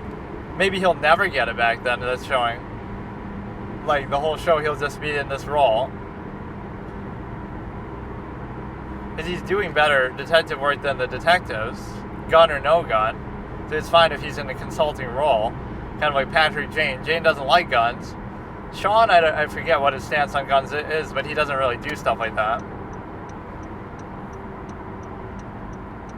But that's like the same music as the intro theme. And so that one was pretty good. That probably gets like a B. And the reason why it gets a B is because I don't even know. It was good. like the killer wasn't like super interesting or fleshed out like the way that Dale the whale, or at least one of the killers. So that aspect of it was a little bit lacking. So that would be my thing. But I think I deserve a one strike, because my final theory that I was even saying was that I have to be firm with it. I can't just say, oh, I suspected the girl, but so what? I might suspect everybody at some point. I did say that theory. I don't know. I'll have to decide. Okay, so here in this segment, before we watch the E-letter movie that's going to come next in our alphabetical rotation that we're doing, before we do that, I want to do a little recap on Monk, because I'm falling behind on the character points, so I don't know exactly how I'm going to determine them, but I've totally lost track. And so what happens is, I'm going to maybe skim through some of the earlier episodes, as long as I get a rough count, but I've totally not been as good at keeping track in this show as I have been in, in like The Sopranos. I was all over it. So here, the main four relevant characters are the Captain, Sharona, and Monk, and obviously, I guess that's basically it. Why is it so hard for me? I was going to say, oh, maybe because there's more characters, but those are really the only three. So we'll do that, and I'll kind of explain a little bit of the format now. Maybe I'm making excuses for it because, I want to watch this show and I like it so much, but the main failure state conditions are, if there's 3 F episodes in the whole show, meaning through all the seasons, if there's 3 F episodes, which can happen even with good series, there can still be a couple of bad episodes. If there's 3 F episodes at any point in the series, meaning it carries over from season to season. So season 1 could have 1 F, season 2 could have 1, and season 3 could have 1. It's 3 strikes and you're out. So if I get to 3 total, again, it doesn't reset after a season, then I stop watching the show, right? That's a condition that I have with all these series. I think that's a good, fair standard, even though that's, it doesn't mean the show is bad if that happens. It just, that's one of the criteria, and then the other criteria is the simple fact that if the main character goes to like a -10 on the character points, the show is over. And also if they're like -10 differential, I guess, from the villain, arguably that's questionable. But also if they're +10, if the villain reaches a +10 period, right? Now this show doesn't really have a villain like that unless we introduce one that is like, oh, that's the person who killed his wife, and we don't know, like Red John, basically. So the point is, even one of my favorite shows, The Mentalist, would have fallen victim to that easily. Both the plot armor count, which I'll explain in a second, but also that one, like, Red John would be at a +1 million to compare to Jane, so it's not fair. But, so the other count is the plot armor count. If there's 3 instances of the main character getting saved by plot armor in a season, and that resets every season, so you can have 3 more. If there's 3 counts of that in a season, then I stop watching. So we've had 1 so far, but there is an exception. If I get an A grade on an episode, I mean, if the show gets an A grade on an episode, and again, I rarely give those out, so it's only fair, but this show has been the exception, then it negates one of them. So we would be at 1 plot armor strike from like episode 1, where he's either it's episode 1 or 2, actually, I can't remember, because they both have to do with the assassin, but I think it's episode 1, but it has to do with the guy's about to hit Monk with the car, right? And then he gets out of the way because of his OCD tendency to touch the pole or something, not because he actually noticed what was happening. And then even Monk is surprised. So that's like a plot armor count. He would have gotten hit by the car if not for that. So then that's negated by the A grade for episode 1. It doesn't have to be the same episode, but now we have 2 more A grades in reserve. Episode 2 and episode 4. Episode 3 and 5 are Bs. And again, the reason for episode 3 being a B instead of an A, I have to qualify it, is that it didn't have a very good explanation of the murder method. That's never brought up. That big metal ramp was never, like, the implication is he made her crash, but they never explore that unless I missed it. Like, they catch him, they get him to confess basically that he brought the psychic to the body, right? But they never explore actually how he did it. They never bring that up. The ending felt a little bit rushed, and the Psyche character itself is kind of weak because she lacks credibility. So she's meant to be like an adversarial character, but you almost feel bad for her because she's such a klutz. Like, oh, maybe she's right for once instead of maybe she's actually credible, like Christina Fry, who's much more intelligent, sophisticated, right? That works better as a character. Even as much as I can criticize The Mentalist for copying both this show and Psych, obviously it does deserve criticism for that, but at least that's a good interpretation. Like, let's take the Psyche character but improve it and make them actually a little credible and smart and a love interest and all this kind of stuff. So yeah, so we had A, episode 1 and 2, then B for 3, A for 4, and B for 5. So it's perfectly fine. Why was episode 5 a B? Because the villains were not really that interesting. The killer, and even the killer's assistant, or whatever. The killer's love interest, I should say. So, you have the killer in jail, and you have the sort of the order that's given in such a way that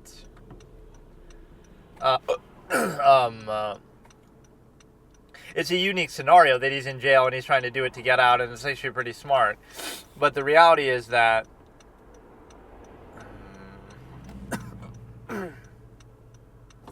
the reality is that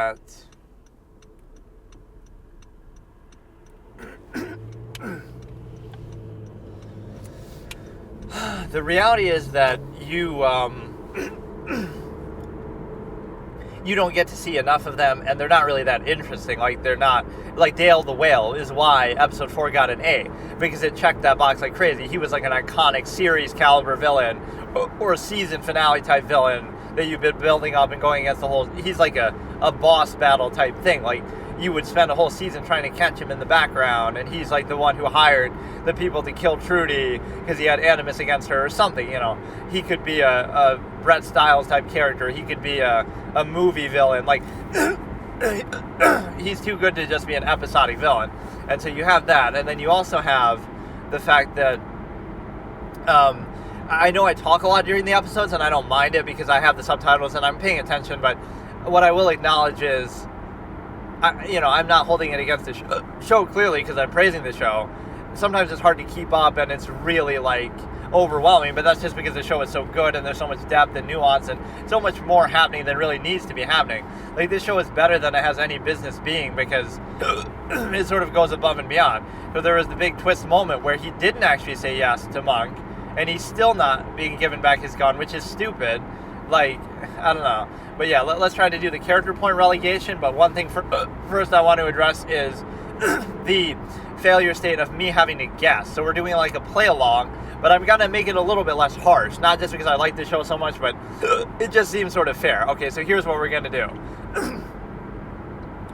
This one resets every season, so it only counts, 3 times per season, and then if I'm at 2 times and then the next season starts, it resets to 0, right?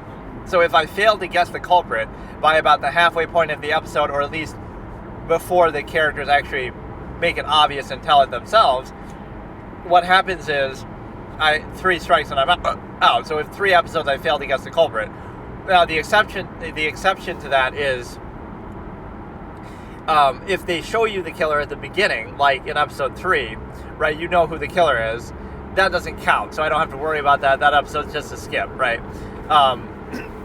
Maybe it could count if you think that's the killer, they make you think it is, but then it's not. Like, they kind of bait you. I don't know how I would know that, but like, they don't show him actually doing the killing, but there they do, so whatever. If they show the killer, that doesn't count because obviously there's nothing to guess, so it doesn't matter. Or even if it did count, I would obviously succeed, so that's the way I could frame it.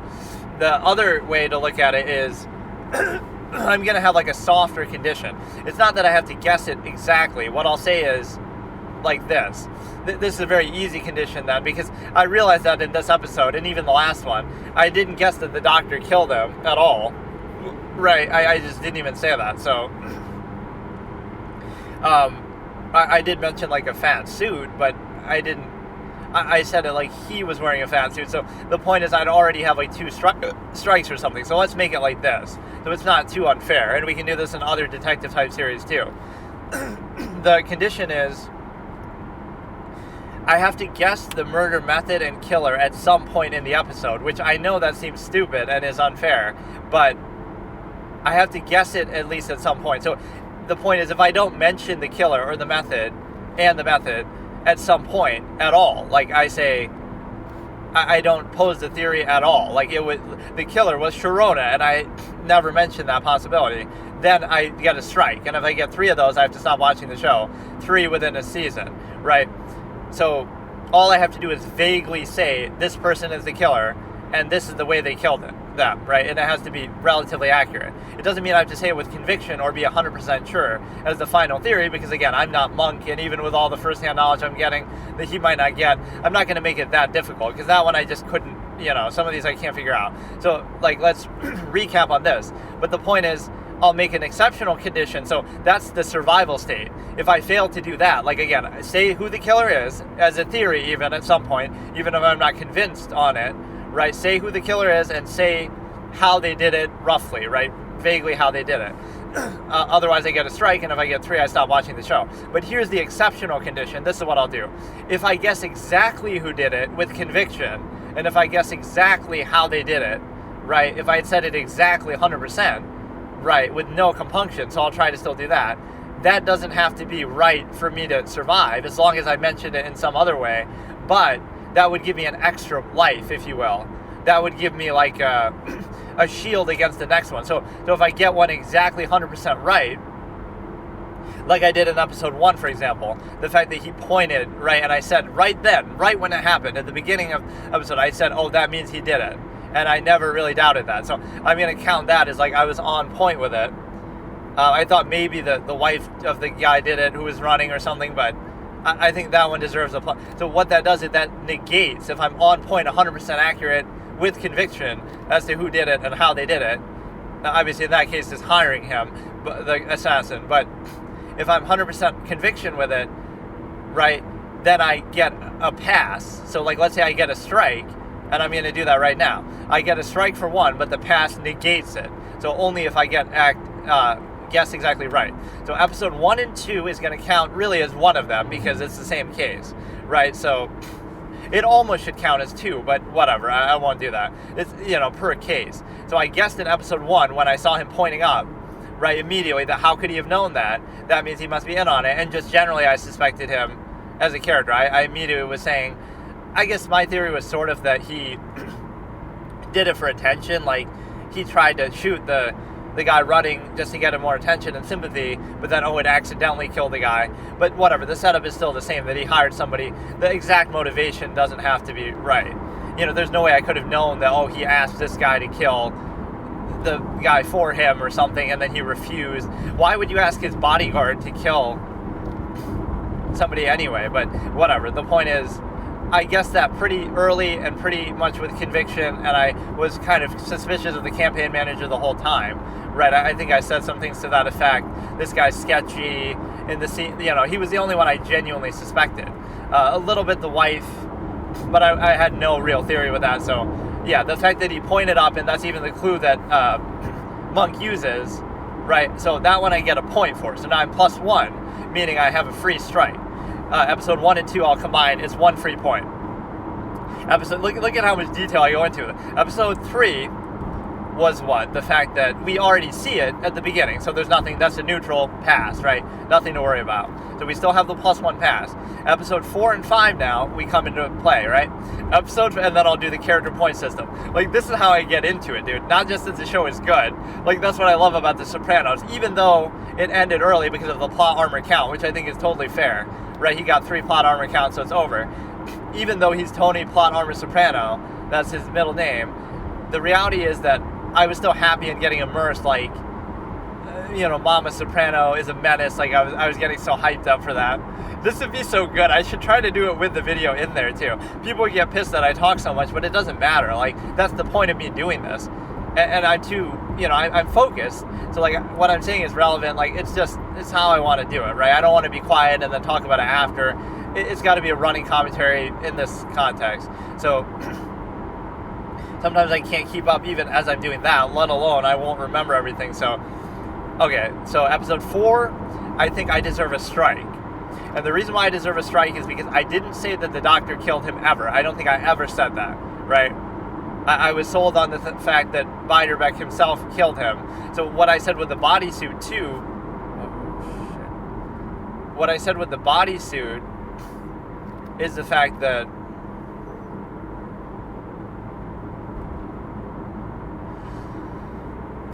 I thought Beiderbecke might be in a bodysuit, but if Sharona sees that it's really his body, I wasn't sure. And the liposuction, reverse liposuction thing was kind of a funny moment with the captain's assistant guy whose name I forget.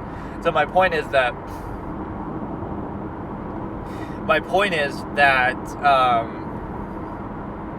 Beiderbecke is I don't think I ever said that the doctor might have done it. I don't think I ever said that. Maybe that the doctor helped him go there or that he assisted him. But I would have never come up with that theory that, the doctor killed her because how could she be saying on the phone that, it's Beiderbecke? I had no real theory. That was an insane case, right? So I said Beiderbecke did it. He had like a bodysuit. Somehow he got there, maybe with the doctor's help. So I was wrong with that one. I was wrong. See, at no point in the episode did I say that the doctor did it and that the doctor was wearing a fat suit. I never said that. I didn't even think that. It didn't cross my mind. Mainly because of the message. If the victim is saying on the message, it's Beiderbecke, the victim can see his face. So the victim would see that, it's not Beiderbecke, it's some doctor wearing a fat suit to try, it wouldn't fool her. It might fool the kid outside, but it won't fool her. But I didn't realize it wasn't her. It was actually him doing an imitation, which is just utterly ridiculous. There's no way I would have guessed that. So I get a strike for that, but it's covered up by the +1 that I have from episode 1. So it's neutral. But now I have 0 passes in reserve, right? Then, episode 5, I'm not going to give myself a strike. Now you could say this is just me trying to retcon my own format just to save myself. But it's fair because episode 5, right? This is awesome, actually. I love how much thought I'm putting into this. But I'm going to be lenient because otherwise it's unfair, right? I would have already gotten 2 strikes if it's too much. So we still got 1, but we negated it. Now episode 5 is going to be where I did at one point say that the girl is suspicious as soon as I saw her. They have like a camera angle thing that they sort of zoom in on somebody's face. Like even when they do it in the moment, they have the flash on the guy pointing up. That makes you think, that's suspicious. Like, I just noticed it. But, so the same thing with her. When you're first getting on the ride, she made like kind of a face. And so, whatever. The point is that I suspected her immediately and I said she very well might have done it. I could not explain exactly why. Right, the motivation, but that's okay. But no, I said she might have done it, and I said that maybe the photography girl did it. So I'm just throwing out theories, but again, all I have to do is just say it at one point. And I said that, he might have been stabbed after. I did say that, because you never see him that he's stabbed on the ride, and so he gets off. Maybe he's stabbed then by somebody, and that somebody could be the ride person or the photo person, right, would have been. So I did say that as a theory. So I survive on that one. You might think I'm trying to do mental gymnastics, but the standard is low now. This was an experimental format, so it's going to be a low standard to survive, but a high standard to get a pass. So if I get a pass, I have to be exact, like I was in episode 1, right? Exactly who did it, how they did it generally. Otherwise, you just have to mention it. So I did say that ride person was sus, and I did say that we don't see him on the ride being stabbed or that he's stabbed. We only see the knife after. So I did say, somebody could have just stabbed him once he's off the ride. I don't know how nobody could see it or how nothing could happen, but you just stab him right there. Like, what the fuck? Okay, so that's what we have. Now I got to look through the first 5 episodes or try to skim through or remember, because what I want to try to remember is the character point system. And the reason why it's going to be very hard for me to do this, actually. I can't. Let me think. Okay, so we got a recap on character points. So all the other counts are at. We have 2 A grades in reserve in case the character has a plot armor count. Right, so we negated 1 with episode 1, but we have episode 2 and 4. So we have 2 plot armor negations in reserve. We have 0 deduction strikes in reserve, right, to appeal that. So we got one strike, but we negated it with episode 1, but now we don't have any reserves left. So now if I get one, it'll be a legit strike. And if I get to 3 within the season, I'm done for. And again, the episodes that they tell you what it is don't count.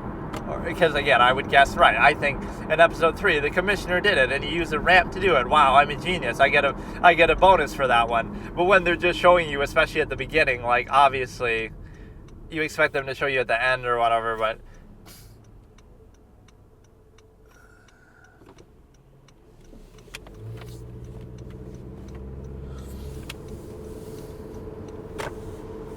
so yeah, what we have is the ability to consider that. Let's do the character point system now.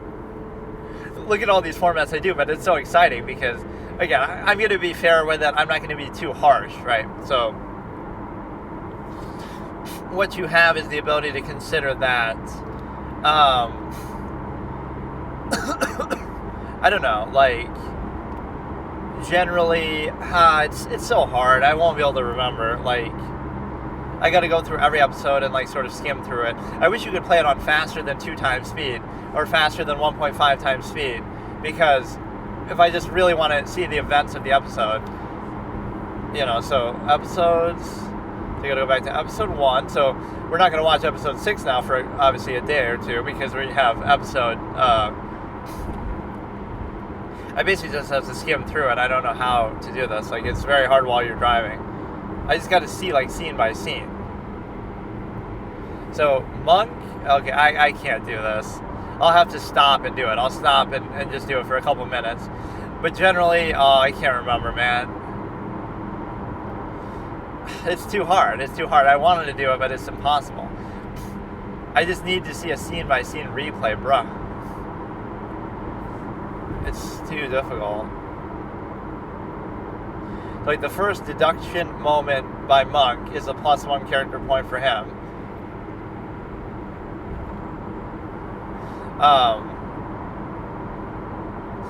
Like, I better wait. I'm not gonna. I'll wait.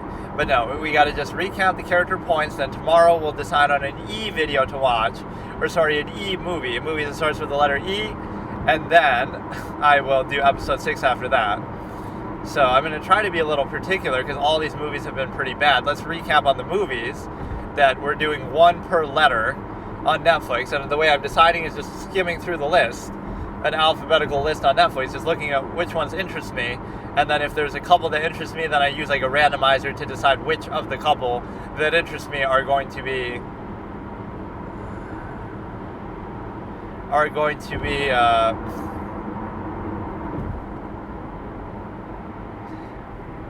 the one I actually watch. And so we saw for the number/hashtag category, the Fourth Republic, which is a C grade. Then for the letter A, I saw Alone, which is a D grade. Then for B, I saw Bird Box, which is a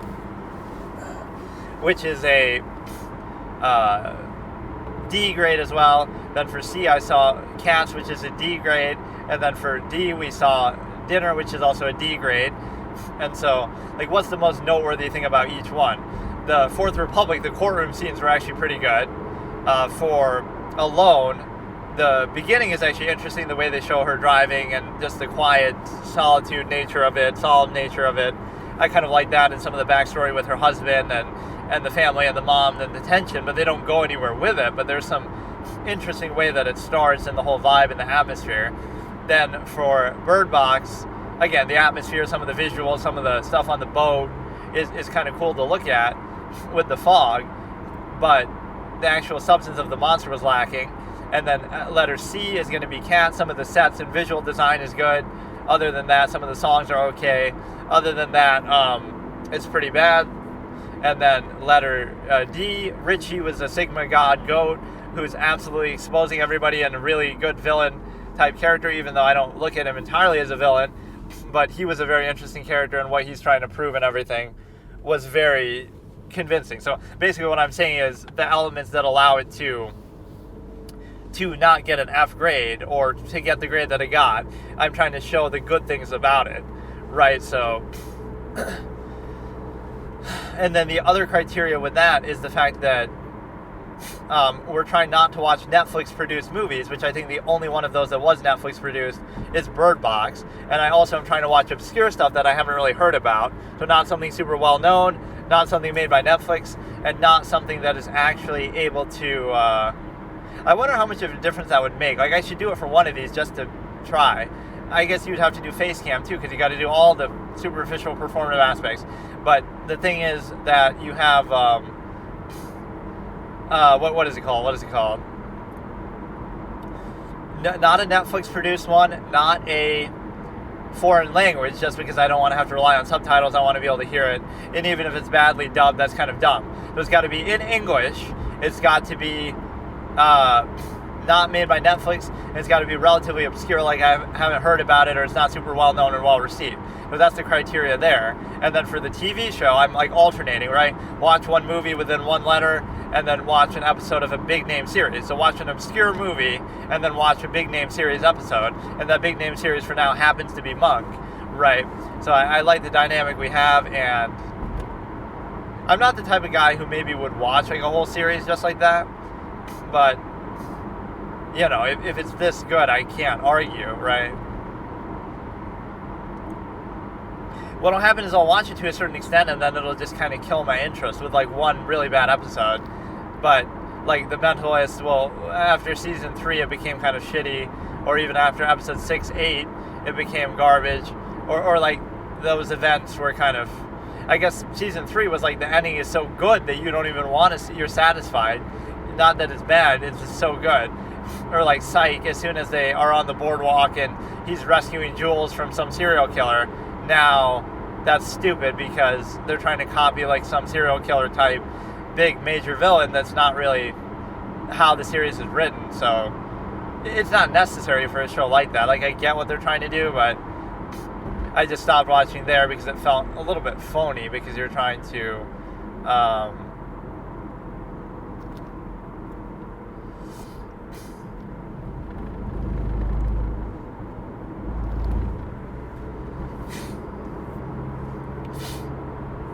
Alright, so all we got to do is recap on the character points, which I would like to get out of the way, because I can't do it while driving, so I'm just going to have to sit down somewhere and figure it out, because it's too complicated. I'll just skim through and come up with a general count. Monk should be a couple points up, because he's just so smart and good deductive moments. He has a couple moments of weakness, like the car moment I was going to give a minus to Sharona, but then I gave it to him because he's actually that bad at driving, which doesn't make sense. I mean, he can operate a Ferris wheel, or he can operate a gun, or all these kind of things, and yet he can't operate a car. That would be my bigger concern. Not the gun issue, but the car issue. Like, don't cops have to drive? Like, I guess normally he's just going to a scene and then he's on foot, but you should probably know how to drive more so than use a gun if you're going to be a cop. I guess he's not a traffic cop, but still, like, you have to be able to figure it out. And so now we have the ability to consider that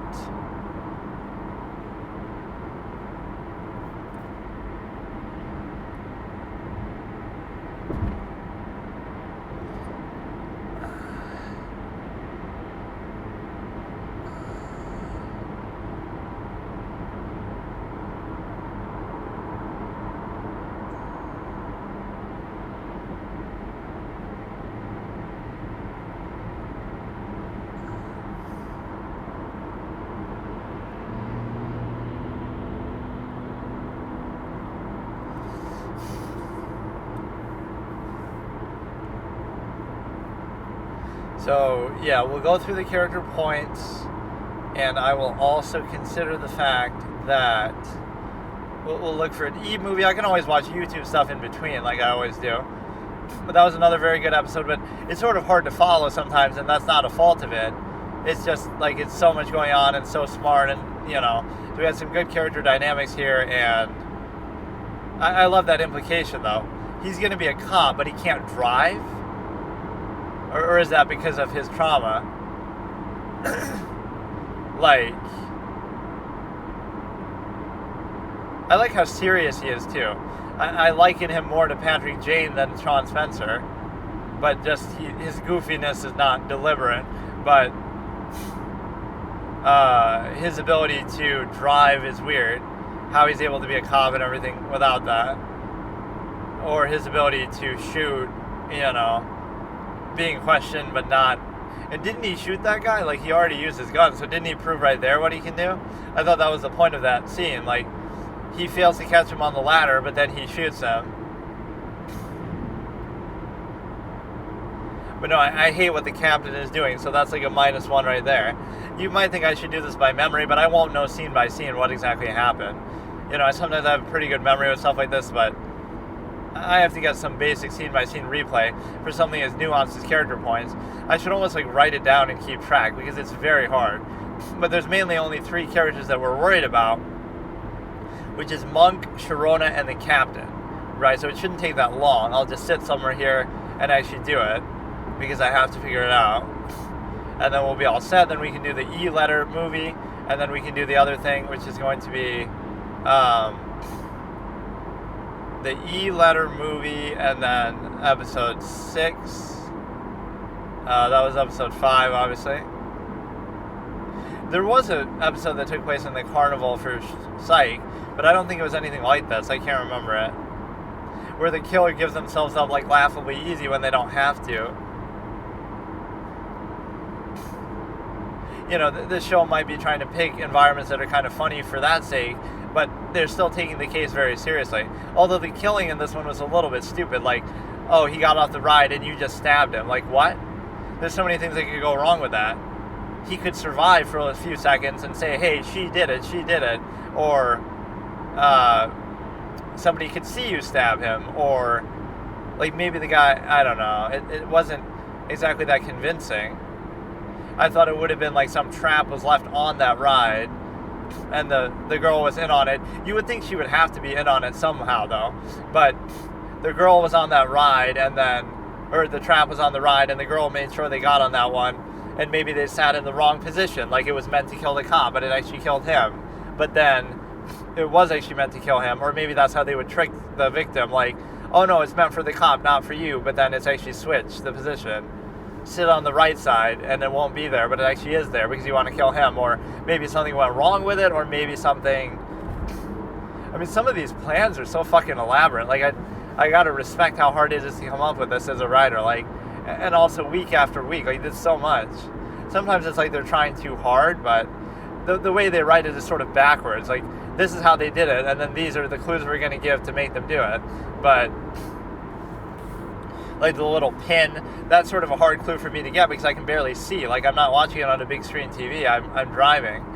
But I'd love to do that as a series. Like, actual professional investigator watches a show and tries to guess the killer as you go.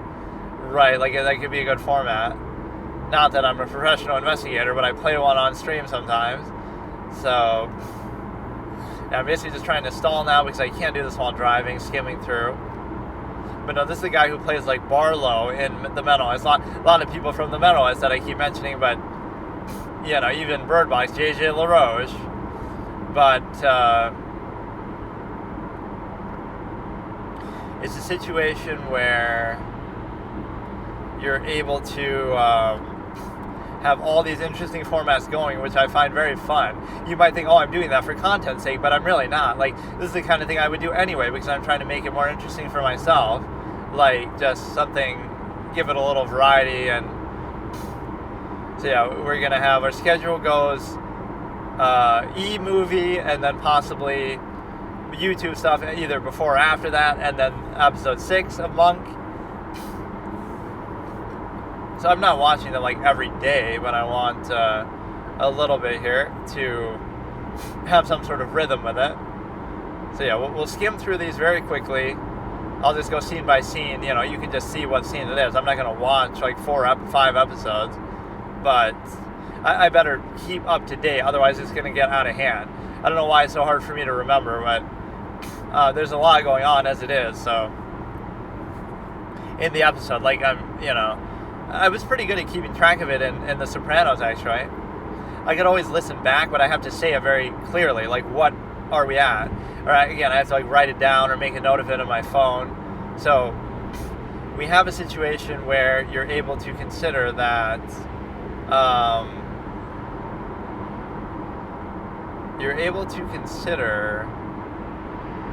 Why is everybody going so fast? I'm going 60 and I'm getting overtaken. What the fuck is this? In a 55 mile zone.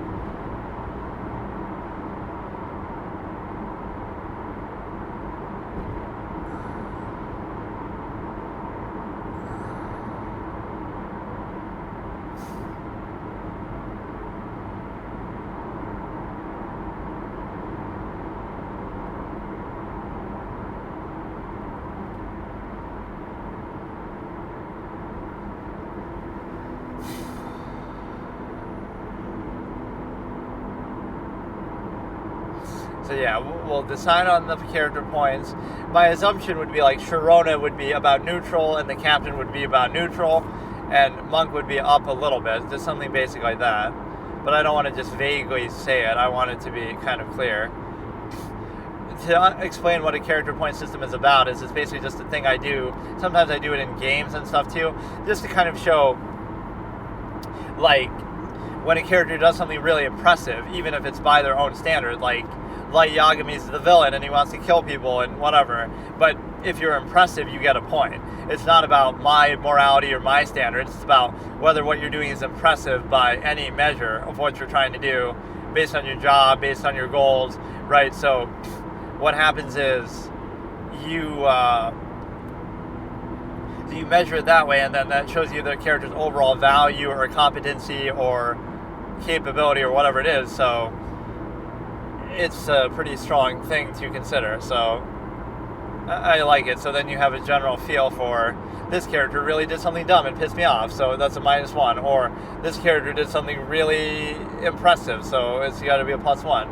Again, by their own standards. So, you know, the villain and the hero can get +1s for opposite reasons. Like, the villain's sure good at getting away, and the hero's sure good at catching them, like, based on what they're trying to do. So it's not a judgment, no judgment thing.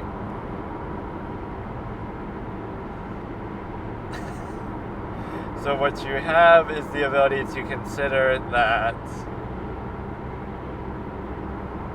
Oh, it keeps cutting off of the thing because I'm taking too long on the screen. But no, I've been sleeping almost a little bit early these last couple of days, and then I can't wake up. Or, I mean, I wake up, I can't wake up. I can't go back to sleep once I wake up, is my point. It's like 5:30 now, so I have to go pick something up. I'll do this little thing in a second, and then I'll go home, and then I'll have to do some editing, and then I'll have to do my laundry, and then I'll have to sleep. So it's like 5:30, so I should be asleep by like maybe 8. I don't know. I have to go pick some shit up first, though. But this is so fun to do. I just wish it was a little more, it was getting a little more viewership. Like, I don't expect a lot. Like, I have 1 subscriber, and none of my videos have a like. So whatever I'm doing, obviously everybody just hates it, or a couple of them have dislikes, but most of them just don't have any views, period. But I don't know. I should do some of my short form stuff, some other reviews. The audio quality should be a little better because of the mic now, but the video quality is non-existent, and there's no timestamp, there's no video, there's no, thing of what I'm watching. It's just me talking. And these sessions are like super random too, because they kind of bleed into one thing after another, which is kind of fun for me to do it, but it might not make for the best viewing experience because, it'll be a video called like Film Critic Watches Shameless for the first time, right? But then it's not until 9 hours in the video that I actually watch that. So it's more like a main event thing. I am watching that in there, but that's not what the whole thing is about. So it can be confusing for people that way too, I'm sure. So you're able to basically consider that.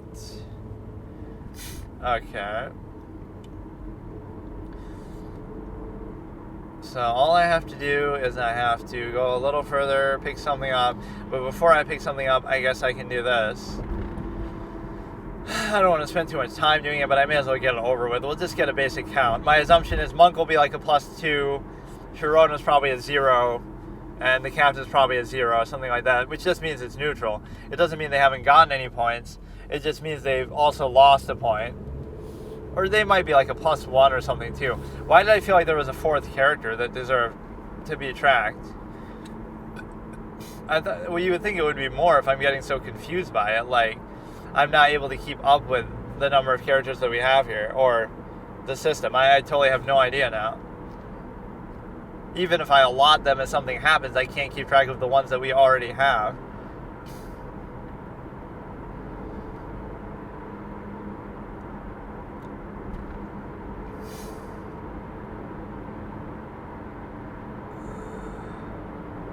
So I'm just kind of stalling here sometimes like I do, but I like how much content there is in these, though. I'm talking about so many different things, philosophical concepts, my debate format, in all of this. Then I go to psychology, then I go to Shark Tank, then I go to some movie, then I go to film critiquing, then I go to TV series, then I go to political debates, like I did that one, Skibbity Toilet. But I only reacted to the first 9 episodes of it. Right, and I used Skibbity Biden as the thumbnail because that's what I called it. Film critic watches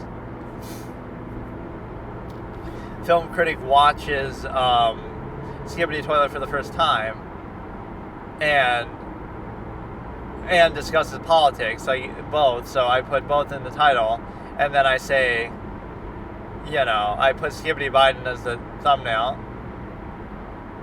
To be fair, in Colbert's defense, they're making fun of how out of touch he is. So it's not that it's meant to be funny in a literal sense. The whole topic of that joke, that segment was, putting out of touch grandpas in charge of memes and social media, right? Something like that. He was even saying. So he's showing how out of touch they are, that this is the sort of thing they would do, right? So I can kind of be a little forgiving to that.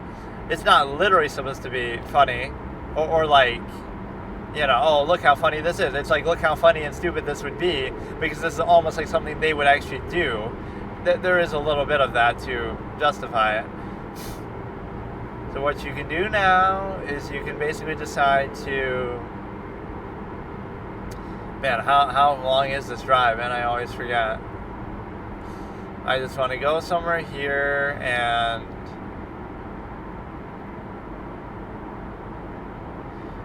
It feels like everybody wants to go so fast today.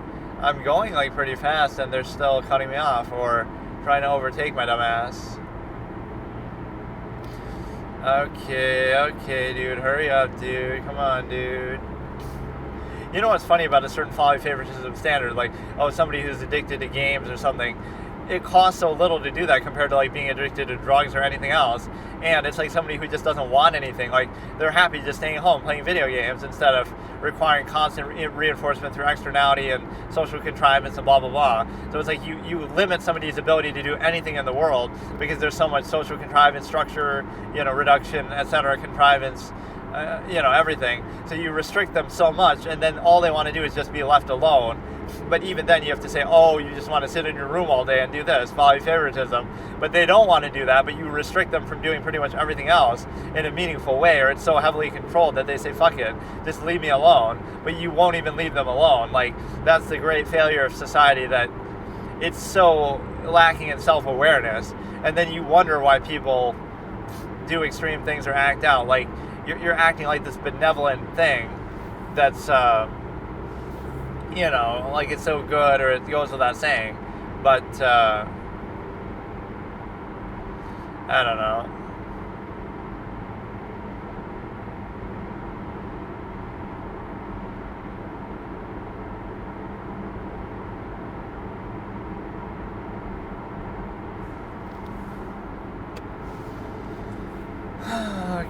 Okay. This just feels like a longer drive than it should be. I don't know. I'm getting impatient. Maybe I'll do that monk thing another day. But if I don't do it now, I'll never do it. It should just take a minute. But I'm getting kind of a little impatient, honestly. We do the monk thing, and then we get to actually do something else, which is going to be... Oh, I almost wanted to read through all my titles and stuff. I feel bad for constantly looking at my own channel, though, because then it feels like, oh, I'm padding something, or I'm trying to, inflate the views. But the reality is that it's not a big deal. It's just there because it's there, and it's fine. It's amazing how hard that is to do, though. If you don't do face cam, or if you don't do anything else, it would be impossible to And if you give too much of an in-depth, nuanced kind of takes, like, oh, you're talking too much maybe, but nobody's even commented on any of my videos, like, there's nothing. There's 0 comments, there's 0 likes, there's very few views, and there's a couple dislikes on different videos, but probably just because of the audio quality or because I'm not showing the video that I'm reacting to, or maybe even the ultimate nuance of something they disagree with something I'm saying, if they even are willing to go that far.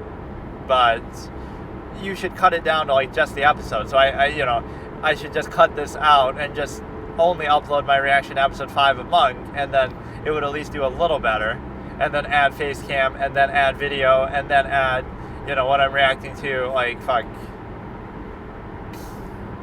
bro, why is this taking so long, bro?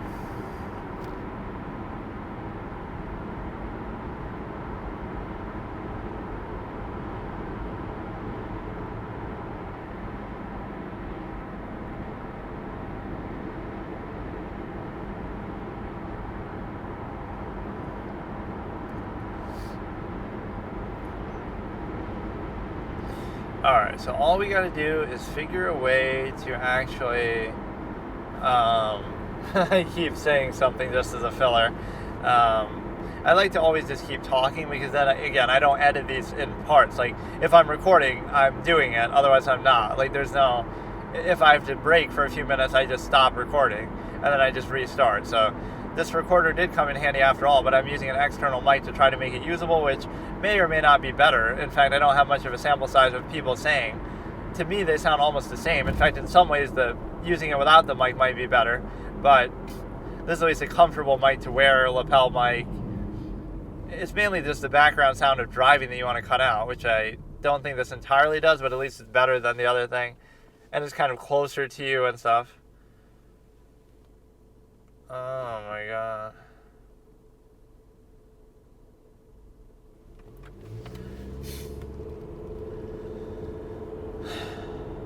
But no, I compare Monk more to Patrick Jane than to Sean Spencer, because Sean has like a deliberate goofiness to him, or whatever. Psych took it more in the comedic direction. Mentalist took it more in the serious direction. But given how the show is written, it actually already is more serious, than Psych. It's pretty much as serious as the Mentalist anyway, because the Mentalist will have some goofy moments. You could say the Mentalist is a bit more serious, but not really that much. Like, on a scale of 1 to 10, Psych is like a 4. It's not serious at all. It's goofy all the time. It might even be less than that. Monk is like an 8, and the Mentalist might be like a 9, but they're both up there. Even though this has some goofy moments, it's still in the context of his psychological trauma about his wife dying. It's not a big deal. Yeah, Monk is so hyper focused, which maybe that's partly due to the trauma, but maybe that's how he always was. And the reason why is because you have a situation where that's part of why he's so gifted. It's almost like he can't help it. His gift and his curse, like he said. So, bro thinks he's Spider-Man. So, let's see. I've never been this impatient on a drive. Because I just want to get somewhere. I just want to pick something up. I just want to do this reaction quickly. I'm just going to berserk through it. I'm not going to watch a second. I'm just going to skim through scene by scene, whatever character points I can come up with. Again, a rough count is everybody's pretty much neutral, but Monk is probably just a +1 or +2. Or probably even more than that, because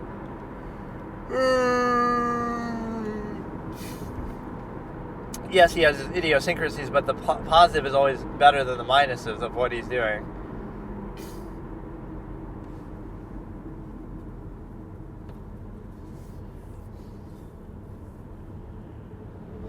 Right, he'll have some little weird thing about the blinds, but then he'll also... I wonder if they did that on purpose, they did that to test him because they know how particular he is. And that was part of the exam, or... I don't know, I doubt they would do that, but... It's more like they just don't care, or they just don't notice. I'm the type of person who might notice stuff like that, but I don't really care too much. It doesn't really bother me. I guess I care only if it's like mine. Like, I don't care what you're doing in your room or your office. I care about if it's in my house, then I'll change it. Or I'll get upset if somebody else. And I'm not even really OCD like that, but I'm just more like, I guess I am a little OCD, but I just like to do things a particular way. Like, even all these formats, like, I'm very particular about them.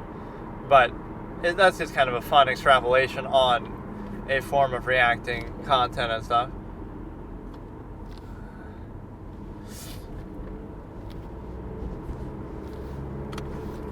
Okay, so we made the home stretch. We just have to hurry this shit up.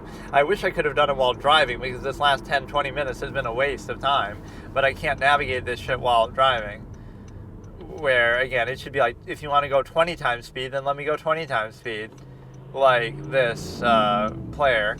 It doesn't even let you go 2 times. I think the fastest it lets you go is 1.5 times. Yeah, the ending of dinner was sort of anticlimactic too. Basically just everybody gets back together. That was it. The dialogue is like so stunted too. It makes it seem like it's translated poorly from another language, but it's just like, I don't know.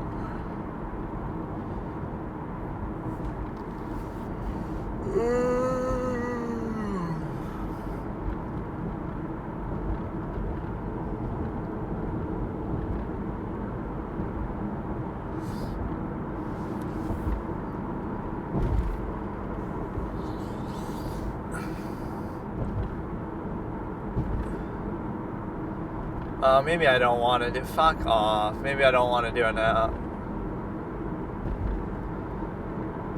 Why is this hard? I guess I could do the recap before episode 6. I'm just gonna forget. I can't do it while driving because I'd have to rewatch all episodes 1 through 4. Which again, if you could watch it on like 10 times speed or 20 times speed, I wouldn't mind that. Again, you might think, oh, you wouldn't understand anything, but I would at least know scene by scene, like, oh, I remember what happened in that scene, but I'm not going to remember that immediately if I'm just watching it, like, or if I'm not watching it. So you get like a scene select type of thing, where you get to see every major scene or every scene, and you can extrapolate from there what you want. And the reason why is because you're able to do it in such a way that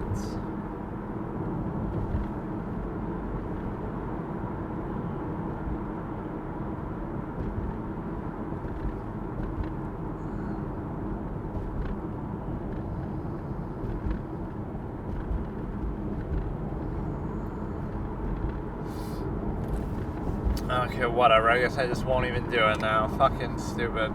I just have to remember I'll do that, and then I'll do something else. I guess I can do it any time, like when I'm eating, I can just sort of scene select through.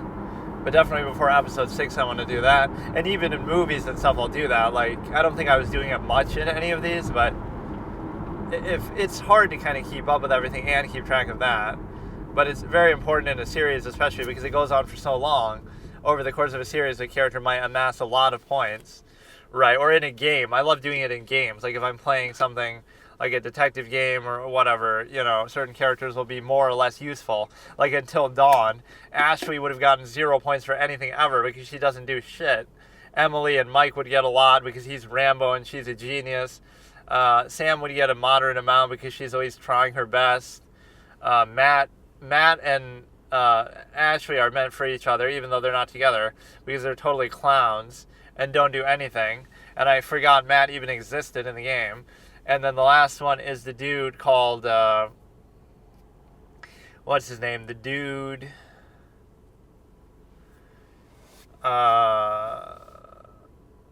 wait, who am I forgetting?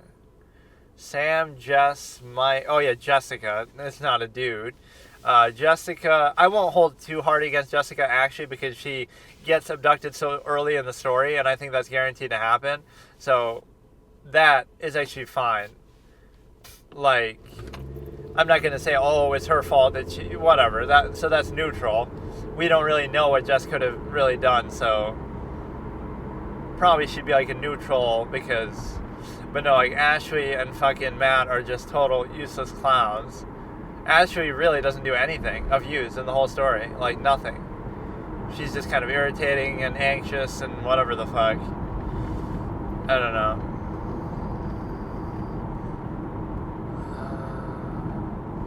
So yeah, we'll just take a pass on this session.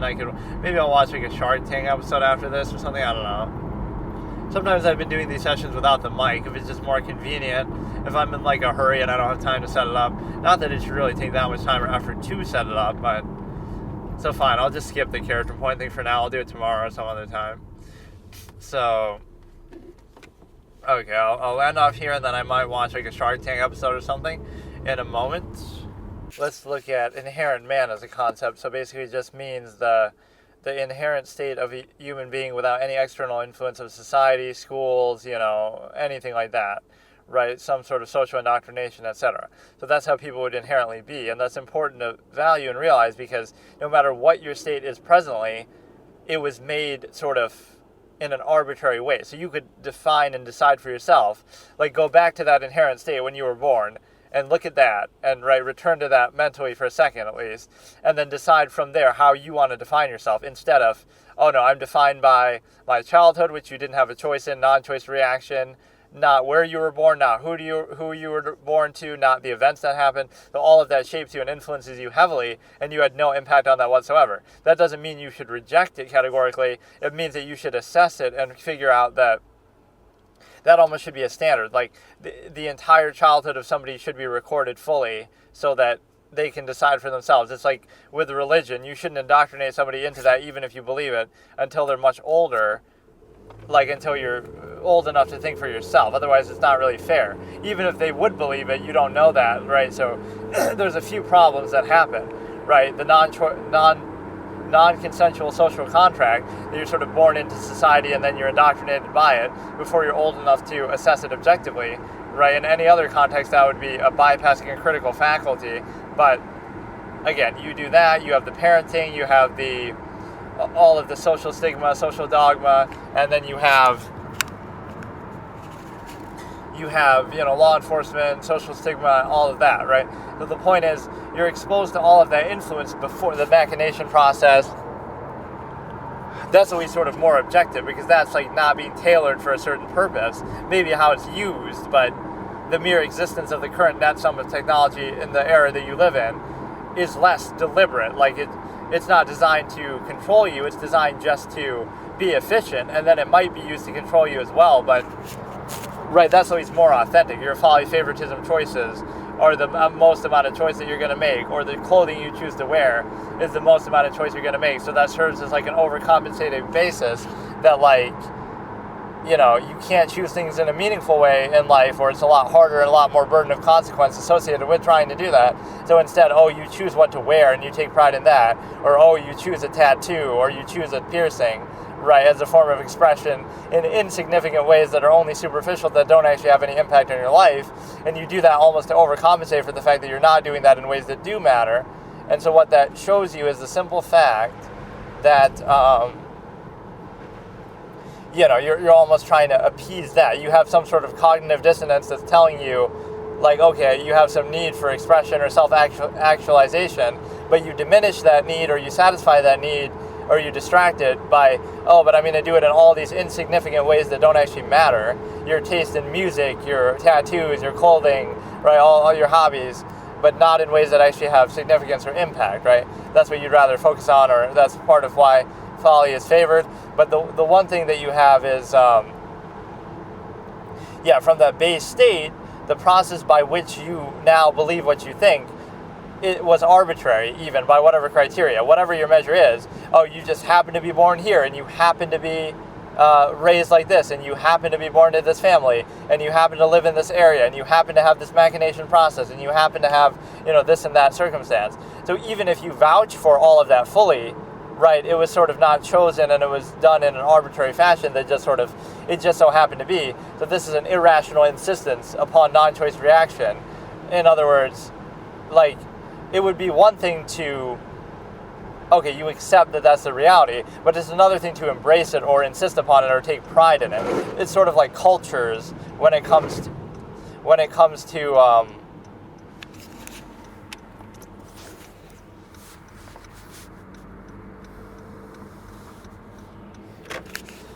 when it comes to countries, like, oh, you're born in a country and you live in a certain culture, so now you take pride in that, as if it's not just functional and reactionary, like, oh, your culture likes seafood because it happens to be surrounded by water. Like, it's one thing to simply acknowledge what it is and practice it. You can still like that, but it's another thing to sort of elevate it and place undue emphasis. Like, now you say, well, again, you're placing undue emphasis, nearness postulate, like, oh, something non-basis of self, like something is more valuable just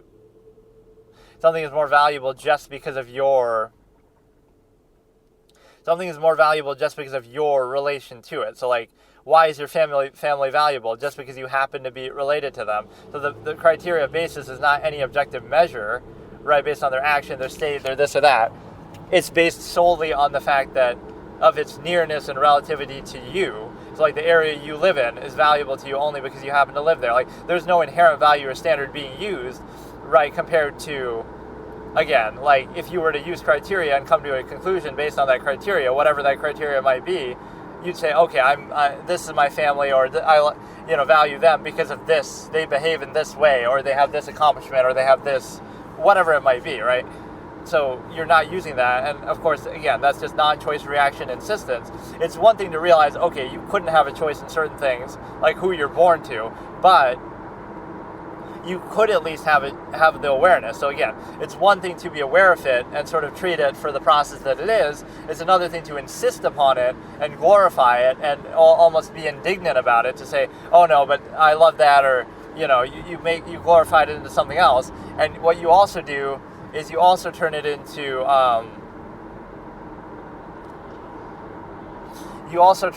the simple fact that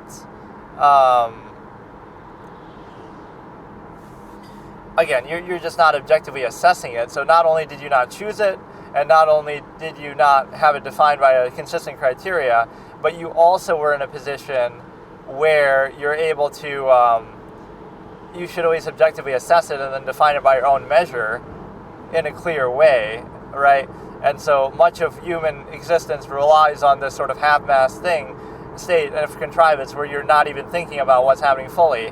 Right, so it's like, oh, don't think about it too deeply, as if that's a bad thing. You should be able to think about anything and everything as deeply as you want, and the only reason why you need to censor reality, ergo prevent people from thinking, or assuage it with some contrivance to explain something, is only because you're trying to bypass their critical faculty. So something that, in other words, doesn't make sense and triggers their cognitive dissonance, but they have to try to bypass that by saying, well, we're going to appeal to some undue emphasis or ego or something of the sort. And the ego is often the explanation for a lot of this, where it's not simply undue emphasis, like, oh, they won't tell you, oh, society tells you to be with only one person as a sexual partner because it's easier to control and create a family system. No, it actually is because, I mean, if that's the actual reality, they won't tell you that. No, it's because, oh, it's your soulmate and it's meant to be. So it's the same process, but one is just appealing to your ego because it makes you easier to control by that basis. And then the other point is that, again, the non-choice reaction is just to say that you would be able to operate on a level that,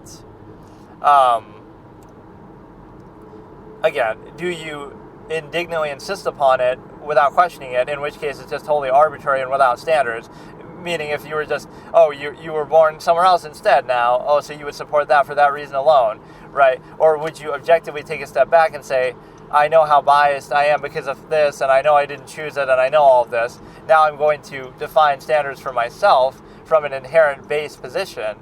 And the whole point is, it's not saying what those standards should be, but it's saying that that's what it's going to be. Like, you would not question the fact that,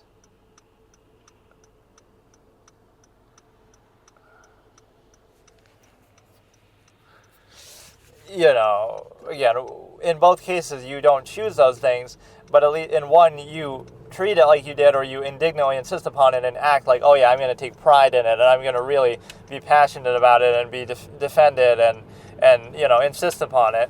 Whereas the other one would be more neutral and just say, okay, this is one state of being that happens to result from non-choice reaction elements, but I can be objective and decide for myself and hold consistent standards, criteria, self-actualize from an inherent base, from a measure where you go back to that mentality like, okay, pretend I was inherent man again. Now, how would I decide something from an inherent criteria, like without any preconceived notions, without any indoctrination, without any external influence? How would I decide what I would believe? And whatever you, and again, basically the way to disqualify it is the likelihood of you believing and being exactly the way that you are now, if you did it self-actualizing from an inherent base, like you actually chose that or thought about it, right, and came to some natural conclusion, whatever that is, there's a 0% chance it would be exactly how you are, because there's some arbitrary element, right, that wouldn't have resulted that way from your choice or from your analysis. So what you can do with that is you can always counteract some of those tendencies. Like, these are some of the things in your upbringing that make you the way you are, so maybe you embrace those, or maybe you counteract them, or maybe you're just neutral and you try to use something else as a barometer. But that's what's so disingenuous. There's a real negative element to it, as per the Simeon Acme. Like, let's get them when they're young, like talking about indoctrination, like the Hitler Youth or something. This is how it works in society. The simple fact that you're able to consider that,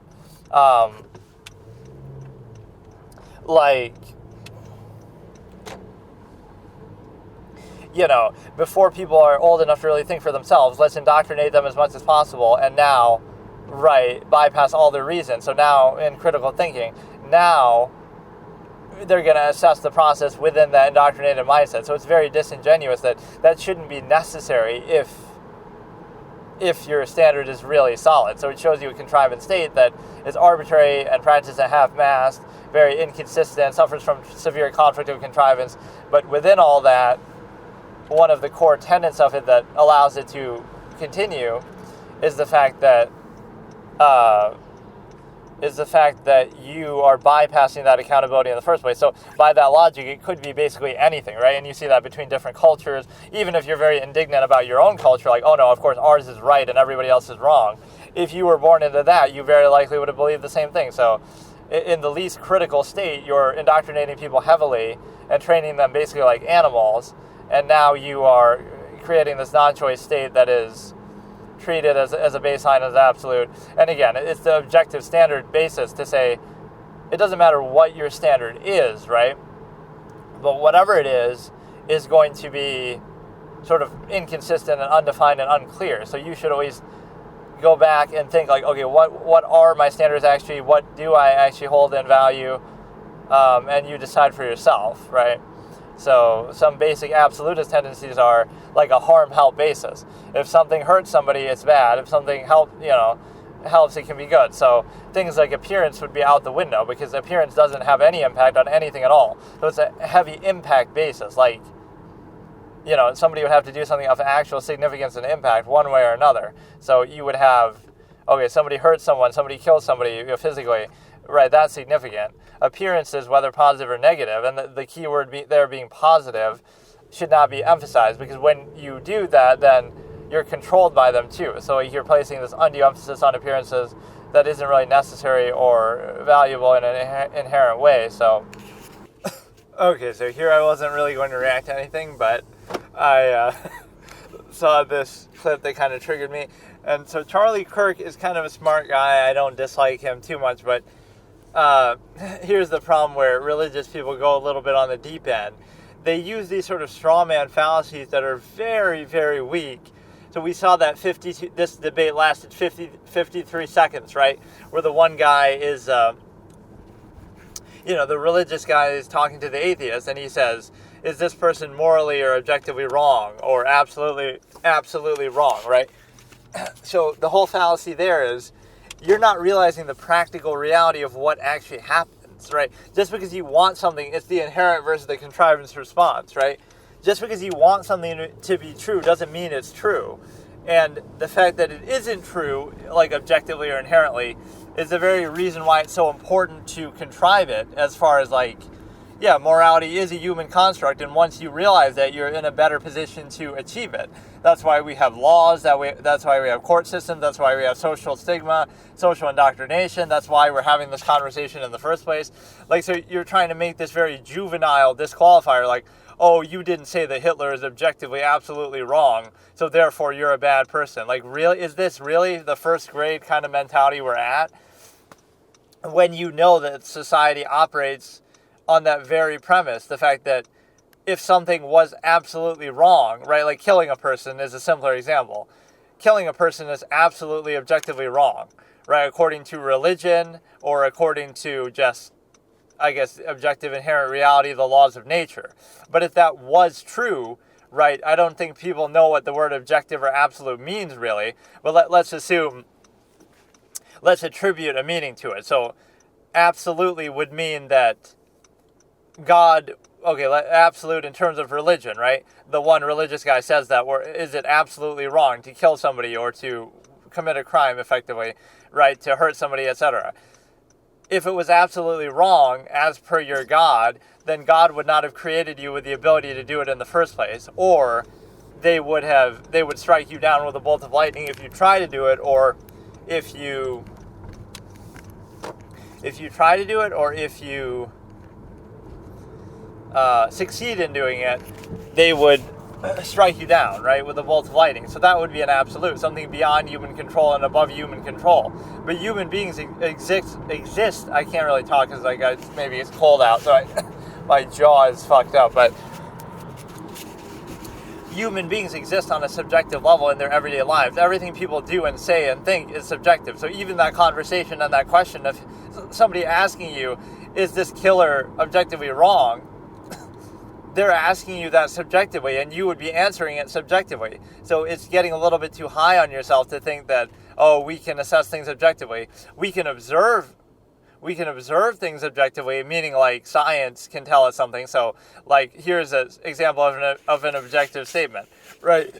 Human beings need oxygen to survive, but there's no debate or emotion or framing on that because it's just like, yeah, it's just true, it's self-evident. You know, human opinion doesn't change it, doesn't matter. None of that really matters. So the absolute argument is hard to make, again, as per religion or other standards, because, again, it's absolutely wrong to kill somebody, but God would still allow you and create you with the ability to kill somebody or allow you to do it. So all it takes is your subjective human acknowledgement to say, you know what, I feel like disavowing religion or this standard, and I feel like just doing something different, and I can just do it, right? The fact that people can do that subjectively, just decide to do something wrong, proves that it isn't absolute. Or by your definition of absolute, then it's so weak that all somebody has to do is disacknowledge it and say, you know what, I feel like doing it, or oh, I'm having a bad day, so I feel like doing it, right? A crime or whatever it might be, hurting somebody, killing somebody. That doesn't make it right, but that makes their standard hardly absolute because all it would take is some subjective human to say, oh, I feel like doing it anyway, despite the fact that I hear that it's wrong. So that's not a very strong definition of the word absolute. And then the other standard would be objective, as in like the laws of nature or however you want to describe it, just some objective reality. That would be the same thing too. Like it's against the laws of nature to do such and such. Now, on one hand, you can look at modern human life and technology, like it might be against the laws of human nature to sit at a computer for 10 hours a day at work, or to drive in a car, or eat a lot of processed food. Those might be against the laws of nature, but we do them anyway in our highly sophisticated technological society. So that's a little inconsistent. I always use that argument when people talk about being gay.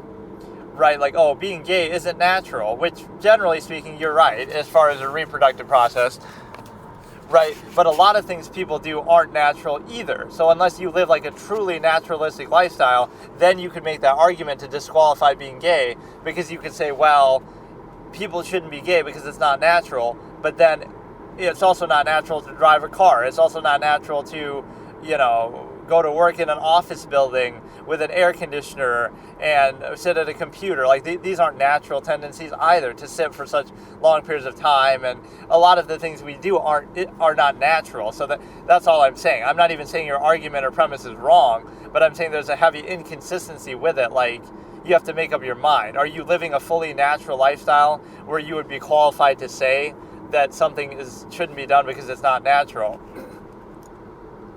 And then the flip side of it is what people do with standards is they just flip them however they're convenient. Like, well, we want the modern conveniences of technology, or we're just used to them, so we're going to pretend like, oh, you're still Christian, you're still religious, whatever, but we're going to do it as it suits us. So we'll rewrite it to say, oh no, we don't want to live like some Amish minimalistic lifestyle. We want to modernize our standards, or even like, oh, it's okay to be gay now because we want to be all progressive. Like, I'm not saying what your standards should be, but I don't like the sort of, you're just doing whatever's convenient, whatever suits you, whatever is ordained by the machination process of the modern time, right? So that's a little bit disingenuous. And then the other side is the simple fact that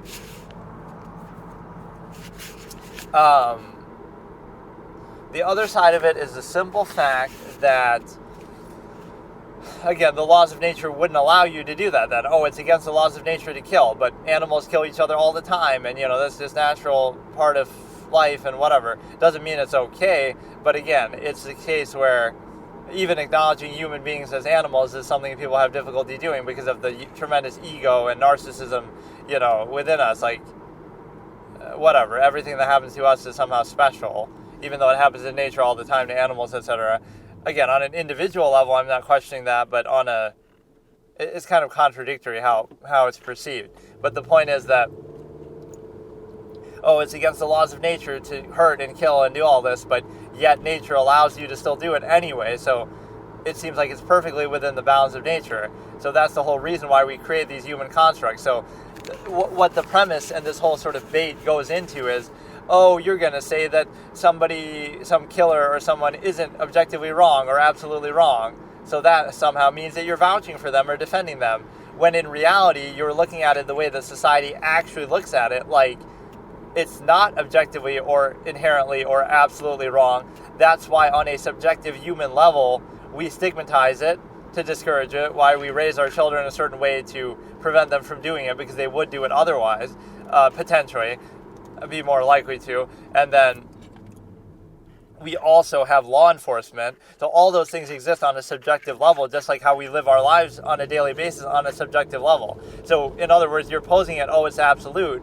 but then it requires constant subjective human reinforcement through indoctrination, through, again, raising children, social stigma, etc. in society, right? It requires subjective enforcement through law, which again comes down to arbitrary, subjective, flawed human beings like you and me, as cops, as judges in court, etc. So it comes down to their subjective human interpretation, and it's even flawed on the basic level to say sometimes people who are guilty get away, sometimes people who are innocent get convicted, right? So, but how absolute is your process that not only does it have those flaws potentially, but it even relies on subjective human upholding and reinforcement. So it's a very juvenile argument, because just because we want it to be absolute doesn't mean it is. No, it's not absolute. That's why we have to discuss the practical, functional basis which society does operate under in the real world to say that it's not absolute. That's why we have to actively try to uphold it, and we should debate the best ways in which to do that. Like, what laws should we have? How well should we enforce them? How should we have higher standards that we make sure the best people are doing it, and make sure we succeed more often than not? Like, so all these things are operating on a subjective human level that, like, yeah, let's try to make the court system better. Let's try to enforce our subjective, artificial, human-constructed morality the best as possible. So that's exactly how society operates. Like, a collective mass of people, like 99.9% of people, might agree on something that, oh, killing a person is wrong, even though there are exceptions to that. Like, oh, well, it's okay in self-defense, or it's okay if the government does it, even though it might not be, but we sort of look the other way. So there's some nuance and inconsistency with that as well. But 99.9% of people might agree to a collective subjective standard. It's still subjective, but we can agree that it's useful for society, and we all kind of want that to happen. Like, we want that to be illegal or whatever. We don't want it to be something that is allowed to occur. So just because we agree to it and we want or don't want something to happen, it still doesn't make it true or objective or factual or absolute. It just means that, okay, 99.9% of people in society collectively, subjectively agree to something. So now we can try to debate. The debate shouldn't be, oh, let me try to dunk on you by saying, oh, haha, you didn't say this person's objectively wrong, right? So that proves that your perspective is wrong, rather than that kind of juvenile, really moronic thing, but it works in some sort of short form basis where people are booing in the background. Like, it's so moronic. Like, it just doesn't it's so absolute that that's the fear too. Like, okay, it's absolute, so now we don't have to do anything. Let's get rid of the cops and law enforcement and the courts. It's so absolute that God will just strike us down with a bolt of lightning anytime we try to do something wrong. So I guess there's nothing to worry about, right? It creates this laissez-faire approach, even that, well, if it's absolute, we don't have to worry about it then.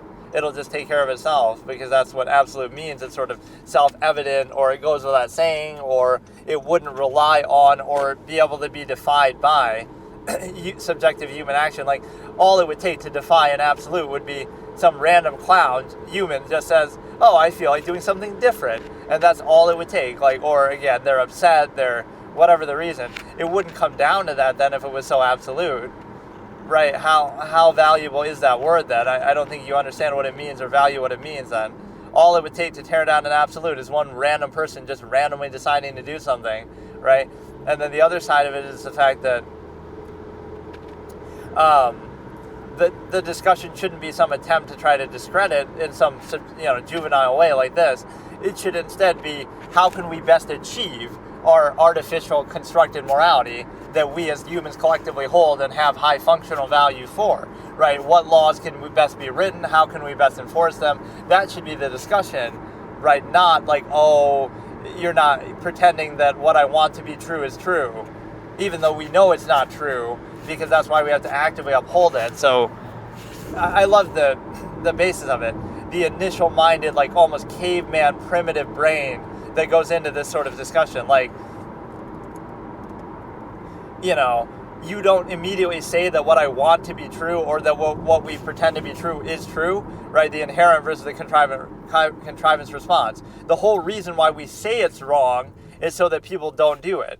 The whole reason why we have laws is so that people don't do it. In other words, people would do it, not 100%, but like people would tend to do it otherwise. That's why we do this. So not only is it not inherently objectively absolutely wrong, but it would almost be something people would be more inclined to do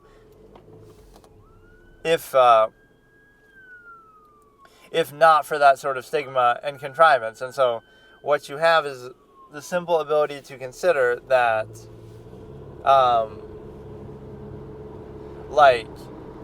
you need social stigma and you need indoctrination and you need anything else. And so the point is that you need enforcement. So because you need all those things, I'm not saying you shouldn't have them, but I'm saying, or that even discredits the value, like, oh, that means those things shouldn't be done then. But it means that they're not absolute and they require our constant upholding to exist. And that's fine, but why pretend like that's not the case? See, on one hand, you want to pretend, oh, it's absolute, but then on the other hand, you want to say, or you have to acknowledge that it requires us to uphold it all the time. And so, for example, all it would take is for us not to uphold it for that to stop then. If law enforcement just broke down, and we sort of take it for granted, I guess, in society because we're so used to it, but pretend you live in the jungle, right? Now what happens? Like, does that mean that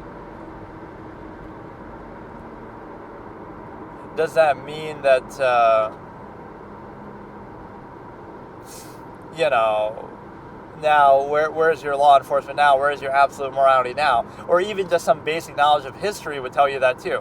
Where was God and his absolute morality when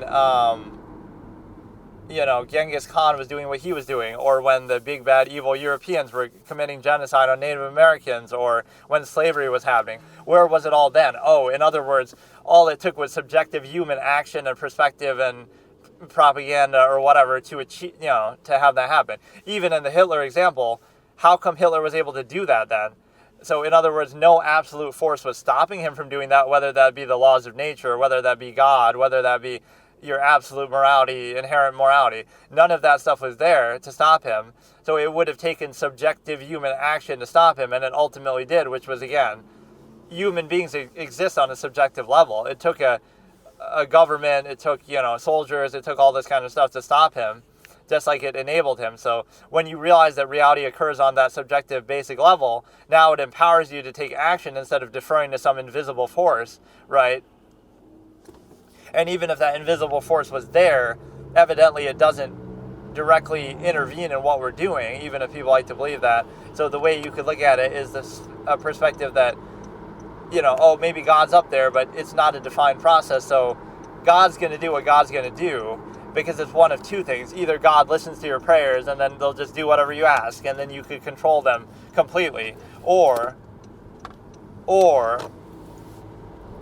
God's just going to do what God does, and so you can't influence it, so you shouldn't worry about it. Just focus on what you can control, right, and don't even worry about it, so God's just going to do what God does. So let's actually watch the clip, but it's one of the weakest kind of, it's fine, dude. If you really want to operate like that, it's just lazy. Like, you really think... So what my answer would just be, I would say they are subjectively wrong, because we are subjective human beings. Everything you and me are saying right now is subjective. Human beings are subjective.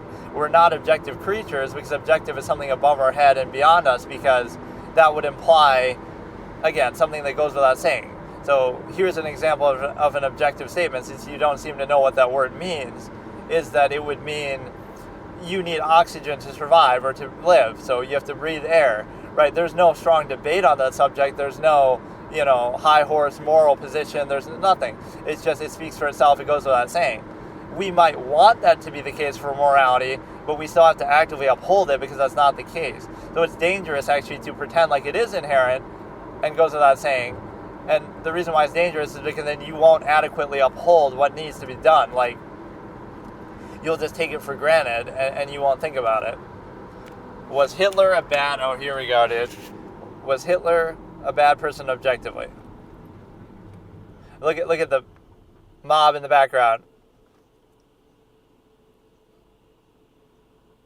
Atheists cannot say that Hitler was bad. You can say he's bad subjectively.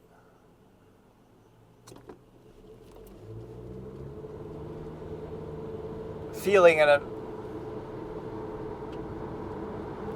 morality is reason and revelation, but that's not objective. You can't. They won't even let him talk. Not even what you mean by objective.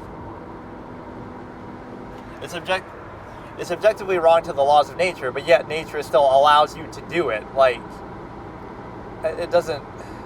The best you can make is a functional argument. Like, it wouldn't be a good thing to do something, like to kill somebody or to hurt somebody or whatever, right? And we can agree on a functional level. That's why we have to uphold it subjectively in practice. But it's just a semantics argument that doesn't even have any meaning. Like, the end conclusion is the same. Like, it's bad and it shouldn't happen and let's stop it. But when we say bad, we're still saying it subjectively. Like, why is that so hard for people to acknowledge? And I kind of know why, but, you don't want to acknowledge that, all it would take for someone to do something bad is to subjectively want to do it. And that is what does happen. But, no, you want to pretend like, oh, it's some higher level. But it's not your word against somebody else's. It's their word against...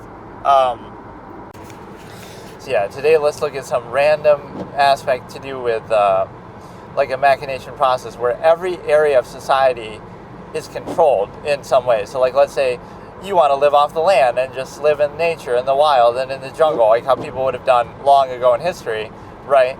But, you're not allowed to because, this land is owned by McDonald's and they're, doing this for their production, or you see how that becomes. So you simply want to just live off the grid, out of society.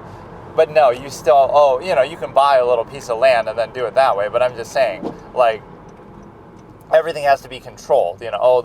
The land is owned by these people. The corporations are doing this. The government owns this. The water is regulated by this body and this and that. So everything is controlled in some way that you can't simply just, go in the wild and just live like that. For the most part. I mean, you would have to still work around all these other contrivances to do that, which is very disingenuous because you're not asking for much, right? You're not saying, I want the conveniences of fast food and this and that. You're saying I literally just want the most basic thing just to survive on in the wild, in nature.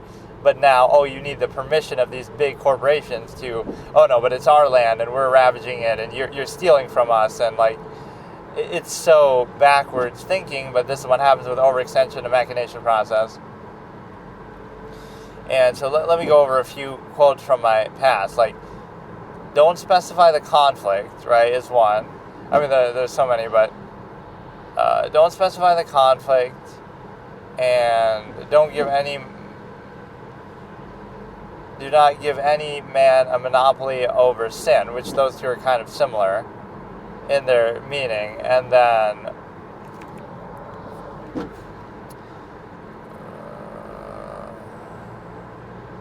I really got to catalog these at some point, and somebody will totally steal them, but, whatever. But it's like, how do you formalize something like this unless you have some sort of established following? Because if you just do it, then, somebody will just take credit for it, and there's nothing you can do, right?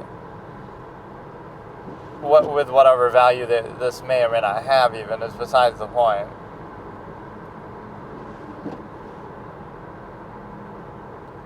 And so we have our first, sort of big snowfall of the year today, where, just where I live, which isn't even that big of a deal, but yeah, I'm trying to work out some of these old quotes, I guess that's the purpose of what I've done with this a little bit. I've mentioned a lot of them, a lot of my terms and quotes, and logical razors basically is what they are, between these sessions. I wouldn't even be able to find them, but they're in there somewhere, so at least I have that. On this channel with one subscriber, right, at least they're there. But what you have is a simple ability to, don't specify the conflict, don't give any man a monopoly over sin, and then there's a few other similar ones that I was thinking about, but, you could think of that like with Donald Trump. Even if he is as bad as people say, don't obsess over him so much, or the big bad H-man from the, earlier in the 20th century. What you're doing is, what I wanted to do is actually review the character point system for Monk, and then watch an E-Letter movie, but I'm not in any kind of position now, because, well, I guess I'll still have to try to work it out, but when the weather's bad, and you're kind of late, and you're driving in this circumstance, it can be a little more difficult, but yeah, that's what I should have done. I guess I'll just watch random YouTube stuff for now, though, because it's kind of less focused and attentive. You might say, you're still watching something, but it's not, then I don't really care, right? So let's just relax for a little bit. But no, we're on Monk episode 6, but before I do that, I'll watch a movie starting with the letter E on Netflix. You know what I'm trying to say. Whatever it might be, something obscure, something in English, something not made by Netflix themselves, or the rules that I try to posit, but I broke that for Bird Box, and it really wasn't worth it.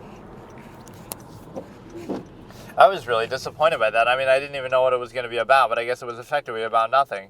It is literally an unsung sequel to fucking The Happening by M. Night Shyamalan. Imagine doing that. You're gonna, I don't know, of all the subject matters that you could do, and there was supposed to be some weird face that was made in a mold, top 10 face molds that never came to fruition, like the one in Harry Potter Sorcerer's Stone for Voldemort, but that was actually really sick looking. That one looked actually kind of scary, whereas Voldemort ultimately looked kind of normal. Sure, he looks a little off, but he kind of just looks like a blank face, kind of just a little disfigured, but that one was really scary. And it was considered too much for kids. At least they should have used that later on, this is his final form, because you might say, that one would have been too much for kids then, and it very well might have been. That might have been overkill, but although seeing this face appear on the back of a man's head and all this kind of other imagery is not the greatest, but there's a lot of things about even that are not kid friendly. They're trying to kill Harry at various points. They're actually trying to murder him. The guy goes up and chokes him at the end. They're literally trying to kill a kid. Sure, he protects himself and he's fine, but there are aspects of that are not very kid friendly, which I kind of respect, but whatever. The point is, I would have made that Voldemort's final form, that he ends up starting to look that way later on in the series, in the movies, because it's not kid friendly, but by that point there's a lot of things that happen in the series that aren't kid friendly. Right, by the time the Deathly Hallows rolls around, even the same kids who saw it are no longer kids, and the characters in the story are not kids. I kind of like that as a form of storytelling. If it goes on that long, which in some ways that's bad and sequelitis or whatever, but what happens is the audience kind of grows up with them too, so now the subject matter changes. So like, oh, it started off as a story for kids, but now over time it becomes a story for adults because the characters themselves become adults, or it'll go from a story for kids to a story for teens to a story for adults as the characters grow up. Or you can always do that in a time skip sense too, like a Bildungsroman type of thing, however you say that word. So it's like a coming of age story or something. So you start off and the first season is about them as kids, and then the second season is about them as teens, and then the third season is about them as adults. So you're kind of telling every facet of the story, or even through flashbacks or time skips ahead. So you're able to cover different subject matters that might appeal to the kid part is meant for kids to watch, the teen part is appeal more to teens. That might not be true even. You could have it where all the parts appeal still to kids, or all the parts appeal to adults, but it doesn't always mean that it has to be like that. But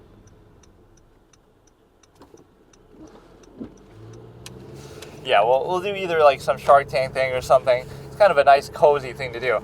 I was thinking like way earlier on, actually. I think that was almost at the beginning of doing React stuff, wasn't it? Like, or maybe I was trying to do that as an aside. Like, I was trying to do some reactions where this was many, many months ago, where I, like, sat down, and I even recorded part of it. Right, it was the Jedi, the Clone Wars, or one of the animated series, but it was actually a precursor to the animated series. It was like an animated movie, I guess. I think it's the Clone Wars it's called. So there's a long animated series that went on for a couple seasons that was called that, but this was like a precursor, right? So I don't know how to explain it exactly. And I watched part of it, but I was like so OCD about that, like, oh, I gotta pause it if I interrupt, or I gotta edit it, and I gotta make it just right. So that kind of shows you the flaw of some sort of perfectionism, that you'd rather just do it, period. Like how I'm doing here. Even though it's not perfect, I'm getting through so much material that is actually fun. The Sopranos was interesting, some of these movies. So just by simply doing it on a whim, right, you're getting through it. Whereas that way, I would never get through it because it would take forever, and it would sort of be like a situation where it would be a situation where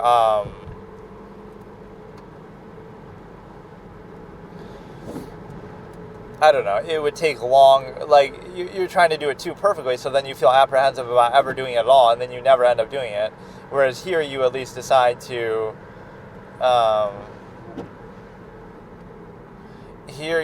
decide to do it in such a way that, what do you call it?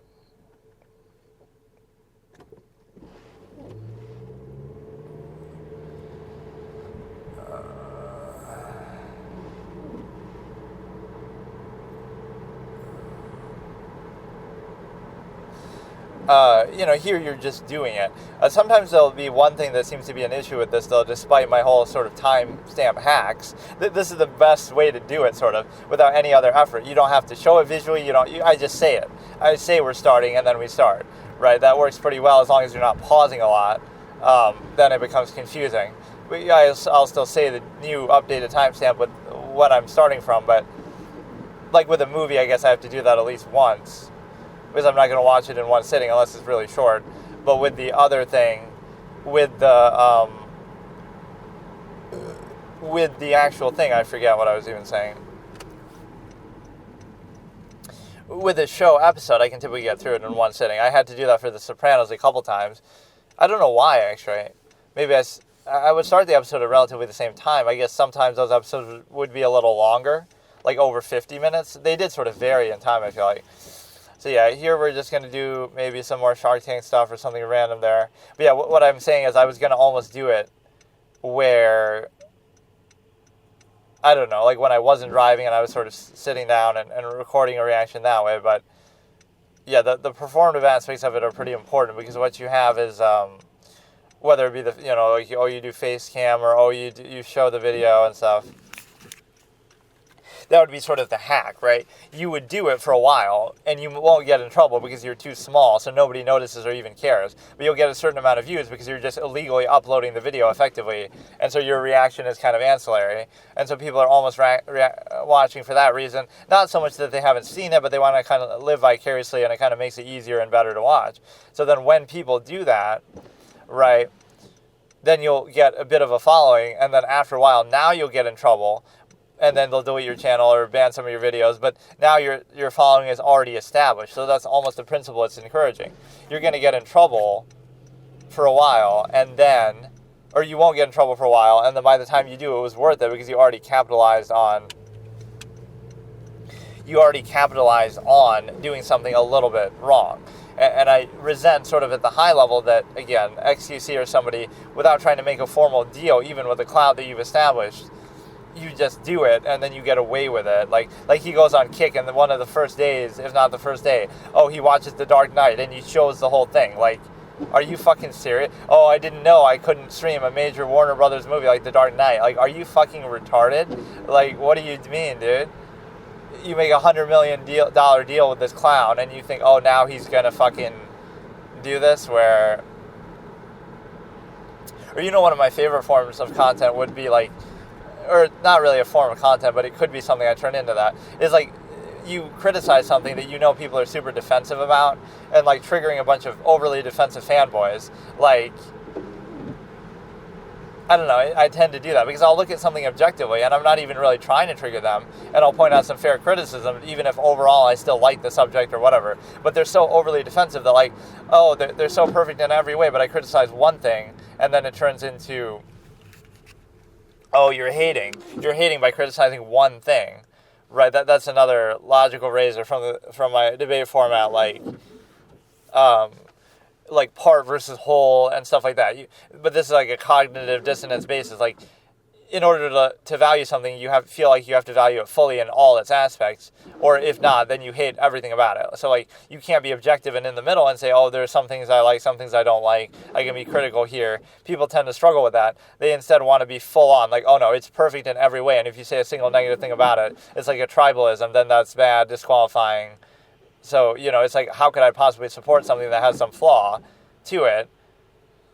So you want to ignore the flaws and be like an echo chamber type mentality in a lot of areas. Otherwise, if you are willing to consider its flaws, then where does that end? And then you might be open to considering something else that has less flaws, or then you realize, well, the reason I'm supporting this is because something else has a flaw. But then if you find a flaw in the thing you're supporting, right, it's this unwillingness to be puzzled, and you would just want everything to be sort of oversimplified in a way. So what you have is a simple ability to consider that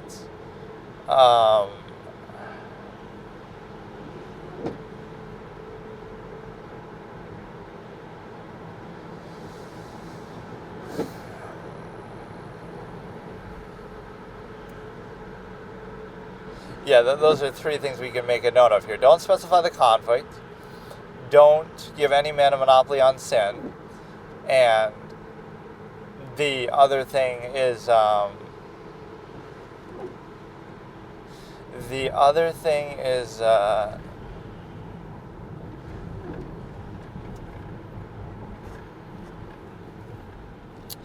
can't remember. The other thing is the simple fact that you have,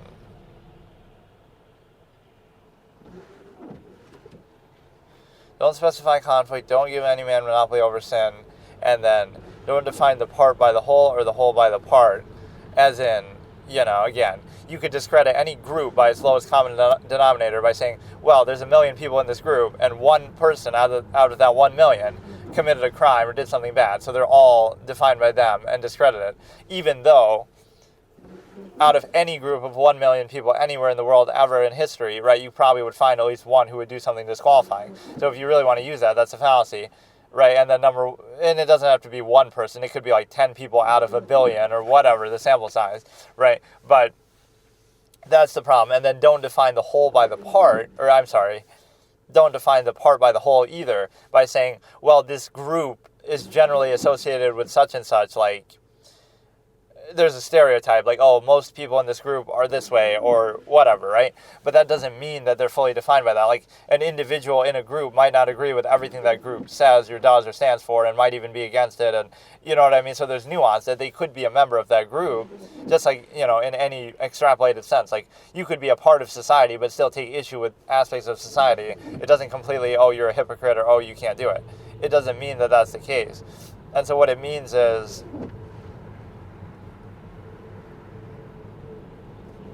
I love this. There's like a sign that says new something at like KFC, and it says like $25.99, but there's no decimal, so it makes it look like, oh, $2,599 for this thing. But no, it's a case where, yeah, that's one thing that would trigger fanboys, I guess, of Chick-fil-A. I've never been that impressed by it. It's okay, but it's not that good. Like, it's just, it feels kind of average. I don't know what's so amazing about it to people. So what we want to do is we want to make sure that we're able to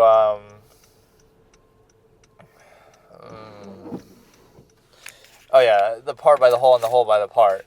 So, like, don't define a group by its lowest common denominator because they all have that, or even a person. Don't define a person by their worst idiosyncrasy or trait because everybody has some idiosyncrasy or weirdness or preference. So if you look at them in terms of that, then you could discredit anybody. Everybody has some flaw, some skeleton in their closet, something you could dig up. So it's not a question that you should assume that somebody doesn't have that or that they're perfect, but that's kind of the initial basis on which people operate, that they say, well, we know this one dirt about this one person, so we use it to discredit them, but then we don't know that about somebody else, so we just assume that they're perfect and let them rule by omission, basically, because we don't know, rule by our own ignorance. So it comes down to, oh, this was in the tabloids, and so we discredit this person, and this person is protected by the tabloids, so that's fine, rather than assuming, oh, they both probably have some flaw like that, so let's let it come down to something more consequential, right? Who is better, not who is worse kind of a mentality. Stand for something rather than stand against something, because then whatever, you know, then there's nothing left once you topple it, etc. You know, people who stand for nothing fall for anything or fall for everything. And so we have a few of these things to look at, and then the other thing I was talking about is the simple fact that you're able to the part by the whole by the part. So the the part by the whole also is like, oh, this group at one point did this one bad thing, or this group stands for this one thing that we disagree with or we don't like. So then what we say is, well, that means that because you're a member of that group, you must believe that exact thing or vouch for that exact thing or agree with everything, and you're fully defined by it. Oh, you're insert group blank label here. So you're discredited because, oh, you know, we have certain preconceived notions about that group. And because of that, we are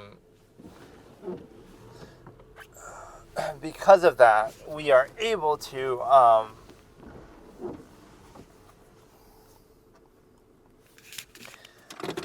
because of that, we're able to consider that there are still variables within that group. It could be tied together in some, you know, general ideological sense, but not every specific, not everything is 100% lockstep or like a hive mind. Okay, so here let's just do random stuff on YouTube. It doesn't have to be Shark Tank specifically, but that's just been enjoyable to do lately. So let's do something like that.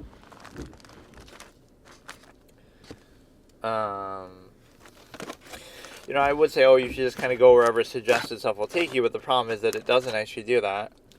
Like,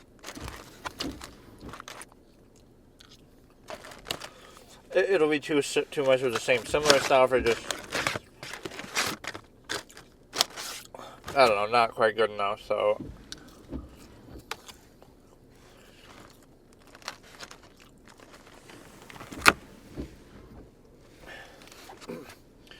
So now we have the ability to, let's look at that. Gukesh was up in Game 7 of the Chess World Championship. Game 6, I think. Or no, it is Game 7. And he failed to capitalize, so let's watch the interview here. How do you feel about Game 7? Gukesh responds, starting in 3, 2, 1.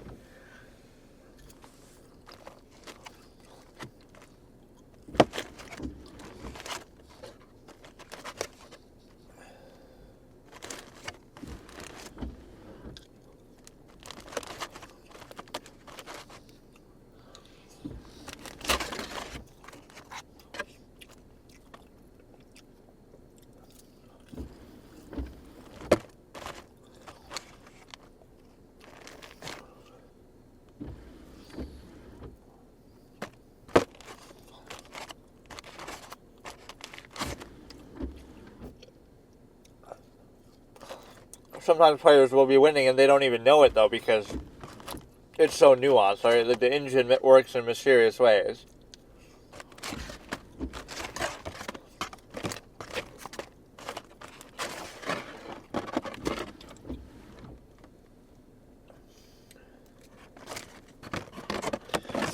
He has great discipline for his age too, but the thing is, like, there's a fallacy too, like, oh, the engine ruins the game or whatever, but all it does is expose the true nature of the game and makes people obsolete, the same way that technology does in general in society. Like, you know, it's not the technology's fault, like, oh, a self-checkout line or something.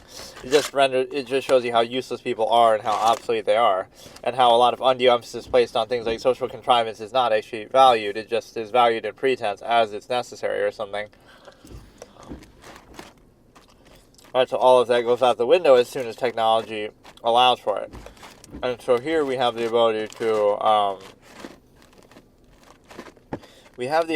consider that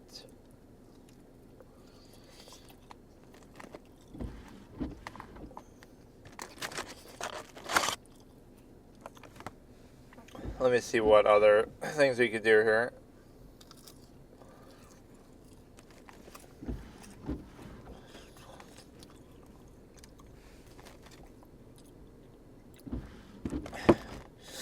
I love that when I tried to play chess with my voice. I almost wouldn't mind doing that, but it's so distracting and it's so bad, too. It didn't work at all. Let's look at this. Exclusive interview with Ding after Game 7 of the FIDE World Championship starting in 3-2-1. I assume that's from this one, not from the last one.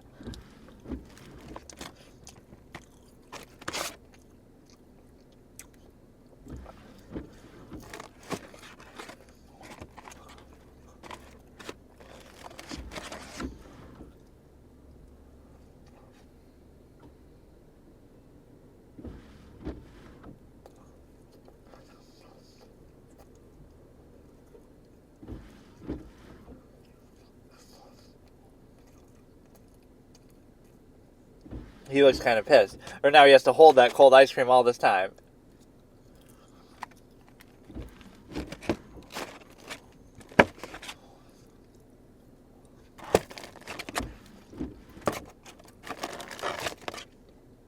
He is known as kind of like an exceptional defensive player, too.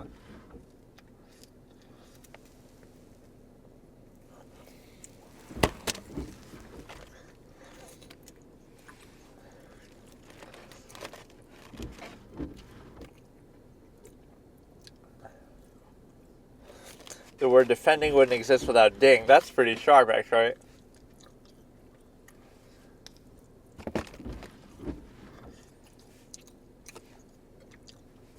Giving Ding ice cream.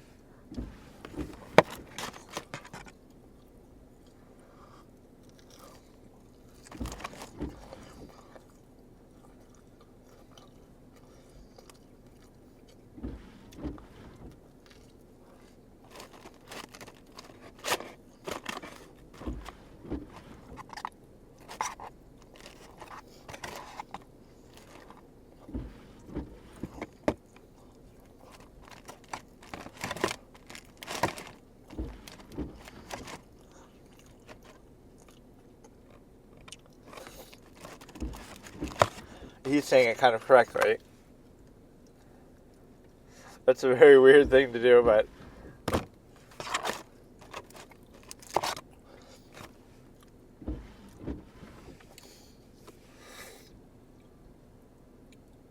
yeah, like he doesn't know or care about the Ding chilling meme.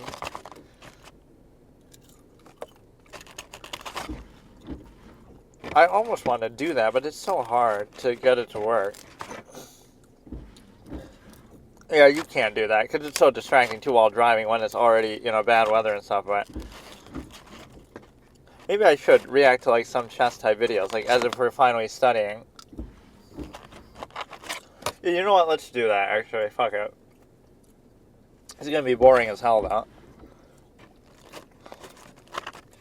Let's go to the originator of this. Let's watch Botez's original first videos ever.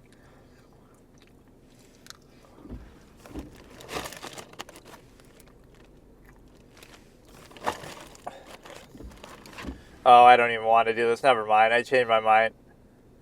I changed my mind. I can't take it.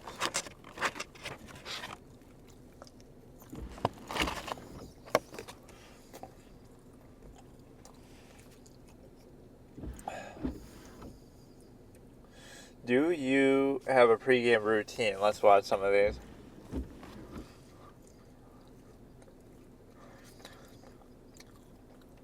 Starting in 3, 2, 1, do you have a pregame routine?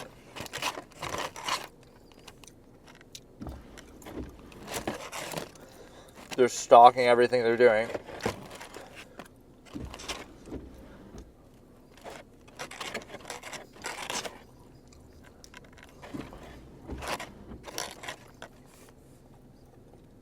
Yeah, why would they want to give these things away?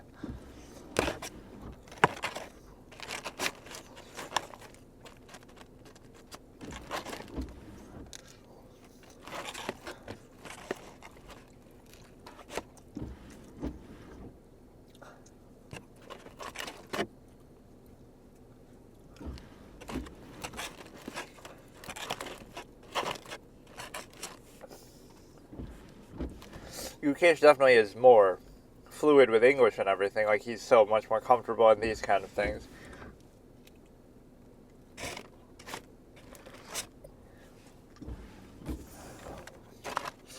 You know, who deserves the credit or the blame there? Is it Ding's credit that he survived, or is it Gukesh's mistake that he lost? I would say it's Gukesh. Anytime you're up, sure, it's only because the other player made a mistake, whatever, but you're up, so it's entirely in your hands. There's nothing the opponent can do. It's already too late. If the opponent wanted to survive or win, they should have not allowed that position to happen, right? So it's really Gukesh's fault, more so than it's to Ding's credit, because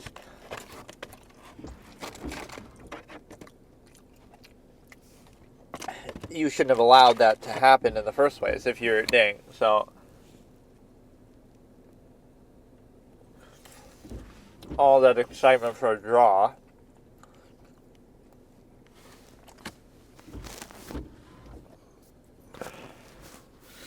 Sometimes this mic is almost too far where you might not even be able to hear it, but what is your favorite chess book? And I think he copies his answer.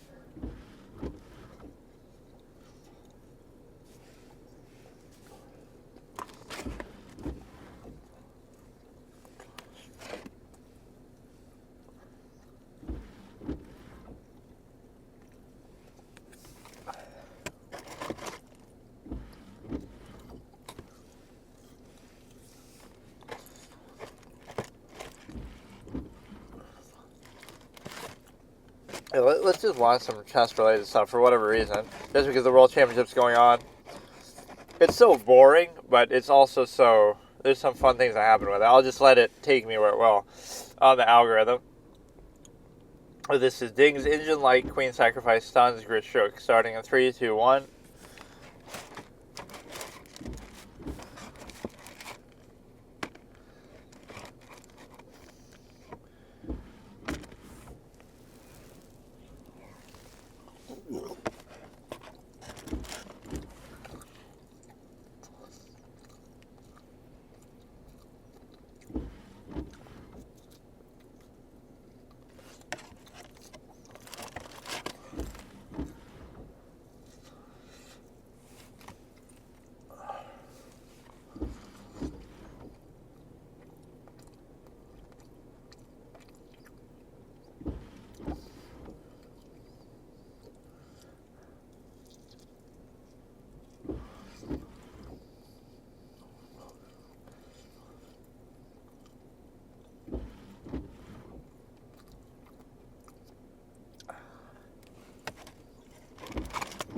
I'm so bad at understanding the notation, too.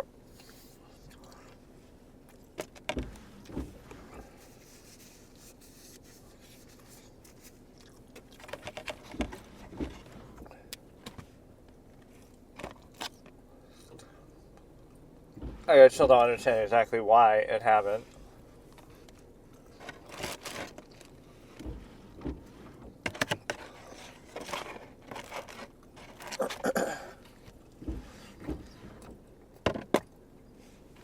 You know what I guess you could do is you could play against like a bot, and then you wouldn't be worried about time, so you could just do it comfortably at your leisure.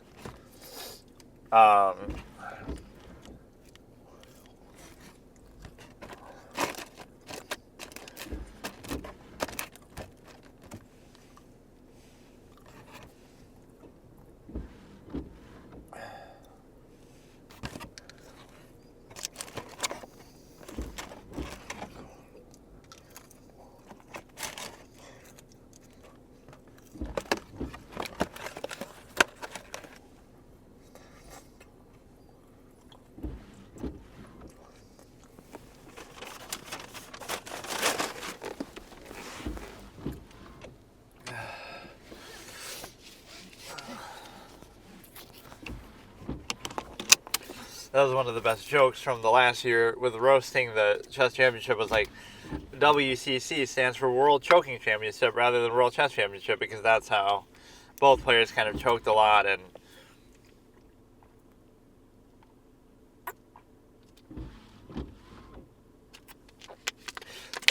Ding would be the one I would expect that from more, but okay, so we're gonna watch. They all thought it was a draw, but then Ding plays Rook G6, starting in 3, 2, 1.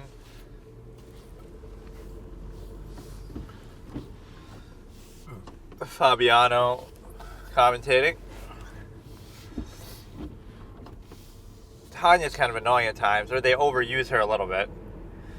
See, at least Fabiano's one of the world's best players, top, third highest rated chess player in history, right?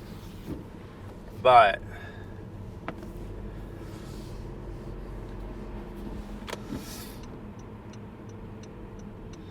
she's only like a 2400, so you're getting female privilege, you're getting special treatment because you're a woman, because it's always this like reverse feedback loop overcorrection.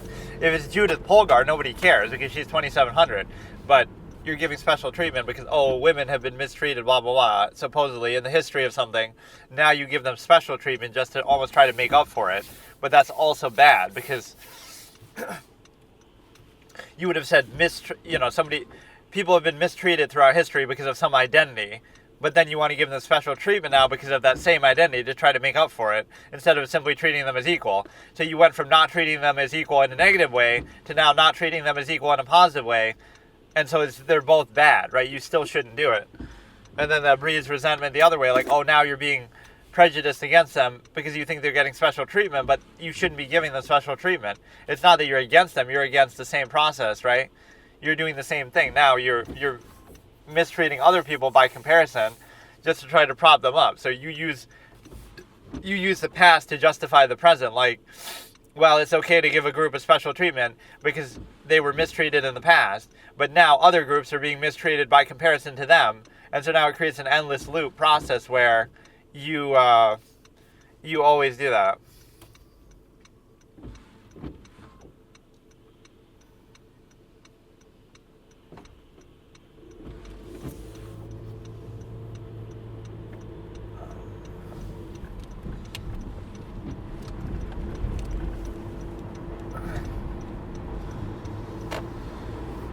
Self-pinning for immortality. I didn't know this video would be that long. Let's just see where the playlist takes us. It's not even really a playlist. It's just like a suggested list, kind of, that, like, it's not a pre-made playlist. It's just random stuff that it'll show you, like your mix type of thing. Based on the video you're watching, it'll keep suggesting stuff, which can sometimes be pretty good, but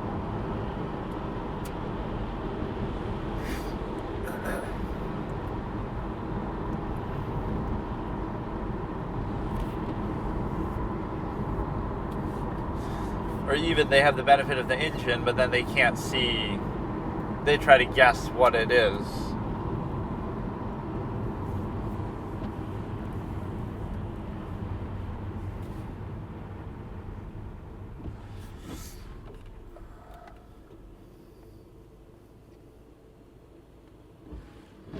Jan would rather be playing Dota right now. Yeah, they keep showing Elon Musk as like one of the top 20 Diablo players in the world. I don't know in what context, like some speedrun type thing, but they've been doing more lie detector videos on chess.com than anything. Like, Yeah, I'm almost tempted to do this, even as dumb. It seems like a horrible idea. I'm even saying I don't want to watch anything because again, if I play against a bot, does it even let you do it against bots? It should. The text to speech thing, because then you can take your time as much as you want and you don't have to worry about it. But it's also not as satisfying to flex your ego against somebody that way. It'd be something that's easier to do if you were really better at the game, but also the functionality of this isn't always the greatest.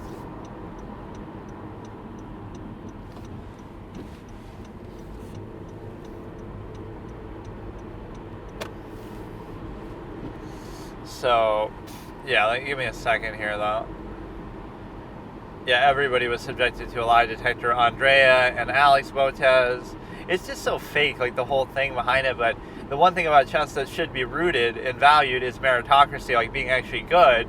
But then people who aren't nearly as good are celebrated too for other reasons. So Bobby Fischer's famous quote, that's not even a real quote, that is just a joke quote that somebody, my friend, made, right? But it is like, when the last true meritocracy, or when chess, the last true meritocracy in the world, is corrupted by a cult of personality, you will know that society has fallen. Like, the idea that, now you're even in chess, where it's so measurable and it's based on rating and it's based on just how good you are, it's so easily measurable. Now you say that, even that gets corrupted by memes and Reddit posts and jokes and cult of personality, Alex Botez, Timmy Acme, all this kind of stuff. Now you understand that what we're actually talking about. You see, an absolutist doesn't play into pre-existing things. You would say, I'm using a term that has so much nuance to it that you can't even be offended by it, right? The stimuli acme on a surface level, you know exactly what it means. I don't have to explain what it means. Or I have a temptation almost to watch some of my old stuff, but I don't know how. Or I could watch my own videos on even this channel. But no, some of the best moments in like playthroughs and stuff come about organically. Like, you're not planning for it, you just kind of see it happen because, something unexpected happens, and it's a blind first playthrough, and it's a funny comedy of errors, sequence of events, something like that. So that can always happen. I have half a mind to want to do this, dude, but I didn't even set it up properly, so I won't be able to. Basically just like play against a bot with the fucking thing. With the text to move kind of thing. For some reason it always kept fucking up, or it's because, I'm trying to give all this other commentary. But even when I wasn't doing that, and you could always follow along with the game because you hear, I guess I have to say what move they're making, otherwise, or I guess I had an account for it, but I don't know if it saves like bot games or what. It was actually my name for this channel, Cinephile Continuum on Lichess, that I was using, but yeah, I wonder if Chess.com has that feature, $1 billion company.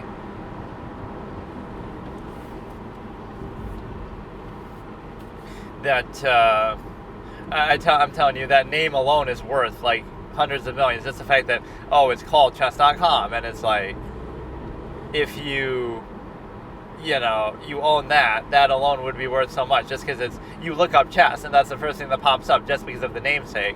Right now, because it was actually what you're looking for or whatever, that's so valuable when you just name something on the nose what it is, like water.com or tea.com or whatever, soda.com, like something just so basic that would be valuable.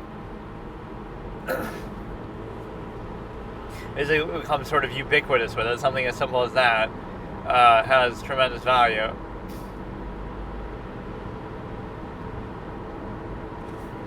I've been seeing a lot of these memes with that song, or like some edit videos with that Tame Impala song, so that's something that's been stuck in my head.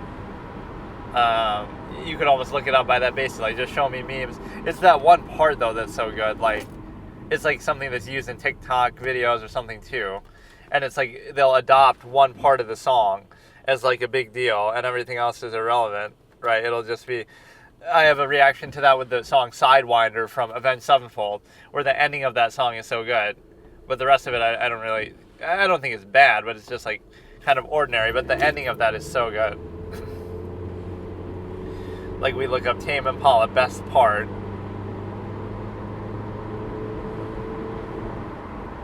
I think that's actually a search suggestion. But it's only the best part.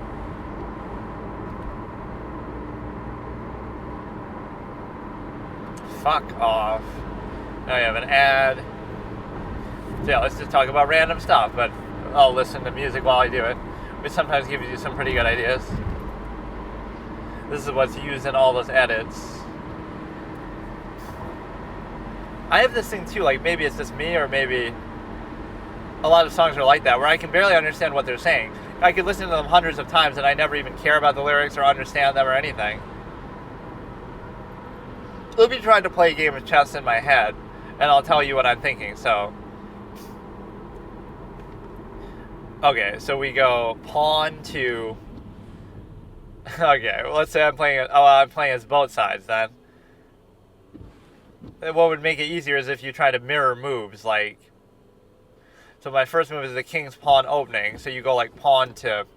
Let me go over some of my chess concepts here, or like little Spanish teacher things. So I can figure out notation from that. So like, white goes before black, right? White goes before black. So you know that the number 1 is on white, right? Because white is first, white is 1. Meaning the first row of white is not 1, and the first row of black is 8, right? So remember that. Because white goes first, the number 1 starts there as far as the notation. Then as far as the letters go, ladies first, right? Ladies first applies in chess because it means that the queen is on the left side, or whatever. The queen side is going to be the letter A, right? And the king side is going to be the letter F or H or whatever, right? And so towards that. So the point is, you know that the side with the queen side rook is going to be A1. Why A? Because ladies first, so the queen side is A, and then why is it 1? Because, white goes first. So the white queenside rook is A1 because white goes first, 1, and then ladies go first, as in A. So the higher, earlier letter, earlier number, both correspond that way. Right, so that actually makes perfect sense. So A1 is the white queenside rook. And from that, you can figure everything else out on its own. So those little Spanish teacher things will tell you everything you need to know.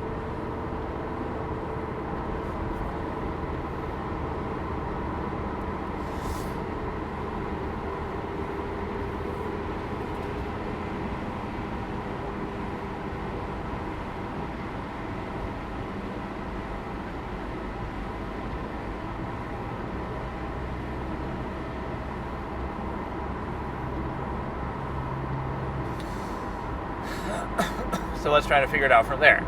So we have A1, let's just go over the piece positions first. A1 is the queenside rook for white. A2 is the pawn, obviously above the queenside rook for white. Then all the rest are irrelevant until you get up to A7, which is the pawn above the queenside rook for black. And then A8 is the queenside rook for black. And then let's go to B1 is the queenside knight for white, and then B2 is the pawn above the queenside knight for white, and then you go all the way up to B7 is the pawn above the black queenside knight, and then B8 is the black queenside knight, and then C1 is the white bishop, queenside white bishop. Then C2 is the pawn above the white queenside bishop.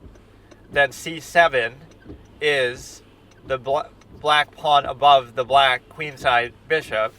Then C8 is the black queenside bishop. Then we already know that the queen is coming next because of the position of it. Right, because we're on the queen side. So now D1 is the white queen.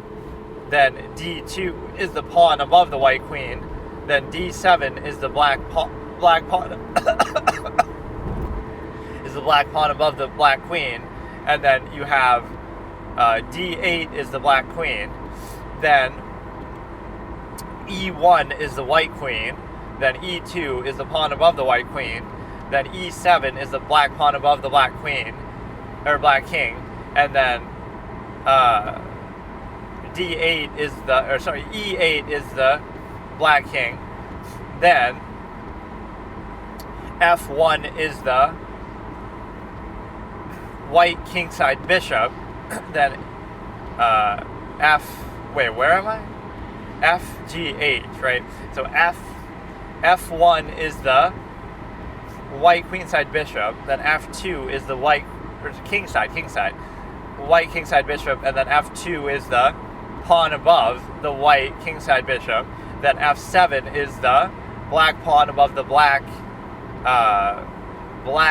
kingside bishop, and then F8 is the black kingside bishop, then G1 is the white knight kingside, then G2 is the white knight kingside pawn, then G7 is the black pawn above the black knight, then G8 is the black knight, then H1 is the white kingside rook, then H2 is the pawn above the white kingside rook, and then H7 is the black kingside rook pawn, and then H8 is the black rook kingside. You sometimes take your time like this to be thorough. This is the absolutist measure. If something's worth doing, it's not worth doing quickly and breezing through it and doing it at a half-mass overextension, which shows a lack of value. What it shows you, if you're going to do something and you're going to value it, assuming it's worth valuing, that you have to decide for yourself, right? Self-actualize your own measure from an inherent base state. But if you can do that, then you would be thorough and care about every little element and go deep into every little thing. If it's worth doing. If it's not worth doing, then it's not worth doing at all. But the way society operates is it almost values speed over that. Like, let's just get through it. Let's just do it. Zero-sum process. Half-mass, zero-sum means. Self-defeating and finite to everyone. Not really valuable. So you're doing it in pretense. You're doing it at half-mass. And so the problem with that is the simple fact that you have...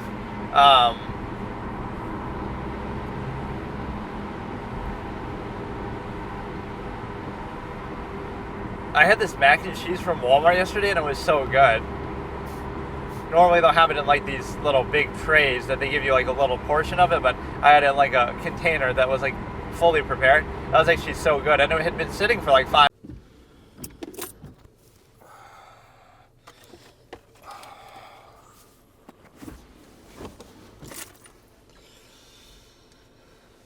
Okay, so here let's just do random stuff on YouTube. It doesn't have to be Shark Tank specifically, but that's just been enjoyable to do lately. So let's do something like that.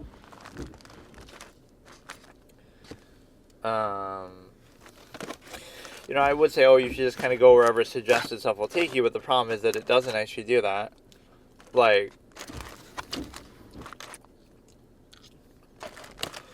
it'll be too much of the same similar stuff, or just, I don't know, not quite good enough, so.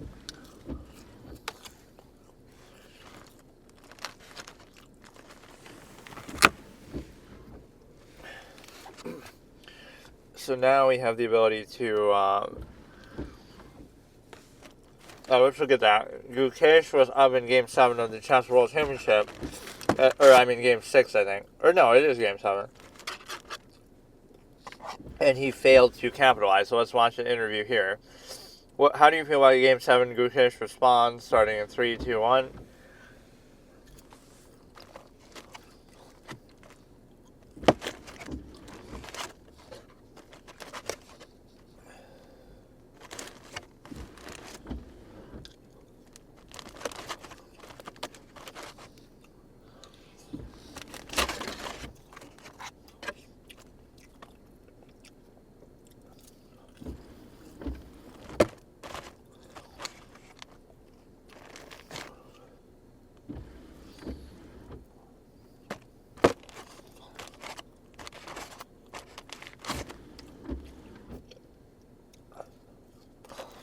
sometimes players will be winning and they don't even know it, though, because it's so nuanced, right? The engine works in mysterious ways.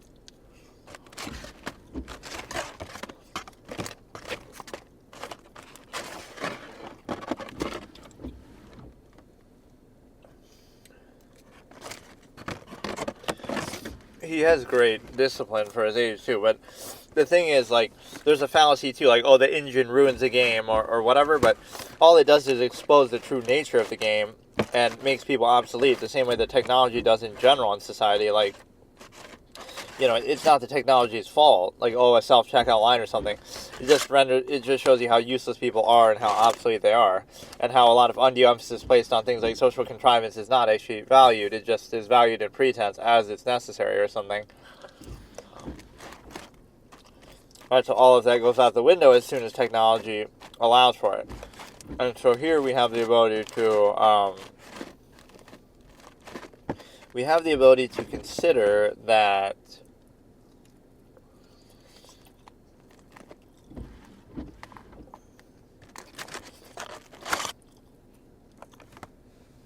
let me see what other things we could do here.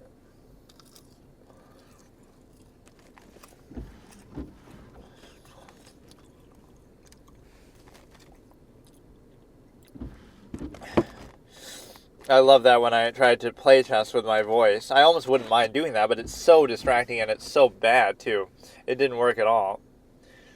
Let's look at this. Exclusive interview with Ding after Game 7 of the FIDE World Championship starting in 3, 2, 1. I assume that's from this one, not from the last one.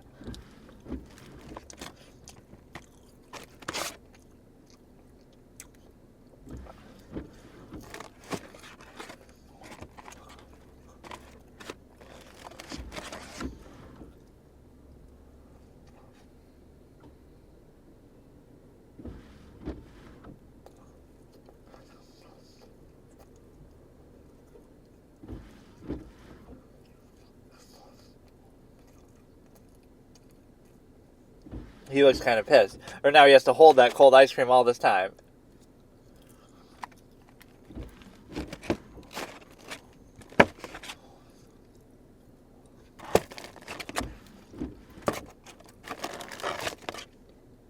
He is known as kind of like an exceptional defensive player, too.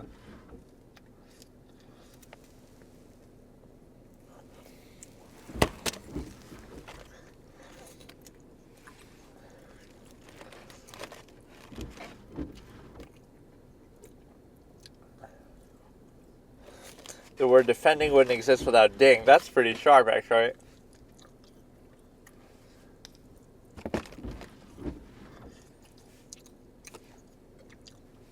Giving Ding ice cream.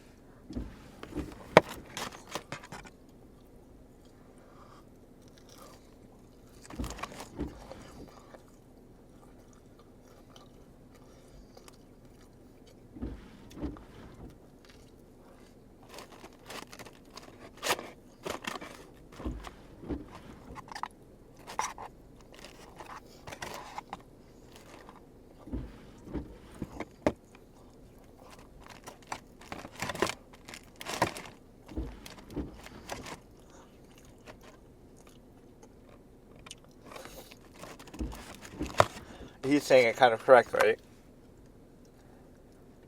That's a very weird thing to do, but...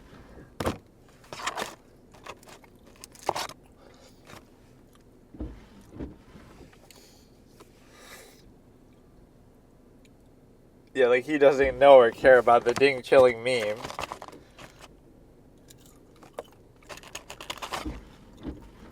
I almost want to do that, but it's so hard to get it to work. Yeah, you can't do that because it's so distracting too while driving when it's already, bad weather and stuff, but maybe I should react to like some chess type videos, like as if we're finally studying.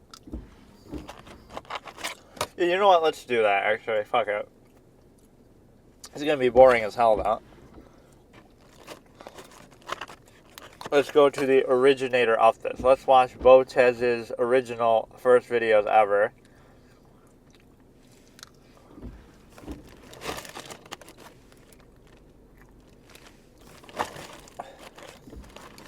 Oh, I don't even want to do this. Never mind. I changed my mind.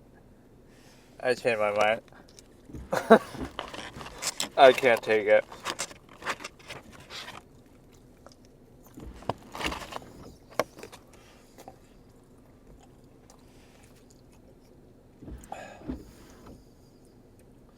Do you have a pregame routine? Let's watch some of these.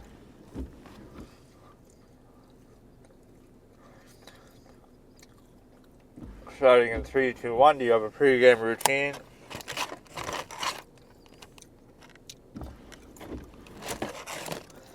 They're stalking everything they're doing.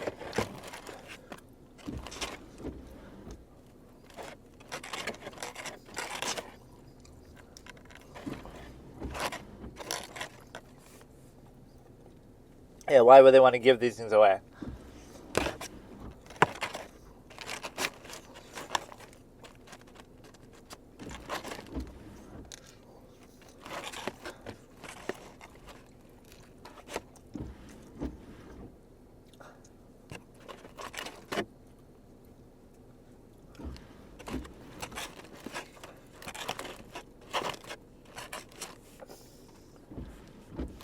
Gukesh definitely is more fluid with English and everything. Like, he's so much more comfortable in these kind of things.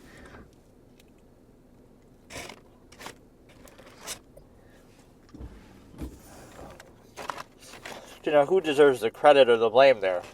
Is it Ding's credit that he survived, or is it Gukesh's mistake that he lost? I would say it's Gukesh. Anytime you're up, sure, it's only because the other player made a mistake, whatever, but you're up, so it's entirely in your hands. There's nothing the opponent can do. It's already too late. If the opponent wanted to survive or win, they should have not allowed that position to happen, right? So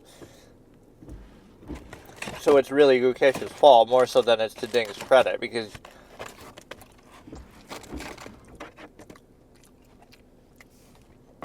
you shouldn't have allowed that to happen in the first place if you're Ding. So all that excitement for a draw.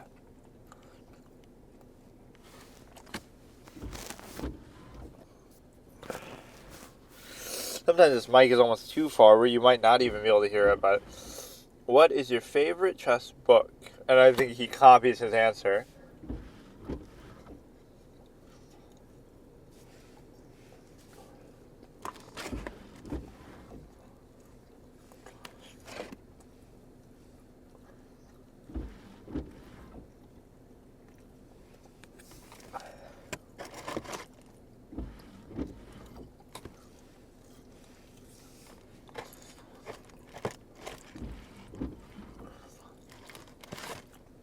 Yeah, let's just watch some chess-related stuff for whatever reason. Just because the World Championship's going on. It's so boring, but it's also so... There's some fun things that happen with it. I'll just let it take me where it will on the algorithm. This is Ding's Engine Light Queen Sacrifice Stuns Grichuk, starting in 3, 2, 1.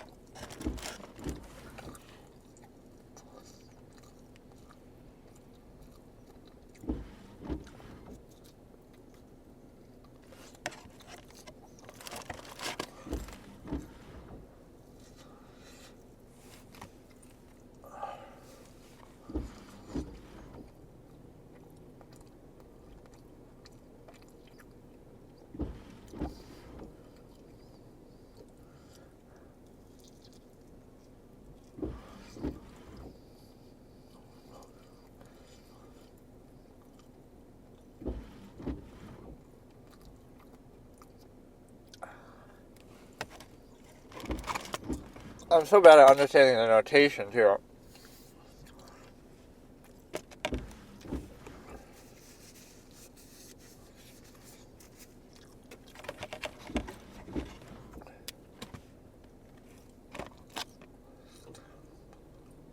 I still don't understand exactly why it happened.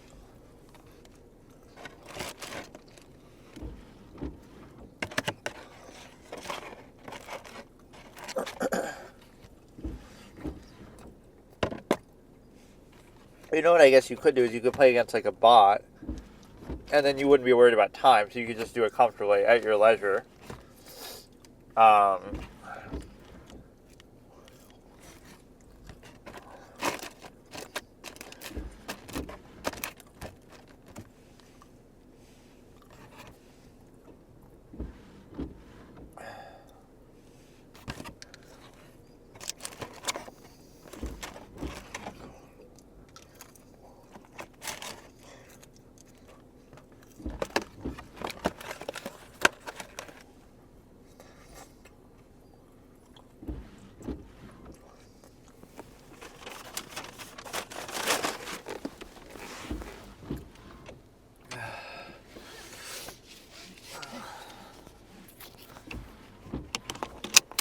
That was one of the best jokes from the last year with roasting the chess championship. Was like, WCC stands for World Choking Championship rather than World Chess Championship, because that's how both players kind of choked a lot. And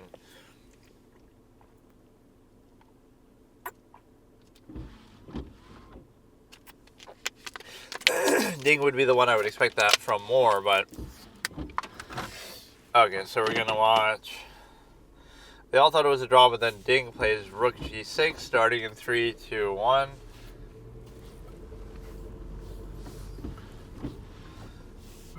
Fabiano commentating. Tanya's kind of annoying at times, or they overuse her a little bit. See, at least Fabiano's one of the world's best players, top, third highest rated chess player in history, right? But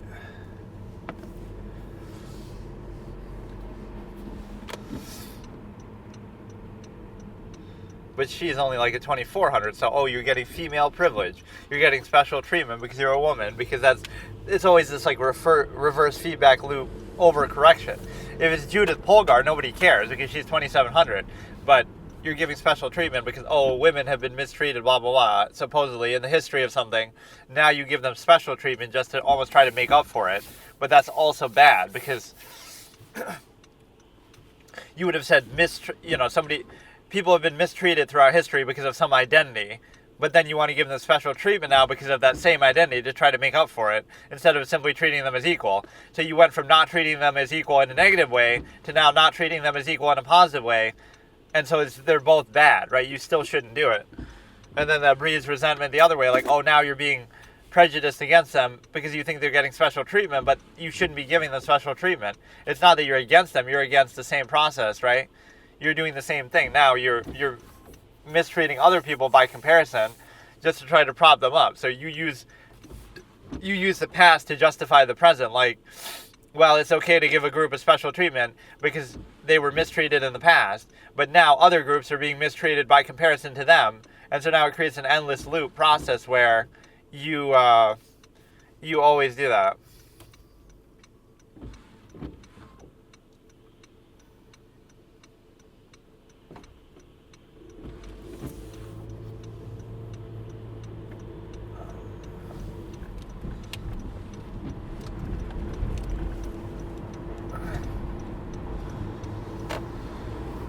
Self-pinning for immortality. I didn't know this video would be that long. Let's just see where the playlist takes us. It's not even really a playlist. It's just like a suggested list, kind of, that, like, it's not a pre-made playlist. It's just random stuff that it'll show you, like your mix type of thing.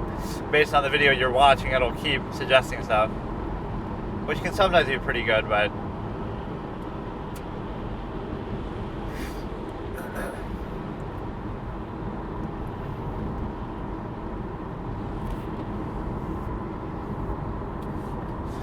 or even they have the benefit of the engine, but then they can't see.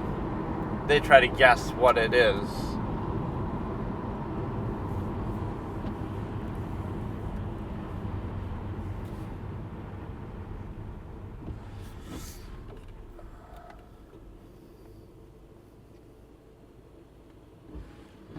Jan would rather be playing Dota right now.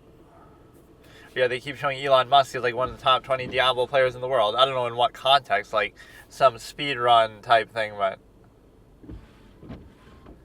they've been doing more lie detector videos on chess.com than anything. Like, Yeah, I'm almost tempted to do this, even as dumb. It seems like a horrible idea. I'm even saying I don't want to watch anything because again, if I play against a bot, does it even let you do it against bots? It should. The text to speech thing, because then you can take your time as much as you want and you don't have to worry about it. But it's also not as satisfying to flex your ego against somebody that way.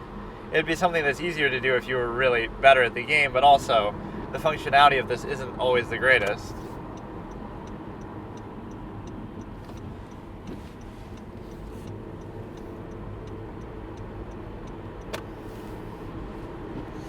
So, yeah, give me a second here, though. Yeah, everybody was subjected to a lie detector. Andrea and Alex Botez. It's just so fake, like the whole thing behind it. But the one thing about chess that should be rooted and valued is meritocracy, like being actually good. But then people who aren't nearly as good are celebrated too for other reasons. So Bobby Fischer's famous quote, that's not even a real quote, that is just a joke quote that somebody, my friend, made, right? But it is like when the last true meritocracy, or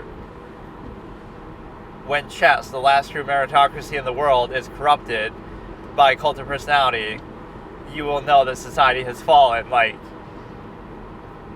the idea that, you know, now your value, even in chess, where it's so measurable and it's based on rating and it's based on, you know, just how good you are, it's so easily measurable. Now you say that, oh, even that gets corrupted by memes and Reddit posts and jokes and cult of personality, Alex Botez, Timmy Acme, all this kind of stuff. Now you understand that what we're actually talking about. You see, an absolutist doesn't play into pre-existing things. You would say, I'm using a term that has so much nuance to it that you can't even be offended by it, right? The stimuli acme on a surface level, you know exactly what it means. I don't have to explain what it means. Or I have a temptation almost to watch some of my old stuff, but I don't know how. Or I could watch my own videos on even this channel. But no, some of the best moments in like playthroughs and stuff come about organically. Like, you're not planning for it, you just kind of see it happen because, oh, you know, something unexpected happens and it's a blind first playthrough and it's a funny comedy of errors, you know, sequence of events, something like that. So that can always happen. I have half a mind to want to do this, dude, but I didn't even set it up properly, so I won't be able to. Basically just like play against a bot with the fucking thing. With the text to move kind of thing. For some reason, it always kept fucking up, or it's because, oh, I'm trying to give all this other commentary. But even when I wasn't doing that, and you could always follow along with the game because you hear, well, I guess I have to say what move they're making, otherwise, or I guess I had an account for it, but I don't know if it saves like bot games or what. It was actually my name for this channel, Cinephile Continuum on Lichess, that I was using, but yeah, I wonder if chess.com has that feature, billion-dollar company.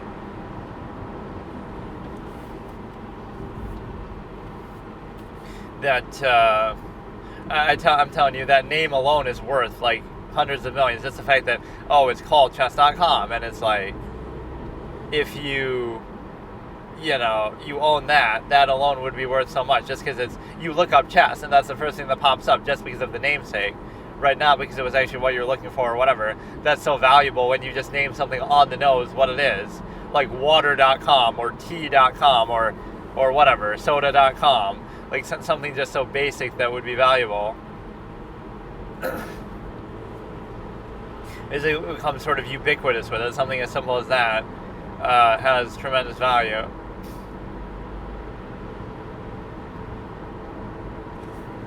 I've been seeing a lot of these memes with that song, or like some edit videos with that Tame Impala song, so that's something that's been stuck in my head. You could almost look it up by that basis, like just show me memes. It's that one part though that's so good, like it's like something that's used in TikTok videos or something too, and it's like they'll adopt one part of the song as like a big deal and everything else is irrelevant, right? It'll just be, I have a reaction to that with the song Sidewinder from Avenged Sevenfold, where the ending of that song is so good, but the rest of it I don't think it's bad, but it's just like kind of ordinary, but the ending of that is so good. Like we look up Tame Impala best part.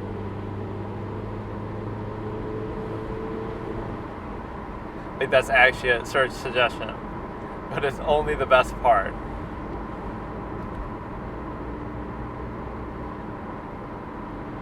Fuck off. Now you have an ad. So yeah, let's just talk about random stuff, but I'll listen to music while I do it, which sometimes gives you some pretty good ideas. This is what's used in all those edits. I have this thing too, like maybe it's just me, or maybe a lot of songs are like that, where I can barely understand what they're saying. I could listen to them hundreds of times and I never even care about the lyrics or understand them or anything. Let me try to play a game of chess in my head, and I'll tell you what I'm thinking, so. Okay, so we go pawn to... Okay, well, let's say I'm playing as both sides then. What would make it easier is if you try to mirror moves, like... So my first move is the king's pawn opening, so you go like pawn to... Let me go over some of my chess concepts here, or like little Spanish teacher things. So I can figure out notation from that. So like,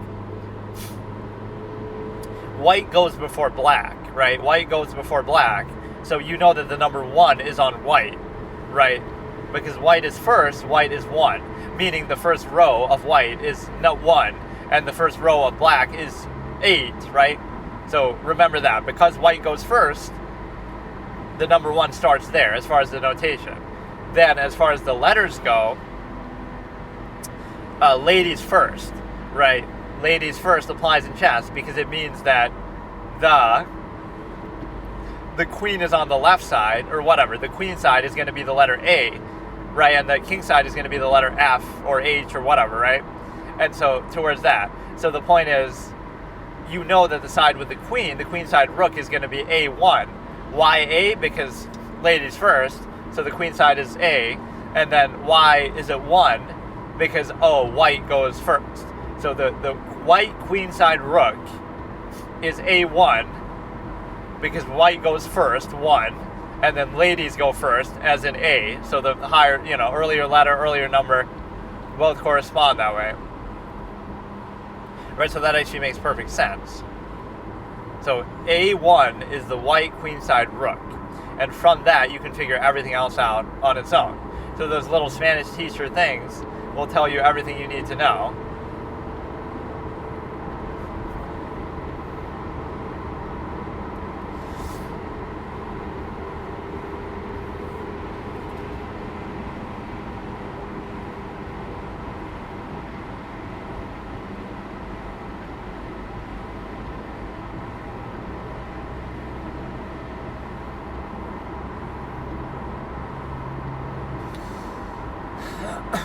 So let's try to figure it out from there.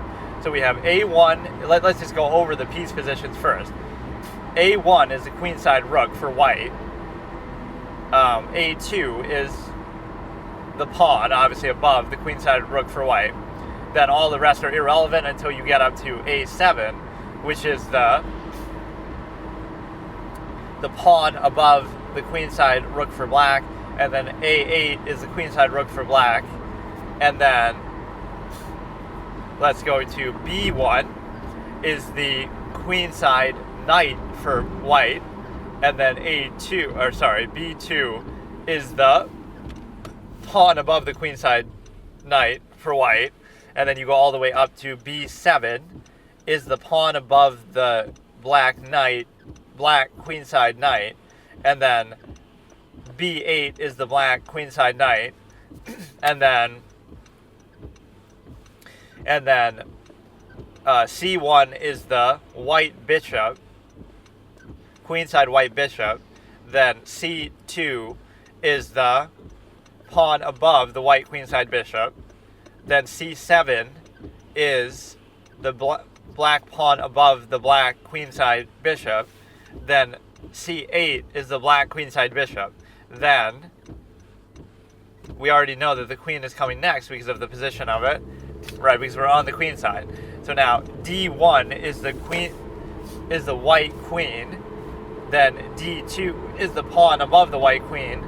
Then D7 is the black pawn the black pawn above the black queen, and then you have d8 is the black queen, then e1 is the white queen, then e2 is the pawn above the white queen, then e7 is the black pawn above the black queen, or black king, and then d8 is e8 is the black king, then f1 is the white kingside bishop, then where am I? FG8, right? So F1 is the white queenside bishop, then F2 is the white, or kingside, white kingside bishop, and then F2 is the pawn above the white kingside bishop, then F7 is the black pawn above the black kingside bishop, and then F8 is the black kingside bishop, then G1 is the white knight kingside, then G2 is the white knight kingside pawn, then G7 is the black pawn above the black knight, then G8 is the black knight, then H1 is the white kingside rook, then H2 is the pawn above the white kingside rook, and then H7 is the black kingside rook pawn, and then H8 is the black rook kingside. See, sometimes taking your time like this to be thorough. This is the absolutist measure. If something's worth doing, it's not worth doing quickly and breezing through it and doing it at a half-mass overextension, which shows a lack of value. What it shows you, if you're going to do something and you're going to value it, assuming it's worth doing, assuming it's worth valuing, that you have to decide for yourself, right? Self-actualize your own measure from an inherent base state. But if you can do that, then you would be thorough and care about every little element and go deep into every little thing. If it's worth doing. If it's not worth doing, then it's not worth doing at all. But the way society operates is it almost values speed over that. Like, let's just get through it. Let's just do it. Zero-sum process. Half-mass, zero-sum means. Self-defeating and finite to everyone. Not really valuable. So you're doing it in pretense. You're doing it at half-mass. And so the problem with that is the simple fact that you have...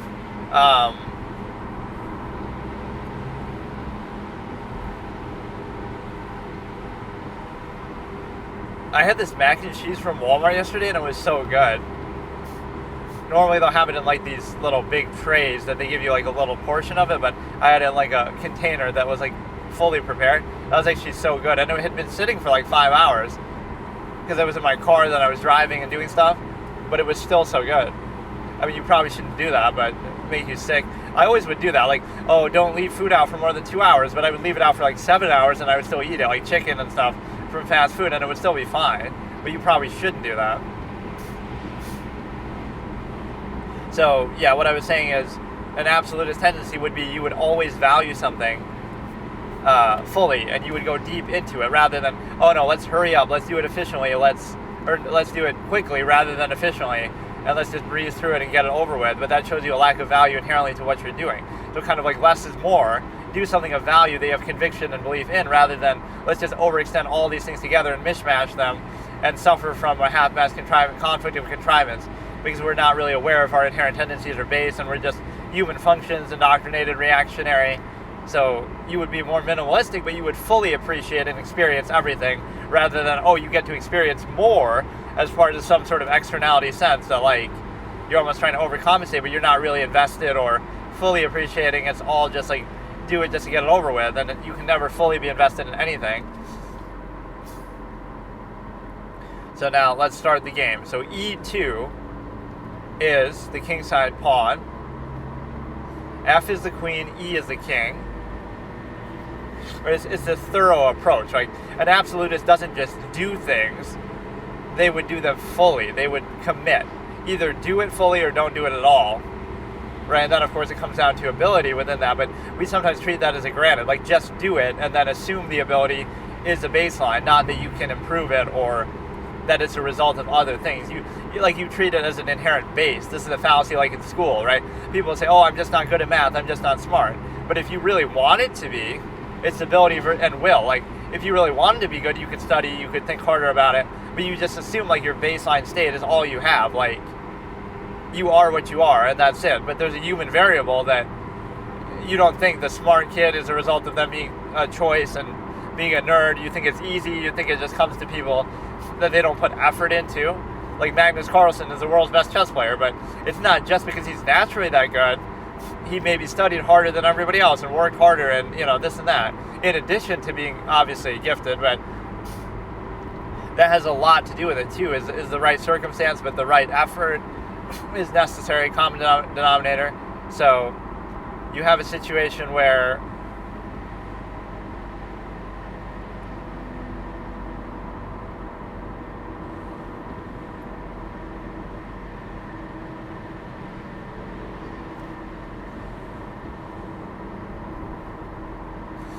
you realize, like, the shallow nature of a social contrivance state, that it insists upon appearances and pretenses that are not functional. They're not valuable in a long-term sense. Okay, so here I might just watch more of the chess-related stuff for some reason. I like how I went through the notation and did that, and I gave you all, like, my Spanish teacher type advice for it. Some of that was actually pretty good. Right, the way that I sort of qualified it. But you're in a position where I don't know what I really want to watch, so the rows are kind of bad, and I'm going to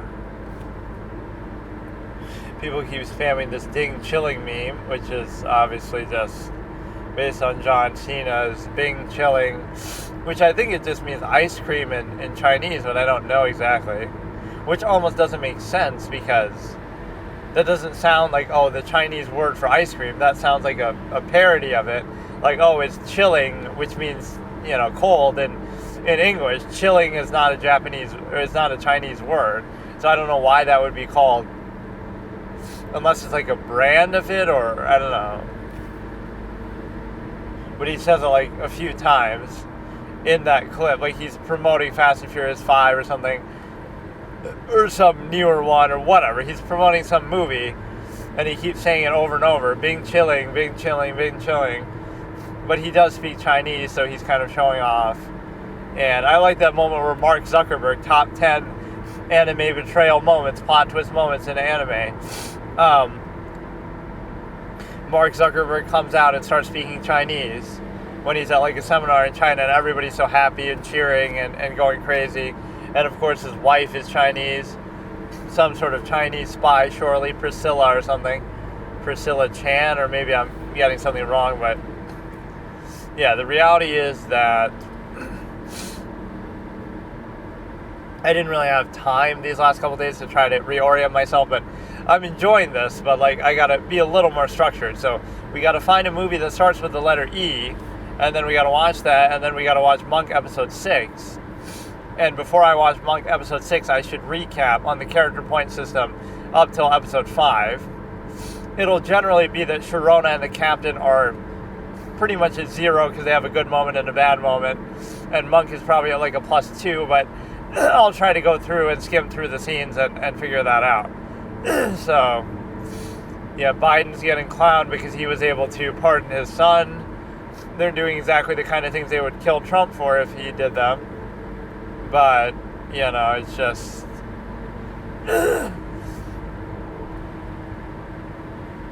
It's interesting they actually didn't install Kamala Harris as the president, like, already. Like, Biden just has to step down.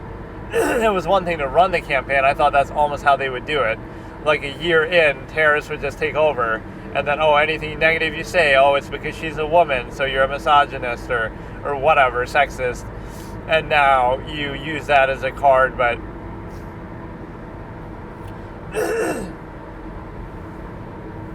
That's why the very premise of the DEI thing is the problem. Like, it's not even a question of what that identity is. It doesn't matter what it is. Like, the fact that that's even a factor, right? It shouldn't matter. So if you go in objectively and say, we're not discriminating against anybody based on anything, we're just going to take the most qualified candidate. So now you'll naturally have a certain amount of diversity anyway, because there's plenty of qualified people of every race, every gender, etc. But, you know what I mean? Like, it's one thing just to be neutral, and then whatever happens, happens if you're being objective and not discriminating. But I hate this sort of false duality that if you're not doing something outwardly positive or giving like sort of special treatment or trying to overcompensate and overcorrect, if you're not doing that, then that's somehow a negative, even though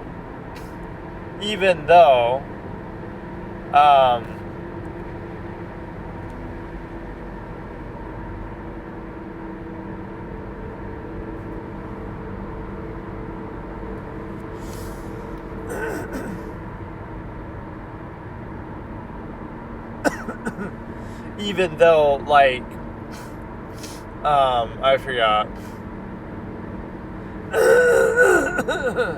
Fuck. I wasn't sick all day, but as soon as I go out, I start to sneeze like crazy, which I don't know where that even came from. But no, it's a case where, yeah, like, if you're not outwardly, that's the problem, like with BLM. If you don't say Black Lives Matter, you must be against Black Lives, but that's not how it works. Like I'll just use it as an anecdotal example. Let's say I'm objective and I'm neutral. I've never mistreated anybody in my life who didn't have it coming, right? I'm neutral, I'm objective. It's not because, I'm such a good person.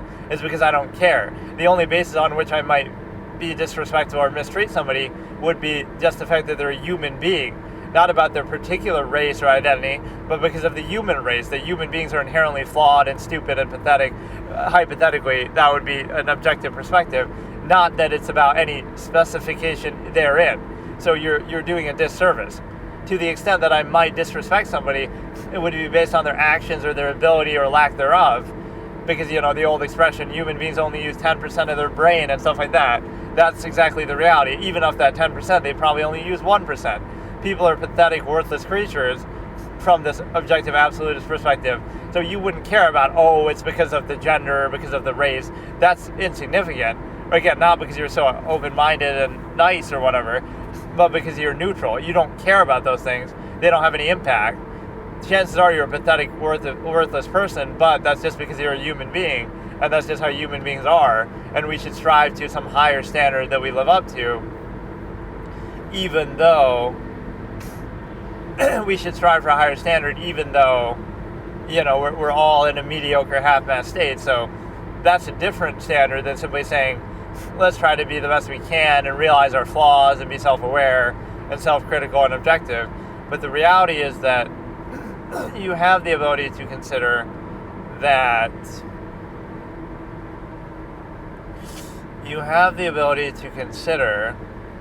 you're able to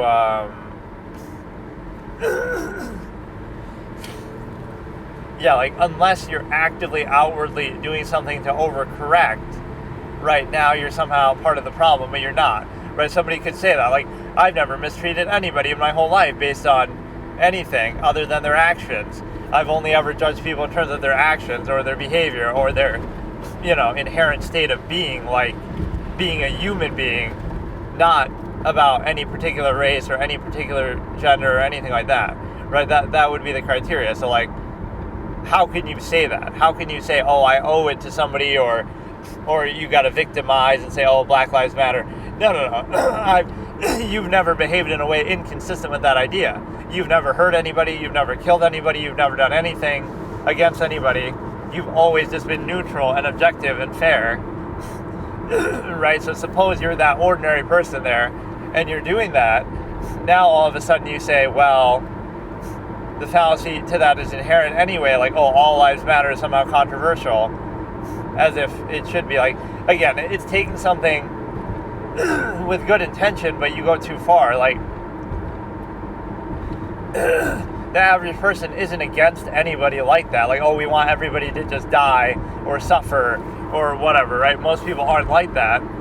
Most people, not even for moral reasons, but just indifference. Like, we don't really care that much.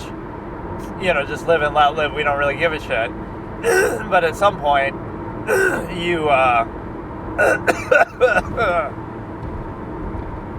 at some point you decide to do it a little differently. So it's a situation where, I don't know. Sometimes you gotta watch something, and if you do that, then you're able to,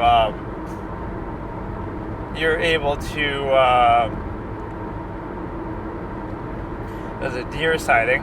I wish I had camera on just so you could see them. That one time I fucking weaved between two of them in a way that was kind of dangerous.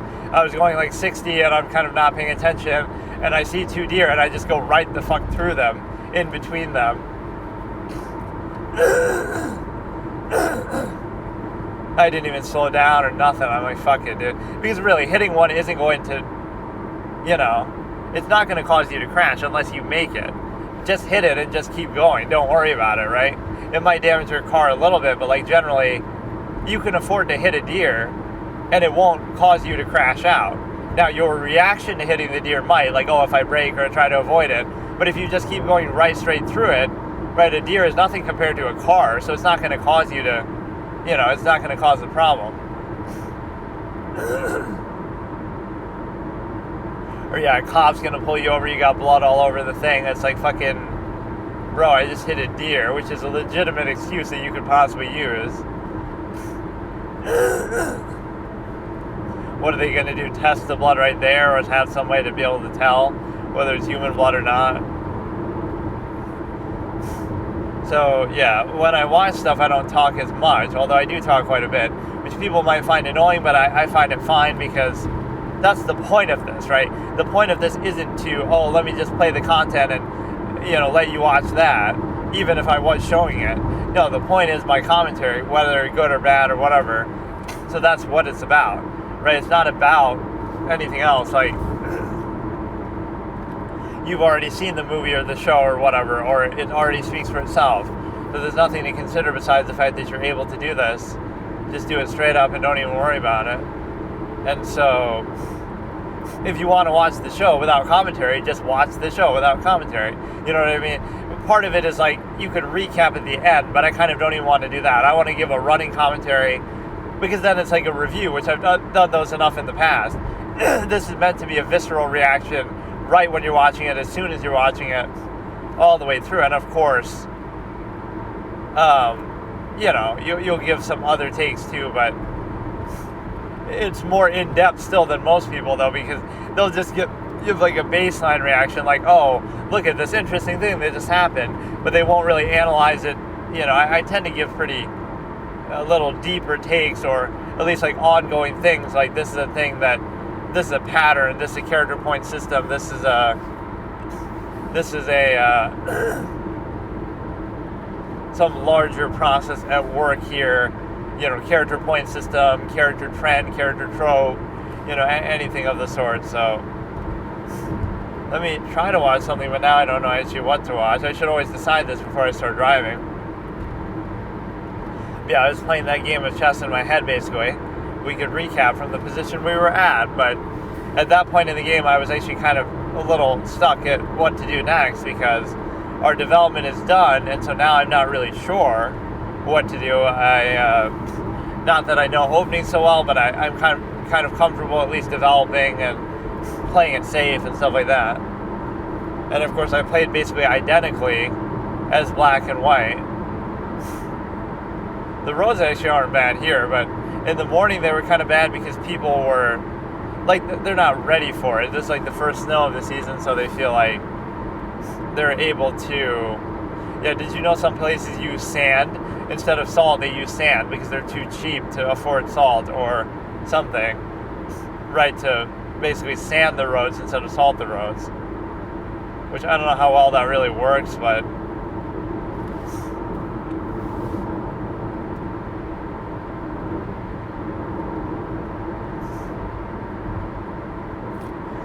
Let's see what we have here. Death Note, but they have a lie detector, which I'm sure Light could easily fool that.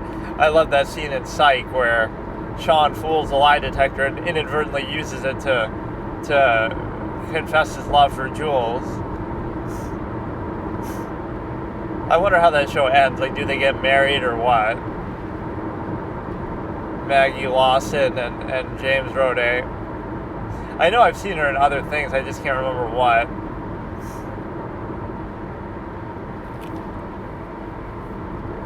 Yeah, who's the better catch?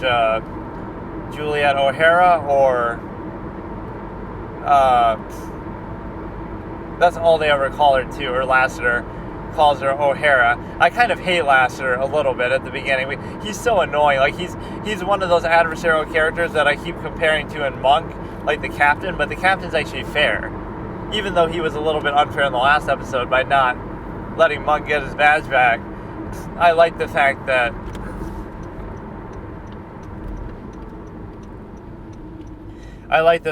you're like that in terms of, you know, you're not just doing it for the sake of doing it. You seem more fair with your whole thing. But with Lassiter, he's just being a dick just to be a dick all the time. Okay, let's see what we got. There's nothing I really want to see. South Korean president declares martial law, and then he backtracks because they protest and vote against it.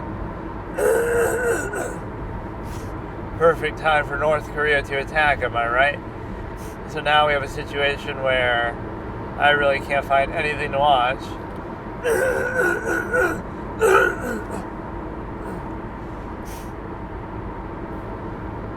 I can't decide for shit, dude. I gotta do like Shark Tank, something, kind of like the worst takes or the worst things.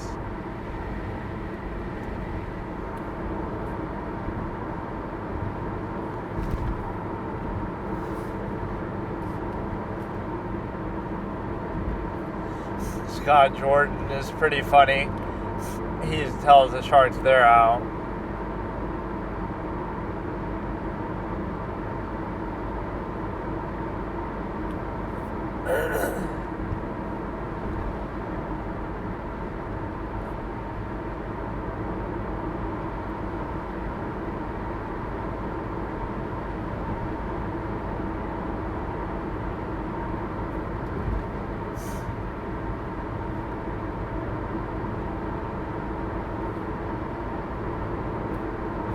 I look up like angry and then it gives me like a playlist or something.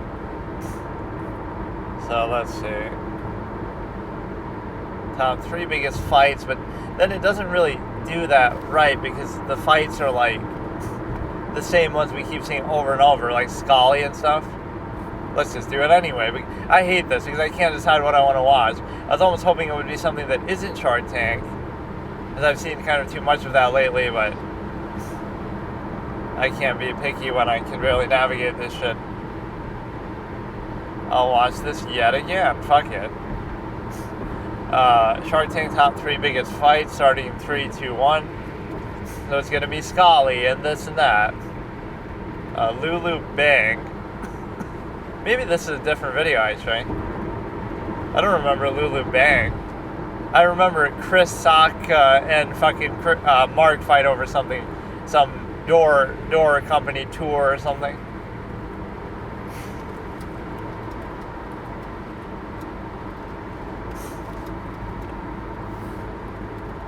$1.5 million valuation.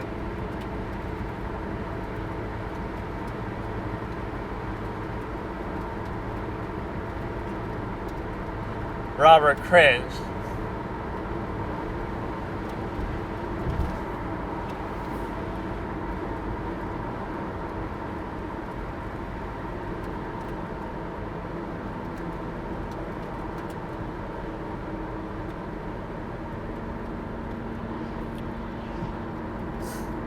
Oh yeah, I think I remember this pitch, but I don't think I remember seeing it in one of these type of compilation videos.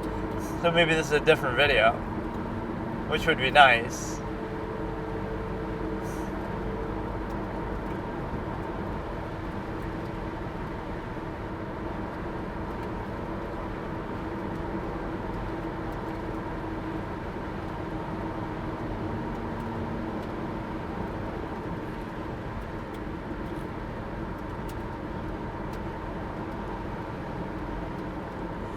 There's too much cult of personality basis stuff happening though.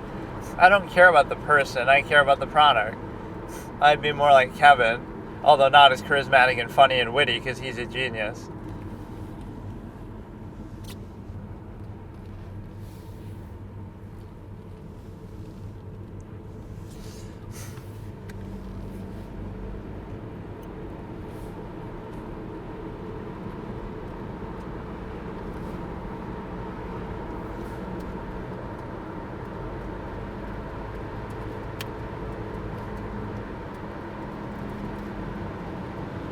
Oh yeah, of course, Chef Wonderful. He just acts like he's an expert on everything, of course. There's nothing proprietary about this.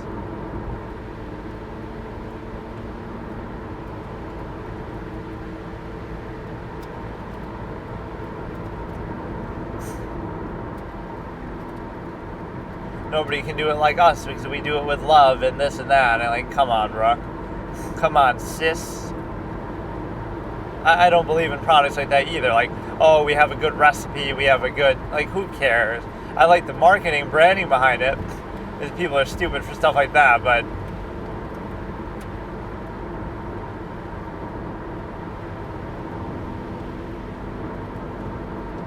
how would you not already know stuff like this? But then their sales aren't that good.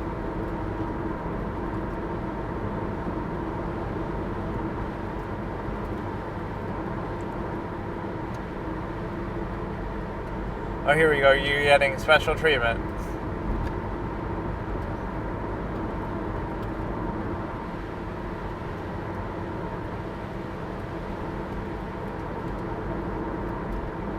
Best in what way? Like, the best sauce she's ever seen, the best people she's ever seen, the best product, the best pitch, like what? That's at least a reasonable price.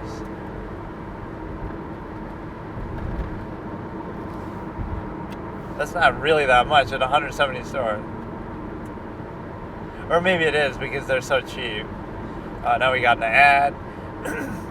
So I can't actually tell you the timestamp. Just assume I skipped 5 seconds. 500 a week. In that many stores.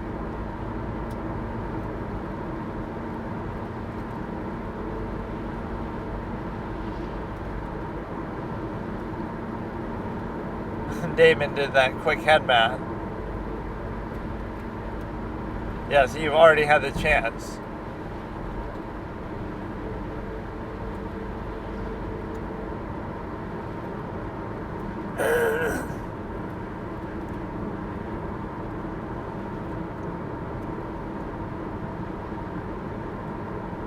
He immediately, as soon as he hears the lackluster sales numbers,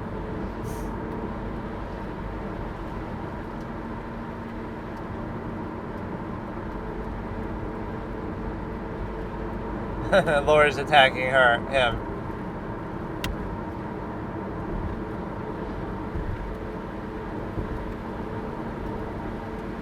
You could make a smaller version of it, I guess, but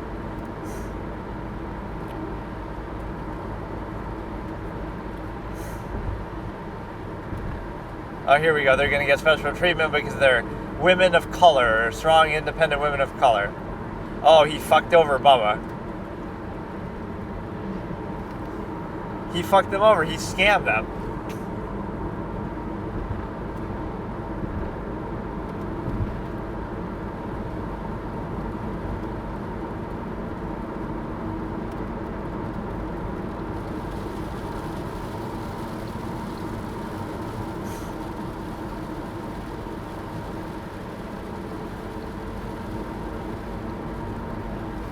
I like when they say they're out before.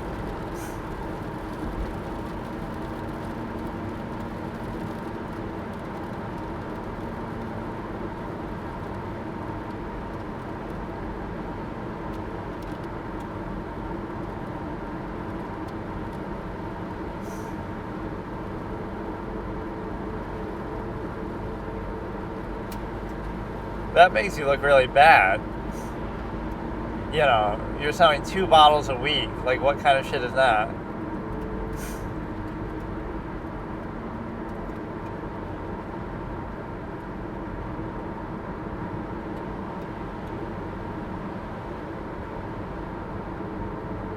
Here we go. The whole women special treatment thing. But you're just going to say you're out in 9,000 words, like Mark would say.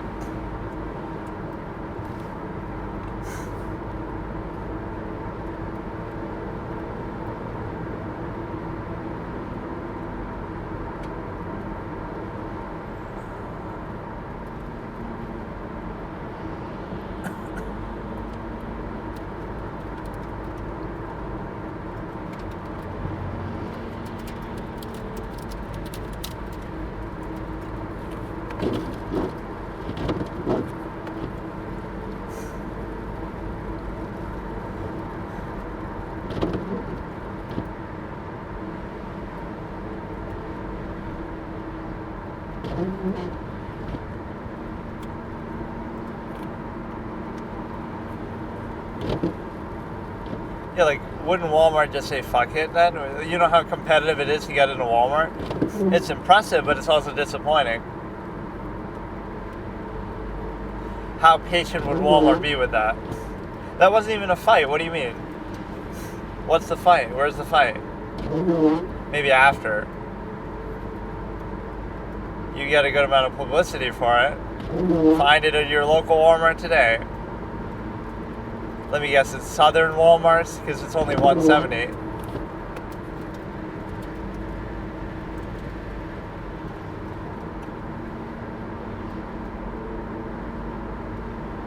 But they're all being so defensive, even though.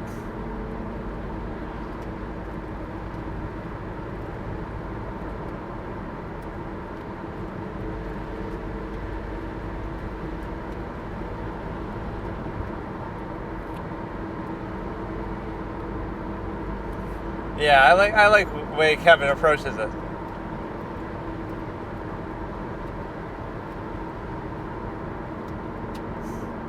Wow, Kevin really gets this mad.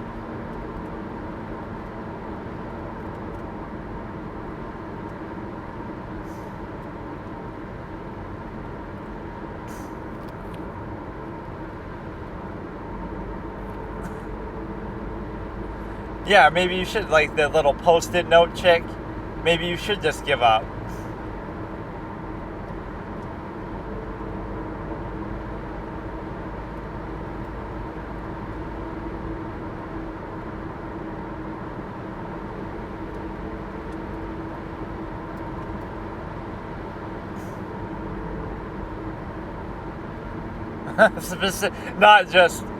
Not just food, but specifically barbecue sauce.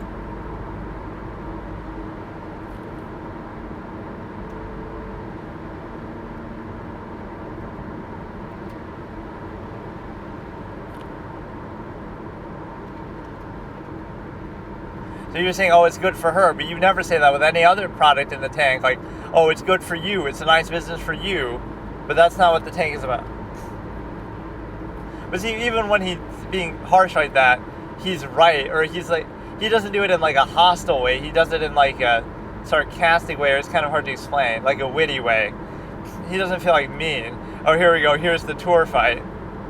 Everybody says, oh, he's such a great salesman, but more like a scammer because he went out of business.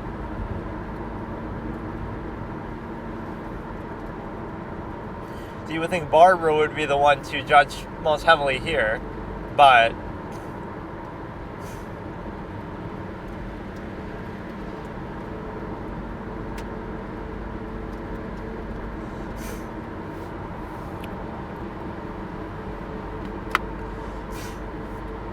man, I love how I just got sick all of a sudden as soon as I went outside. I'm dead. Yeah, this was the shittiest product ever that nobody bought, that went out of business. Fuck you. Fuck you. You scamming piece of shit.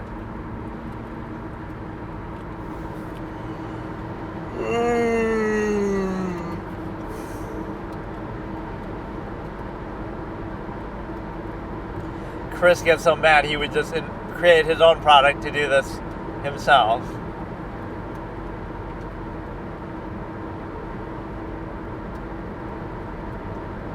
I like how the color wheel looks, but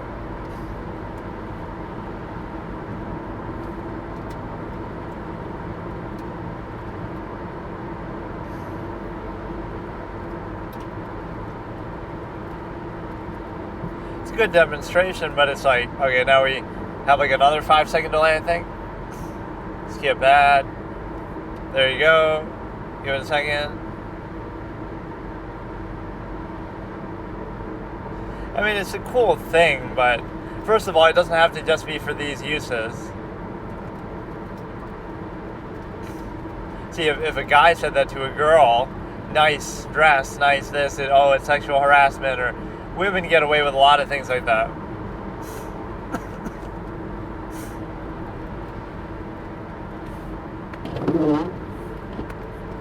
Can it detect the difference between it being closed or how would it know?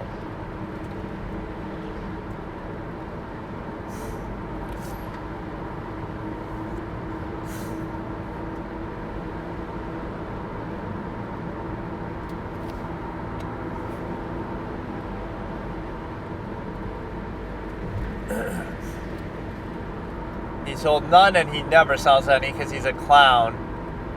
Absolute clown. Chris was right. Chris did nothing wrong.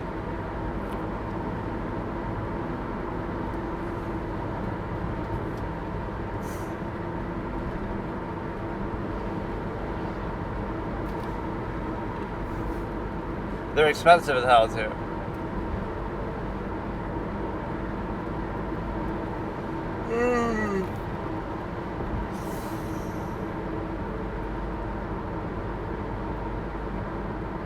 It sounded like it censored something there, but maybe it just delayed.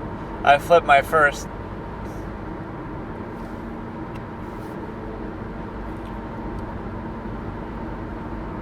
Do they eat the dogs and cats in Haiti? I'm asking the real important pressing questions here.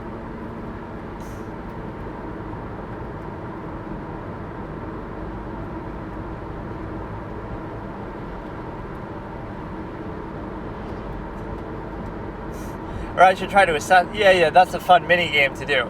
I should assess the quality of the product and then see how it turned out in the future. So my initial reaction to this one, honestly, when I had seen it in the past,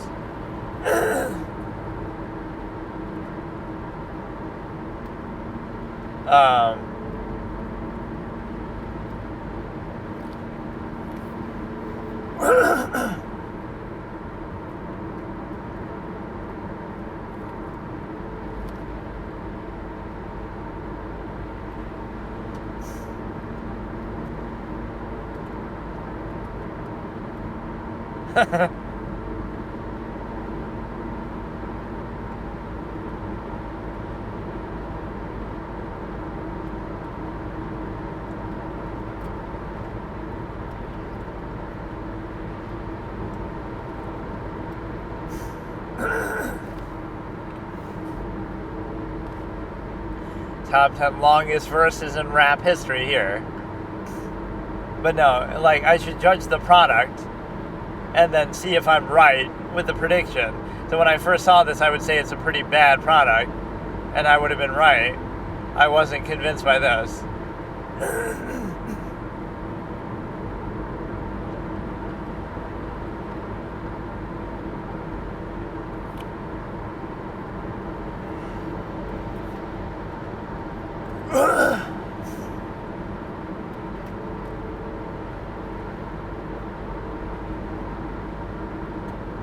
I guess he turned out to be right.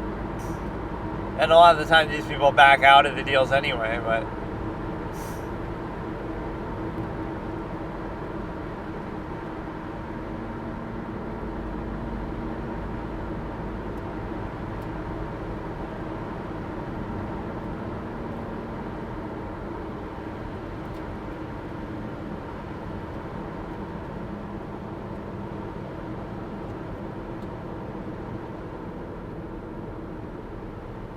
he's a scammer. It turned out to be true that he was scamming. Chris does get really mad, or he seems like really overly arrogant.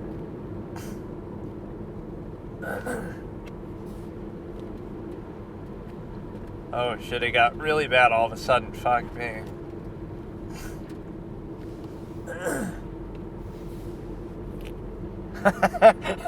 I like Chris though at times, but he's sometimes too arrogant for his own good.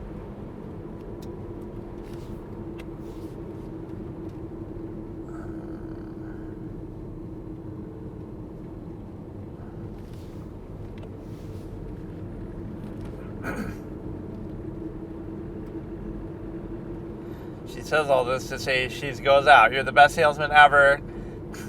You're innovative. Everybody else is asleep at the wheel. But for that reason, I'm out.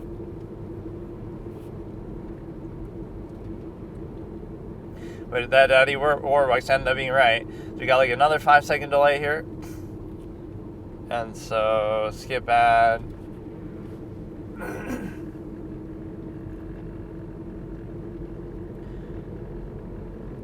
I don't want a mousetrap, I want a bear trap. I'm Chris Sacca. Sock on these nuts. He obviously invested in like Uber / Lyft or something. I can't remember exactly, but something like that.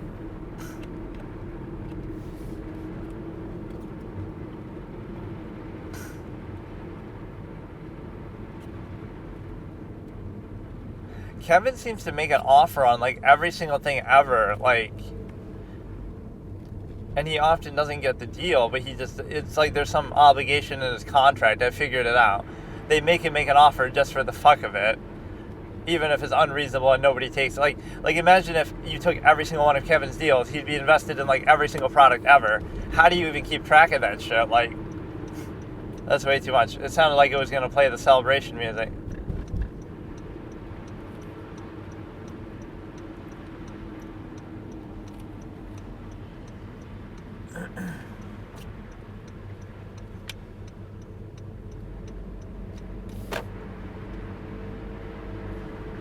That was always nice from Mark.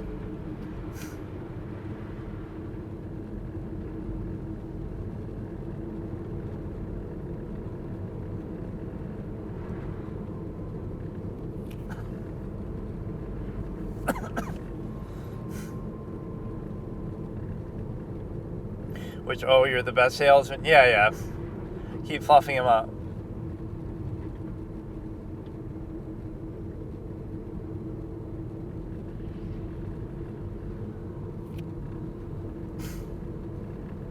No, I mean, he called it right, though. Yeah, but I don't know where we are now. I got interrupted by a phone call. Whenever you get a phone call, it pauses the video. So, and in fact, I was already off the timestamp, too, because it's like I ordered Pizza Hut, and they're calling me to tell me that it's been a while, and it's ready. But little did they know, it's a fucking whiteout blizzard condition, and what can I do? So, this is actually pretty bad. It wasn't that bad at the beginning, but now it became very, very bad. Like, I can't even see anything. I can't really go too fast. The best solution is always just, go slow. And if you go slow, then you'll be safe. It's not like my car is bad in this kind of thing. It's really bad. Period. Like, maybe I'm being overly cautious, but it's okay. Yeah, while I'm distracted and giving commentary, but honestly, that doesn't take much away. The only thing that fucks me over is if I have to look at the screen a lot.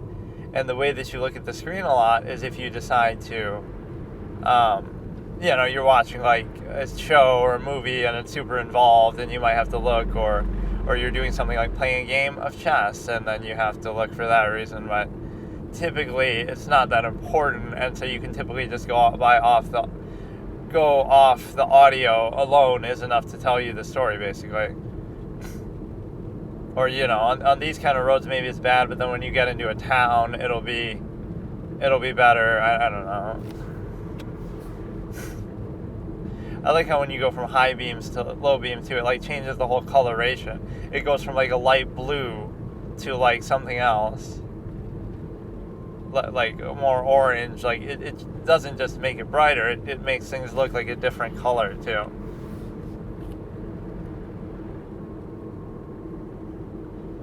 So this is pretty uncomfortable. I don't know. I was watching that, then I get a phone call. Again, nothing's going my way here, dude. Come on.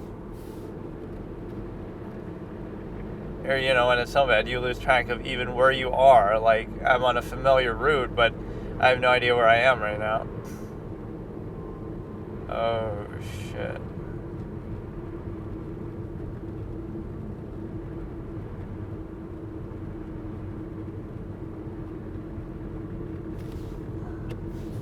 All this vacillating between turning the high beam on and off is pretty annoying. Bro. This is like when it's, the first snow of the season and the plows and stuff just aren't ready for it. It's not that it's that bad. In fact, if anything, it might be very minimal, but they're not ready, or they weren't expecting it, or they're not in the rhythm yet, in their routine and stuff.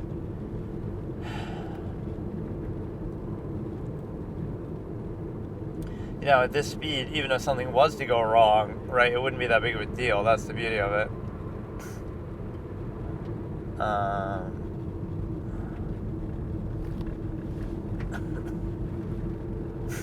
Or I hate being in the front, too, in that way. Like, I'd rather somebody be in front of me than allow them to kind of carve a path for you. You can literally hear it, like how you're struggling to get through some of this shit.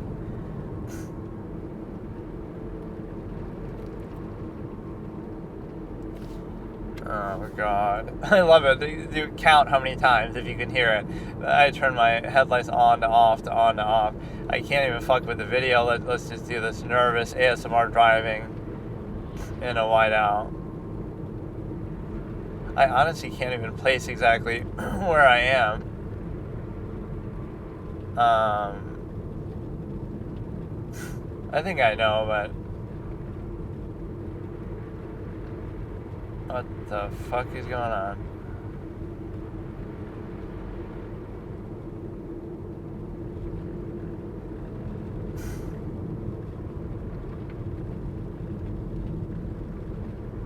I drive like something in the middle size-wise, so it's not like,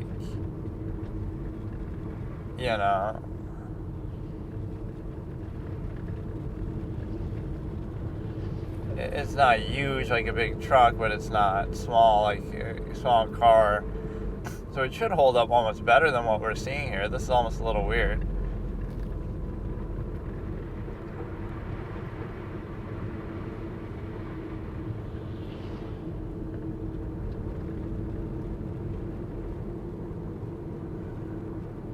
It's very hard to tell even like what part of the road you're on to a degree. Like,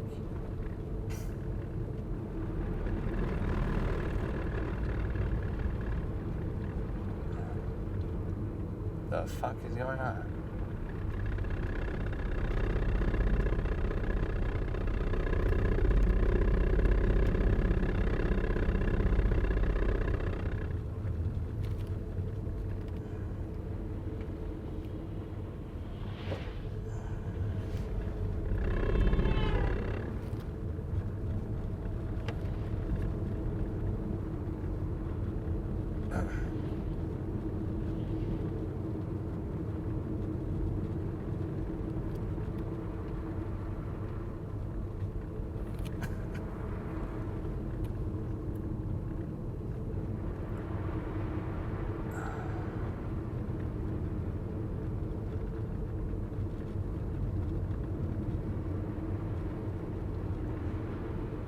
This is ridiculous, dude. What the fuck is going on?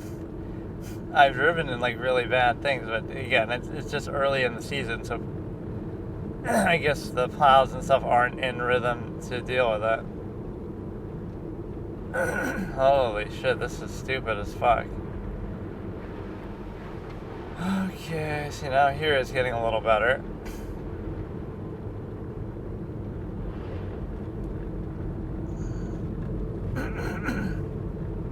Just goes on and on, man. Fucking. Or like, yeah, you'll see, oh, the other side of the road is perfectly fine, and there's a bunch of plows and stuff, and then your side of the road is screwed.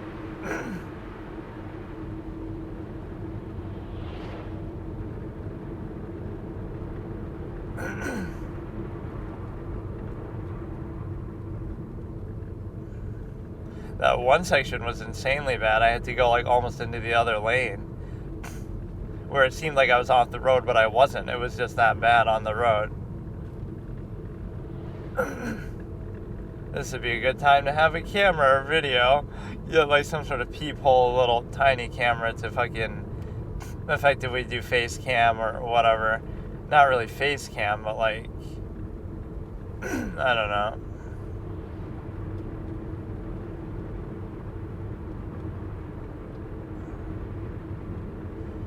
Something where you're able to, show kind of what's happening. And I can only cut out certain excerpts from that where I don't have to show it all the way, but oh my god.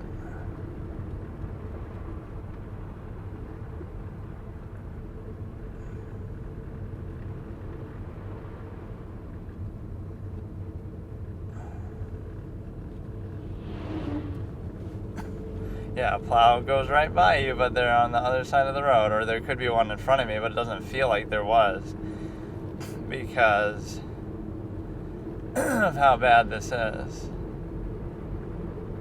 Holy shit, bro, what am I fucking doing right now?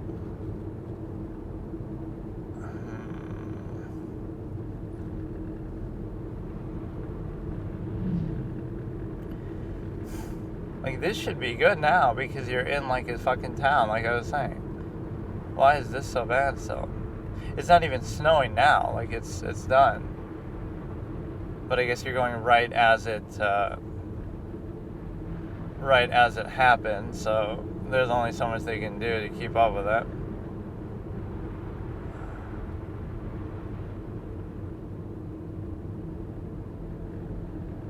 Absolutely stupid. You ruined my whole React thing. I don't even mind going slow necessarily, like I'm not in a hurry, but it's just like, it's very unpleasant somehow. Imagine if I was tired too. Sometimes like where I'm half asleep driving, that fucks up too. This makes you think almost something's wrong with your car because it shouldn't be this bad. And it normally wouldn't be, but I don't know. Oh my god. And I can't even watch my fucking thing here. I can't do anything.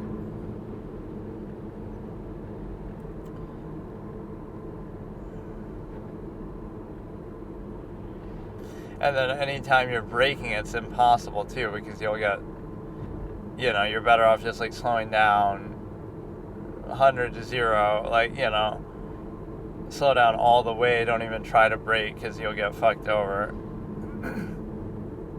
Like if you have to stop at a stop sign or a, red light, you're better off timing it like that. Like, oh, by the time I get there, it'll be green again. As if how slowly I'll get there rather than relying on a brake.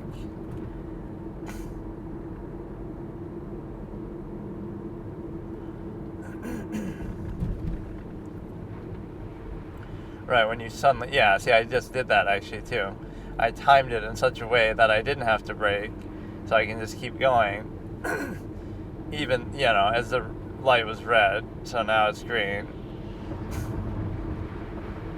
And from here it seems pretty much a little cleaner. Yeah, that stretch in the middle is horrible though, holy shit.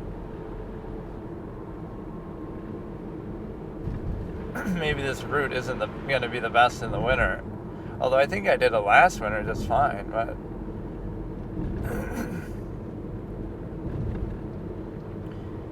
you're better off going on a more high traffic route because then there's more plows and stuff, even if you'd rather not deal with cars and stuff as much. I love just giving commentary on this, like fucking, and I just upload it all together, so you can be damn sure I'll upload this too.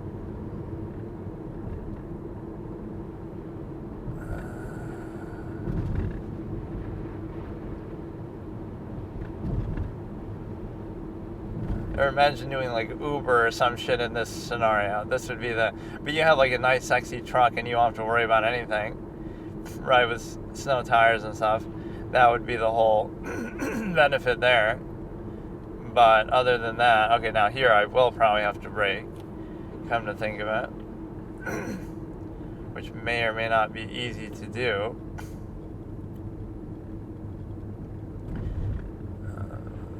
You would think here would be fine because there's so much high traffic area and also the plows and stuff.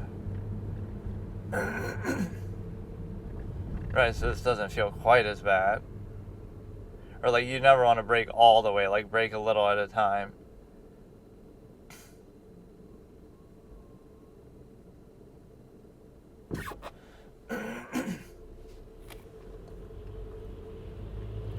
That might be okay for a while, and then it'll become bad again later.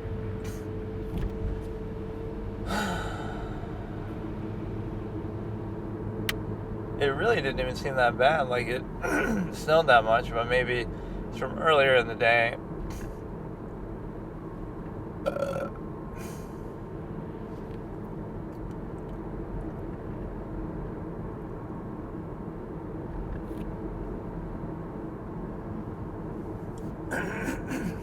No, that one stretch was absolutely insane. It's a stretch of road where it seems like you're off the road. I genuinely thought I was. Not even because at that point it was hard to see or something.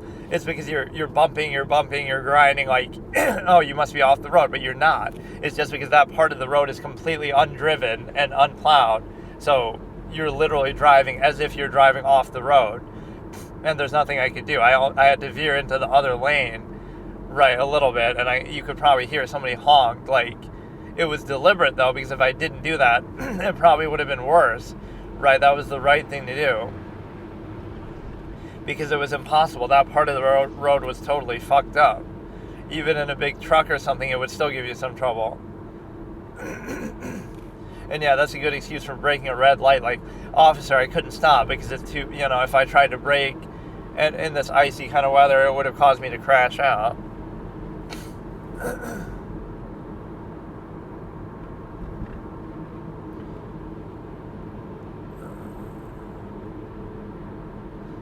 How long had it been even since I ordered Pizza Hut? It didn't seem like it was that big of a deal, but now it's going to go bad by the time I fucking get it. I love it.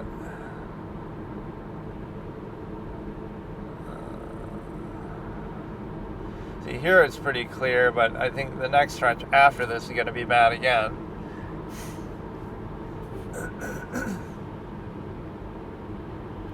That was actually pretty insane. I'm not too happy about that. Especially doing this at nighttime, right, makes it at least a little bit worse. Alright, let's try to continue this from 19 minutes, 21 seconds, top 3 biggest Shark Tank fights. Oh, I didn't say when. It doesn't matter, I'll have to stop in a minute for Pizza Hut anyway. Yeah, we're just falling victim to the special treatment that certain areas get in terms of plowing. Like, I like how they said that with FEMA. FEMA is told to ignore,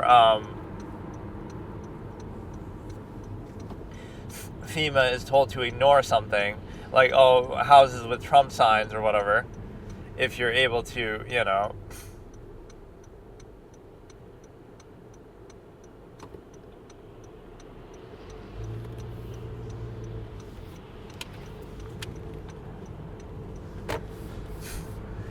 ignore houses with Trump signs, but it doesn't mean that you actually want to do that. Or, I mean, it seems insane that you would think of it like that. You talk about political persecution and stuff like that, it's like, I don't know, it's just odd, because it was done so casually. That's the most casual example of political persecution you've ever seen. Not that specific example, but in the last, 8 years. If you like Donald Trump, you're just a bad person, you're a racist, you're this, you're that, and they just say it openly. It would be believable if it wasn't such a high number of people, or at the very least, they could make a Machiavellian argument too, it's not about him, it's a means to an end, he's still better than the alternative, they have their flaws too, it's about policy, the end justifies the means kind of thing. There's so many different ways to look at it.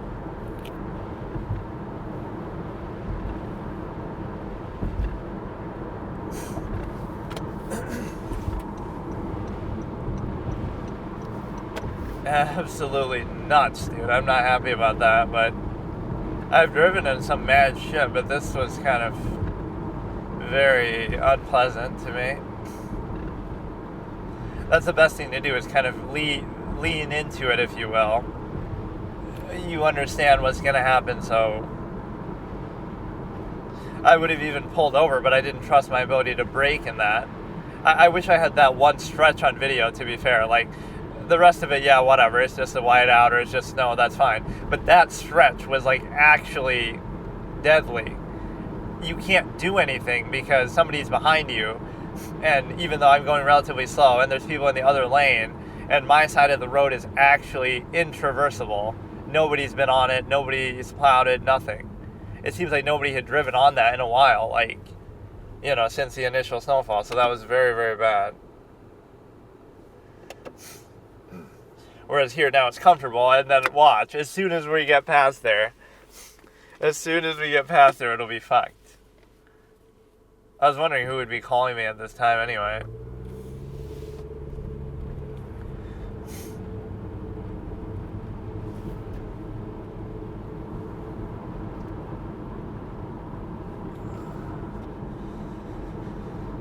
Okay, so we get our thing, then we could maybe start another part, or maybe watch the rest of this part. Nothing will stop me from doing my recording, though. And the problem is, too, it makes an hour drive take like 2 hours, too, so that's kind of deflating a little bit. Oh, shit.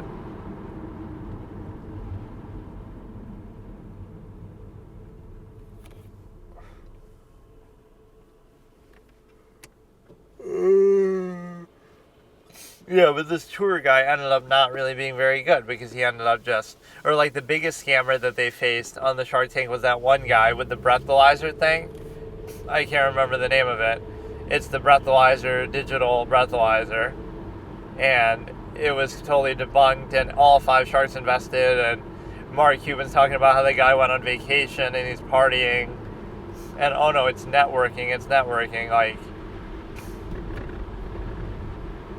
you know, why do people like partying with you? Is it because you're such a fun guy? No, it's because you have money or whatever, you know, clout chasing element. You know, sometimes it's for a different reason too. It's not that, oh, you have money so they want money from you. It's that you have money so they know you don't want money from them. That's the difference. Like, oh, all these people I'm partying with are wealthy too, so it's not like they're in it for my money. You're right, but they like you because you have money. Because if you didn't, then, it feels like they have something to gain from you, right? So there's another dynamic to that as well.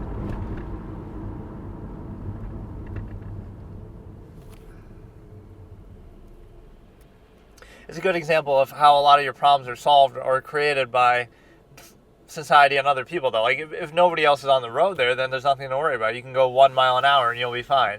But, oh no, you got all these other fucking clowns trying to go fast or doing whatever. Like, I don't care, dude. So now you have the ability to consider that we're gonna go and get this shit here, unless maybe they were about to close. But why would they close that early? Maybe on account of the weather itself, but I don't know. Okay, so let's just start this before I start driving. It's going to be top 3 biggest fights, 19 minutes, 24 seconds, starting in 3, 2, 1. I'm torn. Even Chris is saying he's a great salesperson.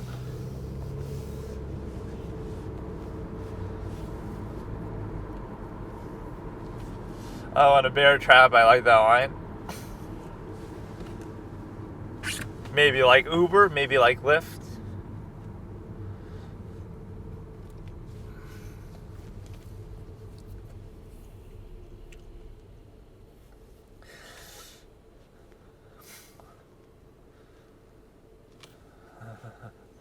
We started, we immediately get an ad. So 5-second delay. Go here. Kevin.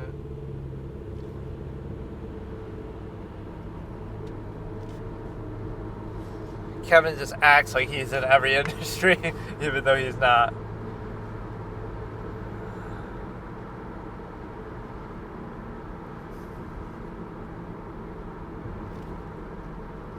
Or they don't step in the hall,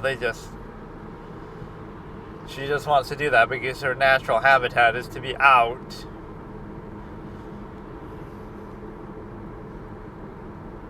They take the deal too, but then Chris still tries them.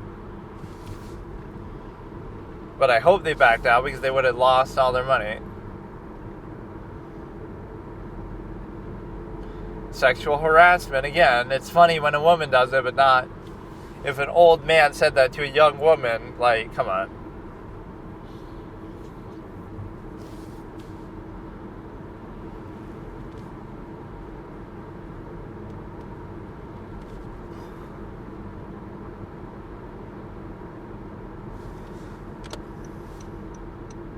Oh, here we go.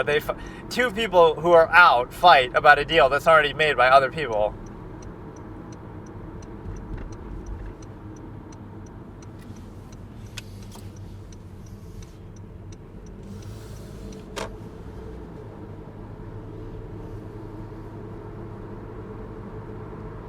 One new line of code. It doesn't even have to be a new line of code. It could just be an app that the person can use.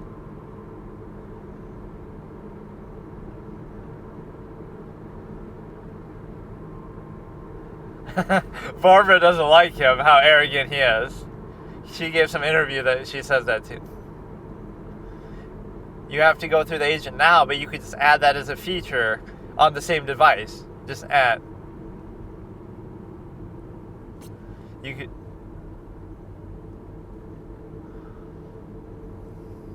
Thanks for catching up. He's needlessly a dick about it. He's smart, but he is dickish.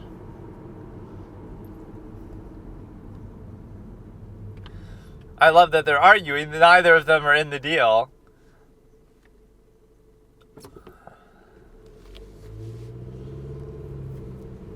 It's weird that they wouldn't have already done it, though.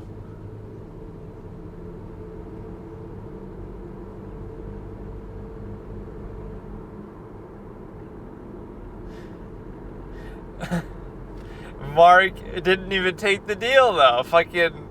Oh, here we go. Scully again for the millionth time I'm watching this shit. I like when Robert gets mad, though, because he's pretty fair.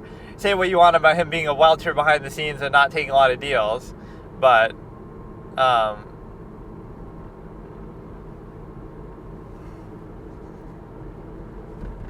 his temperament is actually pretty good. He's very calm. He's very good. He's very fair. He's a very reasonable person. Like, in fact, he's probably maybe overly careful. That's why he rejects so many deals, which he has the right to do that, but it makes you less enthusiastic about doing deals with him then. I can understand why people ignore him not because, oh, he's not as a big name as some of these other people, or he doesn't have the connections with some of these other people, but because the ones that really have the connections are Lori with QVC and stuff, and then Mark with the Mavericks and stuff like that.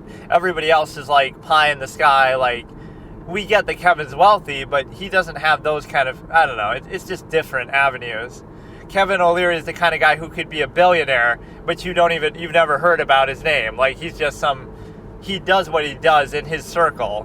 Same thing with like Robert. I don't doubt Robert is rich and smart and capable, but he might have 10K followers on Instagram or something, the way that Mark makes fun of somebody else like that.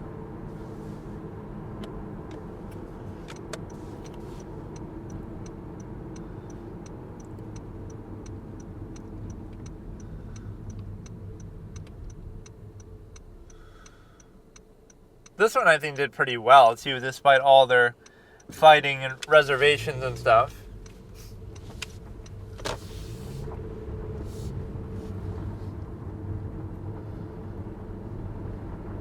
You're gonna have even more partners now to help your dumbass. I love how he says that too. I made over that is actually a good advertising gimmick. Like, I got over $1 million in scholarships, so I can use that as a marketing gimmick. You could get over $1 million too, if you're a genius like me, I guess. But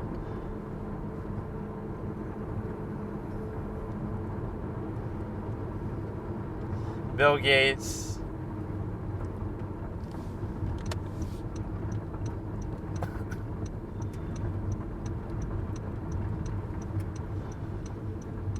Oh yeah, weird flex, but okay. I had a great GPA. Like, oh, so that's the secret to getting scholarships if you're just a genius.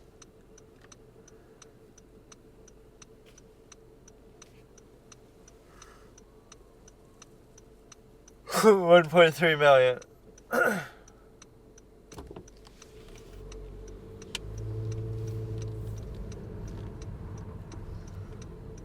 I want to hear about one of these people who didn't go to college, but yet is still up here on that stage.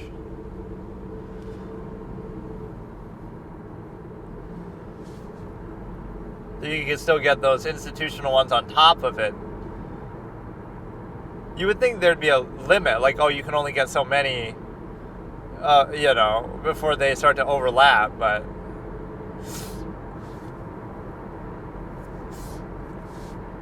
Zero marketing. This is your marketing right here.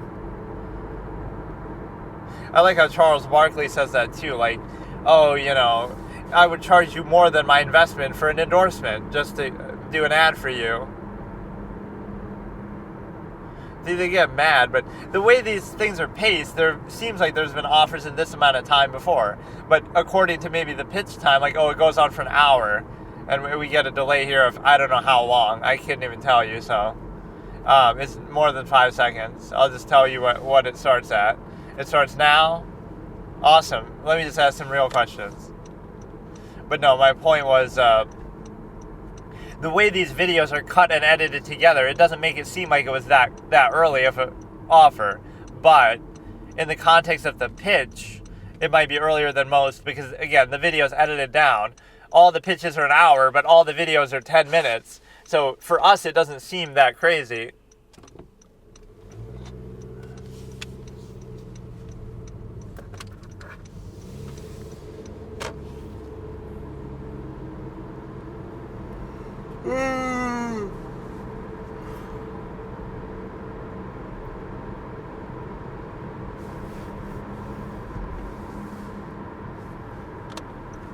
Well, not going to college evidently didn't hurt you, so it might have even helped you.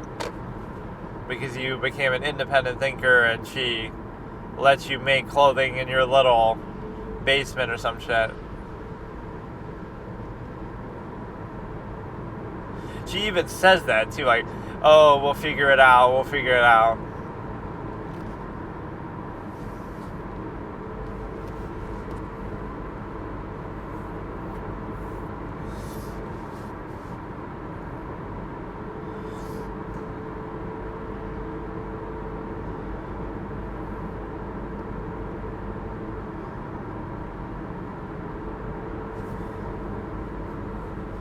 You do it manually and then you have to keep up with it.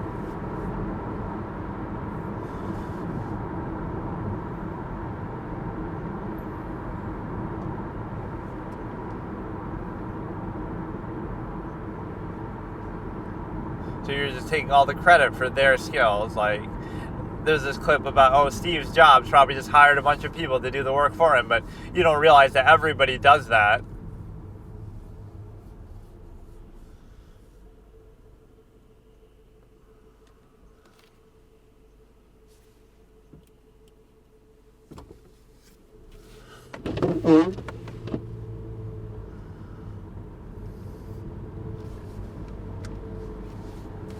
When Robert gets upset or emotional or something, he's right. Now Damon's criticisms go out the window.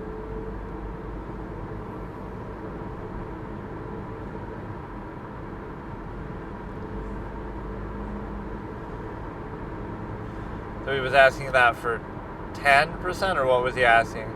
40K for 15%. Mark's not happy, and then they all get mad.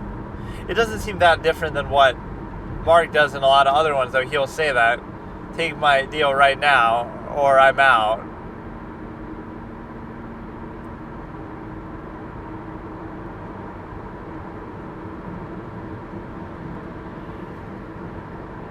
I just feel like other sharks do similar things at other points and they don't get any criticism for it.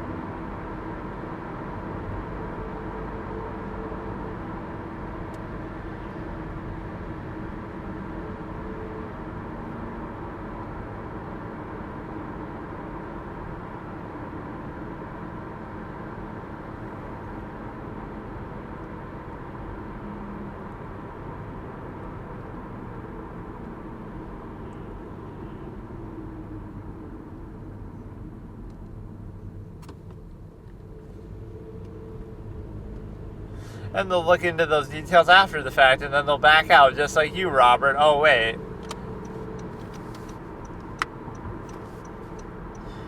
I love Lori, but her voice is kind of a little irritating sometimes.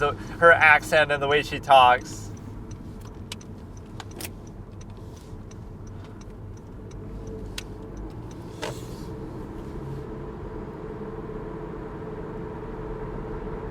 Kevin doesn't really get too mad, though.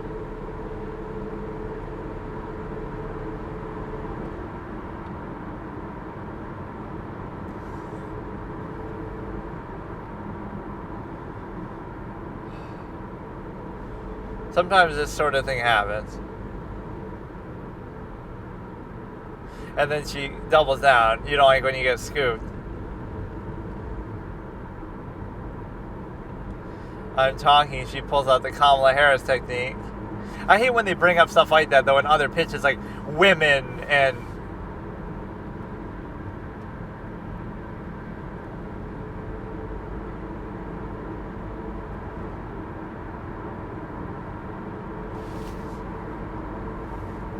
You really think Mark cares? Like, the amount of money? Like, Mark needs more money? But Lori is the best shark, so I'm not even going to question her. She's... If I was to rate them out of the ones we have here, Lori is number one. She's the best. She's patient. She gets emotional, but she's also in control. She spots a lot of good deals. She makes a lot of good judgments. The scrub daddy, this and that. So she's very fair-minded. I like Robert and I like Kevin, but Kevin is sort of too sharky. Robert is sort of too welching behind the scenes. Damon is a bit of a scammer, and Mark is okay, but he's a bit too egotistical. They love it, but they're alone, and they got to get everybody back in here. So we've seen that one about 1 million fucking times. But the other two, I don't think were in some of the other fight ones that we've seen. There's some other fight compilation one that I think even starts with Scully as the first one or something, but...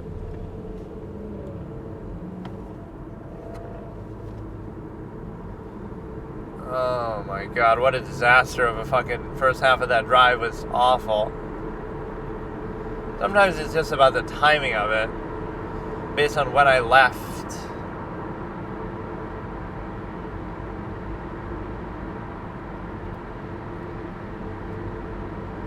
Like, you know, it was just the wrong time. Because I've rarely seen something quite as bad as that. It was just a bad timing. Let's see what we got here. 3 times the Sharks. Top 3 times the Sharks said I'm out. Every time Barbara's on an episode. Starting in 3, 2, 1. Or yeah, top 3 Barbara's biggest deals. And they're all just, I'm out, I'm out, I'm out. Because she doesn't take any deals. I love some of the comments that starts, oh, we've seen this. This one didn't seem that bad, but what they were asking was kind of dumb. The little moped type thing, Zoom.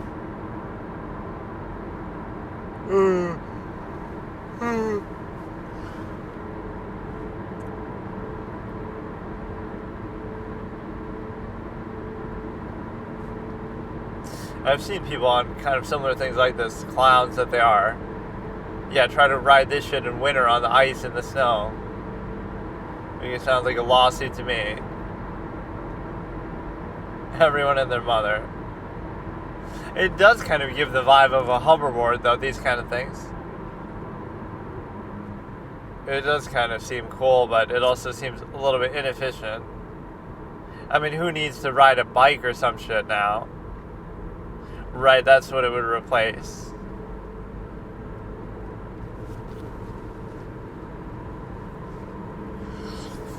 Okay, let's skip the shit here. Top 3 biggest deals, something. Spike ball. I don't care. I've seen this. In fact, I think I was on the same ratio of shit here. This is some other fucking clown cow video. I don't know what it is. Giraffe Academy or something. Programming for beginners. That's one thing that I always just would never. I'd rather learn chess than learn programming. Like fucking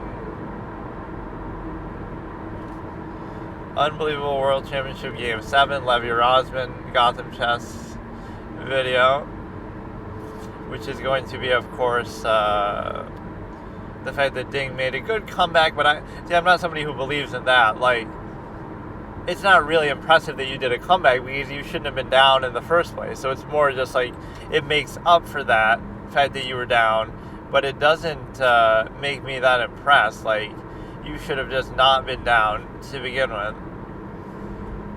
So now you have a situation to just bro would say it's unbelievable no matter what, whether you win, whether you lose, whether you draw, whether you fucking anything.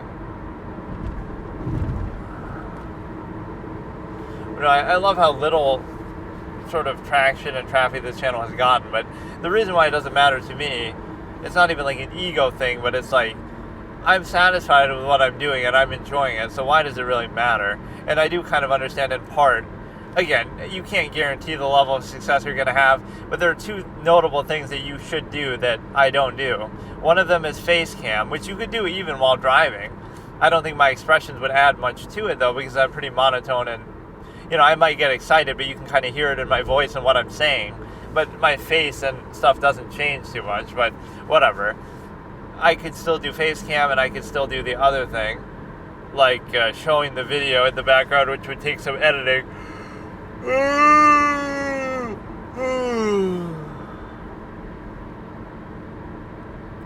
So now I'm gonna just fucking go to bed, dude. I'm done, dude. But no, we got this Pizza Hut and shit so it can last me tomorrow, so I don't have to go to bed. Or I mean, so I don't have to go anywhere. I'll just stay home all day, probably, hopefully.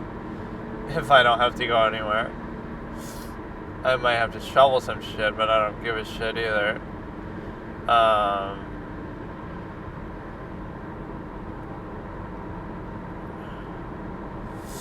Yeah, so this is okay. So I'm going to try to get back on track, though, probably the day after the next time. And what I'll do is I'll basically be able to do it in such a way that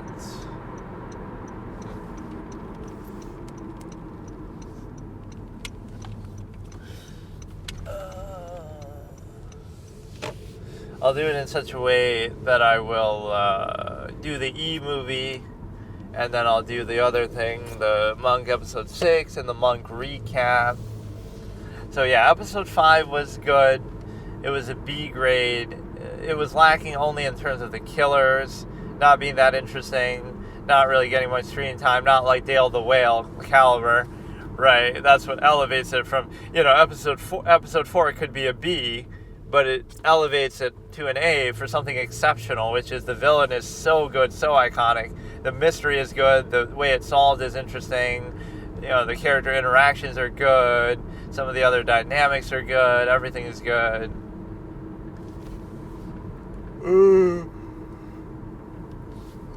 Some of the stuff with Sharona and her history, backstory being revealed. I know what you did in Florida, how you made a living, like.